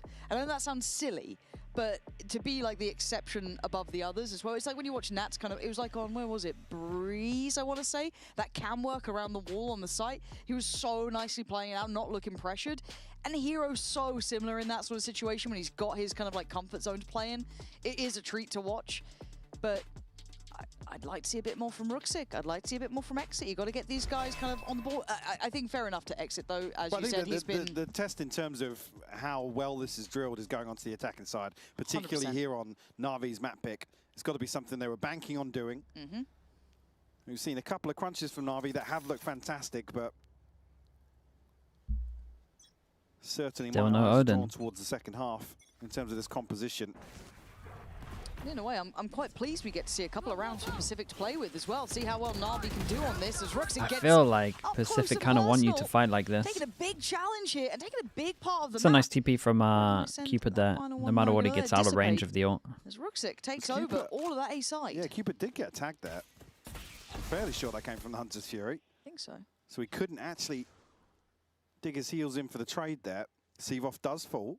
Smoke top mid. They don't have to worry about the top mid angle for a little bit. Though. That's my worry. This guy can divide up those angles really well. They've been putting the smoke a number of times. Wait, this game is so weird. Bro, why are they doing these risks? You're playing against a comp that can't get through choke points. Stop fighting them. Smoke like that. I don't think there's been a challenge on this side previously. Rooksick will find one, but Waddle quick to the trade. Yeah, nice for him to trade that fast enough. It looked like Waddle was considering that. He was already re-clearing Cap, but maybe the comp's just not quite falling through at the same time. But 40 seconds. Hero's sight. Hero's normally good for 3. 30 seconds though. It's going to get to that low time once again. More committed. Lane is open. Raid boss on site. Trips. Yeah, get me some of them. 20 seconds. Not able to capitalize on it. As a recon to help him out if he wants to, Chloric. Getting sent through, he's played in. And they seem unawares. They seem completely unawares. That might have been 2 players noted, but a high-low. Oh, look at the timing on that. It's done. That looked lovely. He can do nothing. 4 seconds, he knows it. It's wraps. Bloody hell. Yeah, they got to go a little faster on some of these. Hero's just great as well. Absolutely beautiful from Chloric. Show me that from Chloric's POV, actually. Yeah. How did he get there in that sort of time? I was going to say, how's he allowed to walk out spawn here? It's probably the best question. Hero just kind of out of the crosshairs for a second. Walks out spawn, gets the stairs. Nice synergy then. This initial exchange again. Cupid just can't commit to this after the initial kill comes through. 10 seconds left. 10 seconds that left. Is just. I mean, he's just walked out. From yeah, he's just allowed to run it. That's not acceptable. Is Ninja looking towards market? Because there's a shock dart that comes over, then a recon that comes over. I mean, all jokes aside, Chloric times this perfectly. Sure, the Ninja should be watching it. Massively. The fact he gets away with it is a surprising part, right? That no one, when there's 3 players there, or at least an additional body there to help out. Because Cupid's barreling onto side to still trade somebody that's sucked in. Yeah, they had that nice little high-low just in case. But the fact that someone made it through. Okay. All right, we can't dwell on the past, I guess. Another Pacific, but for NAVi, 6-4 now. Ooh, it's Valorant to catch it, but I mean, joint effort then. So many board coaches. The crazy thing is, none of them were bored until they started coaching as well. It's the pure stress. That's why I had to give it up. He's got a challenger. Seven's coming. Clean stuff. Finally able to get a bit of a fight going. Gets a fight with a rifle, that's for sure. Gonna pop ult pretty quick. He has a way out as well. Gonna note one. That's about it. Ninja hasn't been given Well, an open. guess we're going to wait for like another 17 seconds. It's not like Not quite at the 20-second mark yet. Tuck onto dice. This is another slow creep into B main. I mean, Ninja has to show a little bit of presence here. I don't think he's going to be rewarded. And then he's just so disconnected if the plant comes through here. This is... Yeah, what's the plan to get him back close? He's like, what the hell? That on site? Had to soak that. Timing just... Oh! Again, he's done really well, and Ninja's kill is irrelevant. Cupid is going to get a it's point, winnable. But how far away is Ninja at this point? Because they can just Can he just sidestep? Ooh, it's close. Back there in time. No, not even Bruh, they close. need to play Your together, man. concerns Ninja's so disconnected with him. I mean, Ninja has to show presence here. Even if it's spamming Yeah, through he the has box, to... something. He has to do something. To at least force an adjustment on the side Every of single NAVi. time they're Seabox walking through supposed to be chokes at solo. 20 seconds. They're still banking on an A hit with 2 in towards tree, but yeah, very bizarre. That's going to be a frustrating one, because they feels like they picked the right site. It was the one without Hero on it. They got the trade on Seavoff in the end, but once again, one man just not present in the round pretty much. I'm fine with the late lurk, but at this point, B towards top mid. How are you still a min at 15 seconds, brother? Thank you, Hero. Yeah. Thank you. I mean, he's not wrong. You're going to try win the round. Sorry, not except. Ninja's got an operator, but show some presence. Yeah. You're not going to fake much on the back of the op, sure, but bit of a blunder. Yeah. Seavoff's got to read this right, because he's got the entirety of the A site in his hands. Early clearance by NAVi in mid, by the way. So they're already moving towards a reposition.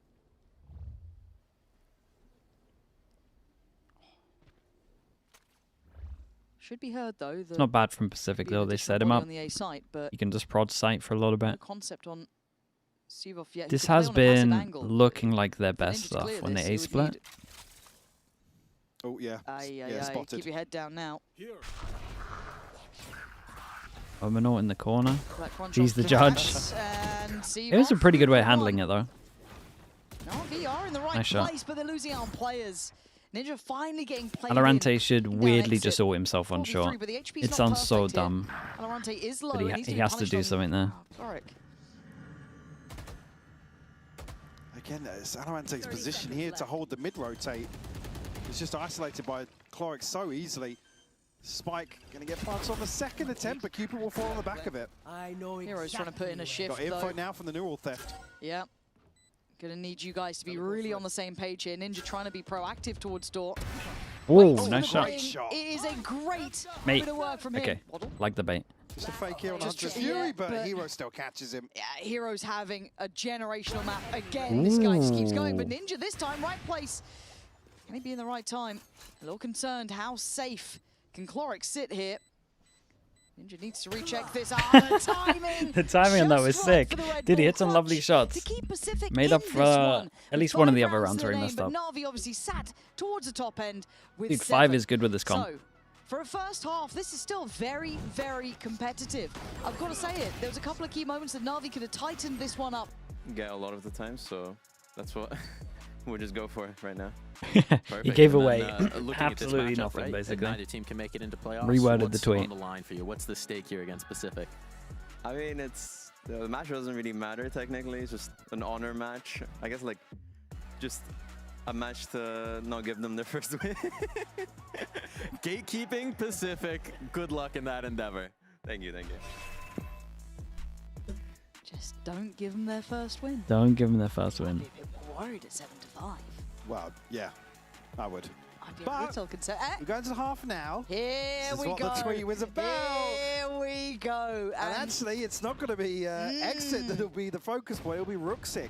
Correct. That we want to see more involved in the early round. Well, he was involved. He was involved in the early round. Wrong side of it, but he's there. All right, NAVi. Here we bloody go. Could you imagine? Somebody had a chat with Ninja after that round, by the way. He went and clutched the last round. He's opened up the pistol here in the second half. Ninja, we need you to lock in. Words have been exchanged.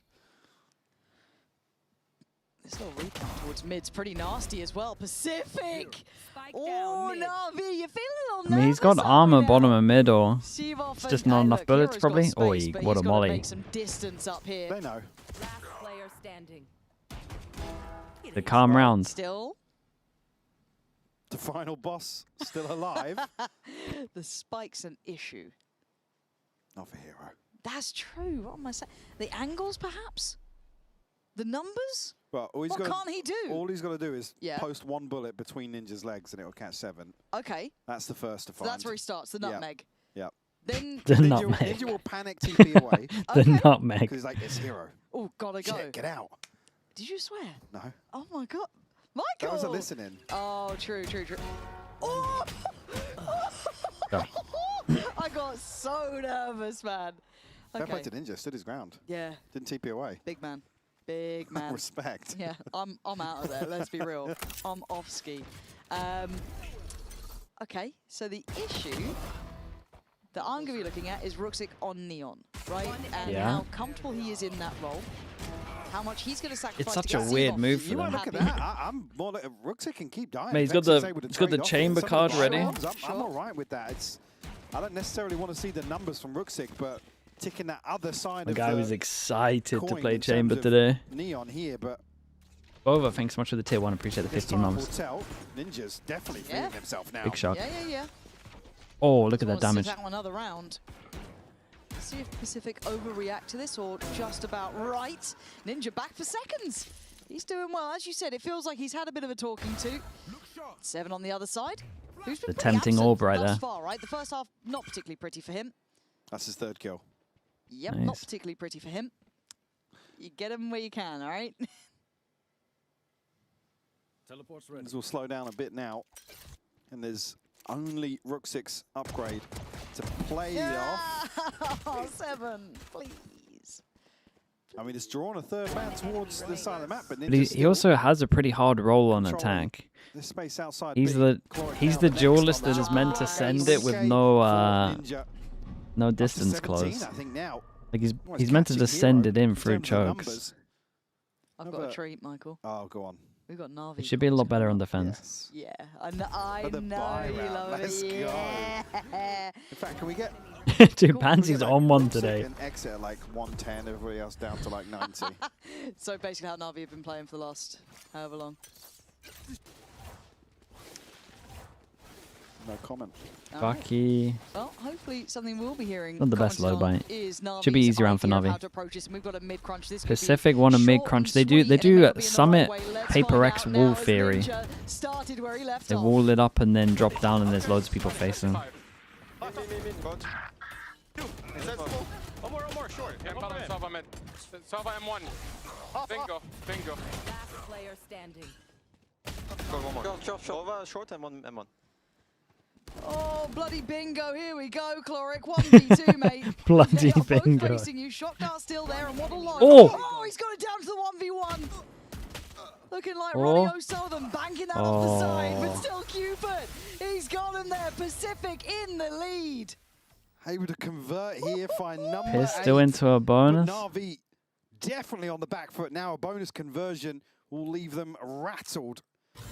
I like the idea from them though. I think the whole idea here, it didn't properly work, but it kind of worked in terms of them winning the round. You fake out the chamber going aggro, he TPs away, but the TP's kind of close, and then everyone just walls up. You get behind the wall, you drop the wall, everyone duels. The tweet was alluding to. But they ended up swinging out pretty early, NAVi. They also weren't ready for like 4 fighting Oh, them. this gets exciting, man. Like, I'm all aboard now. NAVi gonna be made to work for their dinner today. And he can dodge the recon with that. Does he get played into the Honestly, the recon was too high anyway, but... Waddle's got his back in the crossfires. Dude, look at this. It is swift and it's done. It's a lockdown. It's an in-zone Dude, that's how I thought flawless. NAVi's defense 9 rounds were going to rounds look. Pacific. How far can they run away with this? They're starting to get this ult cycle working now.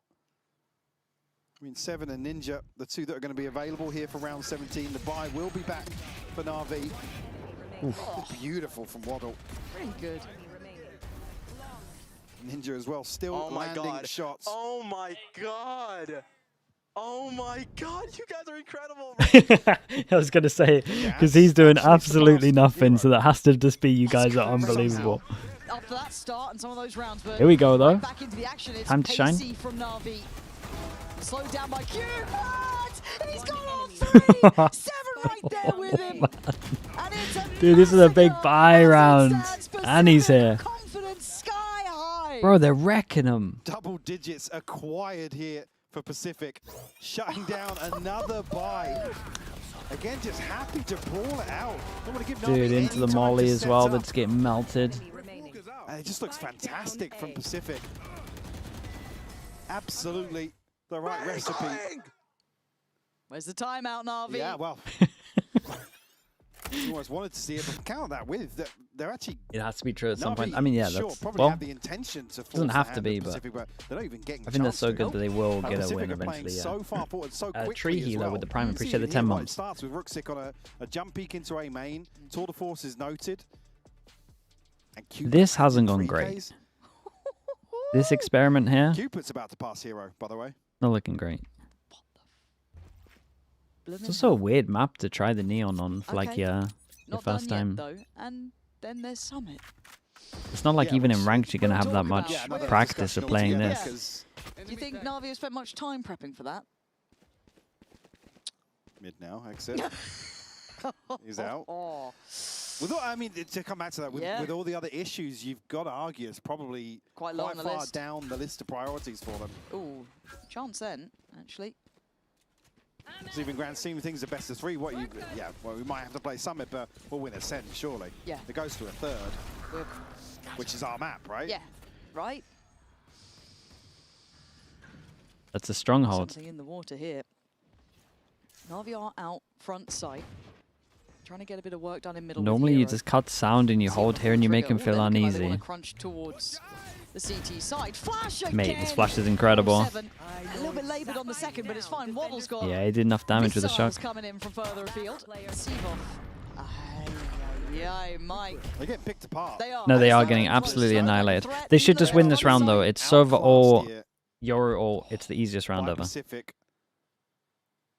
He's cool to do the combo, take some space. It's done. Not going to have any ults here, but The other rounds, I'm not sure about the other rounds, but very close to a stack of ults. Neural's left invested previously here from Hero just to try and swing this one, but doesn't even really get enough time to put something together for the second ping. They're going mid. 23-8. How quickly are they going to go mid? I'll handle this. Server or NAVi going to opt to try and approach B with the ult on the back of X. there he goes. Looking for a commitment, maybe with the Hunter's Fury coming in. Yep. That's going to be Hero finding 7. Good start to things. Waddle trying to get a little tricky. Going to get found as well. ZETA, a little set piece. Something to bank on. Don't need with to the do ult, this so they one. wanted to run. Rooksik But works out. finds his man. This is all good. And now just keep as many alive as possible. The threat to the round feels Yeah, minimal. they should just lock him in and do damage. That's it. Pacific as well, so they can You can't repeat to this try though. and punish the finances here. I mean, Ninja could probably even give away this op if you wanted to. Yeah. And he's been landing. Late drone into spawn here. So Knowing NAVi this, have would you put options in terms Ninja of on exiting chamber every the map? site.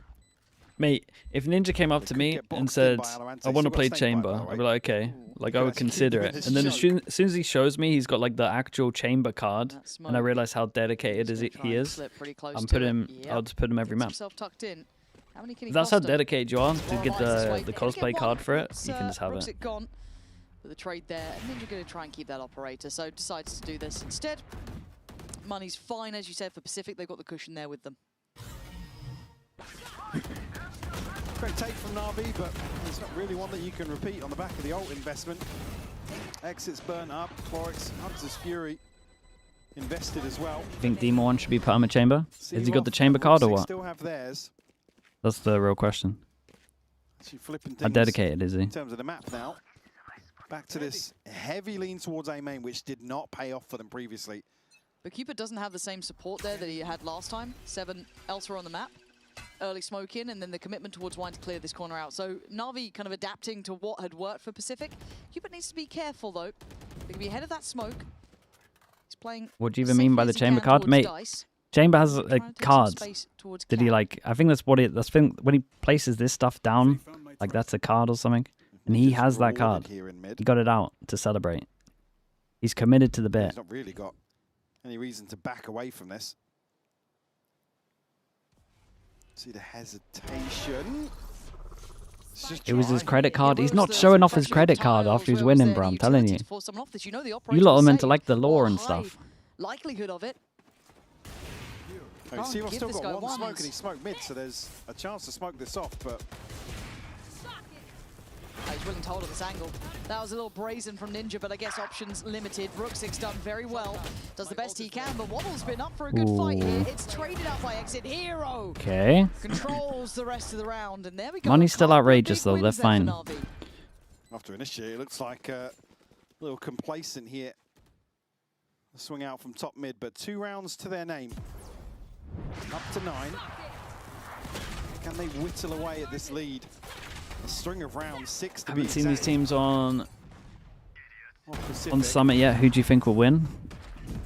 I'm worried that if Pacific are playing solo Phoenix here, on a map that is like one of the harder ones, in my opinion, to make it work because of the chokes, I think they're going to play it on Summit as well. They want to try and quell Ninja's work. So I would say that Navi are probably favored, but I don't know if you're going to be willing to walk that. You don't have a dart yet ready or an owl drone prepared. the fact they're making it work on Ascent, Get involved. Shows his hand. I don't feel too confident with He's it. happy to just on the spot. No tag on the drone, but I have a good understanding of what's potentially unfolded in mid here. But Rooksik actually going to continue on this path. 7 not here to support. Give me Ninja POV as well. 2 duels at the same time. Clear angle here up on the box as well. Yeah, slightly Did he unorthodox, move? isn't it?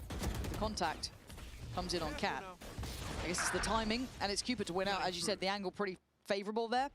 Cupid took a touch of damage, but obviously way worse for Rooksik on the receiving end as Ninja getting active elsewhere. I like this being omnipresent. What? Don't know if he's going to be on the angle Wait. for it. No, probably dead No, he's now. throwing a smoke. They're legit gone by each other. Oh, not this. And there's no crowd in EMEA, and no one is giving this one away. Oh. How's he turned around?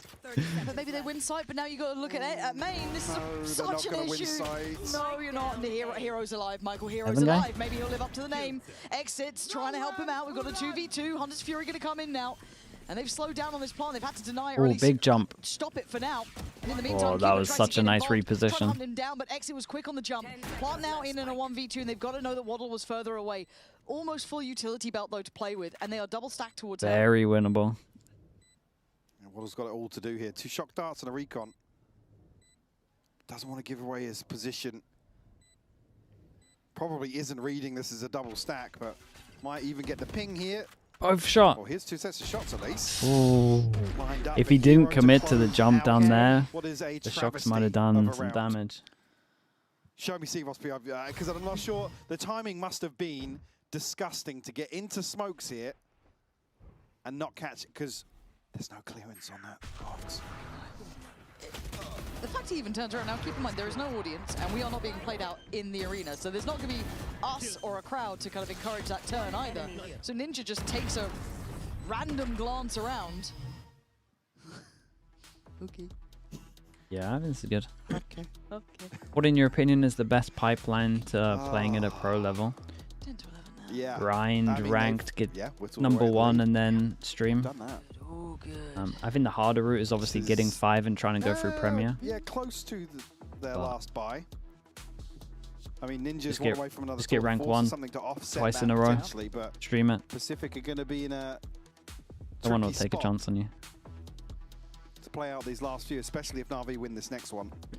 I guess I kind of want to put this a little bit on the coaching staff as well. From Just Pacific, get rank because 1. Navi have Mate, made adjustments that have started to really, all of the really good work for them. players, I wanna see no if this offense to bounce back everyone from out there, Pacific boys. are Do they playing have pro something play in right now. mind? 'Cause they So haven't really been in the lead roughly in around the games. top I don't see Pacific change much up.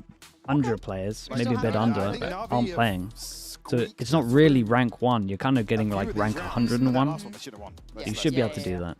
I think You might get there's like a couple of slight savants overview out from there Ninja. that Lands are playing. First shot onto Gen, he can completely reset there by a little bit of time. He knows there's nobody coming from main. True. So, okay. Navi get away with.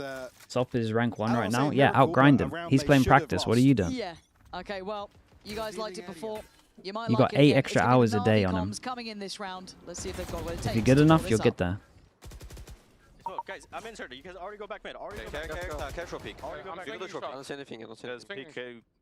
I'm gonna smoke short now. Yep, smoke short. Do it in one cage. Flash Smoke. through it. Pick. One more.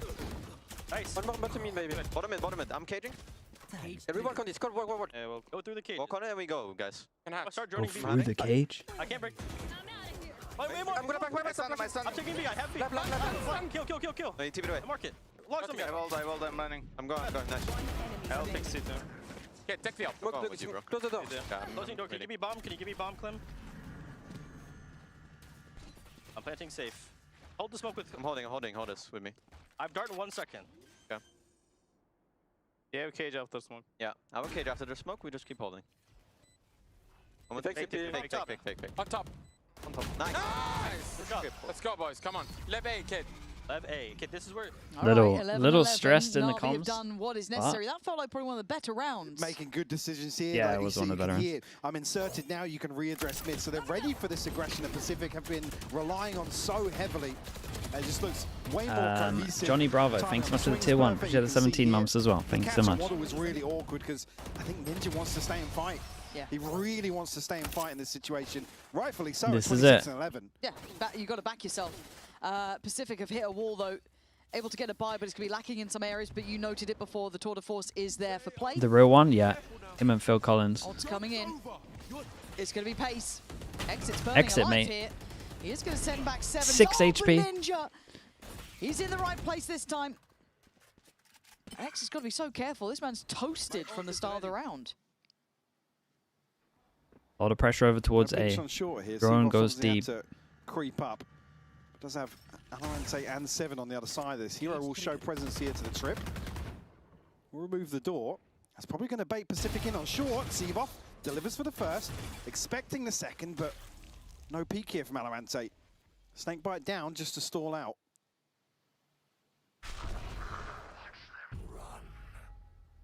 He's going to clear out B main. Clears B main so they can stack There's A. paranoia. Alorante going to watch the cross.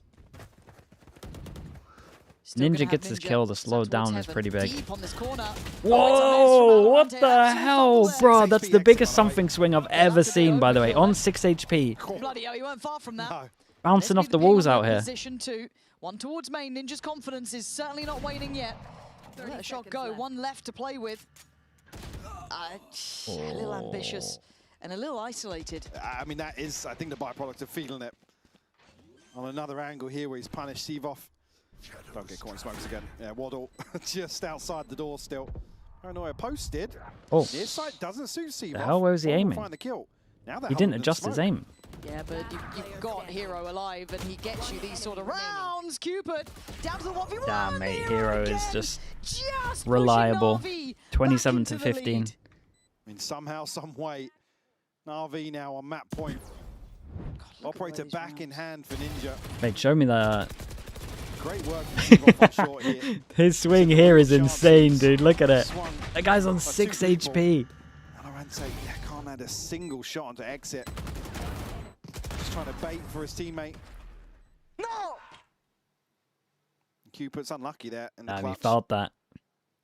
Unfortunately, it's the worst possible person to come up against on the side of NAVi. 1. Round 24 now. Got the pit here from Alorante. Got to see it invested. You want to see it invested.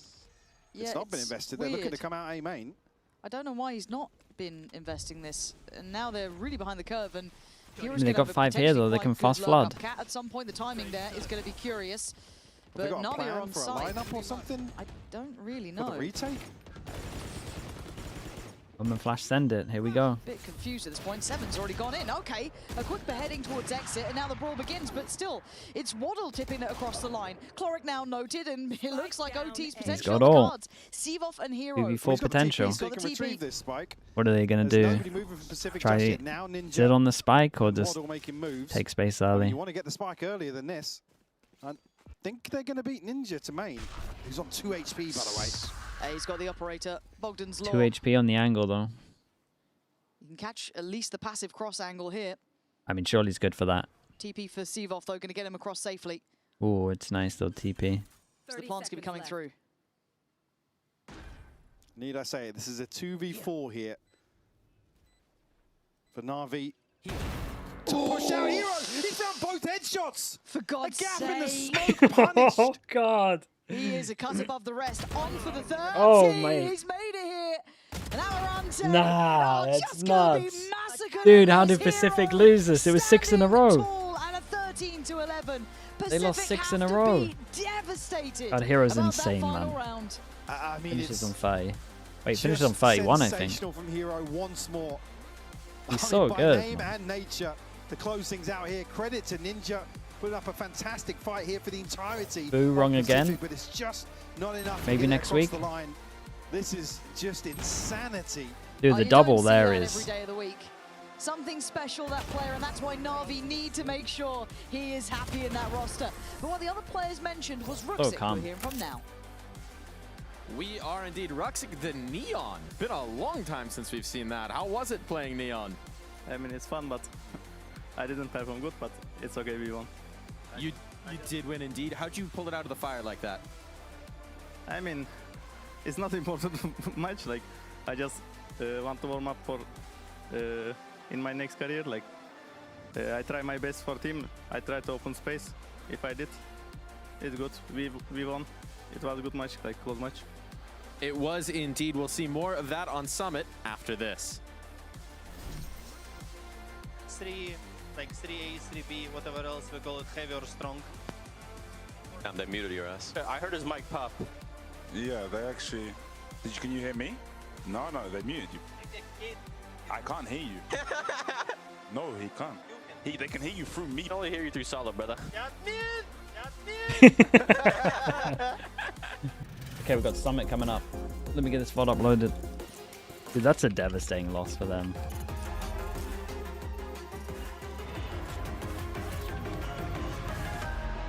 Can we look at stats quick? Sure. Wingman World while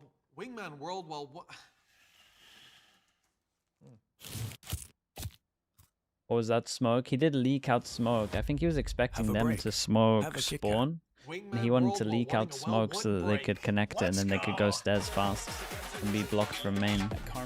But Sivo didn't smoke. I don't think he had a smoke up. But they didn't really know it. Anis, thank you so much, mate. Appreciate that as well. Thank you, thank you.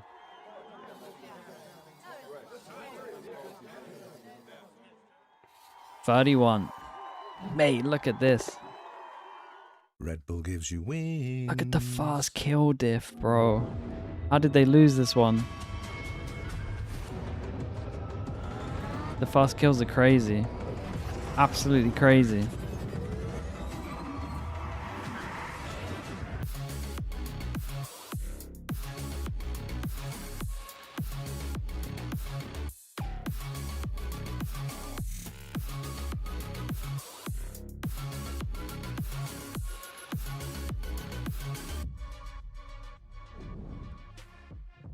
What was the thinking behind putting Ruxic on Neon? It's something what I was mentioning in my tweet. I want to try putting Ruxic or Hero into position where they actually join the fight a bit earlier than the clutch, despite their clutches are insane, of course. It certainly is one approach to getting the man involved earlier.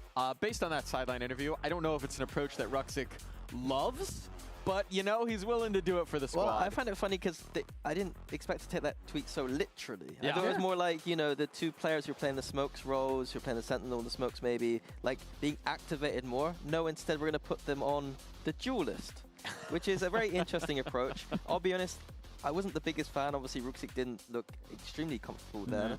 I think the highlight of this game was Hero. Like, Hero took over this game. I don't think necessarily the identity NAVi went for here necessarily was the reason why they won. 31 and 15. I think the answer might be there instead. Especially when it gets so close, especially when the huge impact rounds are coming again and again, right? I mean, that is a huge individual credit to Hero. He definitely delivered. That ACS is bonkers. And on the other side of things as well, right? Ninja, we were talking about it. What role's he going to be on? What's he going to be playing? I think we might have found his agent. I think they might have found his agent. It could be. I mean, not gonna lie, I didn't like him playing with Jet. I think going as first dying. He has proved himself to be really good when he's in a passive entry, when he's in a second role. But if we talk about compositions, Ninja Chambers, I like it, but I still don't understand why they're trying into this ascent. It's hard to believe it. What do you mean, sorry? Like the competition overall? Yeah, the competition of everyone. I mean, Pacific, first of all, coming back to Viper, playing with not entry. Well, not entry, it's Fenix, but he's not giving you the space. They lack of a space. Even they managed to win 5 rounds because they were making a lot of skirmishes. It feels like they're throwing a lot of things at the wall and seeing what sticks. Maybe Ninja on that chamber will be sticking. Obviously, it's just the one map, but for one map, he delivered. It's kind of like what they're trying. Even on NAVi's side, they're trying to throw stuff at the wall, see what sticks. Rusic on that Neon didn't stick in that map.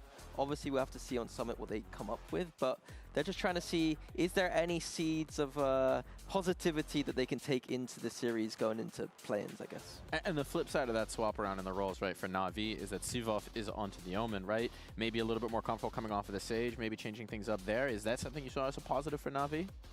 It was looking comfortable at the start and was definitely, I had my eyes on it. I think towards the end of the game, it just looked like a Sivov who frankly wasn't putting up big numbers. It just felt like the whole team, though, was in a position where Hero's doing hero stuff, and we could have done a nice highlight package today of Hero being Hero, but no, we're done with that. We're not doing that. You know, if NAVi can't rise with Hero, then we're not going to give Hero any time because that's not what I want. I don't want to just see Hero highlight pack every single week. I know last week was a bit quieter, but that's one in a blue moon. You know what I mean? Like, I'm hoping to see NAVi figure out this identity and having their players step up around him. It used to be the Hero Ruxic show. Today, obviously, just the Hero show. But the identity then is, I need a hero.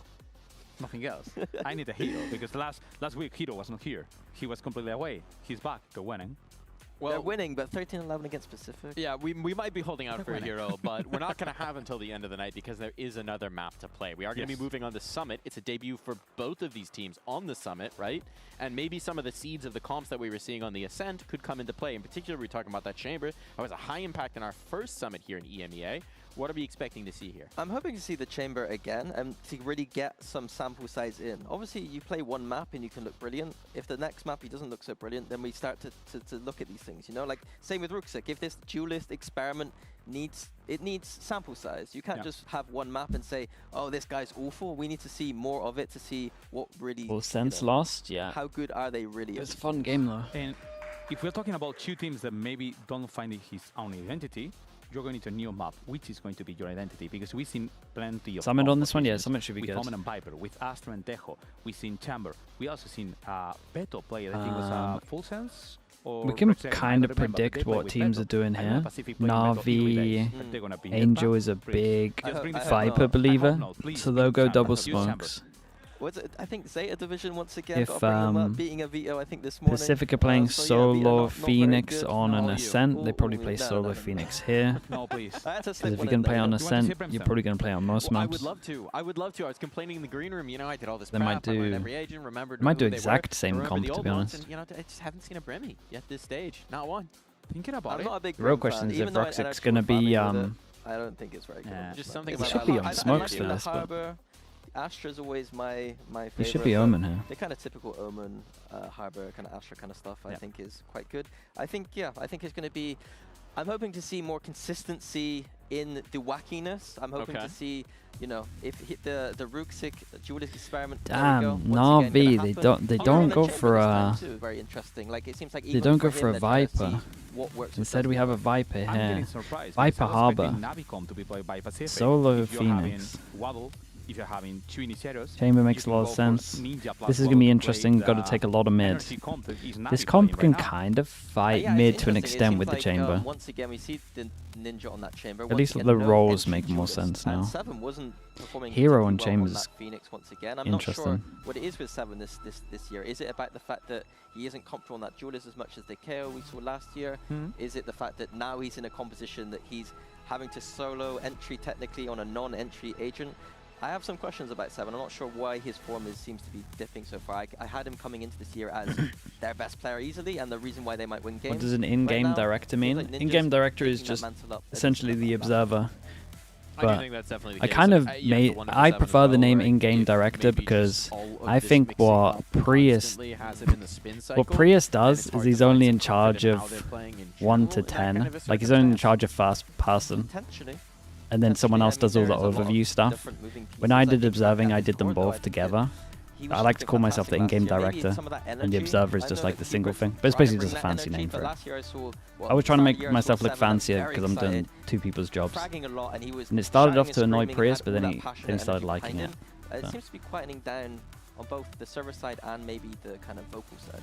Yeah, also not going first is kind of weird for him.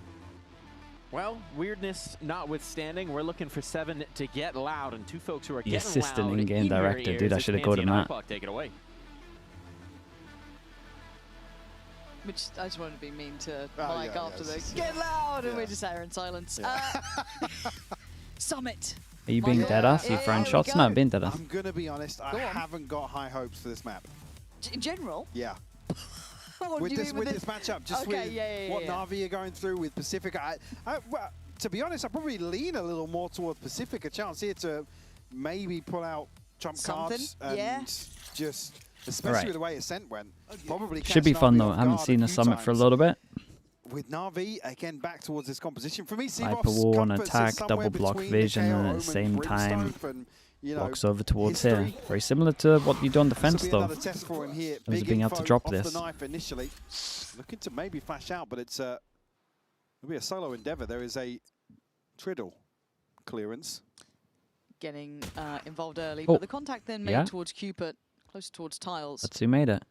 And deciding that potentially that B finish is looking more and more likely with the harbor utility kind of defining that, but there is still presence on this side of the map. They've drawn in 4 players in reaction to this, so already Pacific drawing players where they'd want to. This is a nice pistol. Wait, this is a legit pistol. Repinch back through mid. Ninja tested here, has to TP to safety. Spike just about making it across middle as What well. a banger. If they close this door, they're in great position. Yeah, he's going to know Ninja's late here. Yeah, I'm looking at Hero. The corner for Hero. Does he get the fight he He got wants? one He does. as well. That's 7 now gone. So presence noted, but down to 3 players being picked apart. Make it 2. The only fight back coming from Waddle so far. The Spike left where it stood. And with 30 seconds, it's going to be hard for them to find a positive outcome, really. Going to need some mad shots if they fancied it. And Heroes really played this well. Yeah, they played a little individual. I'm not sure the Spike should be pathing like this also. Valorant 1v3 now. Ruxic, yes, low, but with 15 seconds. Very, very nice. Yeah, like the idea from Pacific though. They create a path over towards B. They insert the chamber as a TP that gets them into the corner. Like it was cool. A little more highlight reel that the Desk didn't They're kind of hoping the chamber will get one there though. I'll take it. What do you mean? I'll take as many Hero highlight reels as we can get. I'd also quite like to see how Exit looks on the Neon compared to Ruxic. I mean, not too surprised. I feel like this looks actually a bit better in my eyes. And I think that our concerns with this map when it comes to NAVi, as you said, it's more... Okay, I was going to say, mate, Hero's on for it, but they dodge him on this one. I don't know how many You would imagine just trying to farm orbs. There's not been much time put into this. No, that would be the assumption you'd make, wouldn't it? But for Pacific... That's only looking at the tweet, right? Exactly. This is obviously going to be within Team Scrim schedule to at least get reps here, but... I'm just putting it fairly low down the list of priorities in my eyes. I mean, maybe Angel will correct me on that, but... Yeah, Mangel. Mangel. Patience on display, for Chloric at least. What are you laughing at, huh? I just remembered Nax. How dare you? Don't run it back for me. Don't you dare. Why am I getting rinsed today? I make one mistake. I've made so many mistakes. Nice slow round for us. Good. Maybe just looking for a duel somewhere. Yeah, Won't maybe. Get it. No. Now, do you think Valorant will invest the Viper's Pit once this map? I don't want to know. I don't want to think. I don't want to think that far forwards. Just live in the moment and hope for the There best. has to have been a plan for that round 12. There should have been one for this one, but we're at 20 seconds. Good shot. That's good. Oh, well, that didn't land. Okay. Exit traded out here. Unfortunately, Valorant kept in check. Looks like we'll land the killing blow here. So 4v3 for NAVi. Seven doing his best ninja impression from the last map. Long old way away. And I somewhat agree with what the desk was saying, that he's certainly had a fall off in form. Cupid's making a go at this round. Yeah, might be able to do a good amount of damage. Actually sitting up straight and I'm paying attention. Cloric really gave him a good go at it. Yeah, not too bad at all. Got some good guns out of him. Why do you think this map is looking so defense-sided? Why do you think Summit is defense-sided? I think you're not going to have a good time on attack unless you have a Viper or a Harbor. And I think there's a lot of people that are only running solo smokes. And I don't really know how they think they're going to be able to create pressure on middle and create pressure on A at the same time. Look at here, I mean, Seven's got himself one away from a running back, a chance maybe. It's also probably just a defense-sided map in general. But you kind of want to have a Viper or something that can create pressure that we can do this all the time. Like something like this. It was a hot mic. It's I thought it was a hot mic, yeah. We've been baited already. Okay, should be... I don't want to say an easy round for Pacific. None of these rounds are particularly easy, but by all rights, you do. Sure, they want to do it with a smoke. They do Viper Wall for mid, smoke for A pressure.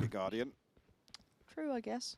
Is that better than the wall? The problem with this is, like, the wall's good for getting early A control and after plant, but this does do the same thing with vision block here and here. You can just hold this side. Couple of members. And it doesn't touch from here to here, so you have a gap as well. Be able to clear out close. Yeah, it's not good. B main.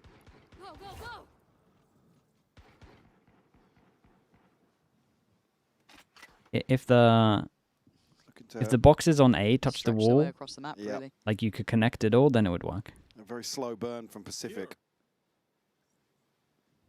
Again, no chance to catch a rotation. Pacific tried a similar thing, fake over towards B, wall into fade eye. I think maybe Waddle's going to show further presence here, but again, this comp has to split all the time because it can't really get through chokes easy. It's taken them a long time to get into a position to execute some of these game plans. It's 25 seconds. Yeah, it's getting low. Make a go of things.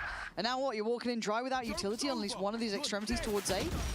Forced to invest in Hero. If he can get one more kill, a couple more seconds in hand, he's gone out. Okay, plants in. Oh, burnt. Luckily, Waddle's found Ruxic, so you'd imagine that this should be safe. The Cloric see Ninja. I know Ninja saw Cloric. Well, not caught there. It's Cloric to land the shot. Now a 3v3. Now it gets interesting. Hero down at 11 HP, but still a chance to find a headshot potentially. Still got 6 left to use in the Headhunter. Yeah, still some shock darts in potential play too, so Waddle's got to be careful with this. Cloric does have 2, and Cloric just catches Cupid adrift. This feels messy. This feels really, really messy. Even in a win here, Hero down on 1 HP. Gonna get a couple back out of the C's. Time pretty much gone here. Keeping them very present. You can already see that Waddle is off and about. So Hero gonna catch 7 on the way. And extra bit of damage done. Incredibly costly. Yeah, definitely. Waddle down, it's just 20 HP. Last one standing for Pacific, but tonight, the bonus here. It's just concerning to see them taking so long to get into this position. Yeah, you see Cloric spots him. Just waits on the angle. And then the fact that Cloric's able to get back behind this. Just tunnel vision towards sight. The buy will be comfortable here for NAVi, an operator actually in the hands of Hero. Early on. 1, 2, 3, 4, 5, come by next. 1, 2, 3, 4, come by next. Big round. Good information. He wanted this flash earlier on, yeah. And the swing from exit. Well, dismantled by Pacific though. He went in for more. Just not making it around the corner, or maybe just be able to turn anti in time. So for Pacific, you've got a green light to go. B-side's yours. You're at 1 minute 20. This is perfect. Much quicker collapse here. In deep control on the Also, side. I could definitely get on board with that. Work cut out for The Harbor Viper stuff.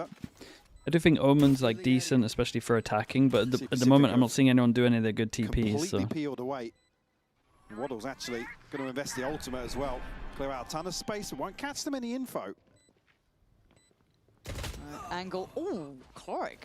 Ninja once more. Yeah, I thought Ninja was on a better angle for it, but no. They got no idea on Once again, Cupid. hit by the C's. Cupid really in control on the site. And now Rooksick with the opportunity to try and upset him, but Pacific... Force him down to an eco.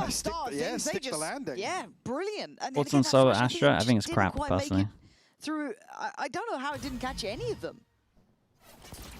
Solo Harbor crap as well. Yeah, it's deep enough to catch the close player, but... There's so many angles you can just kind of tuck behind as well. It's a great turn from Waddle, though. He's the one that finds the crucial kill there. Pacific to at least tie things up, put NAVi down on a shaky bite. Bro, you're baiting, bro! Rooksick, why are you baiting? Rooksick? Why are you baiting? Well, if you liked what he said, we're going to be hearing from Pacific in the round as well. Maybe he's not going to be quite giving it so much until the end. But let's find out, shall we? Flasher. And you guys could... At 123, I'll... Okay, there's no flash here, Patrick, no flash. Yeah. There's towards A already. The Dusty Prowler, okay. Yeah, 1 sec, we are 1 wait. I need time. Let's check money. They have... Could be close mid. Yeah, Johan, I'll hold mid for Prima. You want to group up and just hit A? Yeah, just hit A, boys. Hold my left now. I'll hold behind. They like to play shotgun. I'm doing this. Can you get bomb water? We need to use Prowler for main boys, they smoked. I will Prowler, don't worry. I'll hold behind Prima. Listen, we need to pop with this Prowler because they know I showed up. I can talk to with it, okay? Yeah. Yeah, get close. Get in the smoke. Prowler the smoke. 1, 2. Flashing now. Close the window. I pinged it. I'm out left. I'm scaling left, guys. Close. Okay, scale left. I'm playing in the smoke. Yeah. Take the bomb. I'm going this way. I didn't see sight. I'm with you, Johan. I play with you. Come sight. We have sight. Johan, plant. I'm reconning. Flank. Fanning. I'll hold it. Let me hold it. Come cave after. You're solo right now. Mate, Okay. internet, hold it together. Is it the retake? Ooh. Okay, listen, I'm gonna flash out. I'm gonna wall and then flash out. 2, 1 flashing now.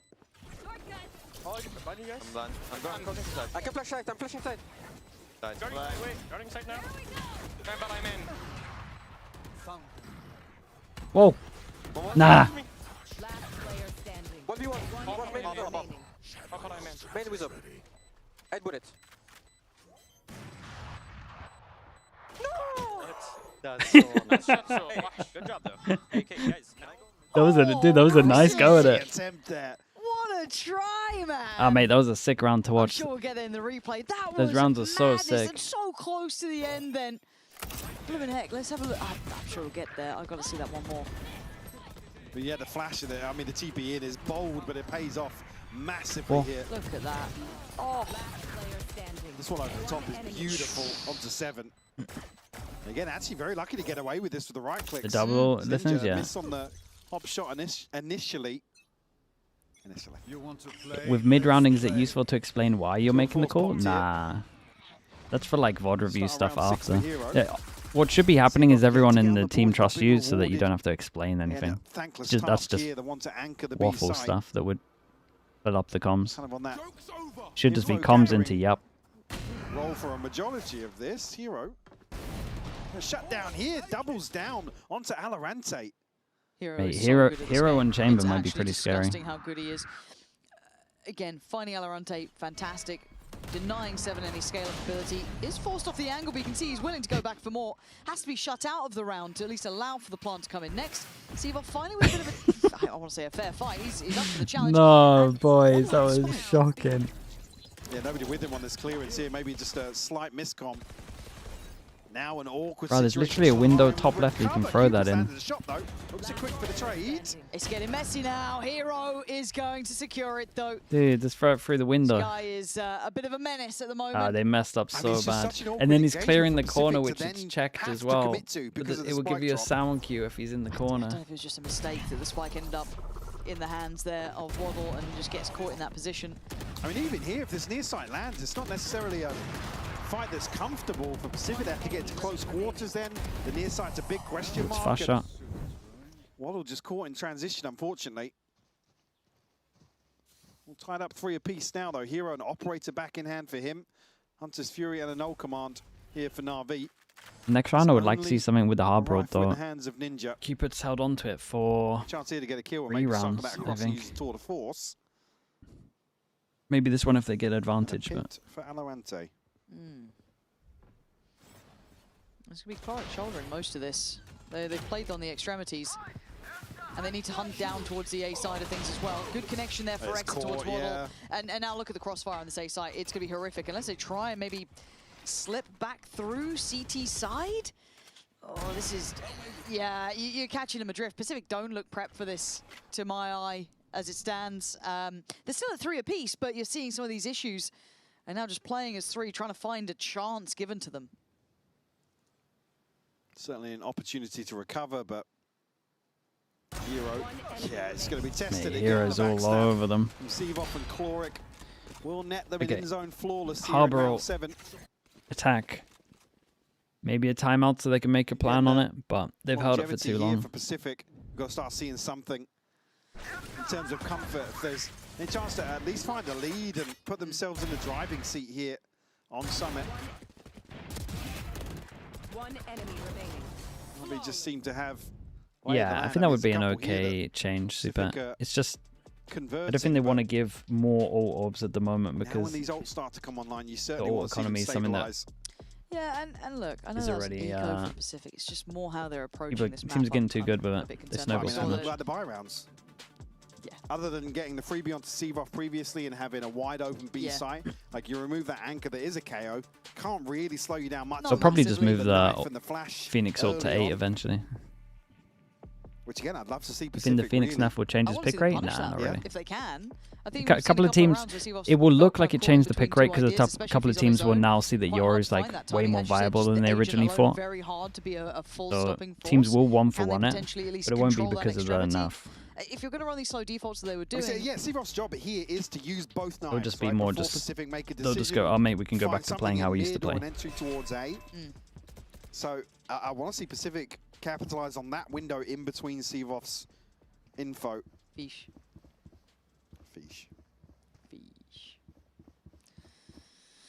Okay, well, we kind of wanted it. I want to see if they dig a little deeper. Now, this time around, he's starting with Exit towards the side of the map. So it's a little bit of a different one. Anchoring, yeah, exactly. They're almost reading into this really well. Here we are.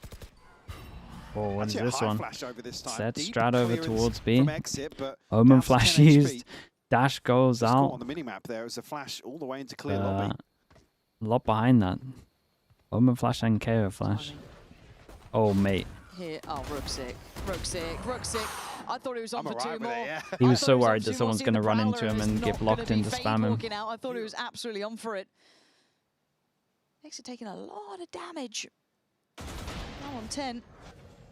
Pacific looking to toy with the concept of digging deeper in middle. Here's that check we were waiting for. And Seavoff should be able to play this quite calmly. Just going to note Cupid. And still, it's info that it's not Valorant on the other side of that knife, really, in terms of expected positioning. I mean, Exit, it's the best weapon to come up against. It's one-shot kill regardless. Ooh, just a spot here and... Spots one deep mid, recon deep over towards A, rotate goes in, Sova might get here just in time. Seavoff still has a flash to play with. The great flash. Play off as well. Flash to the right, nade to the right, but already, I'm pretty sure Valorant is safe from that, but really good isolation from Seavoff. So nice. That's way better. Chloric did great to re-clear over towards A here as well. So much better in position here, and Pacific still just hitting a bit of a wall. Unfortunately, Ninja's just got no play in through mid. We'll hold on to the rifle behind this tour de force regardless. But it's another round win here for NAVi. Cloak will go down, but I don't think it will impact the overall economy here. A little off-kilter in terms of the ult cycle. There's nothing available for NAVi. Still a pit to consider for Valorant. 7 just one away from another run it back. Brooks is actually really unlucky in this situation. I'm absolutely fine with him going through on the clearance here. As you noted, the Prowler not catching and seeing somebody else step forwards. Well, we're starting to get into the rhythm here, NAVi. That's 3 in a row.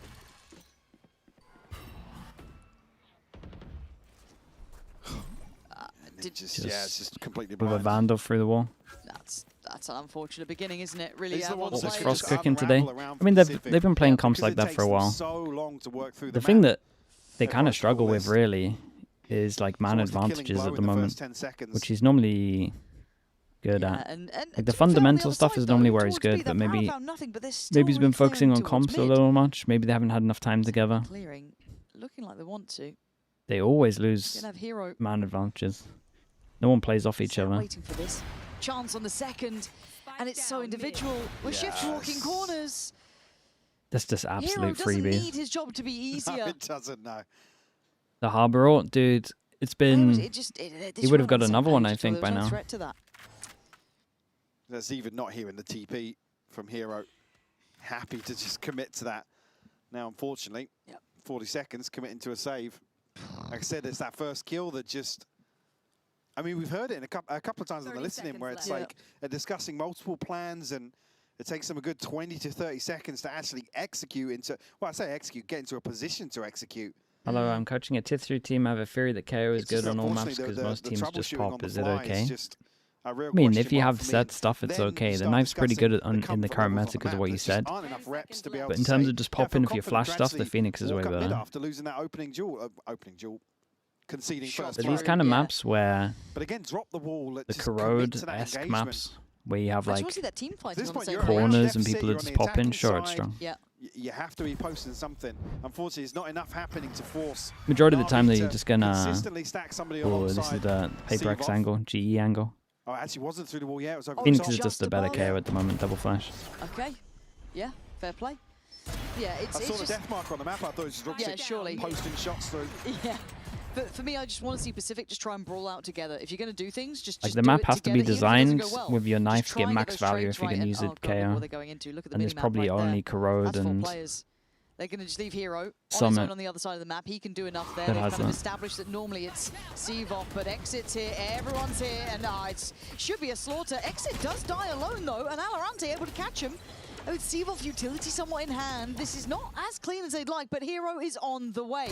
And the map now moving much faster, trying to disrespect that smoke, gives Ruxic the 2. Struggling to make it from the entry point as Cloric, well equipped to at least handle the first. 3 HP. Barely breathing, 3 HP. And the trip just went down, and Hero is here very, very early. He's got some time here to get a little closer. HP, a massive concern for Waddle in the clutch. He's gambling wrong here. Hero, can he capitalize? Yeah, but he's going to start considering at one point, right? And Hero, I think, banking on Waddle, maybe sweating a little bit. Doesn't want to tuck into a corner, but Waddle has hedged his bets here. 3 HP. Well. And here is the problem. Hero cleared methodically, and there was just no penny dropping. Fully committed to that side of the map, hoping for the best. Hey, please give me a Harbor ult. It wasn't the cleanest engagement. I need a Harbor ult round. A couple of unfavorable trades, but still. You must be able to split B easy with a Harbor ult, no? Well, not easy, but it must be good at it. So I'm actually all right with the execution, maybe not landing perfectly, but still the intent shown here, yeah. I mean, even so, I mean, Cloric's really unlucky not to get away with the kill with the shorty, to be honest. Not happy days with the coach camp. Right there. You can see the string around him. I mean, 5 in a row now. Ults in hand for Pacific. Even if you blocked it here, it would be okay for a Harbor ult. Show me Just get something close. here, Pacific. Split. Set up for the same thing again. Even over towards A, it's going to be strong. To be disconnected Give you info. Good ult. Okay. Really good ult. Okay, here we go. 3 noted. Can he live? Doesn't need to do any more than this, really. He's going to be cleared, and they need to speed onto site. They need to pick up the pace, get a good post plant. And 7 trying to take some room away, maybe catch a kill, but it still feels like they're getting Ninja needed one there, yeah. There's no trade potential. He was hoping that maybe he catches them all the way back in. Finally, on the bingo card, ladies and gents, 7. Trying to take a fight. Yeah, I mean, this is every single ult. Majority of NAVi. Yeah, going through that CT side. Can they clear the pit comfortably? You still have the paranoia of Ruxic. A little bit of stun from Exit. You got some tools. Good stall coming out from Pacific. Exit's actually walking through that snake bite. He's found a kill. That's nice. How's he gotten Cupid there? I don't know what's happened with Cloric and Exit, but you know what? What does it matter It's still nice, when though. you clean up the rest anyway? Diffuse coming 4 through. ults and they only got 1 kill. When it comes to the round the win. snake bite was still in effect there for the shock dart to land, but Exit it's, will give his life for the cause. It's not looking great. I think Cloric was just, you got to watch my shock dart there, dude. Called it. Come on, called it. listen to comms. Not a fan of the solo Phoenix, though. Trust me, Max, I agree. Maybe they were doing it on Ascent as well. It's a question mark on the other side of the wall, but NAVi happy to just dry hit in here. Just way too hard on the attack. Sabotaging me.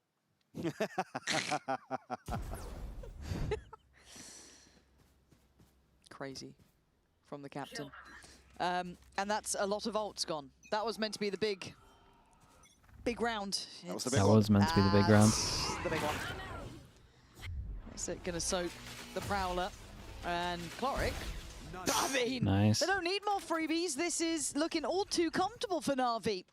7 gone. And if you're NAVi on a positive note, I don't feel like they're being pushed here, but best Summit team in the region. There you go. That's the mad part, right? What?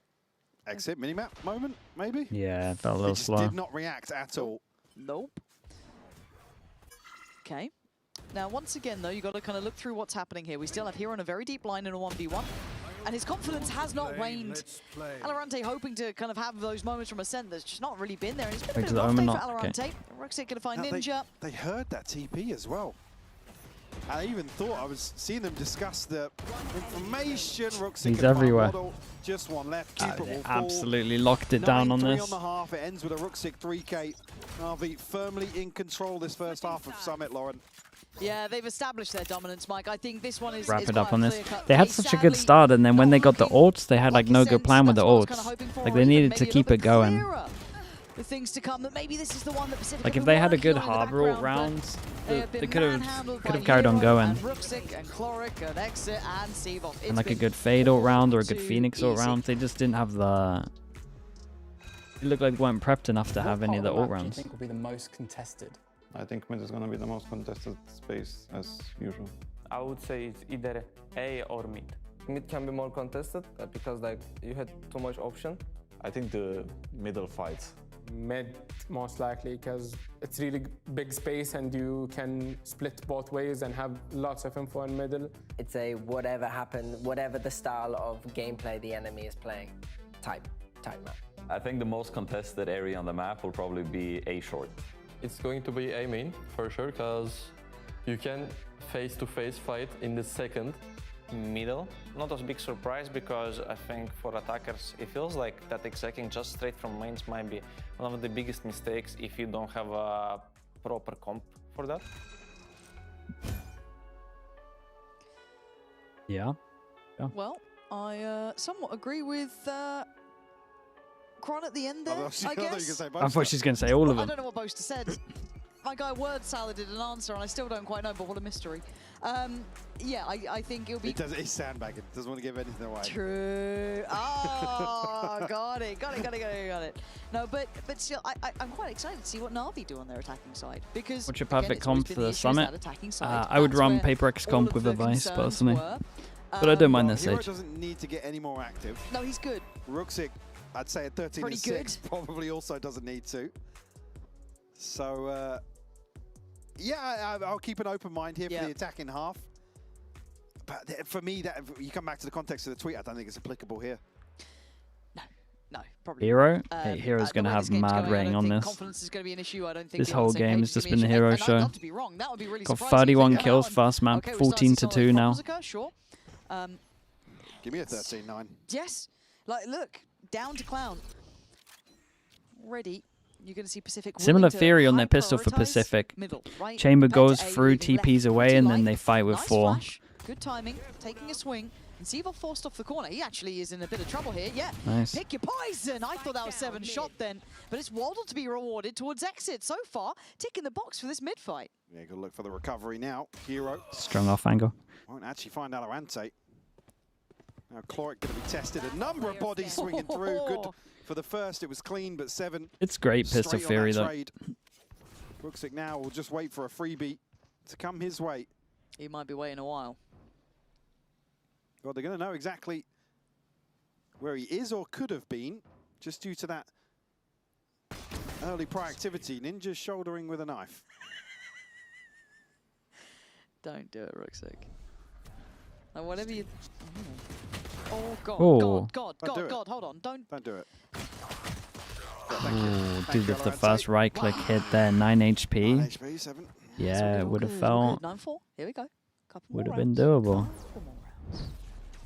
I like the mid fight actually coming out from Pacific. Then that was quite nicely handled. Able to Yeah, it's nice. It's a good little chamber bait. NAVi unable to kind of make it look threatening at the same time.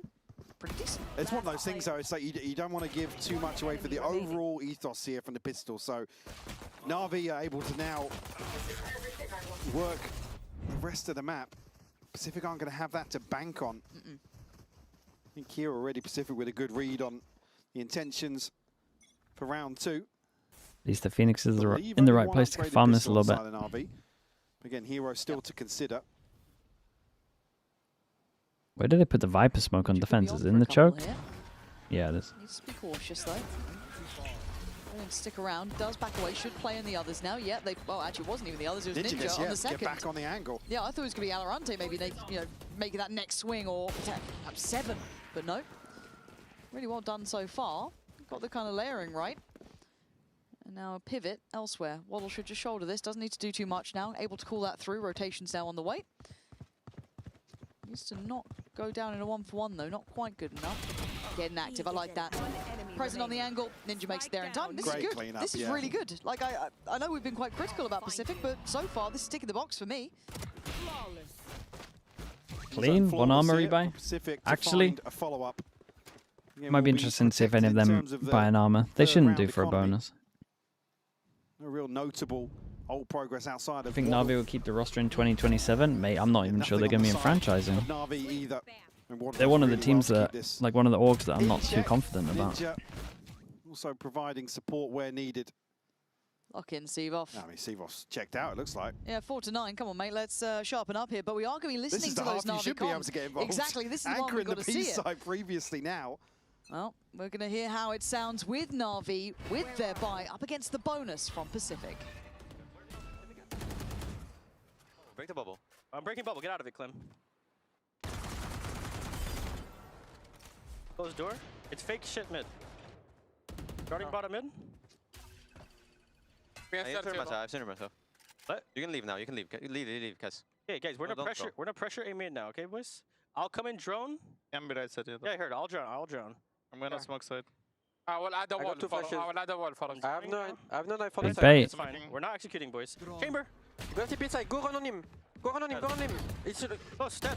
Close. Close left. No. I don't think so. Guys, can we go? Can we take link to A? Link to A. Yeah, I'm smoking right side on you guys. One push B. Chamber 120. Chamber 120 on side. 120 on side. Okay, just. We're not going link to A. Okay.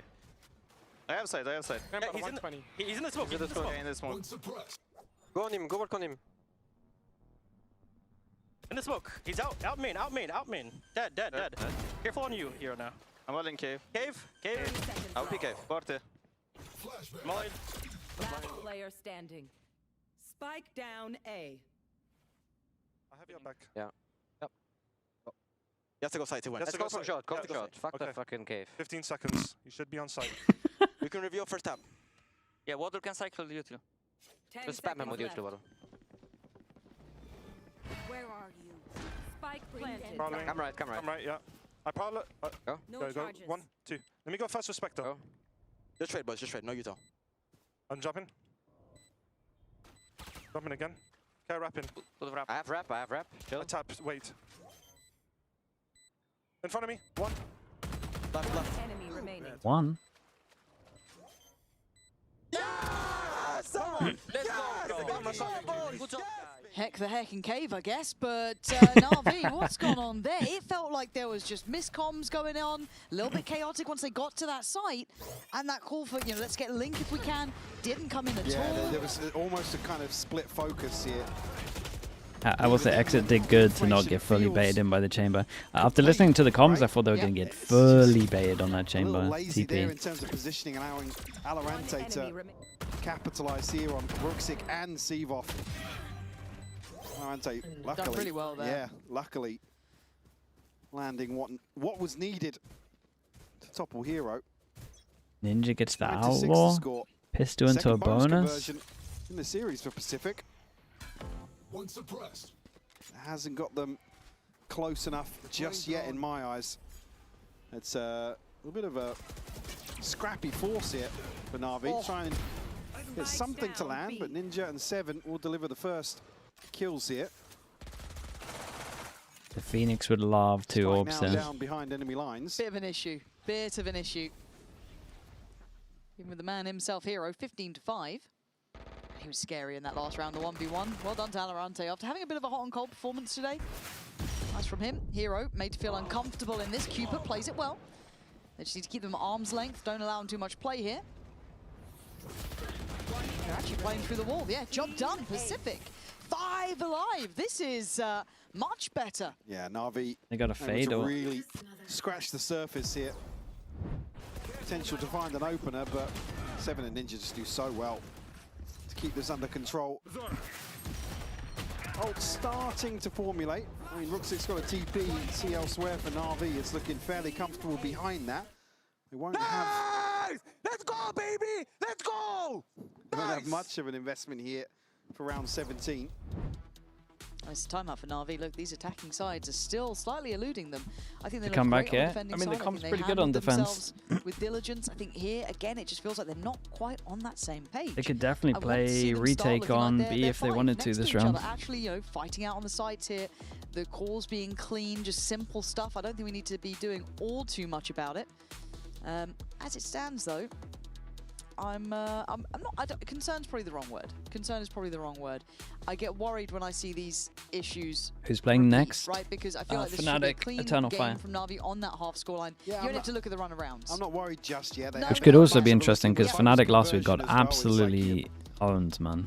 I mean, yeah, it's a bit of a fumble, but An Eternal Fire looked pretty rough. You have to deal with that bigger picture-wise.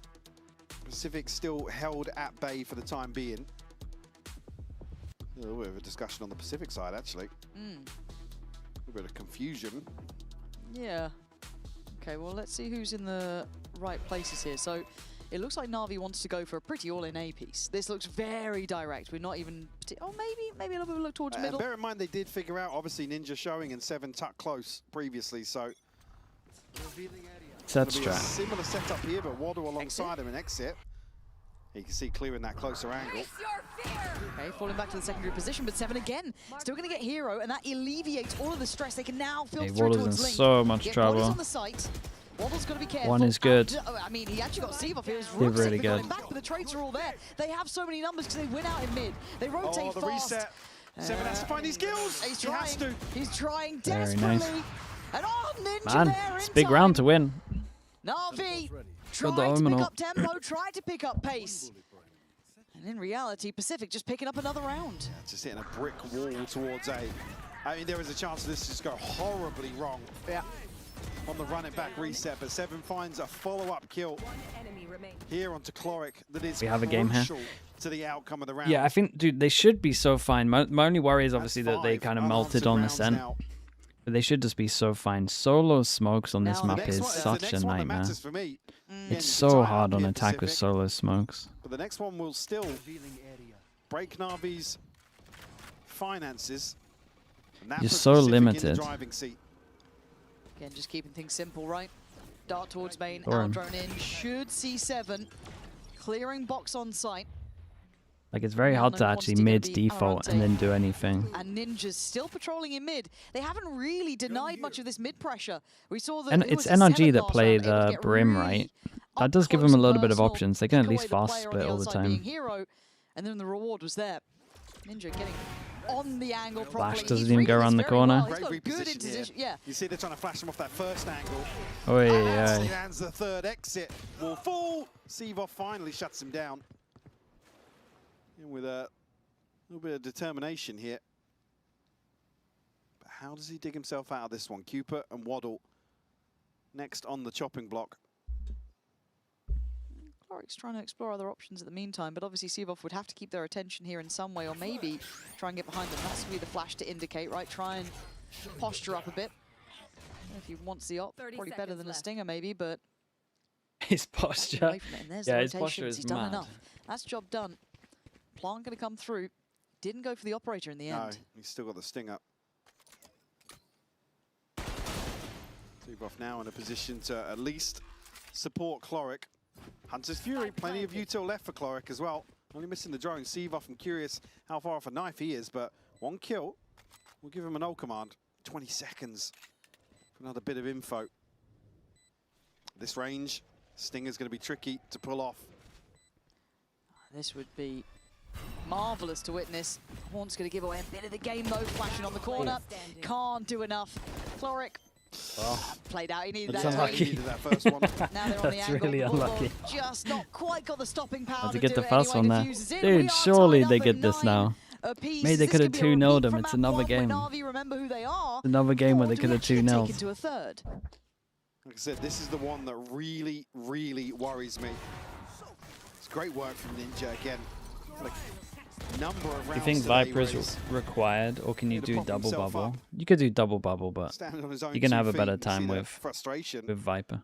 on the side of NAVi. If that's just during the round. Wait, is that the whole time during the rounds? And he's in the mix Yeah, today. yeah. It's cooking. Well, Yeah, here we go. Right, looks Bison, like they're this is the one struggling that you over were there. looking at, right? This is the big boy. They can deal with the dart. The paranoia goes shallow. And it's all 5 towards the B side of the map. Quick rotation going to come in from Ninja. And the stall's there. This is going to be hard now. Exit's got a lot to deal with. But going to catch Valorant, unawares that someone going to slip through on this. Hero in unison to find 7, but Cupid fighting back. It's a Keeping some lot of section of the map ults. safe. Leaving Cupid and Waddle. Try and locate now 3. Waddle though, Nice. biding his time perfectly here. We'll catch Steve off after the res. And now they're stuck towards main. Is Ruxic ahead of this? A little bit, but it's not great. They can't really get this spike back easily. They've got to slow things down now. Ruxic, a chance Yeah, to they got maybe so find much something. time. I mean, 50 seconds left. Do we take orbs here? They'll give him the TP. They could go double orb. Surprise Pacific. He's got a. He's baiting yeah, in. halfway to He's yeah. baiting in that they're gonna Something go to start double orb. moving now for Pacific. I think the penny's dropped, right? They figured that one out. They can kind of split the attention a little bit, but you want to be close enough by. They should Where get do to they the finish? angle Do in they go time. back for a B, hoping? I mean, if Waddle shows his hand too early. Okay, considering it. Oh, Oh, now what? perfect. Now And then what? just trying to put a drop smoke in. It does not pay off. No. And even if Hero gets this, too far away. That is really well handled by Pacific then at the end of it. Sivos just getting caught on that cross out with the spike. Dude, they're gonna get Left no completely attack driven. There's rounds. nothing you Which can is do. fine with the no command, but They're there's running just- out there's no of pressure running out beyond of 7. ideas, Keeper running out of finds ults, a running out of crucial kill everything. in towards drop. Really well handled by Pacific. And like I said, credit to Waddle. To get to this position early enough. You don't want to see him show his hand, but actually benefits off the smoke that Ruxic tries to get a bit. Why do you do the falling smoke here? I The don't issue know. is now, there's not been a single attacking round won by NAVi. He I should know just we were be. alluding to it with the tweet and everything else, but He should just there's something either. about it He being should on the actualized floor, and then towards before he Dawn now. turns the Okay, corner, yeah, he we should do be have ulting. issues on the attacking side. The opponents know we do. Everything's And out then his there, teammate needs you know, to for the world to see. probably and run. We're still struggling on this. Or they should have doubled It was together. a great first half. Throwing side of the wall and seeing what sticks. Hero's going to get you one. 7's gone and exit. Trying to Another get round involved. of all the Mark on ults. the Must follow-up, win but for Wall them. Gets deleted. Alorante though, just unexpected angle for Hero apparently. Vivo, mate, And the you Vice need look to great. Closely on the relax, stick, bro. but You got a Sivos free got kill his of work each done. other. Alorante Took 50-50 removed. duel. And now no support on the way too quickly for Cupid. Yeah, he has to win this, and Ruxic, the one to land the headshot, 34 HP. Now NAVi keys to the castle. Plenty of options now, but again, Ninja's unnoted as of yet.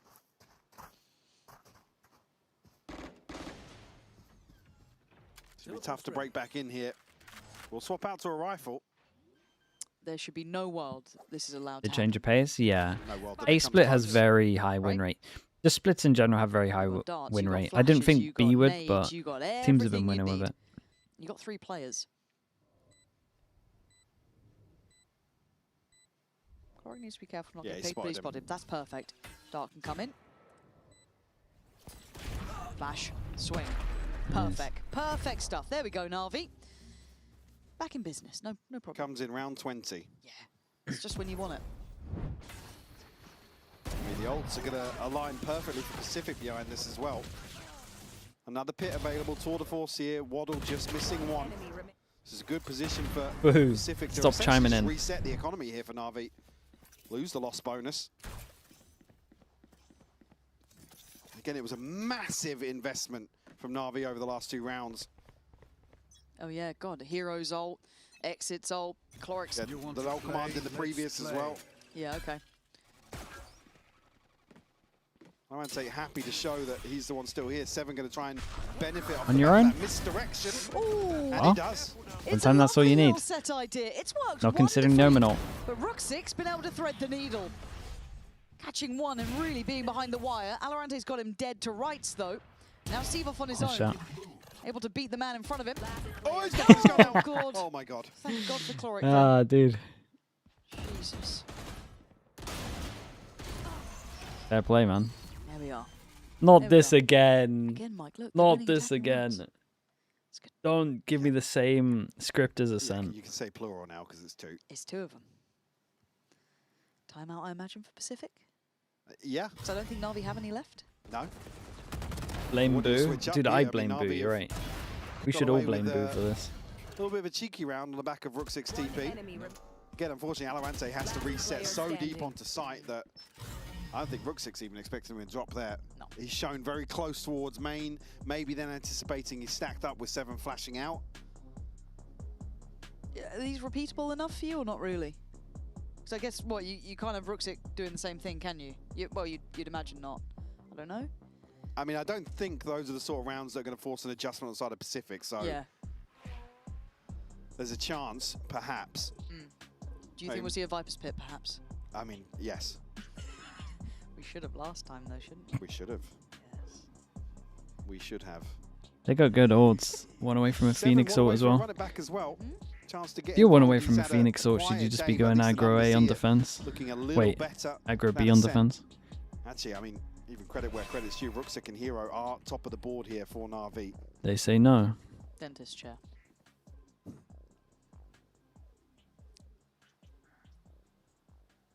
That's all I've got to say. That's all you got to say? Okay, Yeah, I thought you were going somewhere with that. Thought I'd give you Say a what you little see. Nah, say what you see. And what I'm seeing is 11 to 10. Now, can Navi continue to do this, though? Is this just a flash in the pan? Gotta see him string this together.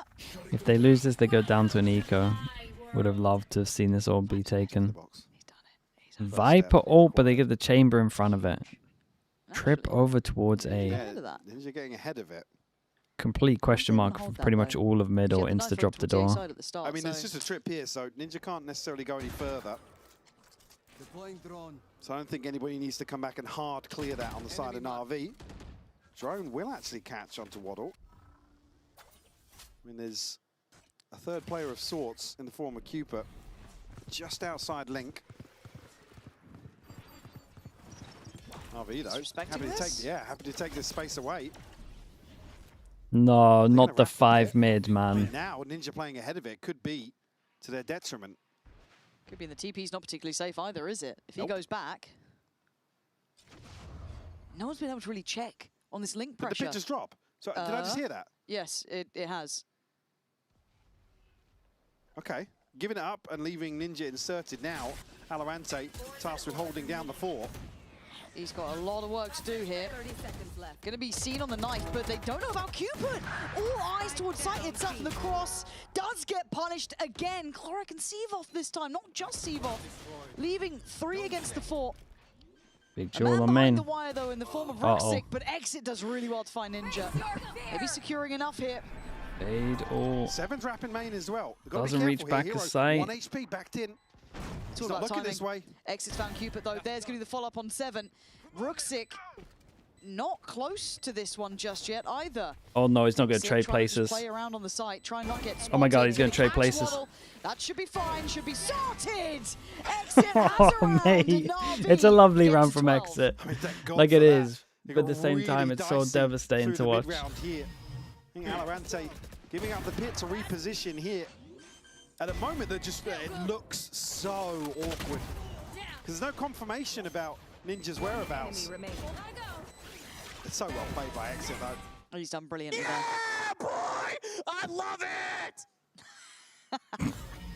Cause for celebration for sure. A 3rd in succession. So many light armors.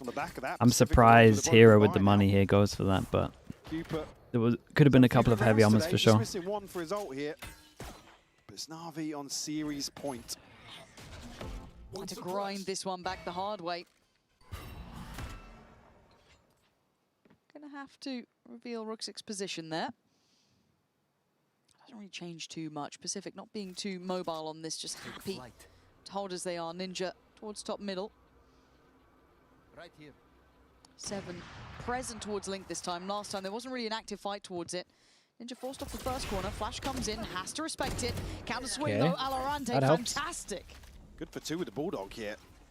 Keep it on the timing over towards B. Missed the shot though.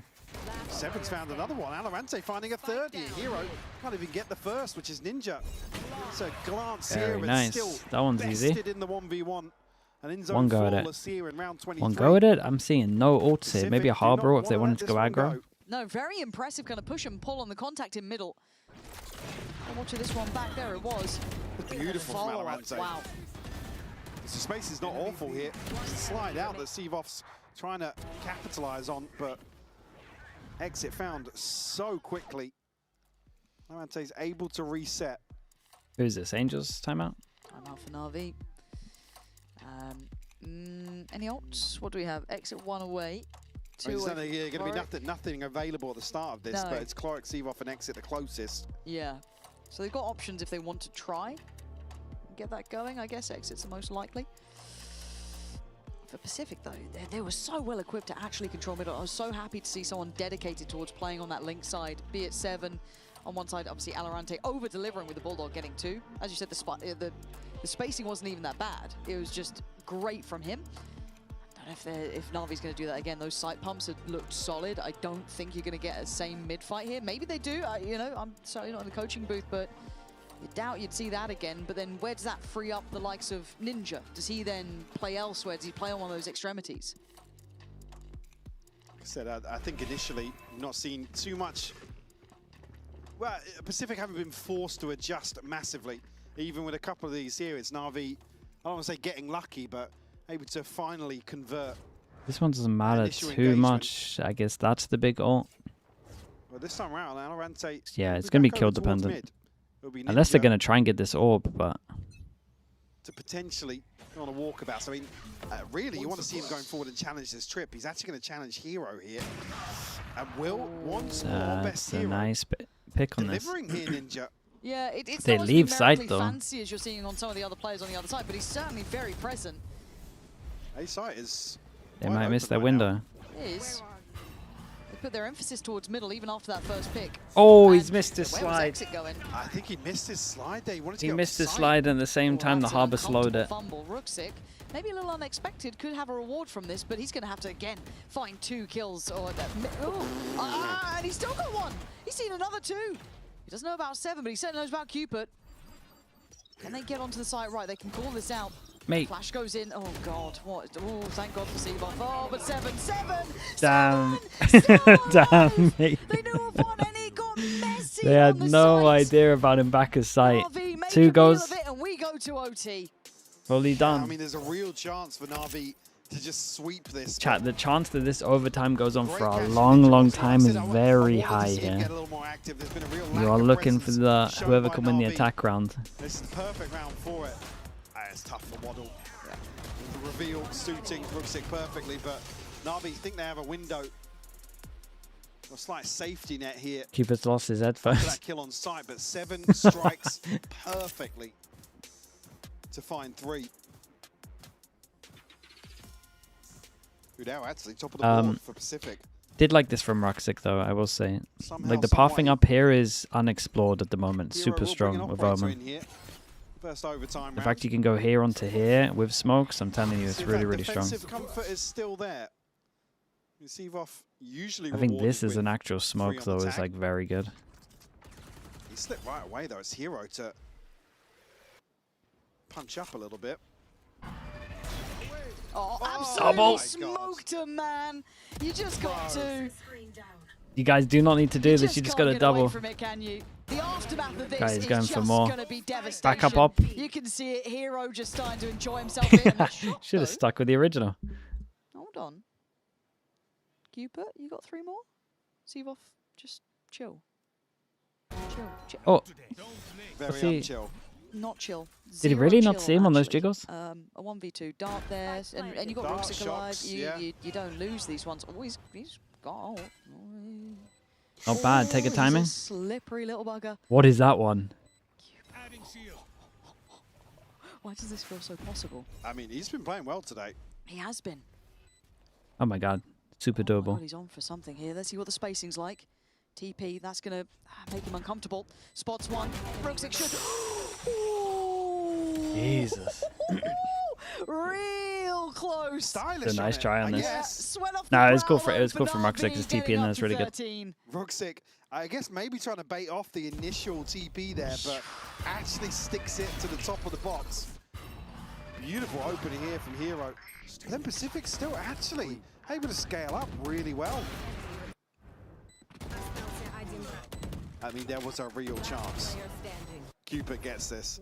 Yeah, he's close to it. It felt like it was happening. Oh, he almost snapped to Rucksack as well. It was oh man. Looking happy with how the A hit went earlier. This time they keep all of them here. Another chance now to close out. Recon at the back. Maybe just looking to resort to some. Oh, that's real fast. Oh, it's looking good. Knife hit the fade on side as well, and the fade eye. Sorry, Recon. Waddle. Yeah, nah, ate the flash. Done, Just through no? the wall.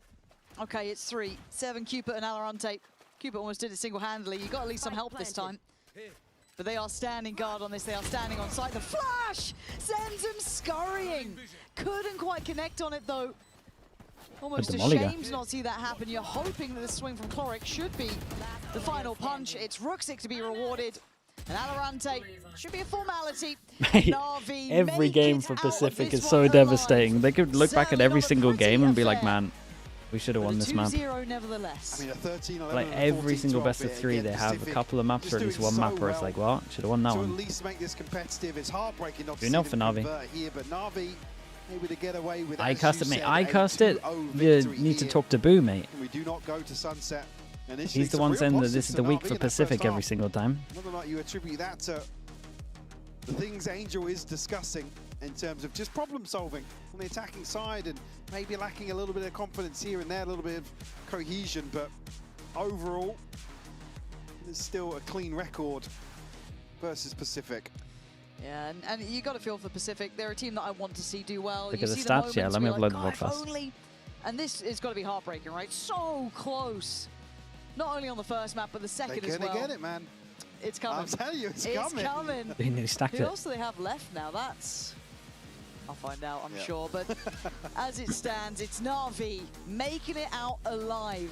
I don't know how you feel about that one. I guess they got to show Summit. It certainly doesn't feel like it's the strongest of maps, but they've got work to do. No, I think as well you just take away from this some of the individual. Are you on the 2nd of August? Wait, is that your game or is that Pacific's game? Concerns coming in, but at least here it's benefits the Hero back in comfort, comfort mode. Rucksack obviously Pacific's excelling game. as well. That's messed up. Those are the things that you can certainly take away. Wait, as you playing on the same day as well? NAVi's performance. Yeah, and Are you playing the same day as well? I think we are It works prepared. for Now both. we'll be handing over to an interview with Hero, who honestly had an outstanding performance today. We started the day chatting. We gotta end it chatting after that performance. I mean, monster game from you. What was working so well? I mean, I was just kind of disrespecting them, like just holding angles, like fighting wherever I want, and like just doing that mainly. Like we were talking about at the beginning of the day. Big goal for the day was gatekeeping Pacific. You have kept the gate at this point. Does that feel good? I guess. I mean, it is what it is. All right, let's talk about the comp mix-ups, right? Because you guys were 54 in not in 2 necessarily for maps. yourself on the first map as much, but for Rucksack coming through, for Sivov moving things around. How do you think it worked out? I mean, I think it's a work in progress for sure. Like we don't have a lot of time, but we're just trying our best, like trying to see like what we can do. And like Angel wants to like highlight me and Rucksack more, so he's like focusing on that more. So that's why the chamber and the neon today. And Summit, your first Summit. How was it? It's fun. I like the map. I like chamber. You like the map? You like chamber? Yeah. Simple as that. Are you just gonna make that a hallmark for Ion Summit every time they play it? I mean, if I get to play chamber, if Ankh puts me on chamber, then yeah. Maybe that's a promise for everyone else in their veto. You want to send a question over to your coach as we hop over? Angel's waiting there. Can you put me chamber every map? Chamber every map, Why Angel. no? What do you think about that one? Over to the desk. From now. Sage? No. Sage. Have to find out because we have the desk waiting by with Cloric and Angel. Take it away, boys. You want to take off the coach? No, it's fine. Okay. It's fine, it's fine. Host Mini here. and Mini's congratulations, hosting. NAVi, This is going to be a on 0-1 disaster. By NAVi, Cloric, and Angel, and once again, Ulysses. Cloric, I'm sure today 2-0, good for you. But Angel, what was your assessment today? We changed everything 2 days ago. And we played Summit once with this comp, I'll be honest with you. Like literally once. And there's a certain system which I'm trying to apply, which goes for every map. And the most important for us was to test how it looks under pressure. Because like on Prax is one thing, on officials is different. So I needed to get this experience like and see how it works. Yes, this was a goal. How was it for you today, Cloric?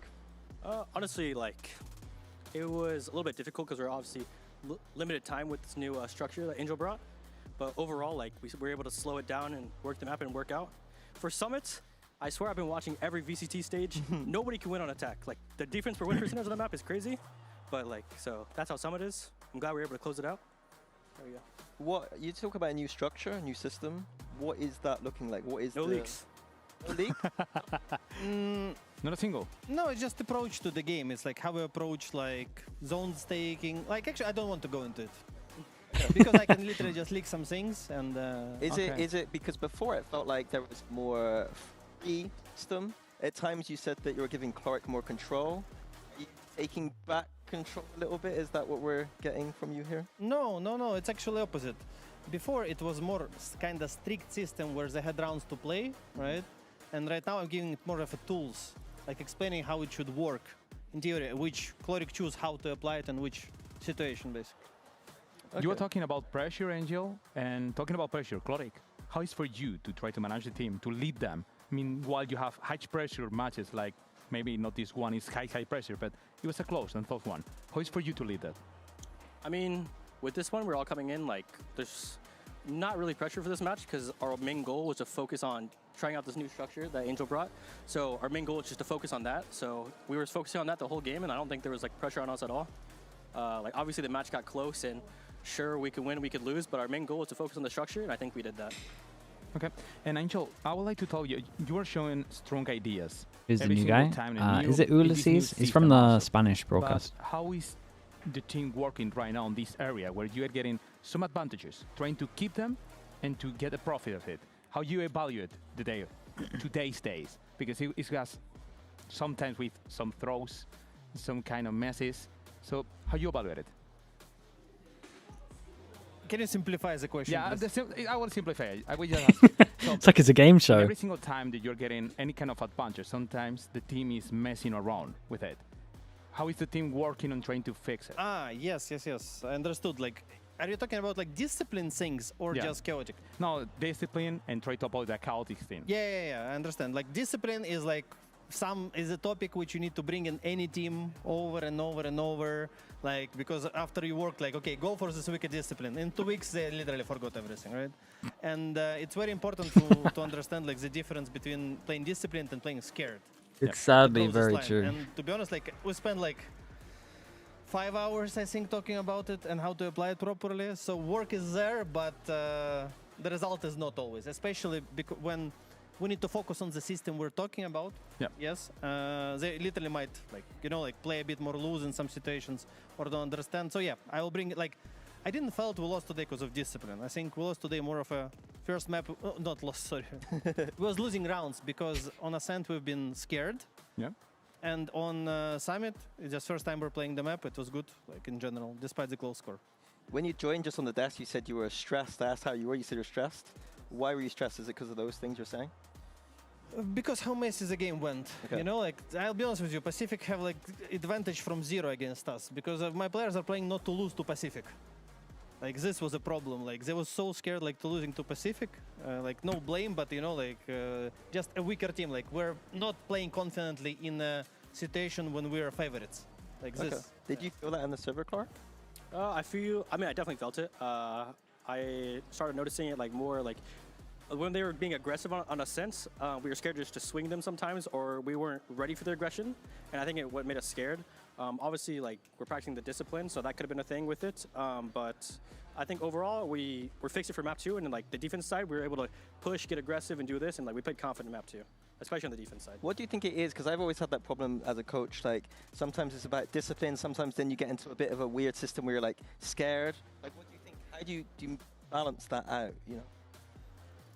It's impossible to always have a balance, I'll be honest with you. Because like the line is so thin that like you always will be on one or the other side. The most important is to acknowledge what do you need exactly in this moment. Because I think after like on the second half of Ascent, I just said like, guys, forget about discipline. Like I'm literally not gonna tell you a single word, just start playing the game. Because we're not like actually playing the game. We're just like, you know, so focused on like different things that people are not picking angles, not creating team play, like doing nothing basically, except the practicing system, let's say it like this. One last question from me. Obviously, I've Hero before, a very good player, but it feels like he's developing into a great What's player. my guy done to his mic? What does he bring? What do you like about Hero? Mate, he is attracted to especially like tech Hero's been a great difficulties. player. He's not wrong. And one thing we'd like with our new structure is to be able to activate Hero, like obviously Yeah, from just follow Angels him 2, we saw everywhere. that, activate Hero and Ruxic. But I think with our new structure, it really brings out like the strong sides of Hero. I'm not gonna like go into it, but I think the new structure is focused on giving Hero and Ruxic like a chance to play and show how good they are. Cool. Thank you guys for joining us. Congratulations today. I'm very curious about your development as a team and this new system and structure. Everyone at home, just keep with us. We've got Eternal Fire and FNATIC coming up next. He's come so far. Okay, chat, we'll be back in a little bit. We have Eternal Fire against FNATIC. Well, Eternal Fire can still kind of... Nah, I think they've owned themselves champ points wise. Let me quickly look at the champ points. Want to find your fastest server every time? Express like a pro and optimize your connection in one tap. Express in game without It's close. ISP It's still throttle. doable. Express and shield yourself from DDoS It's still attacks. doable. Express and choose the VPN 8 and trusted by 7. gamers everywhere. Express VPN. Experience gaming the I Express think if you way. lose this, Fast, I feel like whoever loses this isn't gonna Outplay go the through world. champ It's points. You time gotta to get a top express. 2. Unlock free If you win this, you're like including still Lightning just Kicks there. Buddy and more. Scan to subscribe.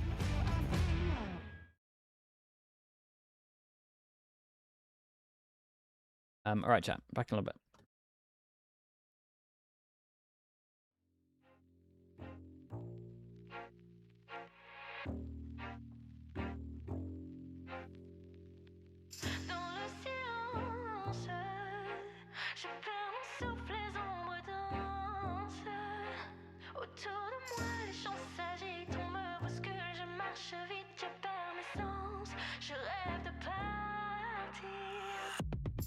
The VCT EMEA Finals breaks tradition and leaves Berlin for the very first time this summer. It is Barcelona's turn. So live one of the best experiences that our region has to offer alongside the best teams in EMEA. Because the best players ultimately deserve the best, most vibrant crowd. In the end, this is what they have been fighting for all year around.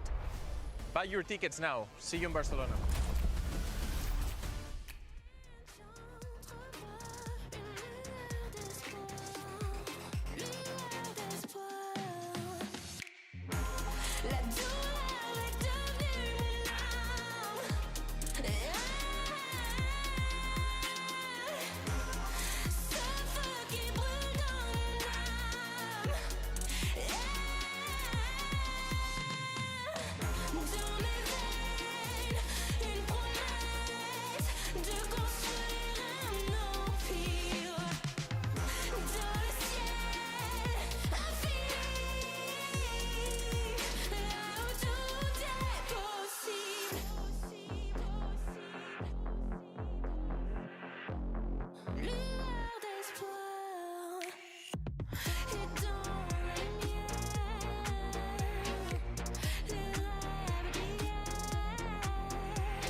Welcome back to VCT EMEA, where I have reclaimed my throne from Mini. But Mini, great job in this seat for the first time. Thank you very much. Very easy when you got Angel really covering me in case I start stumbling, you know, so not too bad. I'm not gunning for your role yet, Mike, don't worry. Okay, a little bit of job security, a little bit more time on it, I say, as this is my last week here. But we'll dive into the second matchup, right? Because we have quite an exciting game ahead of us. This one with a lot more implications as we start to look towards the end of the season, as we start to look into the next stages as well. This is FNATIC taking on Eternal Fire, and as we check in on the standings, you'll see exactly why this one matters so very much. Because for FNATIC, yes, they're 2-1, but if they want to control their own destiny, they have to win today. And Eternal Fire, they're out of playoff direct contention. They're going to be into those play-ins, but the championship points matter enormously for them. So even just getting that one here could be the difference between champs and not.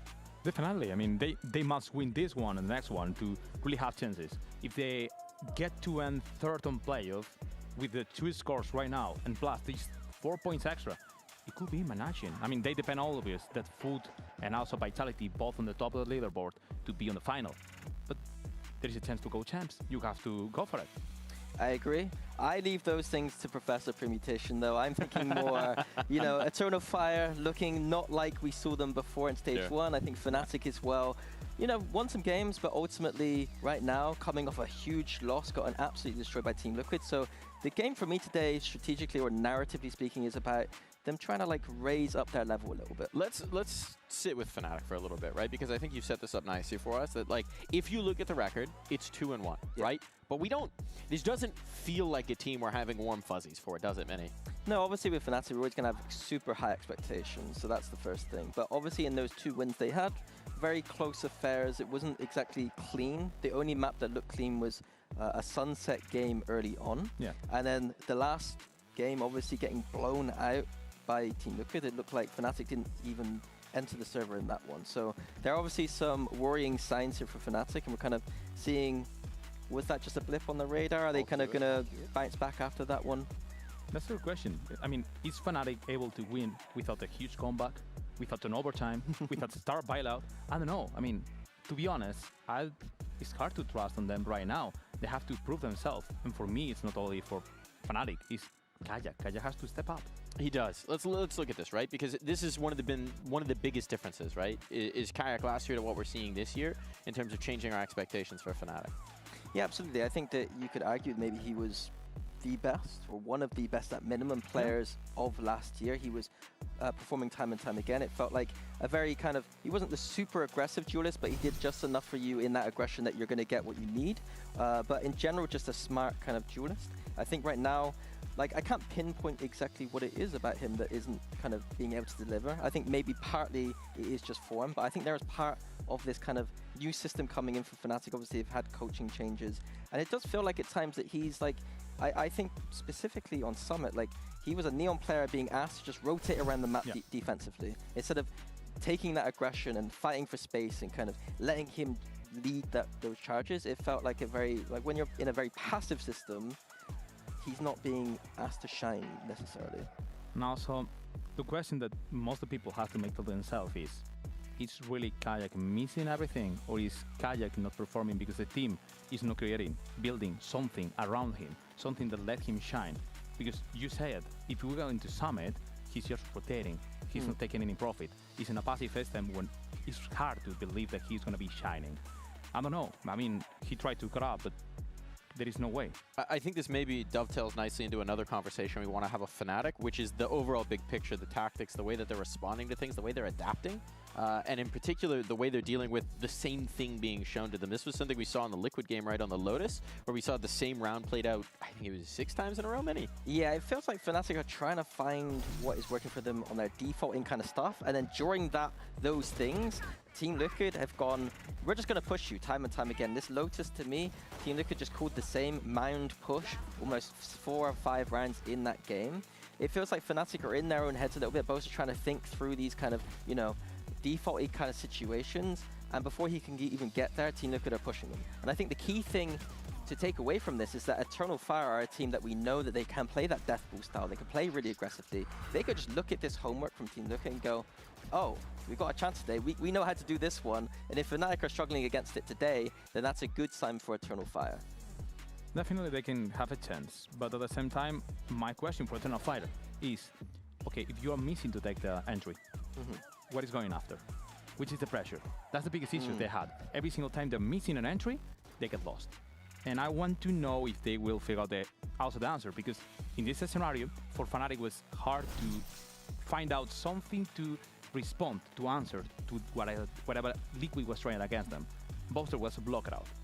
But also the same is happening to Eternal Fire, so both of them have to find out the identity for today. And what is the plan to try to figure out?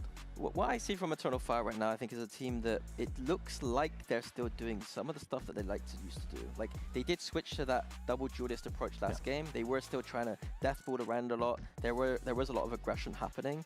But for whatever reason, that style, well, I guess because this style resolves on individual form. Like, if you're not hitting your shots, so to speak, and you're trying to just run around the map as a pack, or just be super aggressive, then you're going to lose, essentially. And it feels like there's something there's no spark in them right now. Something just intangible isn't working for this Eternal Fire team right now. And this also leads into the bigger picture conversation about Eternal Fire, just that they made a change while we were live in the season, right? After that first week, they decided to bring in Spear. An exciting name, an exciting prospect for sure, but it also meant that you're shifting things up. You're removing Izzy, you're removing a more experienced voice, and you're throwing a dude into the fire who just has not played at this level before.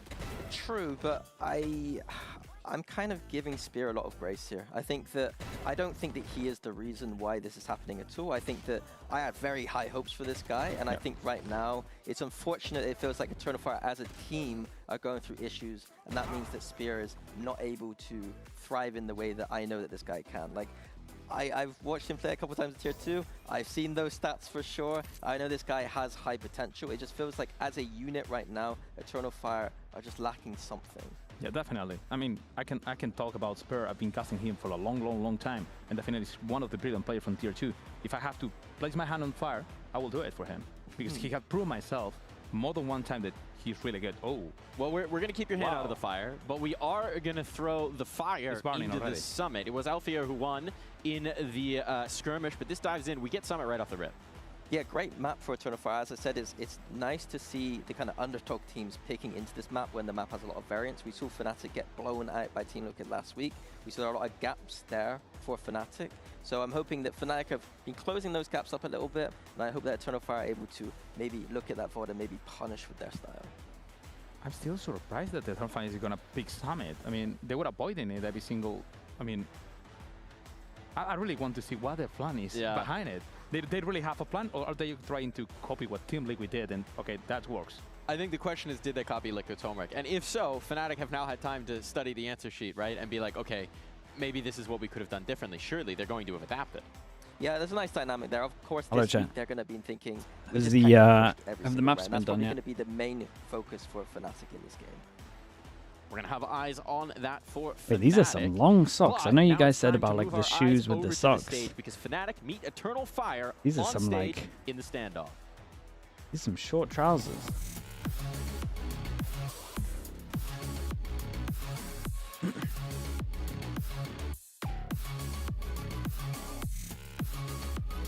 He's got the football socks on. He got his school shirt on and then he got his school PE socks on.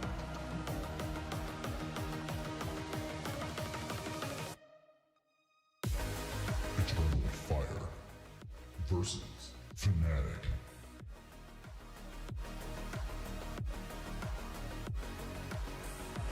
Look, at Fnatic on the server as drilled as the hat delivery that I just witnessed. We might have a whole different ball game today, but Eternal Fire looking to push them to their limits. Dude, Eternal Fire actually looked at the two demos of Fnatic playing Summit and said they look awful. Not playing this and just wanted to play them. It's a surprise pick here, and I like we're basically asking them to have cooked up something interesting and hopefully press Fnatic on a map that Fnatic has looked shaky on so far. What even is Fnatic's map pool at the moment? Who knows? They picked Ascent, picked Sunset, picked Ascent, picked Lotus. Now they're picking split. They're just going for a more, trying to work out what their map is. Like to know which agents are gonna select also They do get sunset though at the end. Usually ban it. I cannot call it a perma ban because they ban it against every single team. But it's definitely a surprise. The ones who are banning it. They pulled it out of the pocket. And then we go on to Split, where it's a map where Eternal Fire looked miserable on in the last series, so there's some homework that maybe FNATIC can look at there. Might see some changes from Eternal Fire for sure. Yeah, the map pool. Why did the stage 2 finalists get points? I got no idea. Especially they give points for first and second, but they qualify anyway.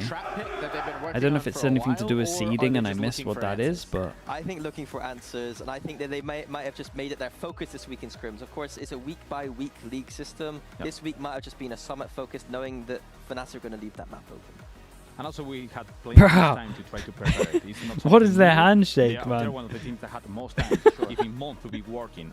Maybe they didn't find out the way to play with Easy, but now they have it with Spur. Might have found some solutions, might have found some answers. What are you looking for here? Are we just looking to see if they break out the Liquid comp? Break out the Liquid comp? No, I think for Eternal Fire it's going to be playing their identity, which is double duelist usually, at least playing very high aggressive explosive agents. You missed the Summit game. Did anyone look good on the map? So that's going to be a double I think Pacific did some interesting harbor stuff. On FNATIC side, they had like a cool pistol and stuff like that, but I don't think either team looked great on it. Very different look here from FNATIC. Like I think Liquid would beat them both. Very good so far. I think it's the highest win rate duelist. Is this our first Yoru on this map? He asks a lot about Kayak's performance. There is a Yoru on defense. There's an ATP to B, but the BTP to A isn't great. You kind of have to go to spawn to use it. Interesting angle for FNATIC. So does that mean that Yoru perma starts over towards A and they go aggro, or is there something that I've missed?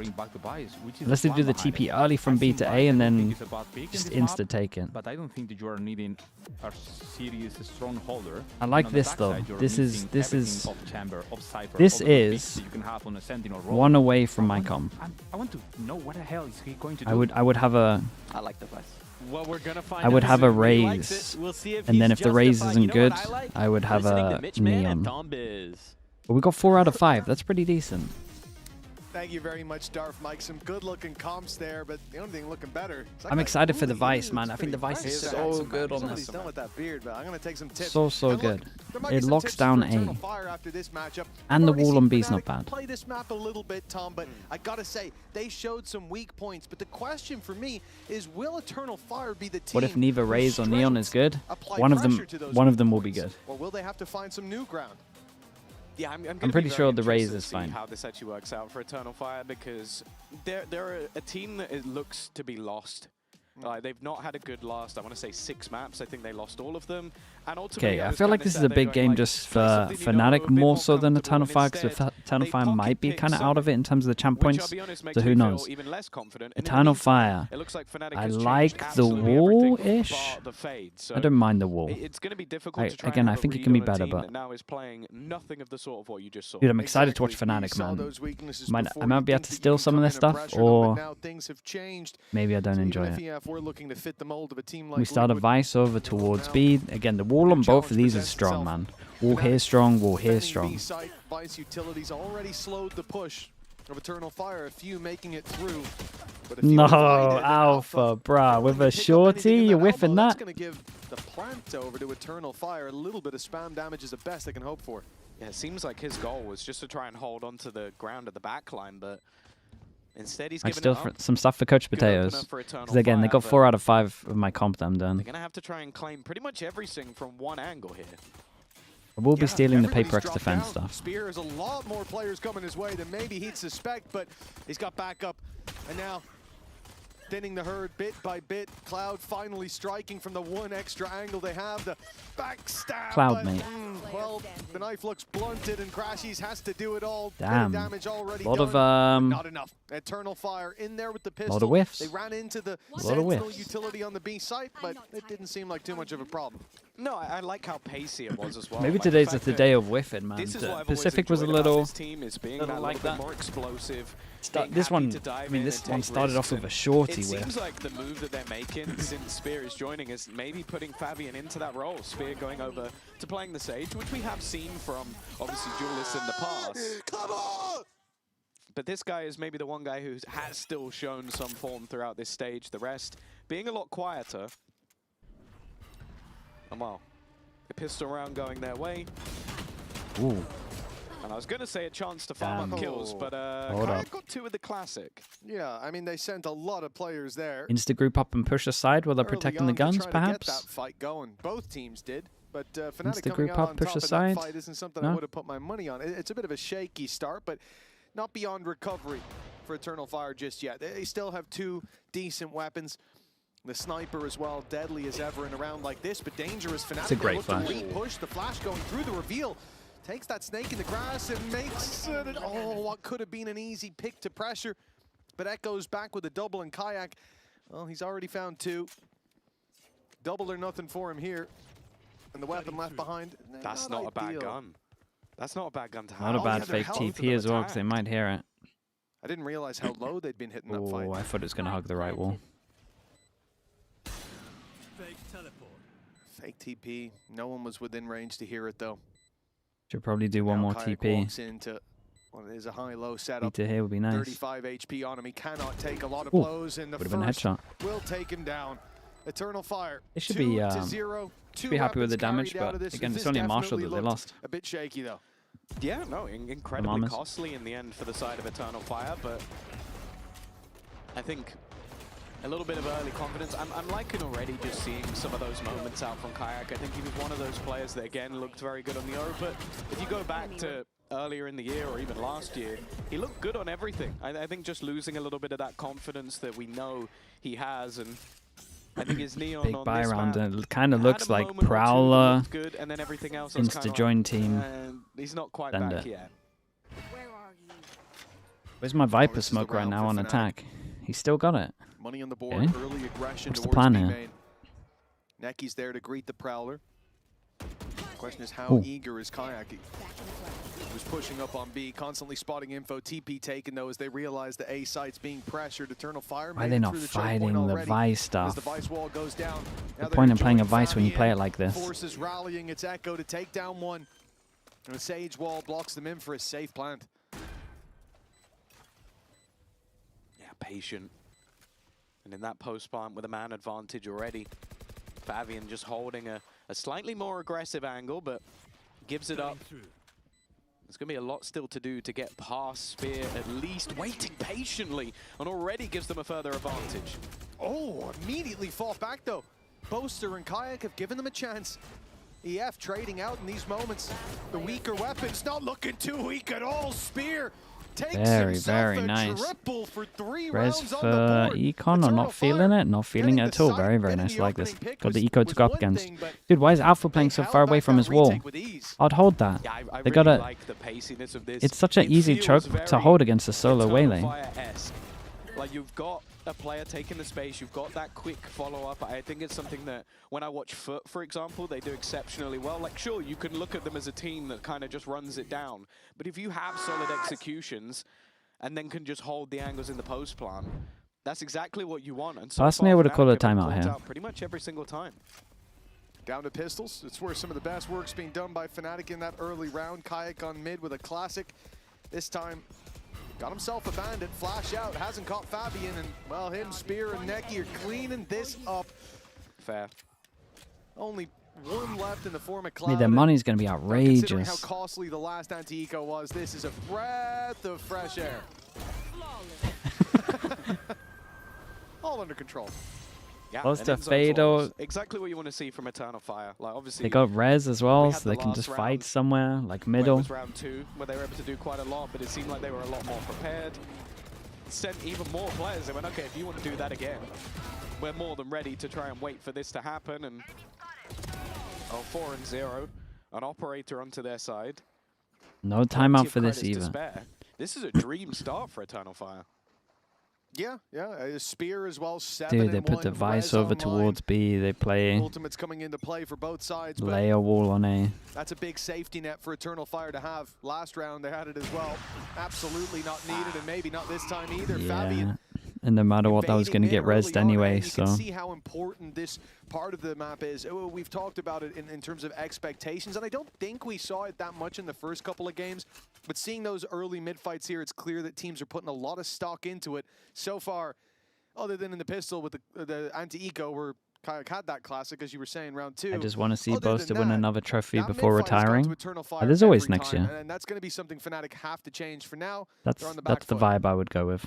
It seems like the goal was to have their cake and eat it. Remember, that's what Althea's job was on the chamber. But you want to have the Vice, you want Althea on the Vice, and maybe this is why. Yeah, we've seen this already. Cutting off Fabi, and normally they're able to wait. And once the wall goes down, they join him. This time, Alpha puts a stop to it. He's had enough! 4 under his belt, an ace possible, and Echo is running away. Is that all I had to say? Saving the weapon, just had to put my doubt into the world. But with 30 seconds left on the clock, saving that operator might be easier said than done.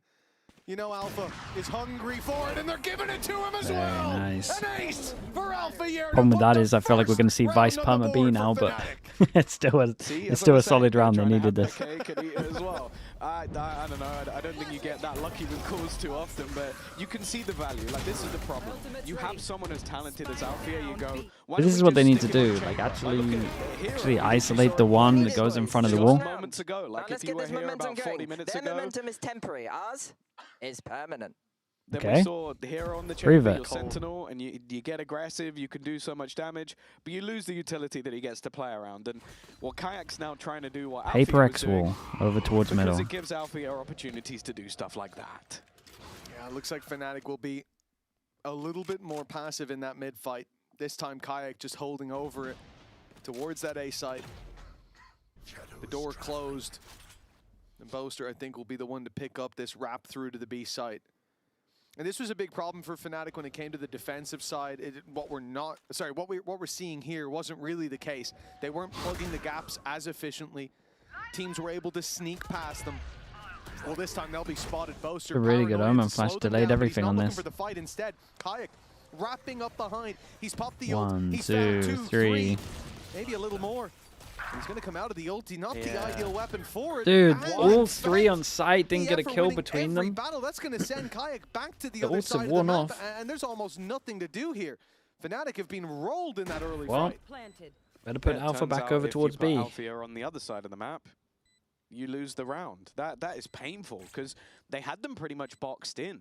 You could see Cloud knew exactly where opponents were coming from, but if he's not There goes connecting the the shots, that's a far bigger issue. He's been one of Fnatic's best players so far. I'm like, Alpha, yeah, pretty much. Their credits are not bad, but I feel like this is a little bit audacious, attempting to try and pull off what is, in reality, a 1v5, because his teammate is saving the operator. Yeah, Kayak had no notion of helping out after using his ultimate, popping out to try to cause that distraction. Fnatic are going to make changes. Wait, it's too late to make changes. Everyone was dead. This is what they got now. Carry that weapon through to the You got to next. stick with it. Said their momentum is temporary, but ours is permanent. Well, it's been Cloud's a good pickup, to an man. immediate halt. And as you Problem is that the roles aren't I see. Okay. straightforward. Well, we're gonna have to pause the game. Compops is going to reprimand him for that. Unfortunately, that's not allowed. Well, he doesn't speak Turkish, so it's fine. No one understood. They didn't understand him. He didn't understand them. Everyone was just confused. Yeah. But for Eternal Fire to immediately shut them down like that, my God, that's definitely going to be a Chipmunk. blow that is felt on the other side of the stage, and indeed a timeout call. Did anyone else just hear a by cat? Fnatic. I thought I just heard a cat. Yes. Well, either that or I am losing my mind. Oh, cool. No, I don't know what you're talking about. Oh, okay, I sweet. didn't hear a thing. Someone get me a straitjacket. It's time for me to go. Either way, it is a pause coming out. Maybe that was the shriek of Aang of what's just happened over the last couple of rounds. Obviously, it is good when you say, like, their momentum is temporary, and then the next round you have to take a pause because it seemed like your momentum might have been temporary. Yeah, you didn't just lose it either. Like, you got rolled. These guys are having the best time. Yeah, not so much. Looking fantastic. Spear. Kizfizz, thank you so much for the Prime, mate. Appreciate that. Thank you for using Prime on me. Thank you for the whole year. 3 rounds of his debut. Appreciate the support, mate. Didn't do too much since then. Yeah. I had a bit of a rougher time, but you know, You know, it's difficult in VCT EMEA. And there you go, there's a positive. That was Alfia's 9th ace in VCT EMEA. I think we had Martin a little earlier, getting his 10th. So, you know. Okay, so he's at least second. Although in the interview, Martin was like, I actually think I've got 11. So. But then he got another one as well, right? Either way, it seems like maybe 12. I am being taken away, but only from the cast, because we're listening to Eternal Fire. Gittim sen, dedim. AP vurdum. Gör abi. Rambo. Vurun adamı, vurun. Ne vurmuş? AP hata ölmüş. Smoke verdim, smoke verdim. Linki verdim, smoke. Bolu kırın. Aldım. Bolun var. Cave'e AP oldum. Cave'e AP oldum, arkaya bakın. İlk solu kötü olabilir belki. Soner dikkat etsene. Blink. Lobo. Beyler arka bende. CT bakıyorsunuz değil mi beyler? Bende. Tamam bende. Soner sen de alt üste geliyor. Gel oğlum gel. I think next one I just have to be here with my omen blind, and I need someone else here. And then I could just blind them all. Yeah. But there was just a little mistake. Sorry. Okay. No, it's okay. That means they're going to do the same thing. If we're in the right spot. Yep, security. It's this one. After the game? Okay. Well, they'll be back later. 5-1. Take me alive. It can still be 5-2. All they have to do is run to the other side of the map and defuse the spike in less time than it takes to get there. You sold him Viper on this map? Tough situation for FNATIC. It's Viper or... I don't mind a Viper or Harbor. I would personally use the Viper. To wrap up behind early and apply pressure from both sides. That didn't work.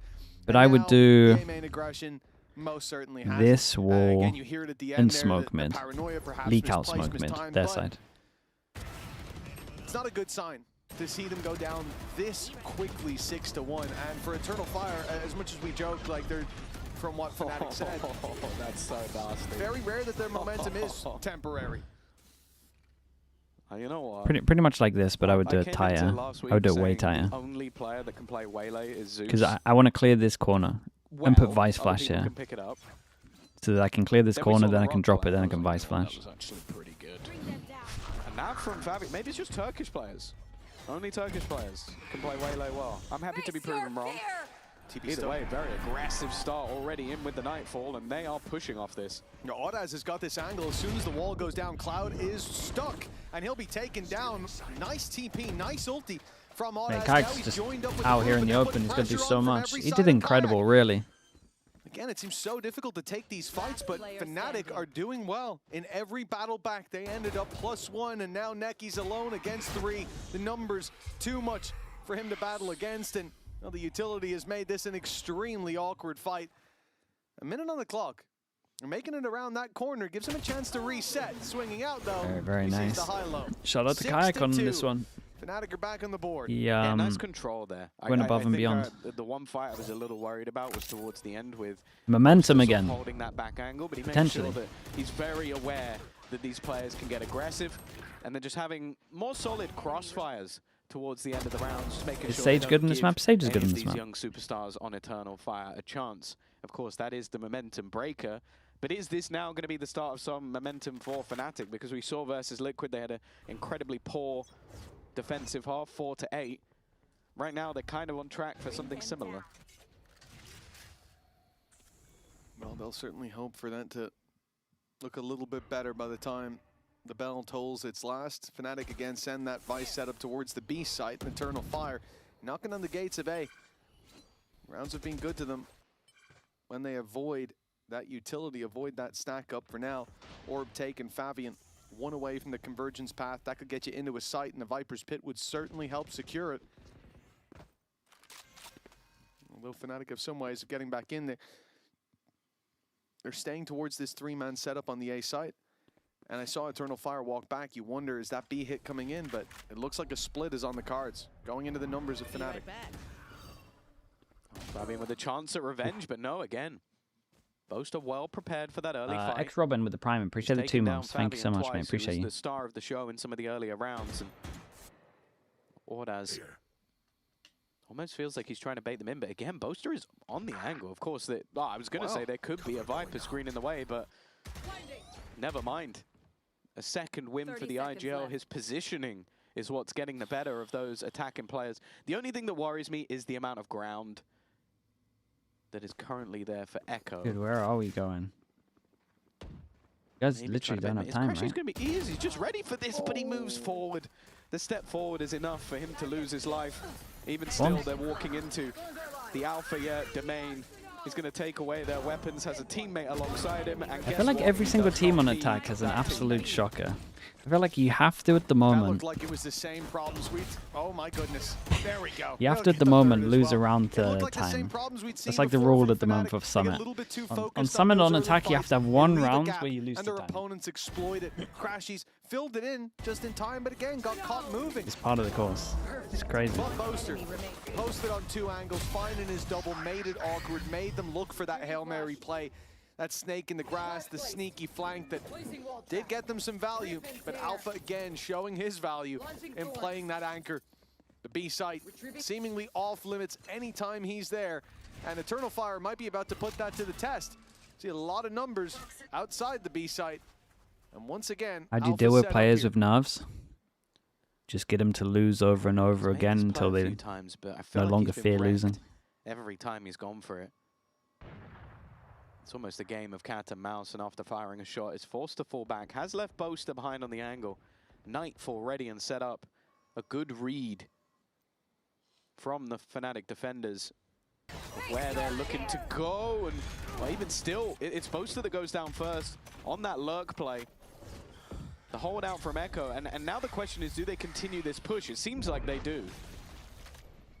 Yeah, oh no, there's full commitment now from this squad going in towards that B site. Viper's Pit, this is going to cover off the right side, give them a little safe spot to plant, but the spams are always going to be a problem from here. Luckily, Spike goes down, and Arias fights his way forward. What keeps the? going, and Off sound. gets him off the sound. Now, Echo to be found, and he's now being spotted, revealed for just a moment. He's going to be 1 HP when he goes through this. Behind the wall, He'd have to hit a banger of a shot. Oh, he gave him the barrel as well. Stuff from Echo, a masterful. The only thing that feels like, because they're kind of like the comp from I always get a little bit FNATIC. Obviously, I wouldn't use a Yoru, but that I do think the Cloud at the moment, you need to try get him on comfort, and I think he looks the most uncomfy on Viper. It's a bit of a combo breaker, but they did use the majority of their ults. So Nightfall kind of did nothing. Like, I'm looking at his lowest, I'm looking at this here, he just looks uncomfy with it. Right-hand side of the site, which also kind of did nothing. I think there's too much going on in his brain won them the round, so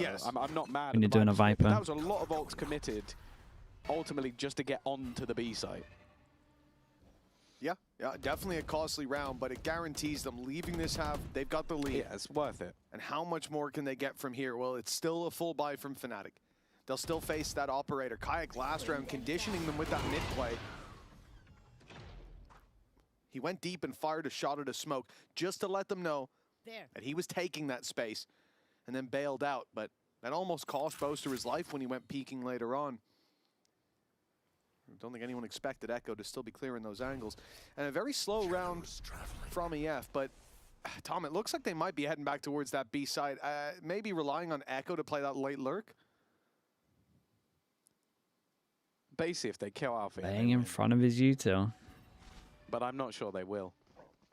It's a very close angle. He was waiting just for the player to trip the wall. That's the problem. If you keep doing the same thing, eventually your opponents will adapt, especially if your opponent is Alpha yet. How much can Echo get done? That's the question. He's already delivered them one. Popped the orb up to make an uncomfortable spear. Strikes from above and Alpha's down, using the Sage Wall to create that extra elevation. Crashies, falls to the same man. Spear, one away from a res, and this won't be the round to use it. It's a 3 This is so many rounds on attack. So many rounds on attack. I think that was a really early round. You know the early round where Alpha started over towards A, but he was like at the back of site, let him get all the space, and then he started dueling once the wall was down. I think if they had like played that round properly and they had the comfort of thinking that he could be able to hold this site down, I think they would have such a better chance. It's so much easier to fight this with numbers and then stall here. And you can hold this with 2 if you have the blockers like this. Like this setup here, like watch them win this round. I'm actually so... Wait, what are the orbs?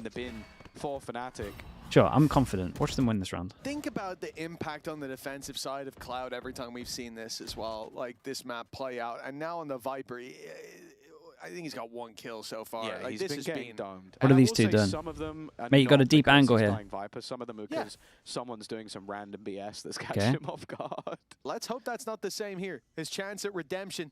Double or nothing. Okay, chat, there's nothing I can do today. with that. Fabian's just contacted in and taken Cloud He even got out the of heads up. round. For FNATIC, could be a very disappointing half. Kayak has a choice here. Try to make a play. He even got the little jiggle to let him know he's about to peek. It's time to bail.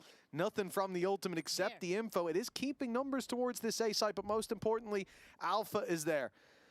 That might be the one hope for FNATIC in this moment. Well, the TP is going to clear some space for Echo. Much as Fabian hopes to do, of course, some weaker weaponry there to try and support. Nice work from Alpha yet again. He is the demon in the darkness, holding that back line. And, well, that pistol's not quite close enough. Another opportunity for an ace. The great from Alpha, reposition but from the him. timing couldn't be worse. The push through is going to get him killed. And Crashies now loses life as well. Even still, all down to Ordaz. Worryingly doable for him. The plan stuck all the way. It's a brave one. And he's called their bluff. Now, Kayak and Boaster look to group up the high-low in play. Ordaz wants to take it early. Oh, God. Mate, they're getting so owned, bro. Even Alpha's trying his best to hold him into this. For Eternal Fire. I didn't know how they lose that fast duel as well. Oh, that is a God, this brutal team, one to bro. lose, and I'll be honest, there's been a few of them so far. The good news for FNATIC, and I think it's like their only good news at the moment, is they can afford to mess up this week and then have play-ins. But the problem is, play-ins, they're going to struggle if they look like this.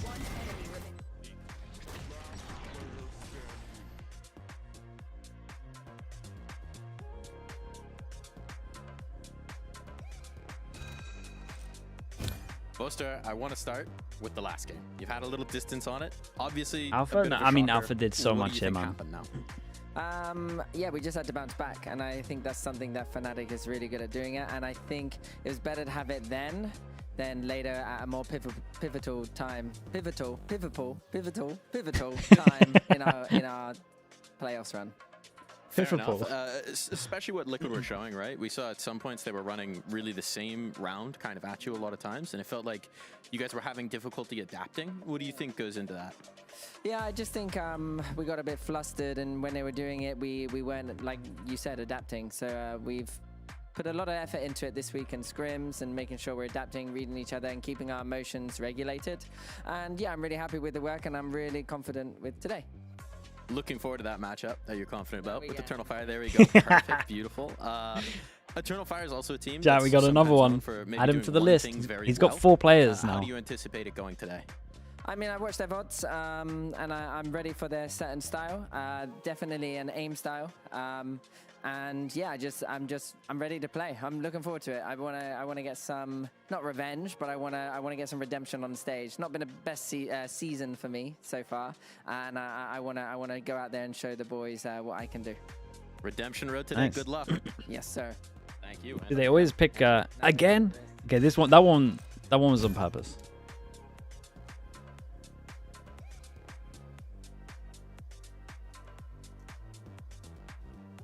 They always pick the most savage interviews at halftime, I swear. So I saw him for 2 weeks. The first one, nah, the first one is because he's I'm gonna try my best not he's to an take arm that talker. personally. And I'll tell you, I'm already failing. 9-3 though. FNATIC 4 are players failing have as fallen well. victim it to has been it. a tough first half for them. Cloud leaving Boaster's with 1 on the kill, list. especially considering how strong he has looked over the last couple of matches for FNATIC, even here on this map. So it's interesting way of doing this. no. Alpha's having a pretty hot series. But it doesn't so far. take away any of the Strong angles. first Sure, half, I get the good 15-8, after plan, but it doesn't take away. Losing 9-3. That's a pretty. That's a Get a round pretty for every poor. 5 kills he puts up. That's not a good statistic, Honestly? but it is a statistic that we're forced to work with Let's here. see it. For FNATIC, a pistol round. Wow, I don't think I need to tell most of you that. Wait, this might be good though. Where are the fawns going? I'd say any Fawns are a round at bit to this the right point, though, but yeah. right? He's got double fawns. 2 lineups here and here. Just a bait play. 2 lineups. Oh, okay, Waiting they're in the cooking a corner little is bit. Fabian. Slow even Good put fawns. into maybe even try and Means that you snake a can't little flood bit in. more. Means that you Kayak's gone isolate round them over behind. towards That's the site. problem, but they don't check it Means that we don't They check it a close second left. time. And well, there's the backstab. It will get one. He needs more. He needs so much more. And Kayak has at least made this round possible. Yeah, that second was a necessity. Cloud alongside him, 22 HP on Kayak. It is time to cast away the memory of the previous half. It's very, very nice. Nicely done to Kayak on this one. This here, this Fawns here is so strong. We're starting to see people get a little bit of that. Dude, I'm telling you, they check the corners right. Greener pastures. Or they like use maybe some fade util that will be more on a pistol, or like more once they get some money. I think they can spam this a little bit. Not the cleanest shots we've ever seen from him, although that is always tough because he hits some of the cleanest, but nice round from Kayak. He manages to use all of the chaos, get him behind, come out with a 3K. Yeah, I think can't do it the easy way. From Fire might know in that moment. Dude, are they just going to ace spam? Am I finally going to see it? Close out this map. Fawns, same thing again.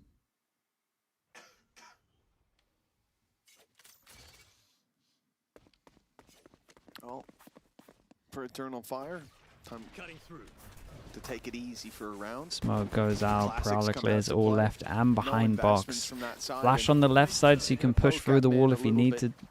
Fade Eye clears all the sight, it looks like. Maybe not straight under, I don't know. And they prioritize back a sight. Hold up. Marshall as well, Alpha. Alpha, mate, you do not need to push this. You are so greedy. It's certainly not the end of the world.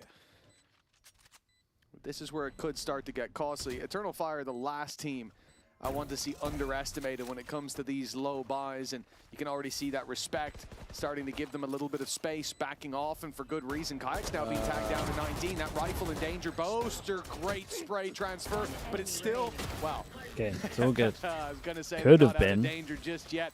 really bad for them. Up to 4. It's a big buy round. Do they spam A again? FNATIC, 5 on the board with the majority of the weapons carried forward.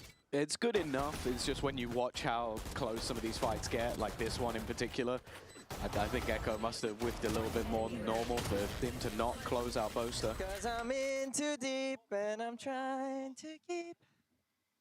Oh, you know. Banger. Boaster seems to be in pretty good spirits. And building into this attack half, definitely an opportunity for them to be able to not turn the A this one spam. around. Eternal Fire. Do put the Sage over towards A though, so they can delay. But let's listen in to how FNATIC are going to be playing their first bonus. What about Cloud? I'm spotting out, okay? Let's go to B place. Sage is on A right now. They probably fade. Can you recon into yard? Can I break the wall? Can I? Yeah, you can. You can pressure it. Just chill out for a little, boys. Don't see art. I wanna pick the art line. Don't forget the smoke. Bring the bomb back. Bring the bomb back. I'll do it. It's fine. Just wait, boys. Wait a bit. We're in a really good B-split position here, boys. I'm gonna go back to. Okay, I'm not gonna. No, you have to stay. Chat, let me speak about this in a bit. You want a 4-1 or 3-2? We're gonna go 4-1. Might as well. Yeah, go slow, Alfie. Yeah. Go. Don't the op because I just smoked here. Go 1, 2. We're gonna send the clone and swing with the clone, okay, boys? Yeah, wait. Alright. Send it. I'm holding blind for Dragon. Dragon. Dragon one. I'm blind. Gonna blind up next. ready? For next. 1, 2. Blinding now. Dragon. Gonna be more dragon, boys. I'm holding the dragon. Right now. I'm flashing One dragon. backside. Backside, Jake. I have all on me right now. One more dragon, boys. Two. I have all on me. I can't see. Dragon. Oh, swung out. Chill. 2 dragon, that means AWP. Backside last. I'm shooting. I'm gonna walk. They come. Wait. 1, 2. Minus 40. I got you. That's what we like, baby. And this is the Cloud that we were waiting to see. That first half had to be Dragon, they call in this, okay? Uncharacteristically quiet. Yeah. And now he's starting. I like this from Cloud. It was good. He needs to go break the wall. The problem is that like 4 segments of the wall, no one ever pushes through breaking just one. Like the rule is you have to kind of break 2 there. So he's broken 1, which does create a little bit of pressure that you might luck through it. But at the same time, if you watch a demo, no one ever pushes through 1. Like sure, maybe teams back in the day would like push through 1 and they would get owned. And then everyone kind of made the protocol that you have to break 2 segments. So there really, if he actually wants to create pressure, he kind of has to break 2 segments. Like that 3 stack over towards B was not moving. 3-round gap, low buy for Eternal Fire, and they're going to try a little bit of aggression on the wings. Good round for Cloud though. He needs that for his confidence. Hiding inside the smoke, but as soon as it fades, they're stood there waiting. I got to applaud him for trying. And on the other side, That's Echo's been the stopping Jack the wall. Igo strat, right? You just Yeah, well, normally there'd be a bird flying out of that smoke that would make things a little bit easier. and some Not singing. quite the case for Fabian. Well, damage not looking so likely. Echo trying to This fly one, as I mean, far it's a forward sneaker. around This one's fine. the Vice wall as possible, but I think he's probably going to realize quite quickly that there's not really any reason for them to go back in this direction. I wonder if Eternal Fire are going to do a timeout. It's like a pretty good timeout at the moment when teams are doing this leak out smoke here, right? That blocks like a potential luck timing from this angle. It's a good time to do a punish here, especially as they have like an Omen and they can get up towards here and go higher, lower. They should probably do that. Here with something, but big swing by Crashies. Clouds wrap around. Let's put this one to bed. They know now roughly where Echo's coming from. He tripped the wall. Alpha went back to check, but Echo was a little quicker on his feet than they thought. That's a rifle. Chance to make it costly. Strong. Kayak won't let that happen. Even taking the upgrade. Okay, do they want a timeout? And it's a clean round for FNATIC, all things considered. As you said, ult's starting to build up as well. They avoided all the dangers the Eternal Fire had set out for them. 2-round gap. And what looked like a map where they were miles behind with no chance of catching up, it's really become a much more bite-sized problem now. Yeah, I'm getting a lot of parallels. That was an in-zone flawless. I'm pretty sure in the 4-round No timeout on this one. You're all fade, or they got a red. Bruh, you got to fight middle against this, surely. So, and well, we'll have to see if they have an alpha level threat. They're going to sit back and get wrecked. To get onto the board in the second half, but I can say the exact same thing. A little bit of pressure over towards A. Instant group up towards B, just straight up ult combo. Do they have like a one in this round? set thing with the fade and the Euro ult? Who knows?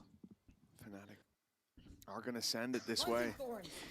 Little worried for Eternal Fire here, just sitting back. They have 3 on site though, at least. Looks to spot that up, but he was hiding behind the wall, waiting for his moment to strike. Fabian in with one already. Could be under pressure though, he knows it. Hearing Kayak come out of his ult. Just around the corner from that smoke. Now the op can't really fight towards the site with the door down, and Echo tries to fill in that gap. Tries to stop them pushing further, but pays for it with his life. Numbers looking good for the attack, but Kayak's gone a bridge too far. Now Eternal Fire with a chance to fight back in with a res as well online. They can go round to drop. Anything to stop the res? Right Not really. back into the fight.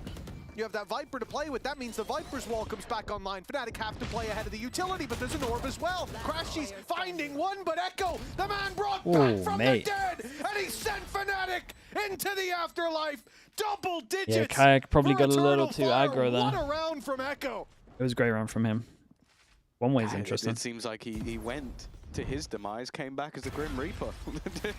He became death himself incarnated and just didn't miss a shot from that moment onwards. Because I was going to say, and I think I'd be right in saying, he was a little bit ahead of the curve on that retake. Yeah. But maybe the assumption was there. It was just like, we have the res. Dude, it looks like they didn't piece together. Like they're both sitting on the Viper one way, and it kind of looked like they went on top of the fact that it was the Viper that got res. I'm gonna hold this smoke with an op, and he's like, they let me just see if I can peek out and sat get back him. and got wrecked. He didn't get him. But the res being online, Surprise, yeah, man. gave him that I still think safety net to Kaiko play with, overstepped. and yeah, maybe they weren't thinking about that, but maybe they were. This is good from Eternal Fire. Problem is now the refract's gone. Because he probably, by the time this game has ended, won't remember that round. That's the biggest problem with asking pros questions, is they don't remember. But either way, as said, FNATIC He can't feel plenty of comfy here. friends to play with. A very aggressive position from Fabian, and with an operator as well. Yeah, he's been here a while, and he can't TP back anymore. The man is happy Was to he meant to stand put the his wall up ground. here, or? I don't know what the plan is if a couple Yeah, I don't know what players the plan come is around the there as corner, well. and in fact, no one even needs to. Alpha's patience gets him the pick, and a Viper's pit immediately from Eternal Fire towards A main. Sensing some pressure that we can see isn't there. In fact, you can see that the Vice wall's been put into play, and with players outside the B site, FNATIC have all but avoided that Viper's pit off rip. Whoa.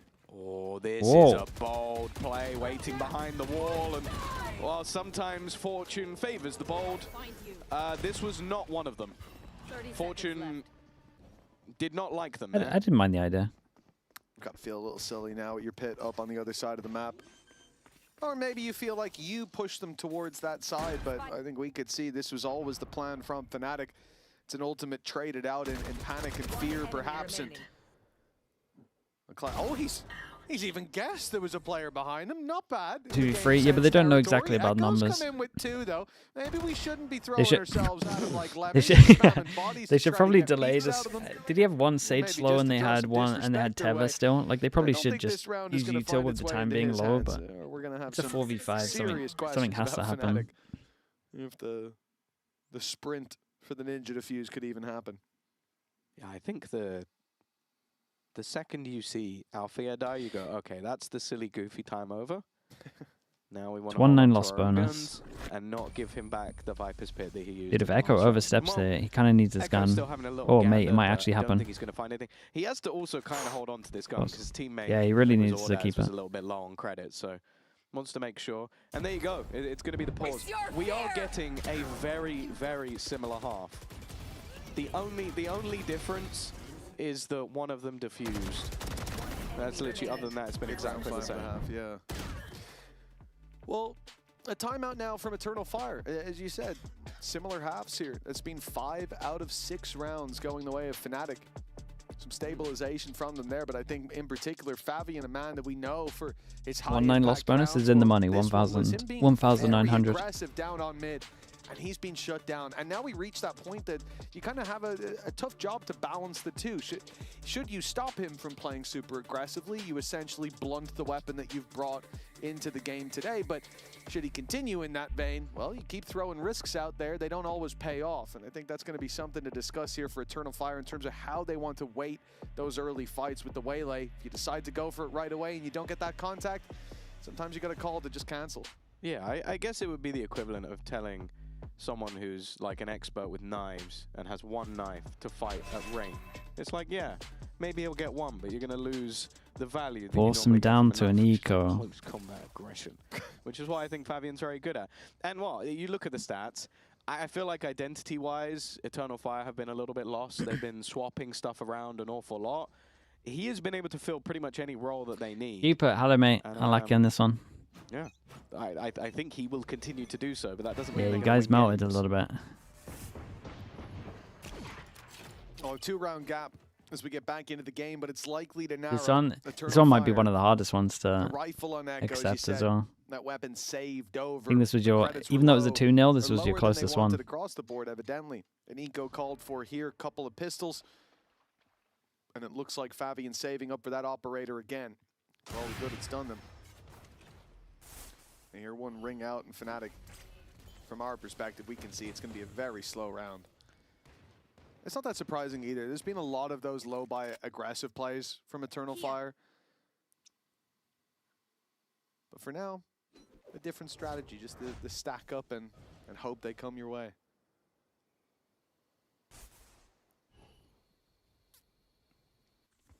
Time's going to get low. They're going to go into the stack site. Break the button, shut the door. The hero gun is not here. They've rotated away and then re-hit the same site. And that is exactly what they're doing. Do they expect a second player? Okay. I said that Kayak has been having some quieter performances. This is not one of them. 19 and 13. Fabian has been able to drop one player. Makes things a little bit more awkward. Neki at the back of the site almost looked like he had the timing on Althea, but almost doesn't win anything. And now for Fabian, maybe would have hoped to try and deny the plant, but he is nowhere near close enough. And now the only man left alive. It's got to be frustrating for Echo to rotate there and see Crashies on a full buy round lurking as a fade in that position. That's just one of those head scratchers. I'm not really sure how he's supposed to predict that. And Crashies gets his backstab in, 9 to 10 now for FNATIC. This has become a real possibility. And if we are to see it replicate the performance of last half, you know, we were talking about how slow FNATIC were to start round 7, and it was a 6 deficit. Well, they got a Euro if they want to make it easy. Viper if they get over towards site. I genuinely think that they have, maybe we've on just defense they're buying the up. same script. If we could sort that one out, so obviously everybody's happy. But yeah, we'll see. For Eternal Fire, I'm sure they'd like to try and break back and win the next couple of rounds, because that would guarantee them an overtime at a minimum. But there hasn't been much in this second half to really write home about. It does seem like Fabian is going to, well, take your quasi-advice and play that little bit more passive. He's now just holding the angle on A.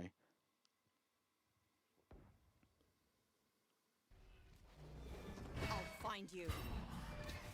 FNATIC gonna poke and prod towards middle. Looks pretty set again. Eternal Fire not adapting as much of an aggressive stance there as they did a couple rounds ago. Fabian was already down on bottom mid by this point. Instead, we said, sitting on that A site means Eternal Fire look to fight the extremities of mid. They'll let them in, funnel them through, and then fight them in the choke points deeper where they won't expect Play, it. man. He's not missing. That looked so weird on that. Clears Neki with ease. An immediate Insert one, can get the lock on this. To fight into an Oh, this. position for EF. See what I mean? Right, they want to push through, they break two. Them away. And if it didn't, I think the info from this ultimate will. Okay. Well, keep an eye on the time on this one. It's not like... Speed of sound. Like I said, every team has to lose one half or like one round on attack through time or from time. This might be it, 15. Oh, that's a big whiff. This has been one hell of a round for Kayak, and the time may be ticking, but it doesn't matter if he kills everyone in front of him. Echo now completely alone. Well, the warning shots have been fired, but it is nice, an man. in-zone flawless. Dude, they're going to have to do another timeout, and it feels like they have no answers. I told them to give the Might be the most scripts, and here attack-sided we one are. we've seen so far. It can be harder to see in the moment, but that was a really nice play from FNATIC. Kayak going through with the ult. The paranoia lands off of his call, off his info on that mini-map. So Audaz is taken down, and then when they look to swing in to deal with Kayak, who's causing those problems on the site, the rest of the force is coming through that same angle to help out. Very nicely done from FNATIC. A good crunch, and 10-10 is their reward. Now this one, they've had some nice rounds. From Eternal Fire, a game that honestly looked lost. Okay, this is a for little a long better. time now. Well, I'm it may not be kind their of punished lead over towards that they're middle. about to claim for the first time in this And map. it kind of look like they want to keep it simple, or are they just doing that default where they break the wall again? Or door, I guess we should say. But it's not that, it's their momentum is temporary. Ah, he said it well in advance. Like really, really far in advance. With Spike? Nice pick to start this. That's the only weapon that Eternal Fire have to work with, and it's put the Spike on the floor. Even picking that back up is kind of difficult with the slowdown. Fabian stepped in, you understand why. But it wasn't the play Managed this to time. get the Crash Spike. used to shut him down. Now we're back to a 4v4. Ooh. Oh, mate. Timing not going to be the best unless he walks all the way around. Which way does he look? He's heard them. Heard him. Echo's got the info, and he's swinging in, and they've got their Got a it's double. collateral. Cloud and Kayak are gone. He bullets.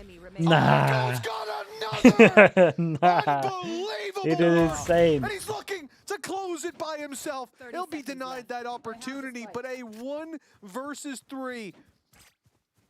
The lead They for know as FNATIC, well. it seemed to be theirs, but well, now Alpha has to fight against 3 players all on the site right in front of him. No time to go anywhere else in a wall to, well, run his magazine dry. That's going to win the round on its own. 8 seconds. There is no time to get this done.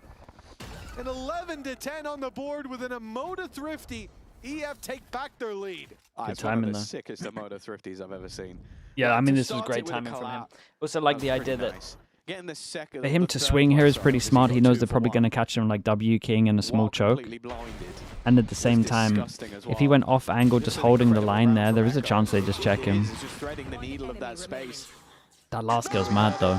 In the halftime interview from Boaster, that he's watched a lot of demos. Obviously, that doesn't include this map because Eternal Fire haven't played this map, so we can give him a little bit of an excuse. But he said he knows the play style. Knowing and doing something about it has been a trouble. Okay, for they're so adding many little things in different to be able to teams. fight over Not so towards much in middle. recent times, Eternal Fire have been struggling this stage, but that's the peak skill. What That's do they the do? peak Fade out timing, at the and, top to see if they well, could take the Echo hit both in TP? the same round. Disgusting. This is a This pulse is disgusting angle. super They've strong. used the wall to get him up top. The orb's blocking it off. But when it goes down, you'd think they'd be in Damn. trouble. Alpha's seen this trick before. Nicely done. To be fair, I felt like the first thing everyone And in at this the map same did, just time, they like prowled was over Angel. towards B. They So create the I- question mark, I think the insta group second up you see towards that A. wall, you go, well, Or if Daz the on his only own. danger I have is that One little cubby smoke. spot, so I'm going to hard scope onto that little cubby spot. It's a great predictor. Alpha, you're playing a game of Minesweeper there, and he's saved the boys some serious trouble. Moving towards this A side as well is the right call for now. As time goes on, those rotates are coming through. Necky and Spear sprinting to help out. Not going to hit the TP back to site. This push alone, the TP taken behind them. 30 seconds. Nah, surely a little swing. You would imagine. But for now, at least, there's no swing. Kayak is biding his time. He's waiting, but now the reinforcements are here. Kayak does well, but Boaster certainly doesn't. TPing into open site. Someone help him on site. Some kills, and they'll get back to even. 3 versus 3. Man, they're just comfy holding it. Gets that res online, but he'll be dropped early by Crashies. And the ult from Alpha fired in when there were much more bodies against them. It's only Echo left to stand against them. Decent damage, but, well, there's 3 of them. And now they know exactly where he is. It's been a good game for Echo, but this would be surreal. He's been given a chance, an opportunity with the wraparound as well. He might isolate one. The barrel spotted, damage done. Damn, bro. Give him like, what, maybe 5 extra bullets? He won't be getting it across the line. The chance. 11 to 11. Did they have to eco? Tied up again. Keep in mind, they have not been in the lead at all this map. Yeah, but they've always got very Nice close. shot. Great start from Althea. He seemed well aware, but it got really messy in the middle. This especially. There was no way a teammate could ever trade, but luckily, when you have Alpha and Crashies holding on to the angle, it can make it incredibly difficult to get through. And to be honest, Althea has been sort of a massive talking point always in this team, but I think it's been a talking point because he's still been thriving. I think pretty much every single game, I can think of moments at a minimum, but also statistically, he's been very, very good. It has been the other players that we haven't yet seen that sort of level from. I think Kayak was the easiest sort of focal point that we could take because we know the heights that that man can have. But in this game, you got both. You got Althea, you got Kayak, both players performing very well. And there you go. See, and also the agent pool, I just think is quite cool because the first 2 together kind of make a bit of sense. And then just sometimes he plays Neon and like Raze and other stuff because, you know, he's Althea and he can kind of do what he wants. Yeah, I do think, though, the Sentinel, the Vice in particular, I think he plays better than almost anyone. What's their money? Anyone I can think What's of. their money? Do they have ults? I've always enjoyed watching him play it. Today, it's been a very good Low showing. buy. Dude, they got a lot of ults, though. But they were trailing even with his good performance. His performance hasn't gone anywhere. But he's retake wall over towards B. Heavy fight mid and A, you would imagine. Now just 1 kill behind the 2 of them, as you said. Definitely trailblazing. Fnatic's come back into this. And now they need the lead to avoid an overtime. Eternal Fire immediately in with the Viper's Pit towards the A side. And Audaz gets one over the smoke. That's a fantastic start. And Crashies tagged down to 46. Well, for a round where there's so many ultimates for EF as well. Might win both their recos for having some kind of presence on middle. That's about as good a start as you could dream of. Yeah, I felt like away with the Prime. Thank you so much for the 9 months, mate. We're a lot more bro. Thank you prepared as for well, these man. sort of aggressive plays. While Fnatic, as we said, like both have talked about it, and yet to really see them be ready for these hyper-aggressive plays. They've been caught out versus the Pistols, and it's the more standardized rounds that have troubled them at least a little bit. An optimistic or pick up, but maybe more of just a denial. I think he just doesn't want anybody else to get it on the other side, but Fnatic very much segmented away from each other. Nobody really playing off anybody else. He broke 1 on the right and 1 on the left. I don't know, with 40 seconds left, if they are going to make something in this round, it needs to be fairly soon. Yep, they've been feeling out the map and not liking what they're seeing 30 towards seconds that on A this. side. They were seeing practically But the nothing. wall kind of suggests like Maybe just avoiding the Sage they utility want to with time retake already it, so but at the low, same time whatever they can the idea fast flood. is. I kind of like this We're about to defense see wall. the fruits of their labor, the push towards the B site. Still You a can fast paranoia, flood, the you delay can to buy a retake, it little also bit of works time, for and heavy Audaz holding has back a already site. been good. He ran at them. He 15 charged seconds. forward. You may know their play style, but as you said, doing something about it. Well, that's a They different got eco story. twice. They came Low in ball. here with weaknesses across the board, and yeah, well, that would have been an ambitious ult indeed. 4 seconds on the clock. You need that to plant. You can't plant in middle. 12 to 11. Eternal Fire again deny Fnatic the lead. Is this the day of fake comebacks as well? Final hurdle. Well, yeah, it's both time with Pistols as well. They won round 17 and then round 21 and 23 have both been just off pistol plays. Like Audaz, who's been having an okay game. Let's go. Just I mean, it's pulled that out of situational. That's absolutely normally that's the nowhere. problem. And I wonder if for this final round of regulation, if they're just going to run it down, because it feels like the better strategy for Eternal Fire on the defense. And we can say that because they've literally won more rounds by doing it. Yeah, it has been sneaky. Now the fight over towards middle. Picks. Sure, sometimes players like Fabian get caught out, but others, there's a lot of success waiting around those corners. Now a slow already in play towards this. Oh, that's a nice wide swing from Bolster. You know me, I'm a big fan of an attack Omen ult. Came down to that 50-50 duel. After that initial pressure, what a nightmare. You know they're going to go hunt him, so the site has to be weak. So they should feel like they can walk in. Oh, mate. Drag them towards this side of the map. Gets around the corner. He's been spotted by a man who only has a judge. The bandit comes out, but he's missing him. Ships in the night as Boaster just keeps every single time he just gets around the corner. The danger signs are down. They know roughly where this man is. And it looks like they'll get him in the end. Good though. Look at all that space they get from it. What a big round from Boaster. For Fabian, but Viper ult could do... Oh, it's a shame that the Viper has to plant on this one because like a Viper ult here would win them the round for sure. He can maybe get close and do it. Okay, it doesn't matter. So I imagine that goes straight into I mean, that's an overtime right there. He's got a smoke as well if he wants one. Might as well. A way back in, and the other chokes are good here. So much tighter to play through that... Is Fabian going to risk it? He's got some util maybe to try and dive through, but instead it seems like he's waiting for Echo to make a move, and Kayak is ready. No, the timing of the molly. Fabian's given them an opportunity, but the time surely not. It's impossible still, right? Oh, especially when they saturate yourself. It's not gone where it was supposed to, and we shall be going to overtime. FNATIC have not had the lead at all on Summit, but they haven't let the game run too far away, catching up just in time a couple of times. And they'll get a chance to take it in overtime. Dayu, thanks so much for the Prime, man. Appreciate the 14 months. Map was in overtime versus KC. That was where KC tried to pocket pick it against them. Seemingly, Eternal Fire have tried to pocket pick it against them. Hey, for God's sake. And we've gone to OT again. Yeah, we didn't need that slow mode. We definitely didn't need it slow mode from two separate angles. You know, it is a point we heard on the desk, though, from Uli and from Mini about we want to see FNATIC in FNATIC form. We want to see them winning those games cleanly, and the wins have been overtimes. They have been labored. A win's a win at the end of the day, but the form is not that convincing right now. Still, what a resurgence this has been. First half was Cloud having an awful day, Kayak being quiet. Now everything's starting to work for FNATIC. Can they do it here on the defense where the problems were? That mid control, looking for those early fights, didn't work out. Doing Omen TP to bait. Didn't work out either. It didn't seem like they had a solution in regulation. Now it's some time to think about it. It's still a quasi-aggressive position for Kayak, but once that TP fades, his position will fade as well. Yeah, Whitley had a lot more success jumping into aggressive angles on the attack. Or at least it felt that way. TP being sent out, timing him for pressures. Maybe not the best. What a kill that is. Already shut down by Fabian. Insta ready to go to the B. Here we go. Alpha, good luck. Already taken in towards middle, and Alpha under pressure. They now know exactly where he is. Dealing with him might be we making the Waylay look good right here? Damn, we're making the Waylay look good right there. That's madness. Bro, keep me on this POV. I dare you to go for it. But much more needed here. The op in the corner, isolated, no way out with a TP. He knows that he's got at least one player trapped on that spike, but how can he punish him?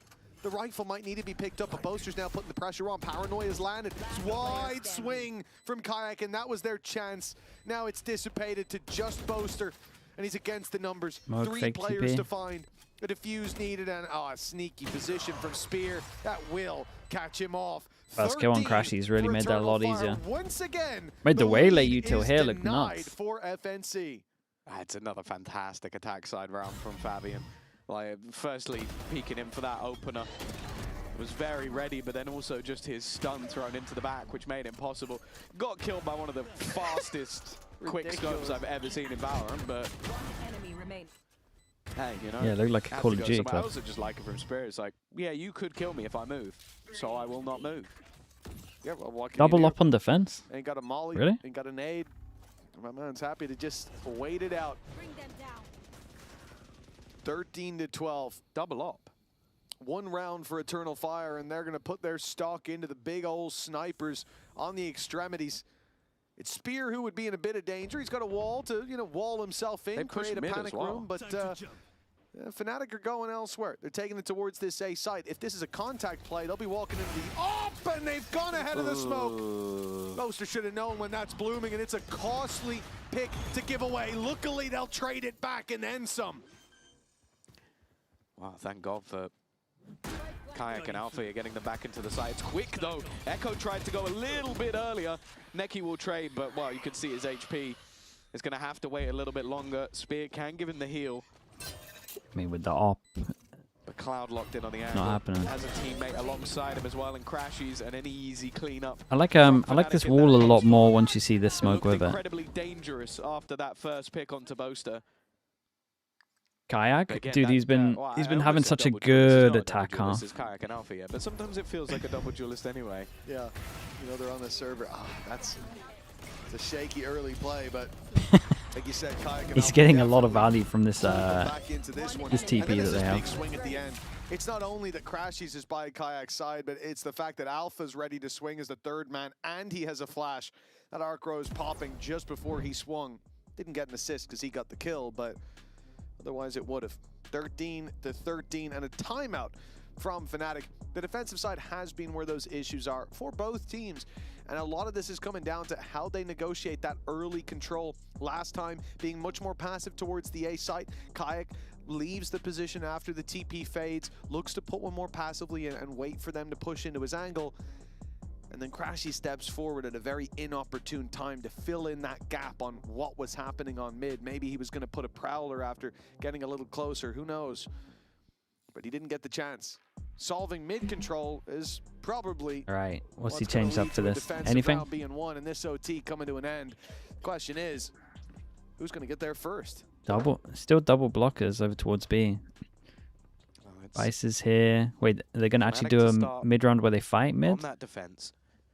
No operator this time as well. And I was going to say, I feel like the defensive side operator, other than that quick scope, hasn't had the most success. Yeah, they want to fight in the mid, world, right? So back to the rifles they go. And no surprise, Eternal Fire are going to look for that early middle control. Smoke will delay them a little bit, but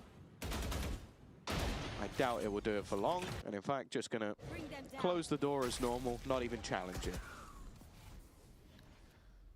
We've already got the snake bite out towards the A site. Cloud is feigning that he's alone here, trying to get the push out of them afterwards so that Kayak can find value. Instead, Kayak goes pushing, but Neki's patience now rewarded. They dodged the Prowler too. It's good numbers though. A couple of times around mid though. He's not going to be pushing back in.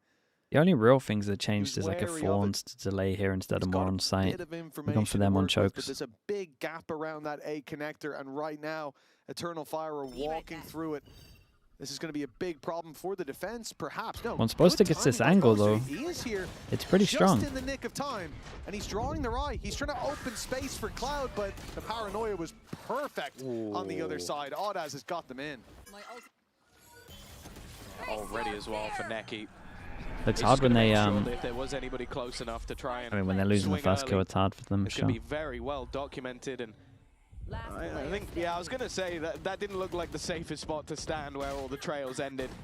For Alpha yet, he's already had attack-sided map, everyone's been saying it. I said if you have a Viper, I said it'll be a lot easier on attack, that's when you're going to get some rounds. But I also said if you have a Vice, you should be getting like 9 rounds on defense.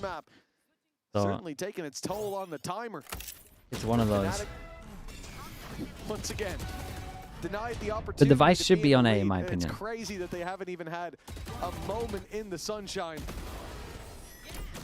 But to see a slightly lighter darkness, but they're back down in the pits again. This time, the pause being called by Eternal Fire as they look to take it across the line.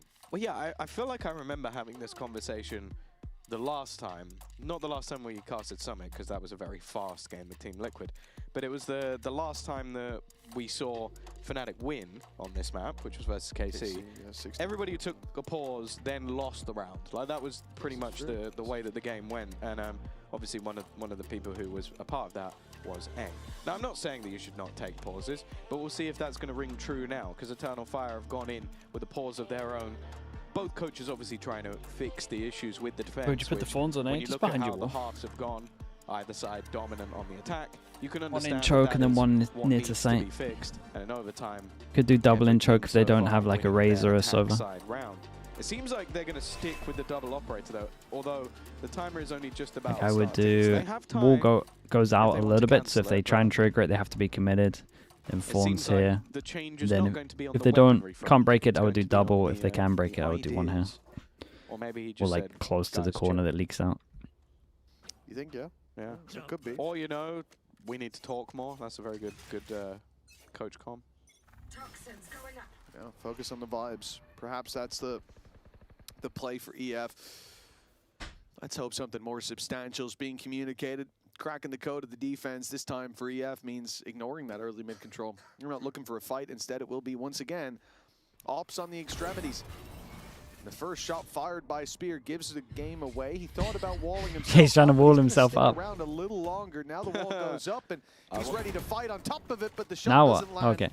I was gonna say I thought he was like locked in. Say he's in trouble. The backup coming his way. Maybe Dude, the not. double Fabian up, bro. taking Look down at him Alpha's go. giving him an opportunity, but Spear No, can't get out yeah. of here. That's the problem. He's going to take a moment before he can group up, and that's going to give a plant and time for Cloud to wrap around. Keep an eye. Look at Dude, this Cloud flank is here that's very underway. His timing early. is perfect, and Spear walling himself off is buying him precious seconds. Paranoia and a dash. Everyone He to knows stay there's two alive. right in front of him, and they're ripe for the picking. Beautiful work by Cloud. The snake in the grass and his venom strikes as Spear's wall finally falls with an op against two, and time not on his side. It looks like we're going a little bit further, trying to force those individual battles, and well, he's gotten one onto Boaster, winning as well, but the clock here, the biggest enemy. Very, very nice. If I will it's say not Cloud had very good discipline, killing the two and then not taking the extra duel here As we're always saying, when it gets as to well. overtime, the scoreboard becomes irrelevant, and it's the moments that change the game. And that was definitely a big moment for Cloud. Like, his timing there was just utterly perfect. I always get a little bit nervous when someone pulls their knife out, but he knew exactly where he needed to be. He knew exactly where his opponents was. Definitely knew where Swinging that guy drop, that's what I'm saying. Most people swinging that guy drop. because he trapped himself in a corner. I will say he almost got Boaster, which I was going to say in that moment. I was like, well, they know exactly where he hold is, up. and then Boaster's not looking anywhere near the wall. I was like, Okay, if he had died this to that, I would have been tilted. I like this but from FNATIC. And then they use the Paper X wall. You put the Paper X wall up and then you drop it. Wait, why is the wall not up? Down into a prison of his own creation. EF looking for mid control, and FNATIC, they haven't had the answer to this on the defense. It looked Wait, for now a they moment put it up when they leave like it? they were about to jump head first into the meat grinder, but it looks like that pleasure is reserved. Still, for I like the Fabian. setup on He's A. the man stepping forward, dropping a ping that hopefully he's pinging no man's land. No man should approach by himself. FNATIC were looking to battle there moments ago, but now resetting into more of a default alpha with the responsibility of locking down A. And well, if they decide It's to a go good in that insight from direction, Tunnel they could Fight. be in trouble. We've seen how strong he is. Okay, they when test the Alpha site on is A. The tested. question is, does he fight his util, or does he let him through again and hold back a Four sight? players, direction towards one side, Althea on the other. Seems like an even split. Oh my god, dude, they haven't triggered the wall. Genuinely. Full Very info. good. They took the Euro TP, bruh. They still think they're going A. It goes through, but it just misses How's out. B so weak? Catching orders. That's going to keep the gamble rotation They have so on much the other delay side of here. the map and leave this B site as just one man. With the wall not being tripped, Boaster already started to suspect, but he is miles away. Crash, he's hiding in that corner's now being spotted, and they will throw everything at him to take him down. Paranoia from up top. Boaster's going to buy a little bit of time, but that stun is perfect. And Spear will claim Crashies with ease. Boaster can't get in. The slows made it impossible. But Kayak fighting back. Still a heartbeat here for FNATIC. The problem, as the time ticks away, is they don't know where these players from Eternal Fire have gotten to. And one way. Now tucked in the corner, Wait. Spear and Audaz swing out of the smoke, Oh but my they're a God. little ahead Gonna of the find play. FNATIC find them with these. Kayak's ultimate now looking, seeking out that final. No way. Not noticed. He has No way. Fabian's got No way. My guy was silent jumping, and every single time he didn't see him. He's been allowed the Red Bull clutch But that might be one of the sickest 1v2s I've seen. deny FNATIC the lead. It might be up there as one of the sickest 1v2s. They had no idea. He never should have gotten Look at it from this away. POV. Look at this. That's ridiculous. It didn't even work. Oh my god, it's so sick from his POV as well. Look, it was like, he's got to be there, right? Oh, that's one of the funniest ways. Bro, they're like, how the hell has he got away with that? I can't believe That was nuts. I'm actually in tears. That's hilarious. John, I want them to win now, just for that, alone. Yeah, they kind of deserve to win for that one. And yeah, you know, yeah, go back for more. Why not? 15-14. We're basically in the same place we've been every How single did the timing round, work except out now, so well? 32 kills for Kayak. Record. Slowly closing in. Echo's done Good well. molly. Getting out of here is going to be very difficult. The hell's going Spears on also over caught towards one on A? top of the wall. Did he This is boost the him best up? chance so far for Eternal Fire. Did Spear wall him up? Yeah. And somehow he's got 3 kills here. He's going for the res in the open. Alpha's being gifted 2 some bullets. stats.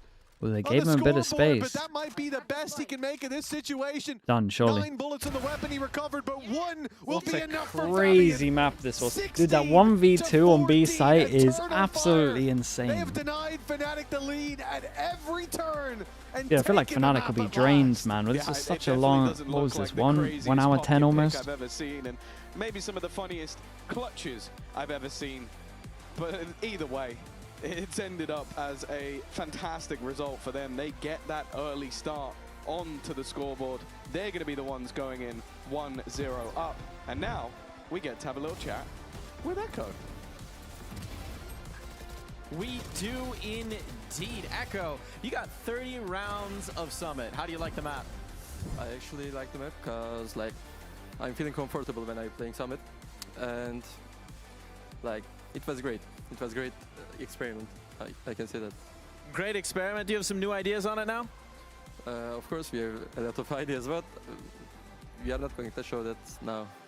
We'll have to wait for the next one. Good luck in the next map. And we'll be right back after this. Gonna show them now is Haven strats. That old classic. Hands in the pockets. Yeah, bro. He doesn't want to get done, man. He doesn't. He's not gonna fall for the handshake.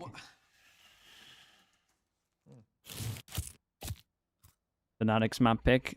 I mean, historically, that hasn't gone down great at the moment, though. They're on their 4th map in terms of their map pick. They're trying to split this time. At Carmine Corp, we demand the best. This is what backs us up. Okay, I'll be back in a bit. ISCOR V2 New Gen.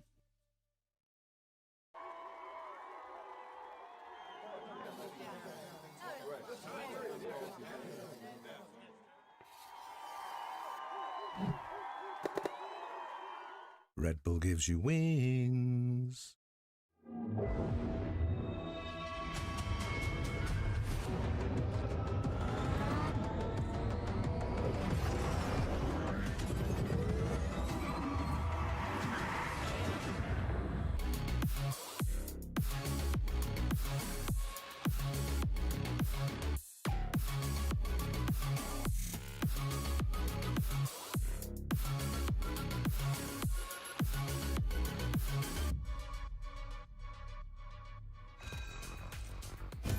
Eternal Fire hopped their way to victory on Summit. What a way to close the map. Overtime required, 30 rounds. Be still my heart. That was a lot of fun.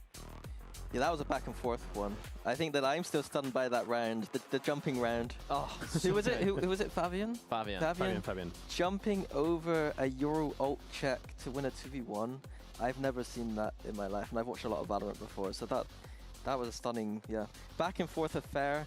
Fabian topping the duelist board there. So someone we didn't really talk about much in the pre is that like he's now on the duelist. It looks like, and Spear was dropping down towards his sentinel role that he's maybe a little bit more comfortable with on that stage. So looking good there for Eternal Fire. He surprised me the most because we remember after kickoff they were saying Fabio was not comfortable on duelist. He wanted to go back to his role. Really? Now he's back to duelist. I had an interview with him on the Spanish one. It was like, yeah, whenever we have 4 players back, with Sob back, well, Sob was not back, but he wanted to go back into his role. Now he's brilliant. I hate players who are like that when you're just like, so obviously there is something that they're doing extremely well. I know Fabian's very flexible, but the duelist in this meta, for me, when I'm watching Fabian play, it makes a lot of sense for me. I mean, you want to put your best players in the best position to shine, right? And whatever way you want to slice it, that's the duelist right now. Let's dive into some of these rounds, right? Because there was a lot of shining. There was also some not shining. So many, we'll start here. We're diving into round 3. There was something between these two teams that you wanted to highlight. Yeah, so we're looking at FNATIC's defense and some of the struggles they're having, as well as highlighting Eternal Fire, who just basically ran over that attack side. And some of the details of Summit that we're seeing right now, a lot of Paper X inspiration, it seems like. So if we get this round up, I can start breaking it down. Right, so the first thing to note is it's the anti-bonus round for FNATIC on this defense side. I'm going to look up onto the minimap. And one thing that I noticed already, Paper X inspiration, is this Viper Wall, which is what they like to use. It blocks off multiple chokes at the same time, so that Alpha can have a very easy A hold because he's able to contain the site quite well. The other thing is Alpha starting his Vice position really deep on the site, able to get a deep line, and it forces the enemy to peek into him before they can even break that door. So it's a really nice kind of anti-bonus kind of position he's using. The other person to highlight here is Clyde on that Viper. I'll get back to him in a bit. I feel like Alpha's left on a bit of an island here. I like what FNATIC are doing this round. They're pushing towards B main. They're clearing out the map. Eternal Fire's situation is much more simple.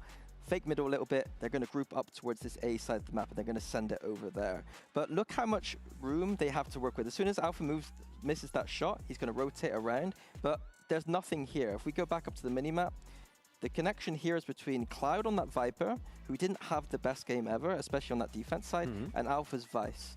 Usually you want them to be connected up, playing together, but watch how Cloud plays. He actually doesn't help Alpha at all here. And on the other side, FNATIC had B main control, and they did nothing with it. They should be pushing out here, getting up into these flanks, and it sets them up for a bad retake because they're actually just flooding through the spawn. So Alpha on a complete island here. Cloud doesn't help him at all. He's stuck behind his Viper Wall, and he just isn't able to get anything done here whatsoever. Eternal Fire doing their bread and butter, death balling, getting into the site. Now, to flip it, Eternal Fire, what I don't like from them is they are using this Paper X wall. They have a little bit of a segment to fight up into this spawn, but they're using their own wall against themselves. So it feels like the post-plant theory here from Eternal Fire, not so great. But because FNATIC don't use the flank and just flood through, Eternal Fire are able to win this round pretty easily. So we just skip right ahead.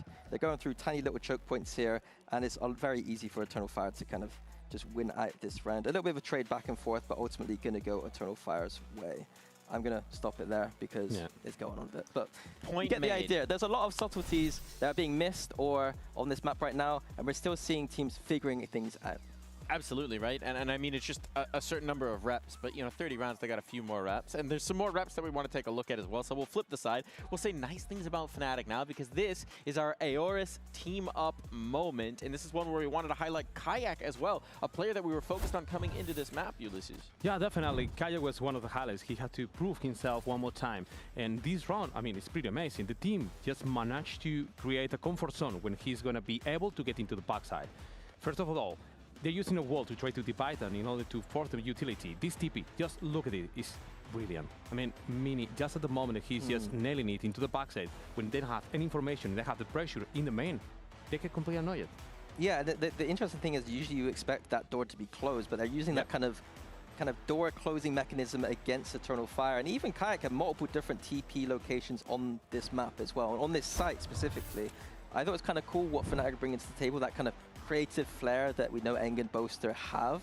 Creativity was pretty good, but it was everything else that probably needs a bit of work. Yeah, certainly. That was our team-up moment presented by Aorus. But I think one of the things that's interesting that we were talking about in the green room as well, right, is we came right out of an interview where Cloric is saying, well, nobody knows how to play attack on this. It's super challenging. We go into a map where we then witness the defenses crumble and the attacks seem to have full control of the map. What gives? I'm not gonna lie. I mean, every single region know how to defend the map. It seems that we're back to EMEA. Or is this the one region that knows how to attack the map? Could be. I think our defenses in general have been quite weak because we're playing very passive on this map. We're not pushing out. When I watch teams like Paper X play, when I watch Americas play, I feel like they're more willing to use the map space, specifically around middle. I think fighting around that middle space has been working a lot on the defense. I'm seeing too much passivity.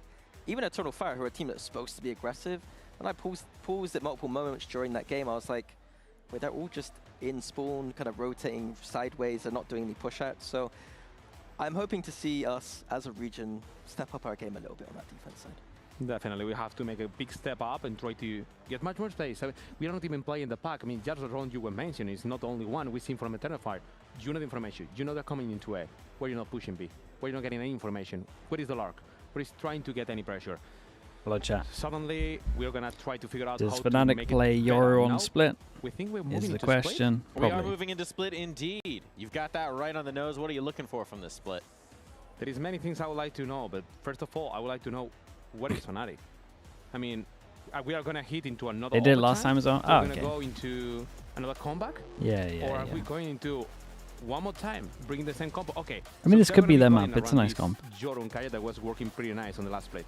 Yeah, they played this composition last week. I had some questions about Alpha on the Neon and not the Raids. I think that Raids would make a lot more sense, but he did absolutely take over on that Neon. I think that Split is a map where they know the theory. Ash, I'm not sure. I might just stick to the schedule I'm on, to be honest. Map for FNATIC for a long I time. know 100 Thieves are just going to win. The same kind of theoretical things being an issue for them is going to be about those fundamentals. On the flip side, Eternal Fire, looks like they are going to switch their composition away. I had some Games over the tier 1, Udaz appreciate on that. Thanks so much. Astra last time, he wasn't able to hold that B site very well. He was very vulnerable. I think FNATIC, when they get to that attack site, might end up testing him on that Omen. Send 100 Thieves though, mate. There hasn't been upset in Also, Americas like for like to keep my eyes during the attack side 10 from days FNATIC now. is on Cloud.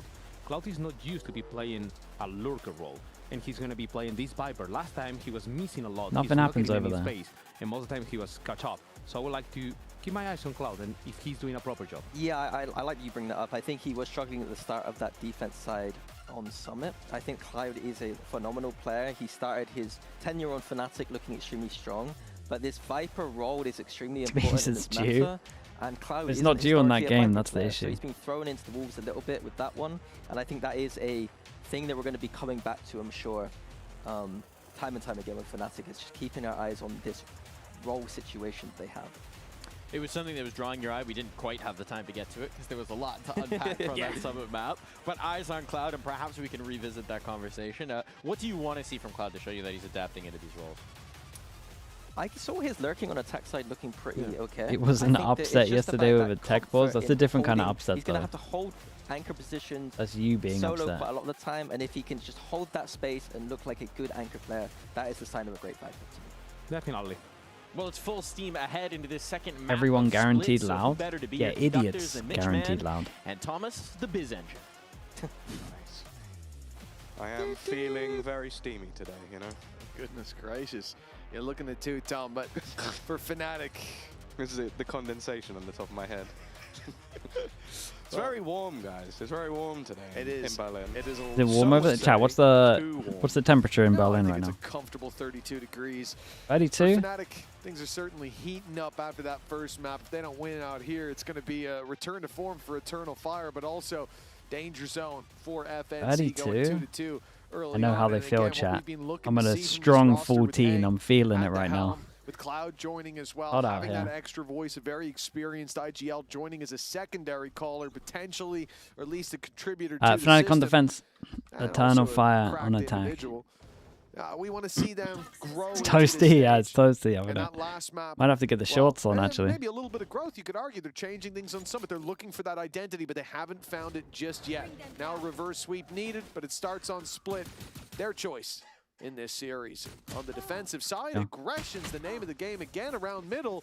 Spear, though, on his debut, I believe, here on the Phoenix. 41 where you are? Already What found the himself hell? one. He's probably got 17,000 games in ranked, but it's the first time we're going to be seeing it. He started all right. Okay, they could flip the map seems here. like he got a Wait, we're gonna shadow kill there, just... 'cause it looked like it was gonna be his what a teammate's kill stun instead. timing that is. Alfia quickly in for the fight. Goes for a double, but only gets the one. Fabian incredibly low. Yeah, that's the This thing. pause though. Fabian has a chance to take down Son with just a headshot as well, right? He's not out of the fight completely, but Audaz might be relied on. Time ticking away. Fnatic now look to press forward. Kayak not ready for Fabian in the corner. ESPOR's just gonna win it. Matter if they don't get a bullet off. It's down to Audas. It's impressive. It's a good little 3v4 from them. This duel over towards spawn was everything. It's a good stun. I really hope I think they heard Bolster. Maybe Bolster went a bit too early on this. Definitely something that if you watch Lev on their retakes over towards A, the thing that it's Neon, right?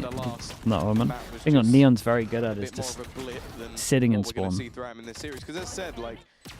And normally that's a flame when someone just sits in spawn, but in this case it's a compliment. I don't know if you saw it. There was a crazy doctor guy on the show. I think it was yesterday.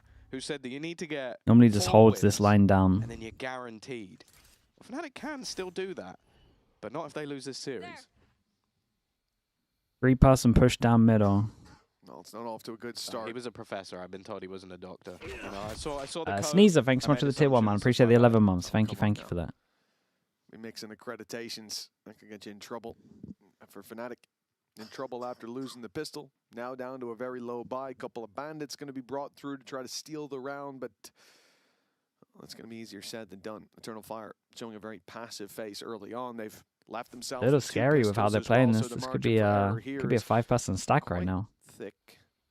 You can afford to lose a few and not sport those bruises in the next.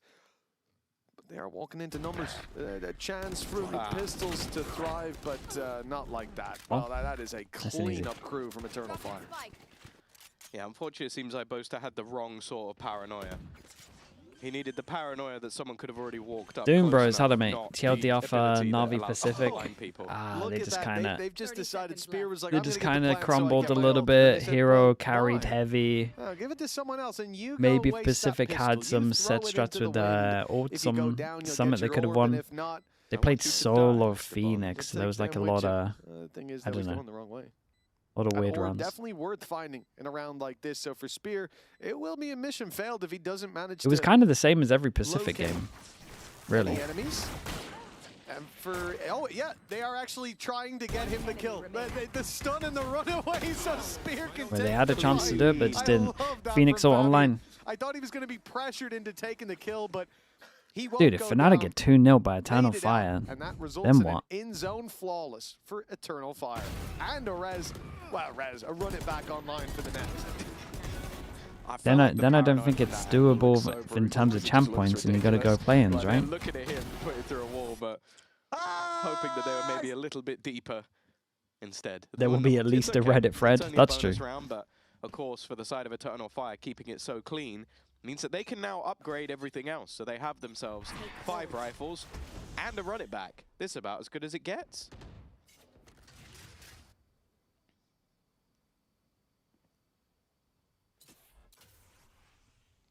How do they use them? It looks like a 4-1 split. Pressure through mid into heaven. 4-1, but you use the same drone theory with a Phoenix ult. Wait, he's peeking before his Phoenix ult. Of being pushed, but he knows he's tagged one player up, and they are going to look to pound Sonic the blood in the Nah! How does that work? In the back lines, he's taken a double before rematerializing in main. All the healthier for it. That's about as. He full blinded himself and gets unblind to a perfect lineup. That you ult in hand, flash in hand, blinds himself, and still gets a double. Do you know what? It's that age-old saying. Oh, yes. If I can't see them, they can't see me. And then when neither of us can see each other, I'll shoot them both. Yeah. That was the next bit. We're just, you know, only the first bit stuck. I see. Okay. Well, evidently it holds true here. Good job. Does Phoenix need enough, mate? It's coming in. We just got to wait. Definitely showing, I guess, a little bit of unfamiliarity with the Phoenix. Showing those first-time jitters. Did you just get the stat in your ear? No, I didn't. Hello. Oh, I've just got special stat. Okay, what's this special statistic? I've now been told how many Phoenix games he's played in ranked. How the hell has someone found that? Okay. Jack, did you find that stat yourself? Tracker, yeah. So hit me. Okay, so this is a Jack Igo exclusive stat. 78 Phoenix games in round. 78. The problem that's is actually not that many. Not that I high. don't know how many ranked games if he's got like 15,000, then that's I'd imagine Yeah, it's he's just got not that. quite a few For a pro more than player. 78 Wow. games unranked. So, yeah, it's honestly quite a low number. And This he's is 7-1. 79. So it's a pretty decent start. And of course, if you tweet "thanks for the stat" at Jack Igo, you'll be in the running to get a Riot Gunfight delivered to you. 3-0 for Eternal Fire. He did something solid nice, start. and you ruined his day. And now the pistols on Fnatic, the low buy for them with a Guardian. We're never getting a Jack stat ever again. That was the one and only time. Oh, I like this stat, Jack. We might Thank get you. it again. If 2,000 people can tweet at Jack. Bonus points for DMs. Okay, so Eternal Fire, looking for their 4th round. They're up against the low buy, and they've got Cloud to deal with. That smoke's going to fade soon, and my man is stuck on that balcony. No way out in either direction, would've at helped. least as far as he knows. And the wall up, well, it gives them a chance if they go running through it. But now it's down, and the rifles are coming. The Seas is hit. Oh, dear. He can't get down. He's stuck up there, and well, Cloud was dead. Dude, they look kind of... Eternal Fire not even pouncing on that. They're using that pressure up in heaven They look to kind of wrap nice in back this around map. through B. Yeah. But Fnatic didn't rotate as quick as they expected. Well, it was so loud. That was the a little rotation, early that there. It was the least subtle. Okay, at least we got the move molly, we got the ever. layers. Dude, Oh, what is that luckily, shot? Fabian's just going to hit the shot to remove the guy from the B site, and it looks like the others are Hey, they're just looking... committed to getting I the know this orb. was an I don't eco. hate it. Like, This was a nice realistically, round. If you look can at all the get util close that to was your used orbs, here, that's not look something at the too amount of bad. times that Eternal Fire like overstepped or gave An Fnatic a opportunity. chance. Well, the It was only credits are already really very the good for spacing Eternal jumping out Fire. of heaven that was like a little off. If nobody dies here, they could pretty much rebuy for the next like 4 rounds.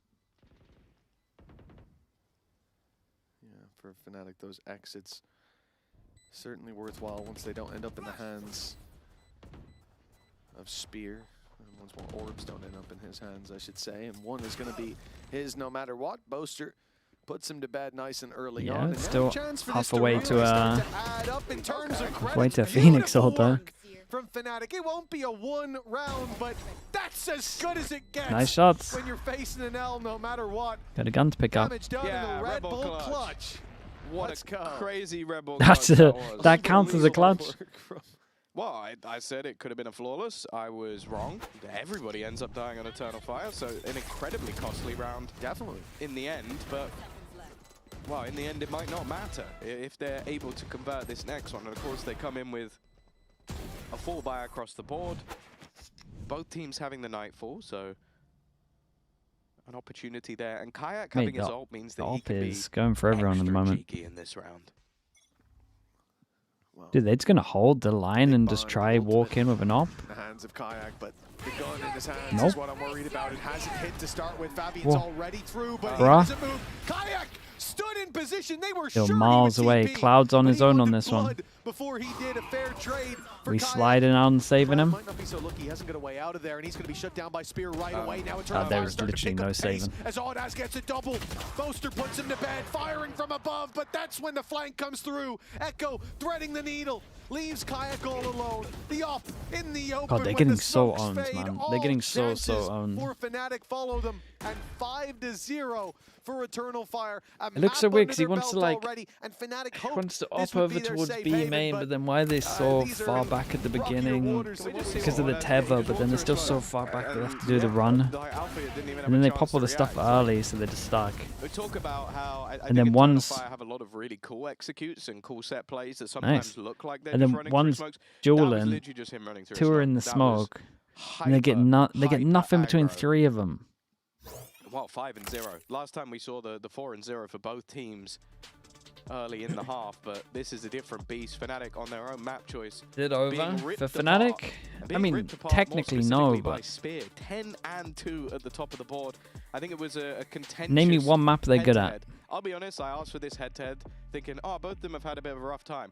They are 1 ACS apart. I did not know it would be that close. That's kind of ridiculous. I'm a genius. Icebox, But anyway, brilliant. I think for Kayak, obviously, he came in as a rookie player. But you're giving me blew Icebox and Bind. expectations out of the water, set his Thank own you very bar much. incredibly high as one of the best players in EMEA. And it hasn't quite been there yet. I think last map we got glimpses of it. Spear set the world on fire within 3 rounds, and then post 3 rounds, hasn't had the best of times, but today, again, especially on this map, has looked fantastic. It's a duelist battle, a head-to-head, but maybe for slightly different reasons than what we normally come into a game saying. Well, this is the thing for Eternal Fire. They come out of this with Spear already on a lights-out start. The Phoenix looking like he's got more than 78 games in ranked. And Maybe even 79.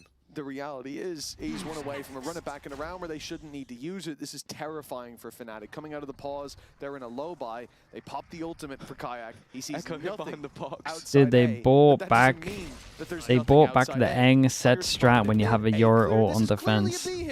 Push through, Omen Flash goes in, and you take the 1v1. Spike are towards that position. It looks like they've made a good read, but now's when Echo walks up on A. Now's when he starts to potentially feel out that space, and it is wide open if he decides to take it.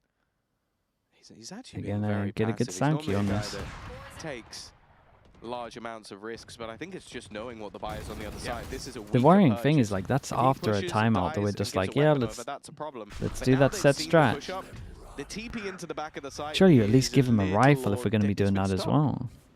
He actually stuck it. Yeah, he didn't see anyone. And Boaster hasn't actually been able to find the ground yet. Now they know, or they should know, that this is a Nice clear kill. maul. Fabian just a little bit quicker on the trigger. Slightly better weapon as well, you know? Gets that one-shot kill. So does Spear, but it had to beat to the head. Luckily with him, it seems that that's almost the only place the bullets go. Case in point, Cloud's down. Same old story. Another big buy round. Spear has his ult. Full buy that Fnatic have coming. They've given the kill. It only had to be one. Even a death delivered would arm Spear with exactly what he needs. Now Crashy's going to let the first buy. The second, not so lucky. Come on. That's all he's going to get. 6-0 start for Eternal Fire. And as we said, they've got some crucial pieces of utility, ultimates coming online in the next. It's not looking like it's going to get any easier for Fnatic. No, and this is truly devastating. Like, obviously you play a 16-14 game and you talk about inexperienced teams and say that that could be enough to maybe mentally boom you. You feel a little bit exhausted, but they are getting obliterated. Like 6-0. Is this Tether? They have been tethering over towards here though, so they should probably keep it consistent. And that wasn't a close round because yeah, they do. Okay, nice. Going off. Tether insta-sended over towards A once they get A. I like this from Fnatic. Wait for the Tether. Prowler goes out. They clear B. Mid smoke goes up. Creates a lot of pressure. Double vision block. Now Kayak, he's got a TP to get out of here, and he might need it. For now, at least going to stand his ground. Dodges the paranoia, but now with the smoke. 5v5 retake. And after what I saw on the pistol, I'm not sure they're super well drilled on it. Shots are not landing, and Fnatic have lost control of A. I like this from Fabian. He pushed with the ult initially, but I think realizing that Big jaw on Heaven right now. Post holds a lot more value. Oof. Spear being caught though is an impactful kill from Cloud. He hasn't been able to do too much. So no way. And he drops. And he drops. My guy gets 2 here. Give them the advantage, and now Crash, he's from above. Wait, no damage was done during that. Wait, what the hell is going on? It looked like that was on as well. No, both of them looked like they were on. I feel like the bullets were Fabian's got full health. in our face. No, they both hit 0. Like, that was insane. Took no damage as well. Yeah, unlucky, I guess. Well, mate, are they even going to get any rounds? And pick himself up an operator, but it really is a consolation prize. We are looking at a 7-0 lead for Eternal Fire, and yes, they put the run it back into that round. Fabian's sprinting it down. His finger guns won't be back for a while, but I don't think any of that matters. This lead is already intimidating, and like we said, there's no signs of it slowing. The credits are looking decently healthy. I mean, the Fnatic are at least trading a couple of blows. They're forcing reinvestments, but that'll only get you so far if you ain't getting rounds on the board. Where are they? No breaks on the Eternal Fire train, and Fnatic are letting this just slip further and further behind. Yes, they kept that operator in play, but it didn't really have any impact in the prior round. It's a lot better for Fnatic right now. As well from Althea, who's been deadly silent. And it's a little less decisive from Eternal Fire. See Althea go and miss. And there's the big miss, man. Spear is 1v1ing it in mid. Just like he had no help. He just took the fight on his own and won it with ease. Paranoia is forced to stun out of Fabian, but Nobody silly enough to go swinging into that. FNATIC wanting to play tight, but they're already a man down, and Eternal Fire will be keen to stick at least the majority of their players together in a clump and run those advantages down. Prowler goes out and clears B. This might help them make a call, though. Yeah. Viper should probably commit to this, in my opinion, but look at the minimap. Prowler goes out. They're close enough to hear it. They call to go take the space back, bust over towards B. They know what FNATIC are like. 30 seconds. They have the line here. And they over-rotate. And it's a free site. And they get a good plant. And they kind of have to save.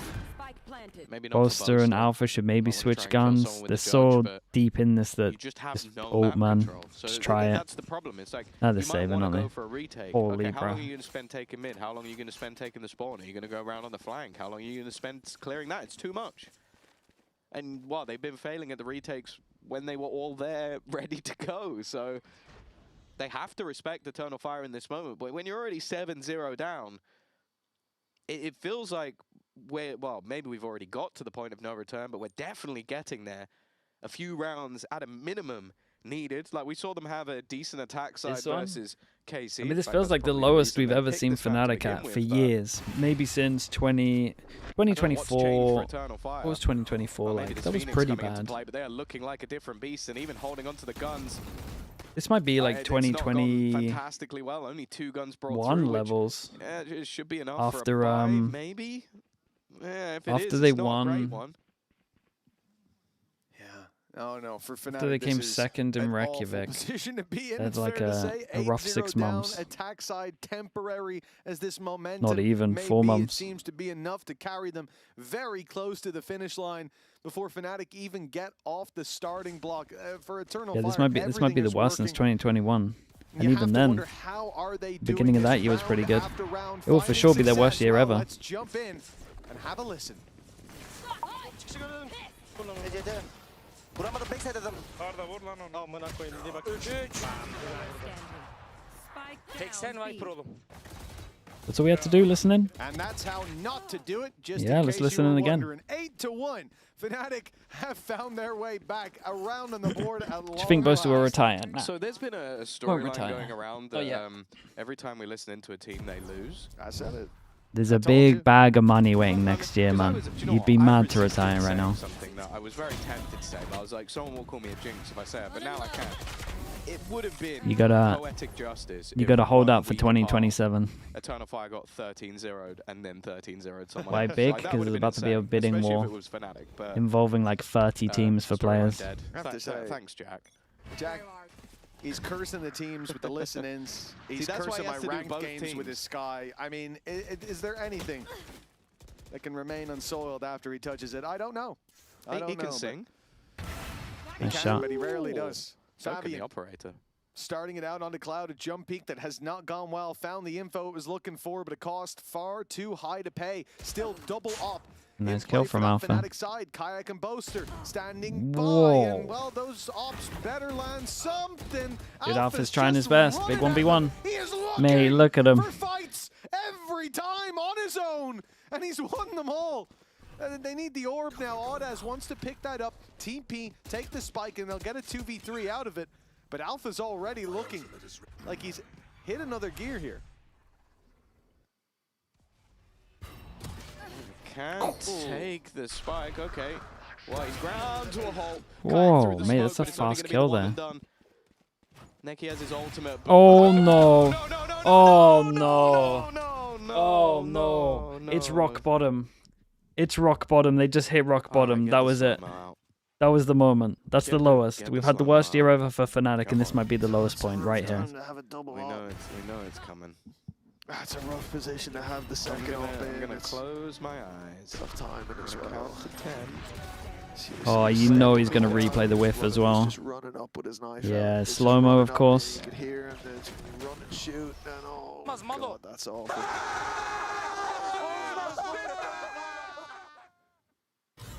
Now, if this was a game where we're like 3-3, that sucks. But 9-1 off the back of a play like that, and they try to play confident. You respect them for it. FNATIC They copied left strat with Omenor, and they made it work well. On the A site that they spored all their scars. 3 versus 2, and Spear's got it. Omenor into the corner is just sending it up towards heaven. You got to pick one. Kayak now finds himself Jesus, alone, they're smashing him. finds him up above. 10-1. It looked like FNATIC were looking at the bounce back, but their map pick, it's looking worse than ever. He's just imagining the slow-mo. Oh, he knows. Oh, he knows that one's getting tweeted. A little bit rough, innit? Starting to get a bit rough. 10-1. We're well past 5 o'clock shadow. This is very, very difficult for FNATIC fans to bear witness to, but hey, should be used to it by now. Difficult for me. I like both these teams, but I was expecting a little bit more of a competition. Both teams had their struggles, but Eternal Fire seemed to be in worse form, and boy, was I wrong. Looking for 2. People talk about the new 10-2 curse. Surely fadeed into, yeah. Back of sight. That's a round. Guys, that's a round. That's meant to be a round. You got back of sight. Jesus Christ, how? It's a 2v4 at its peak. They got back of sight and they have heaven control. They're literally in the middle of a crossfire, and somehow the 2 in the middle of the crossfire have won. A dark night has set here as FNATIC find themselves 11-1 down on their map pick. This series seemed to have slipped out of their control for Eternal Fire. They've got to be feeling good. Let's check in with Neki, who we spoke with before the match, and see how he was feeling.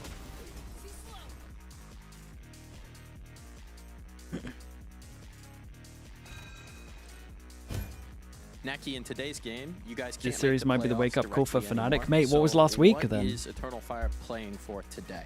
Yeah, we will do They're in trouble. playing run, I guess. Alarms are And ringing. We are trying to fix our mistakes.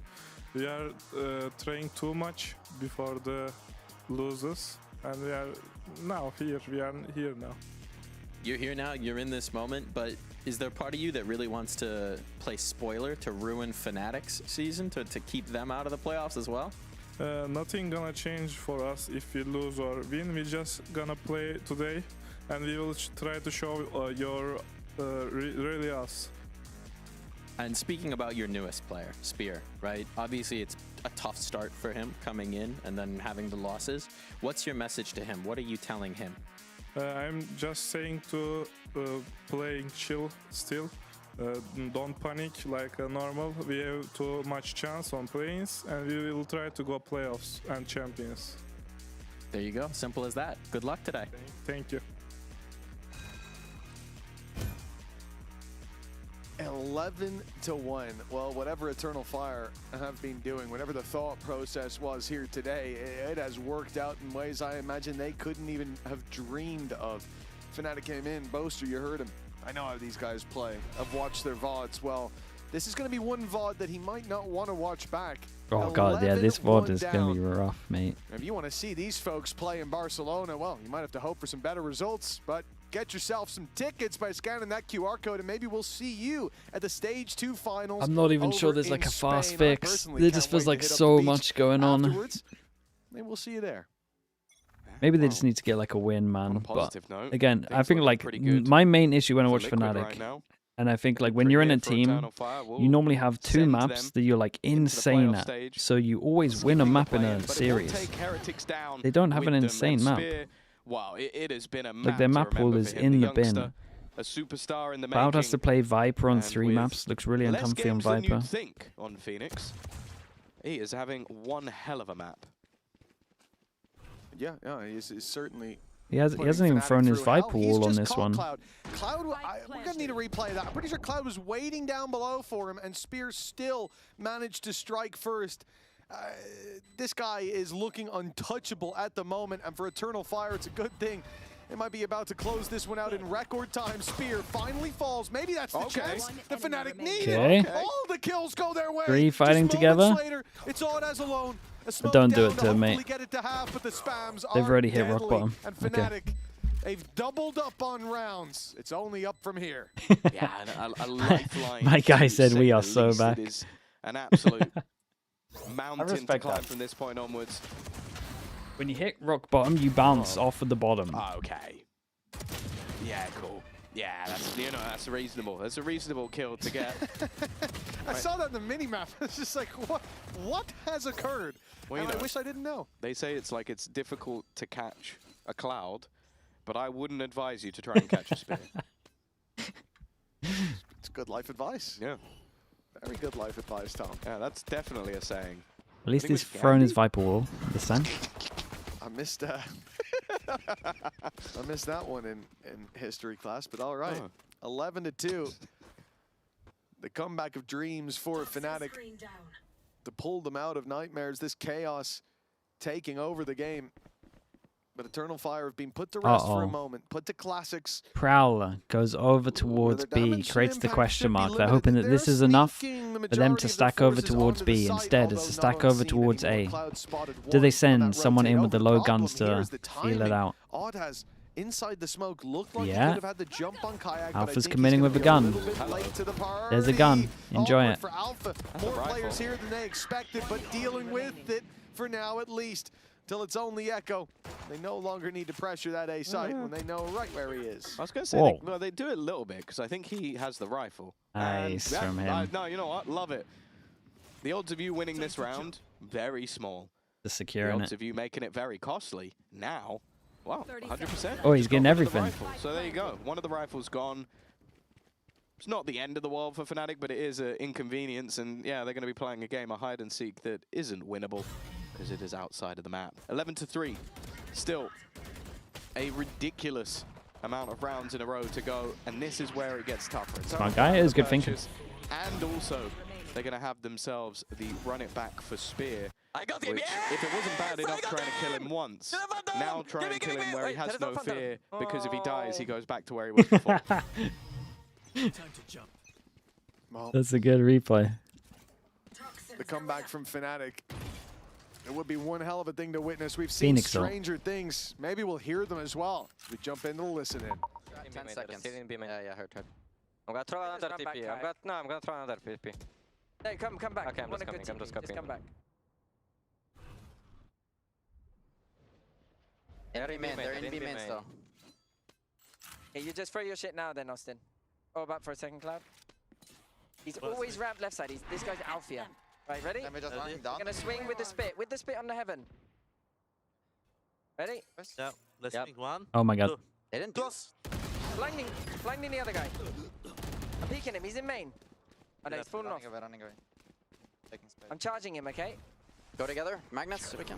I'm gonna TP into heaven smoke. You need to go fast, boys. They will flat. Oh, there's a Where? Right, One side, one side, one side.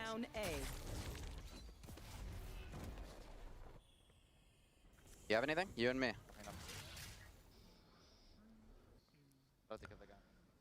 This continues. That's a really nice shot. Connected onto both. Go just as together. he's about to Insta TP split into up. heaven. They wanted to go together, but ended up a little bit fragmented. The pick by Echo has made this round extremely uncomfortable. Cloud trying to catch an angle up top while Crashy's pressures from below, but Eternal Fire have got time on their side. They've got players to defend every choke and to swing off each other. The round's already done, and FNATIC have realized that. As you said, Tom, the curse continues. We listen in to FNATIC, and we listen to them lose as 12-3 goes on the board for Eternal Fire. Good One plans more from Eternal round Fire. to send FNATIC spiraling. So we could do a test here and just listen to Eternal Fire comms for the next 9 rounds in a row.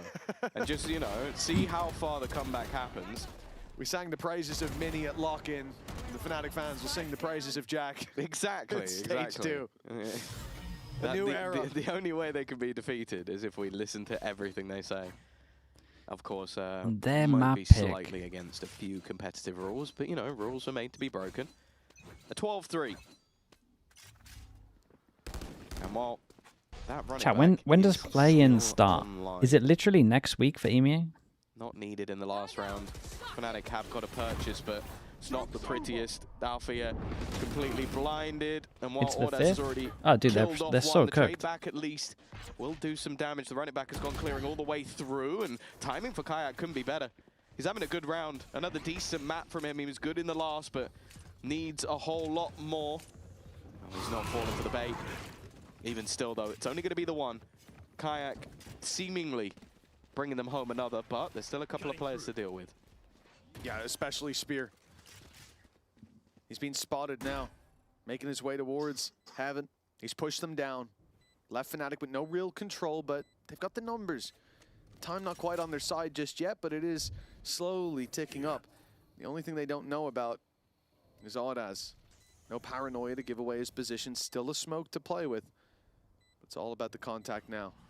For Audas, clearing that left corner is going to get him killed.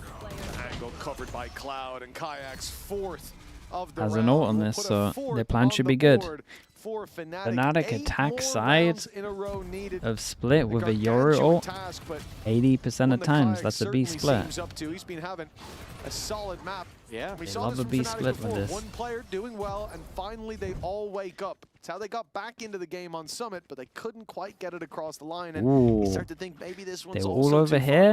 gone. Late call for something. They all group up now. 8 rounds in a row is an absurd amount, but also you just feel like somebody on the Eternal Fire side is going to pull off some BS that will Insta-Euro. close out the game.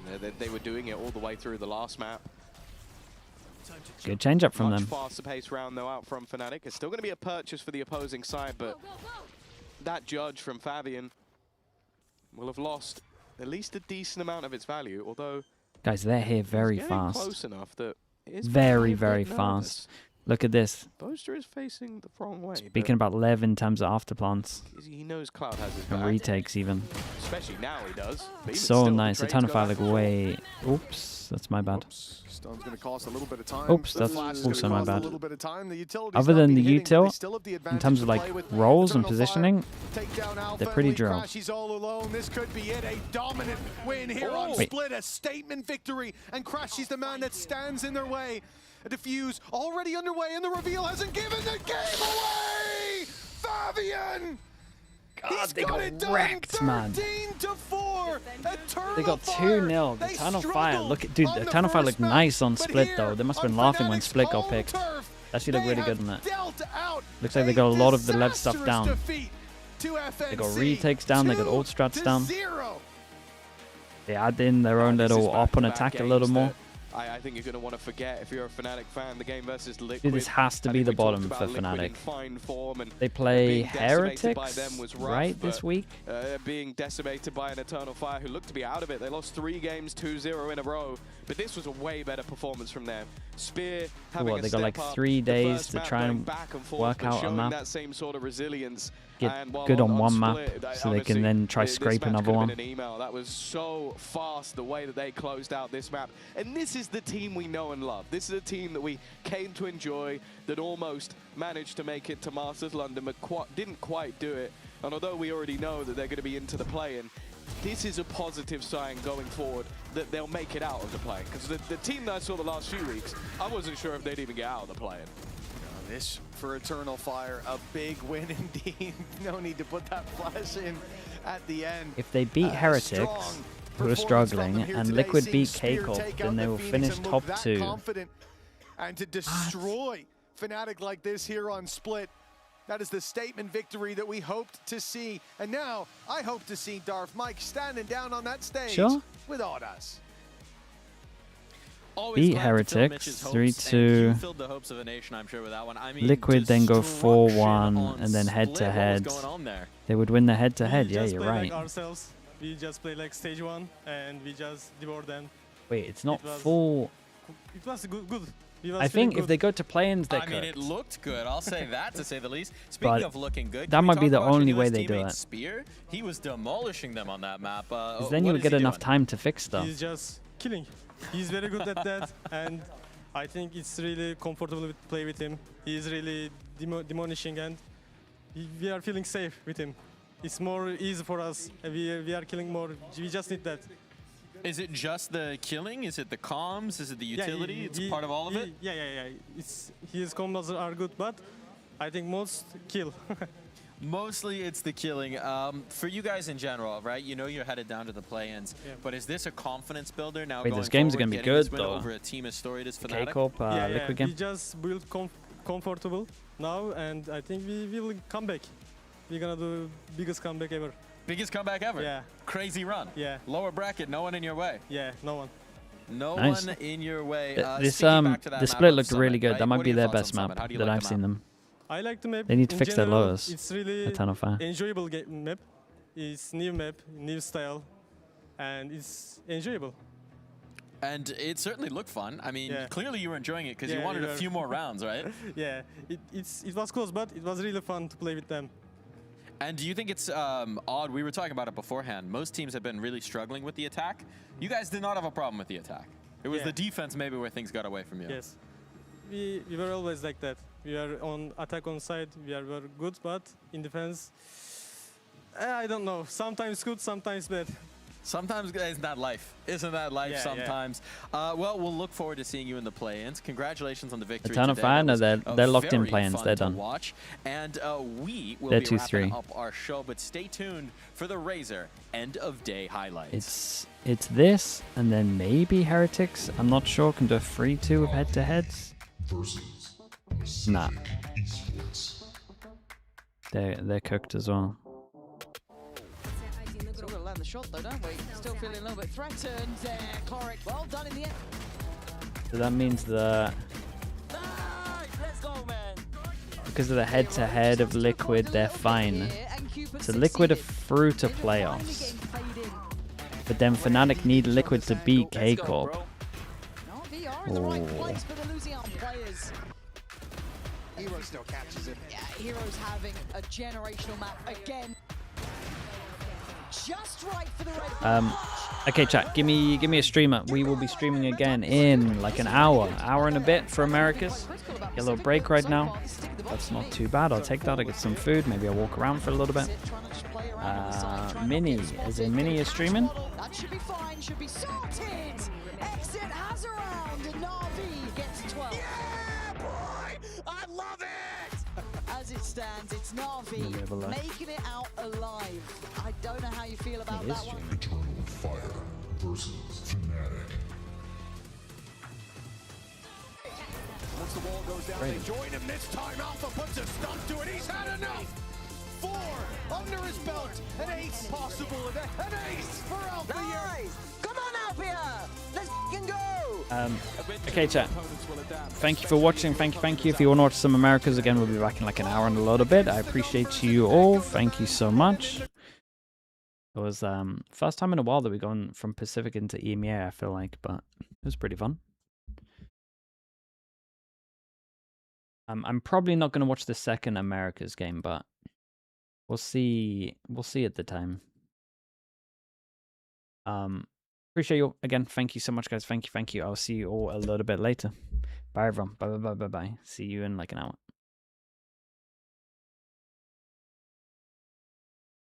YouTube chat, Kick chat. Thank you so much as well, guys. I appreciate you all. Subscribe on both channels if you haven't already. Right. See you in a little bit.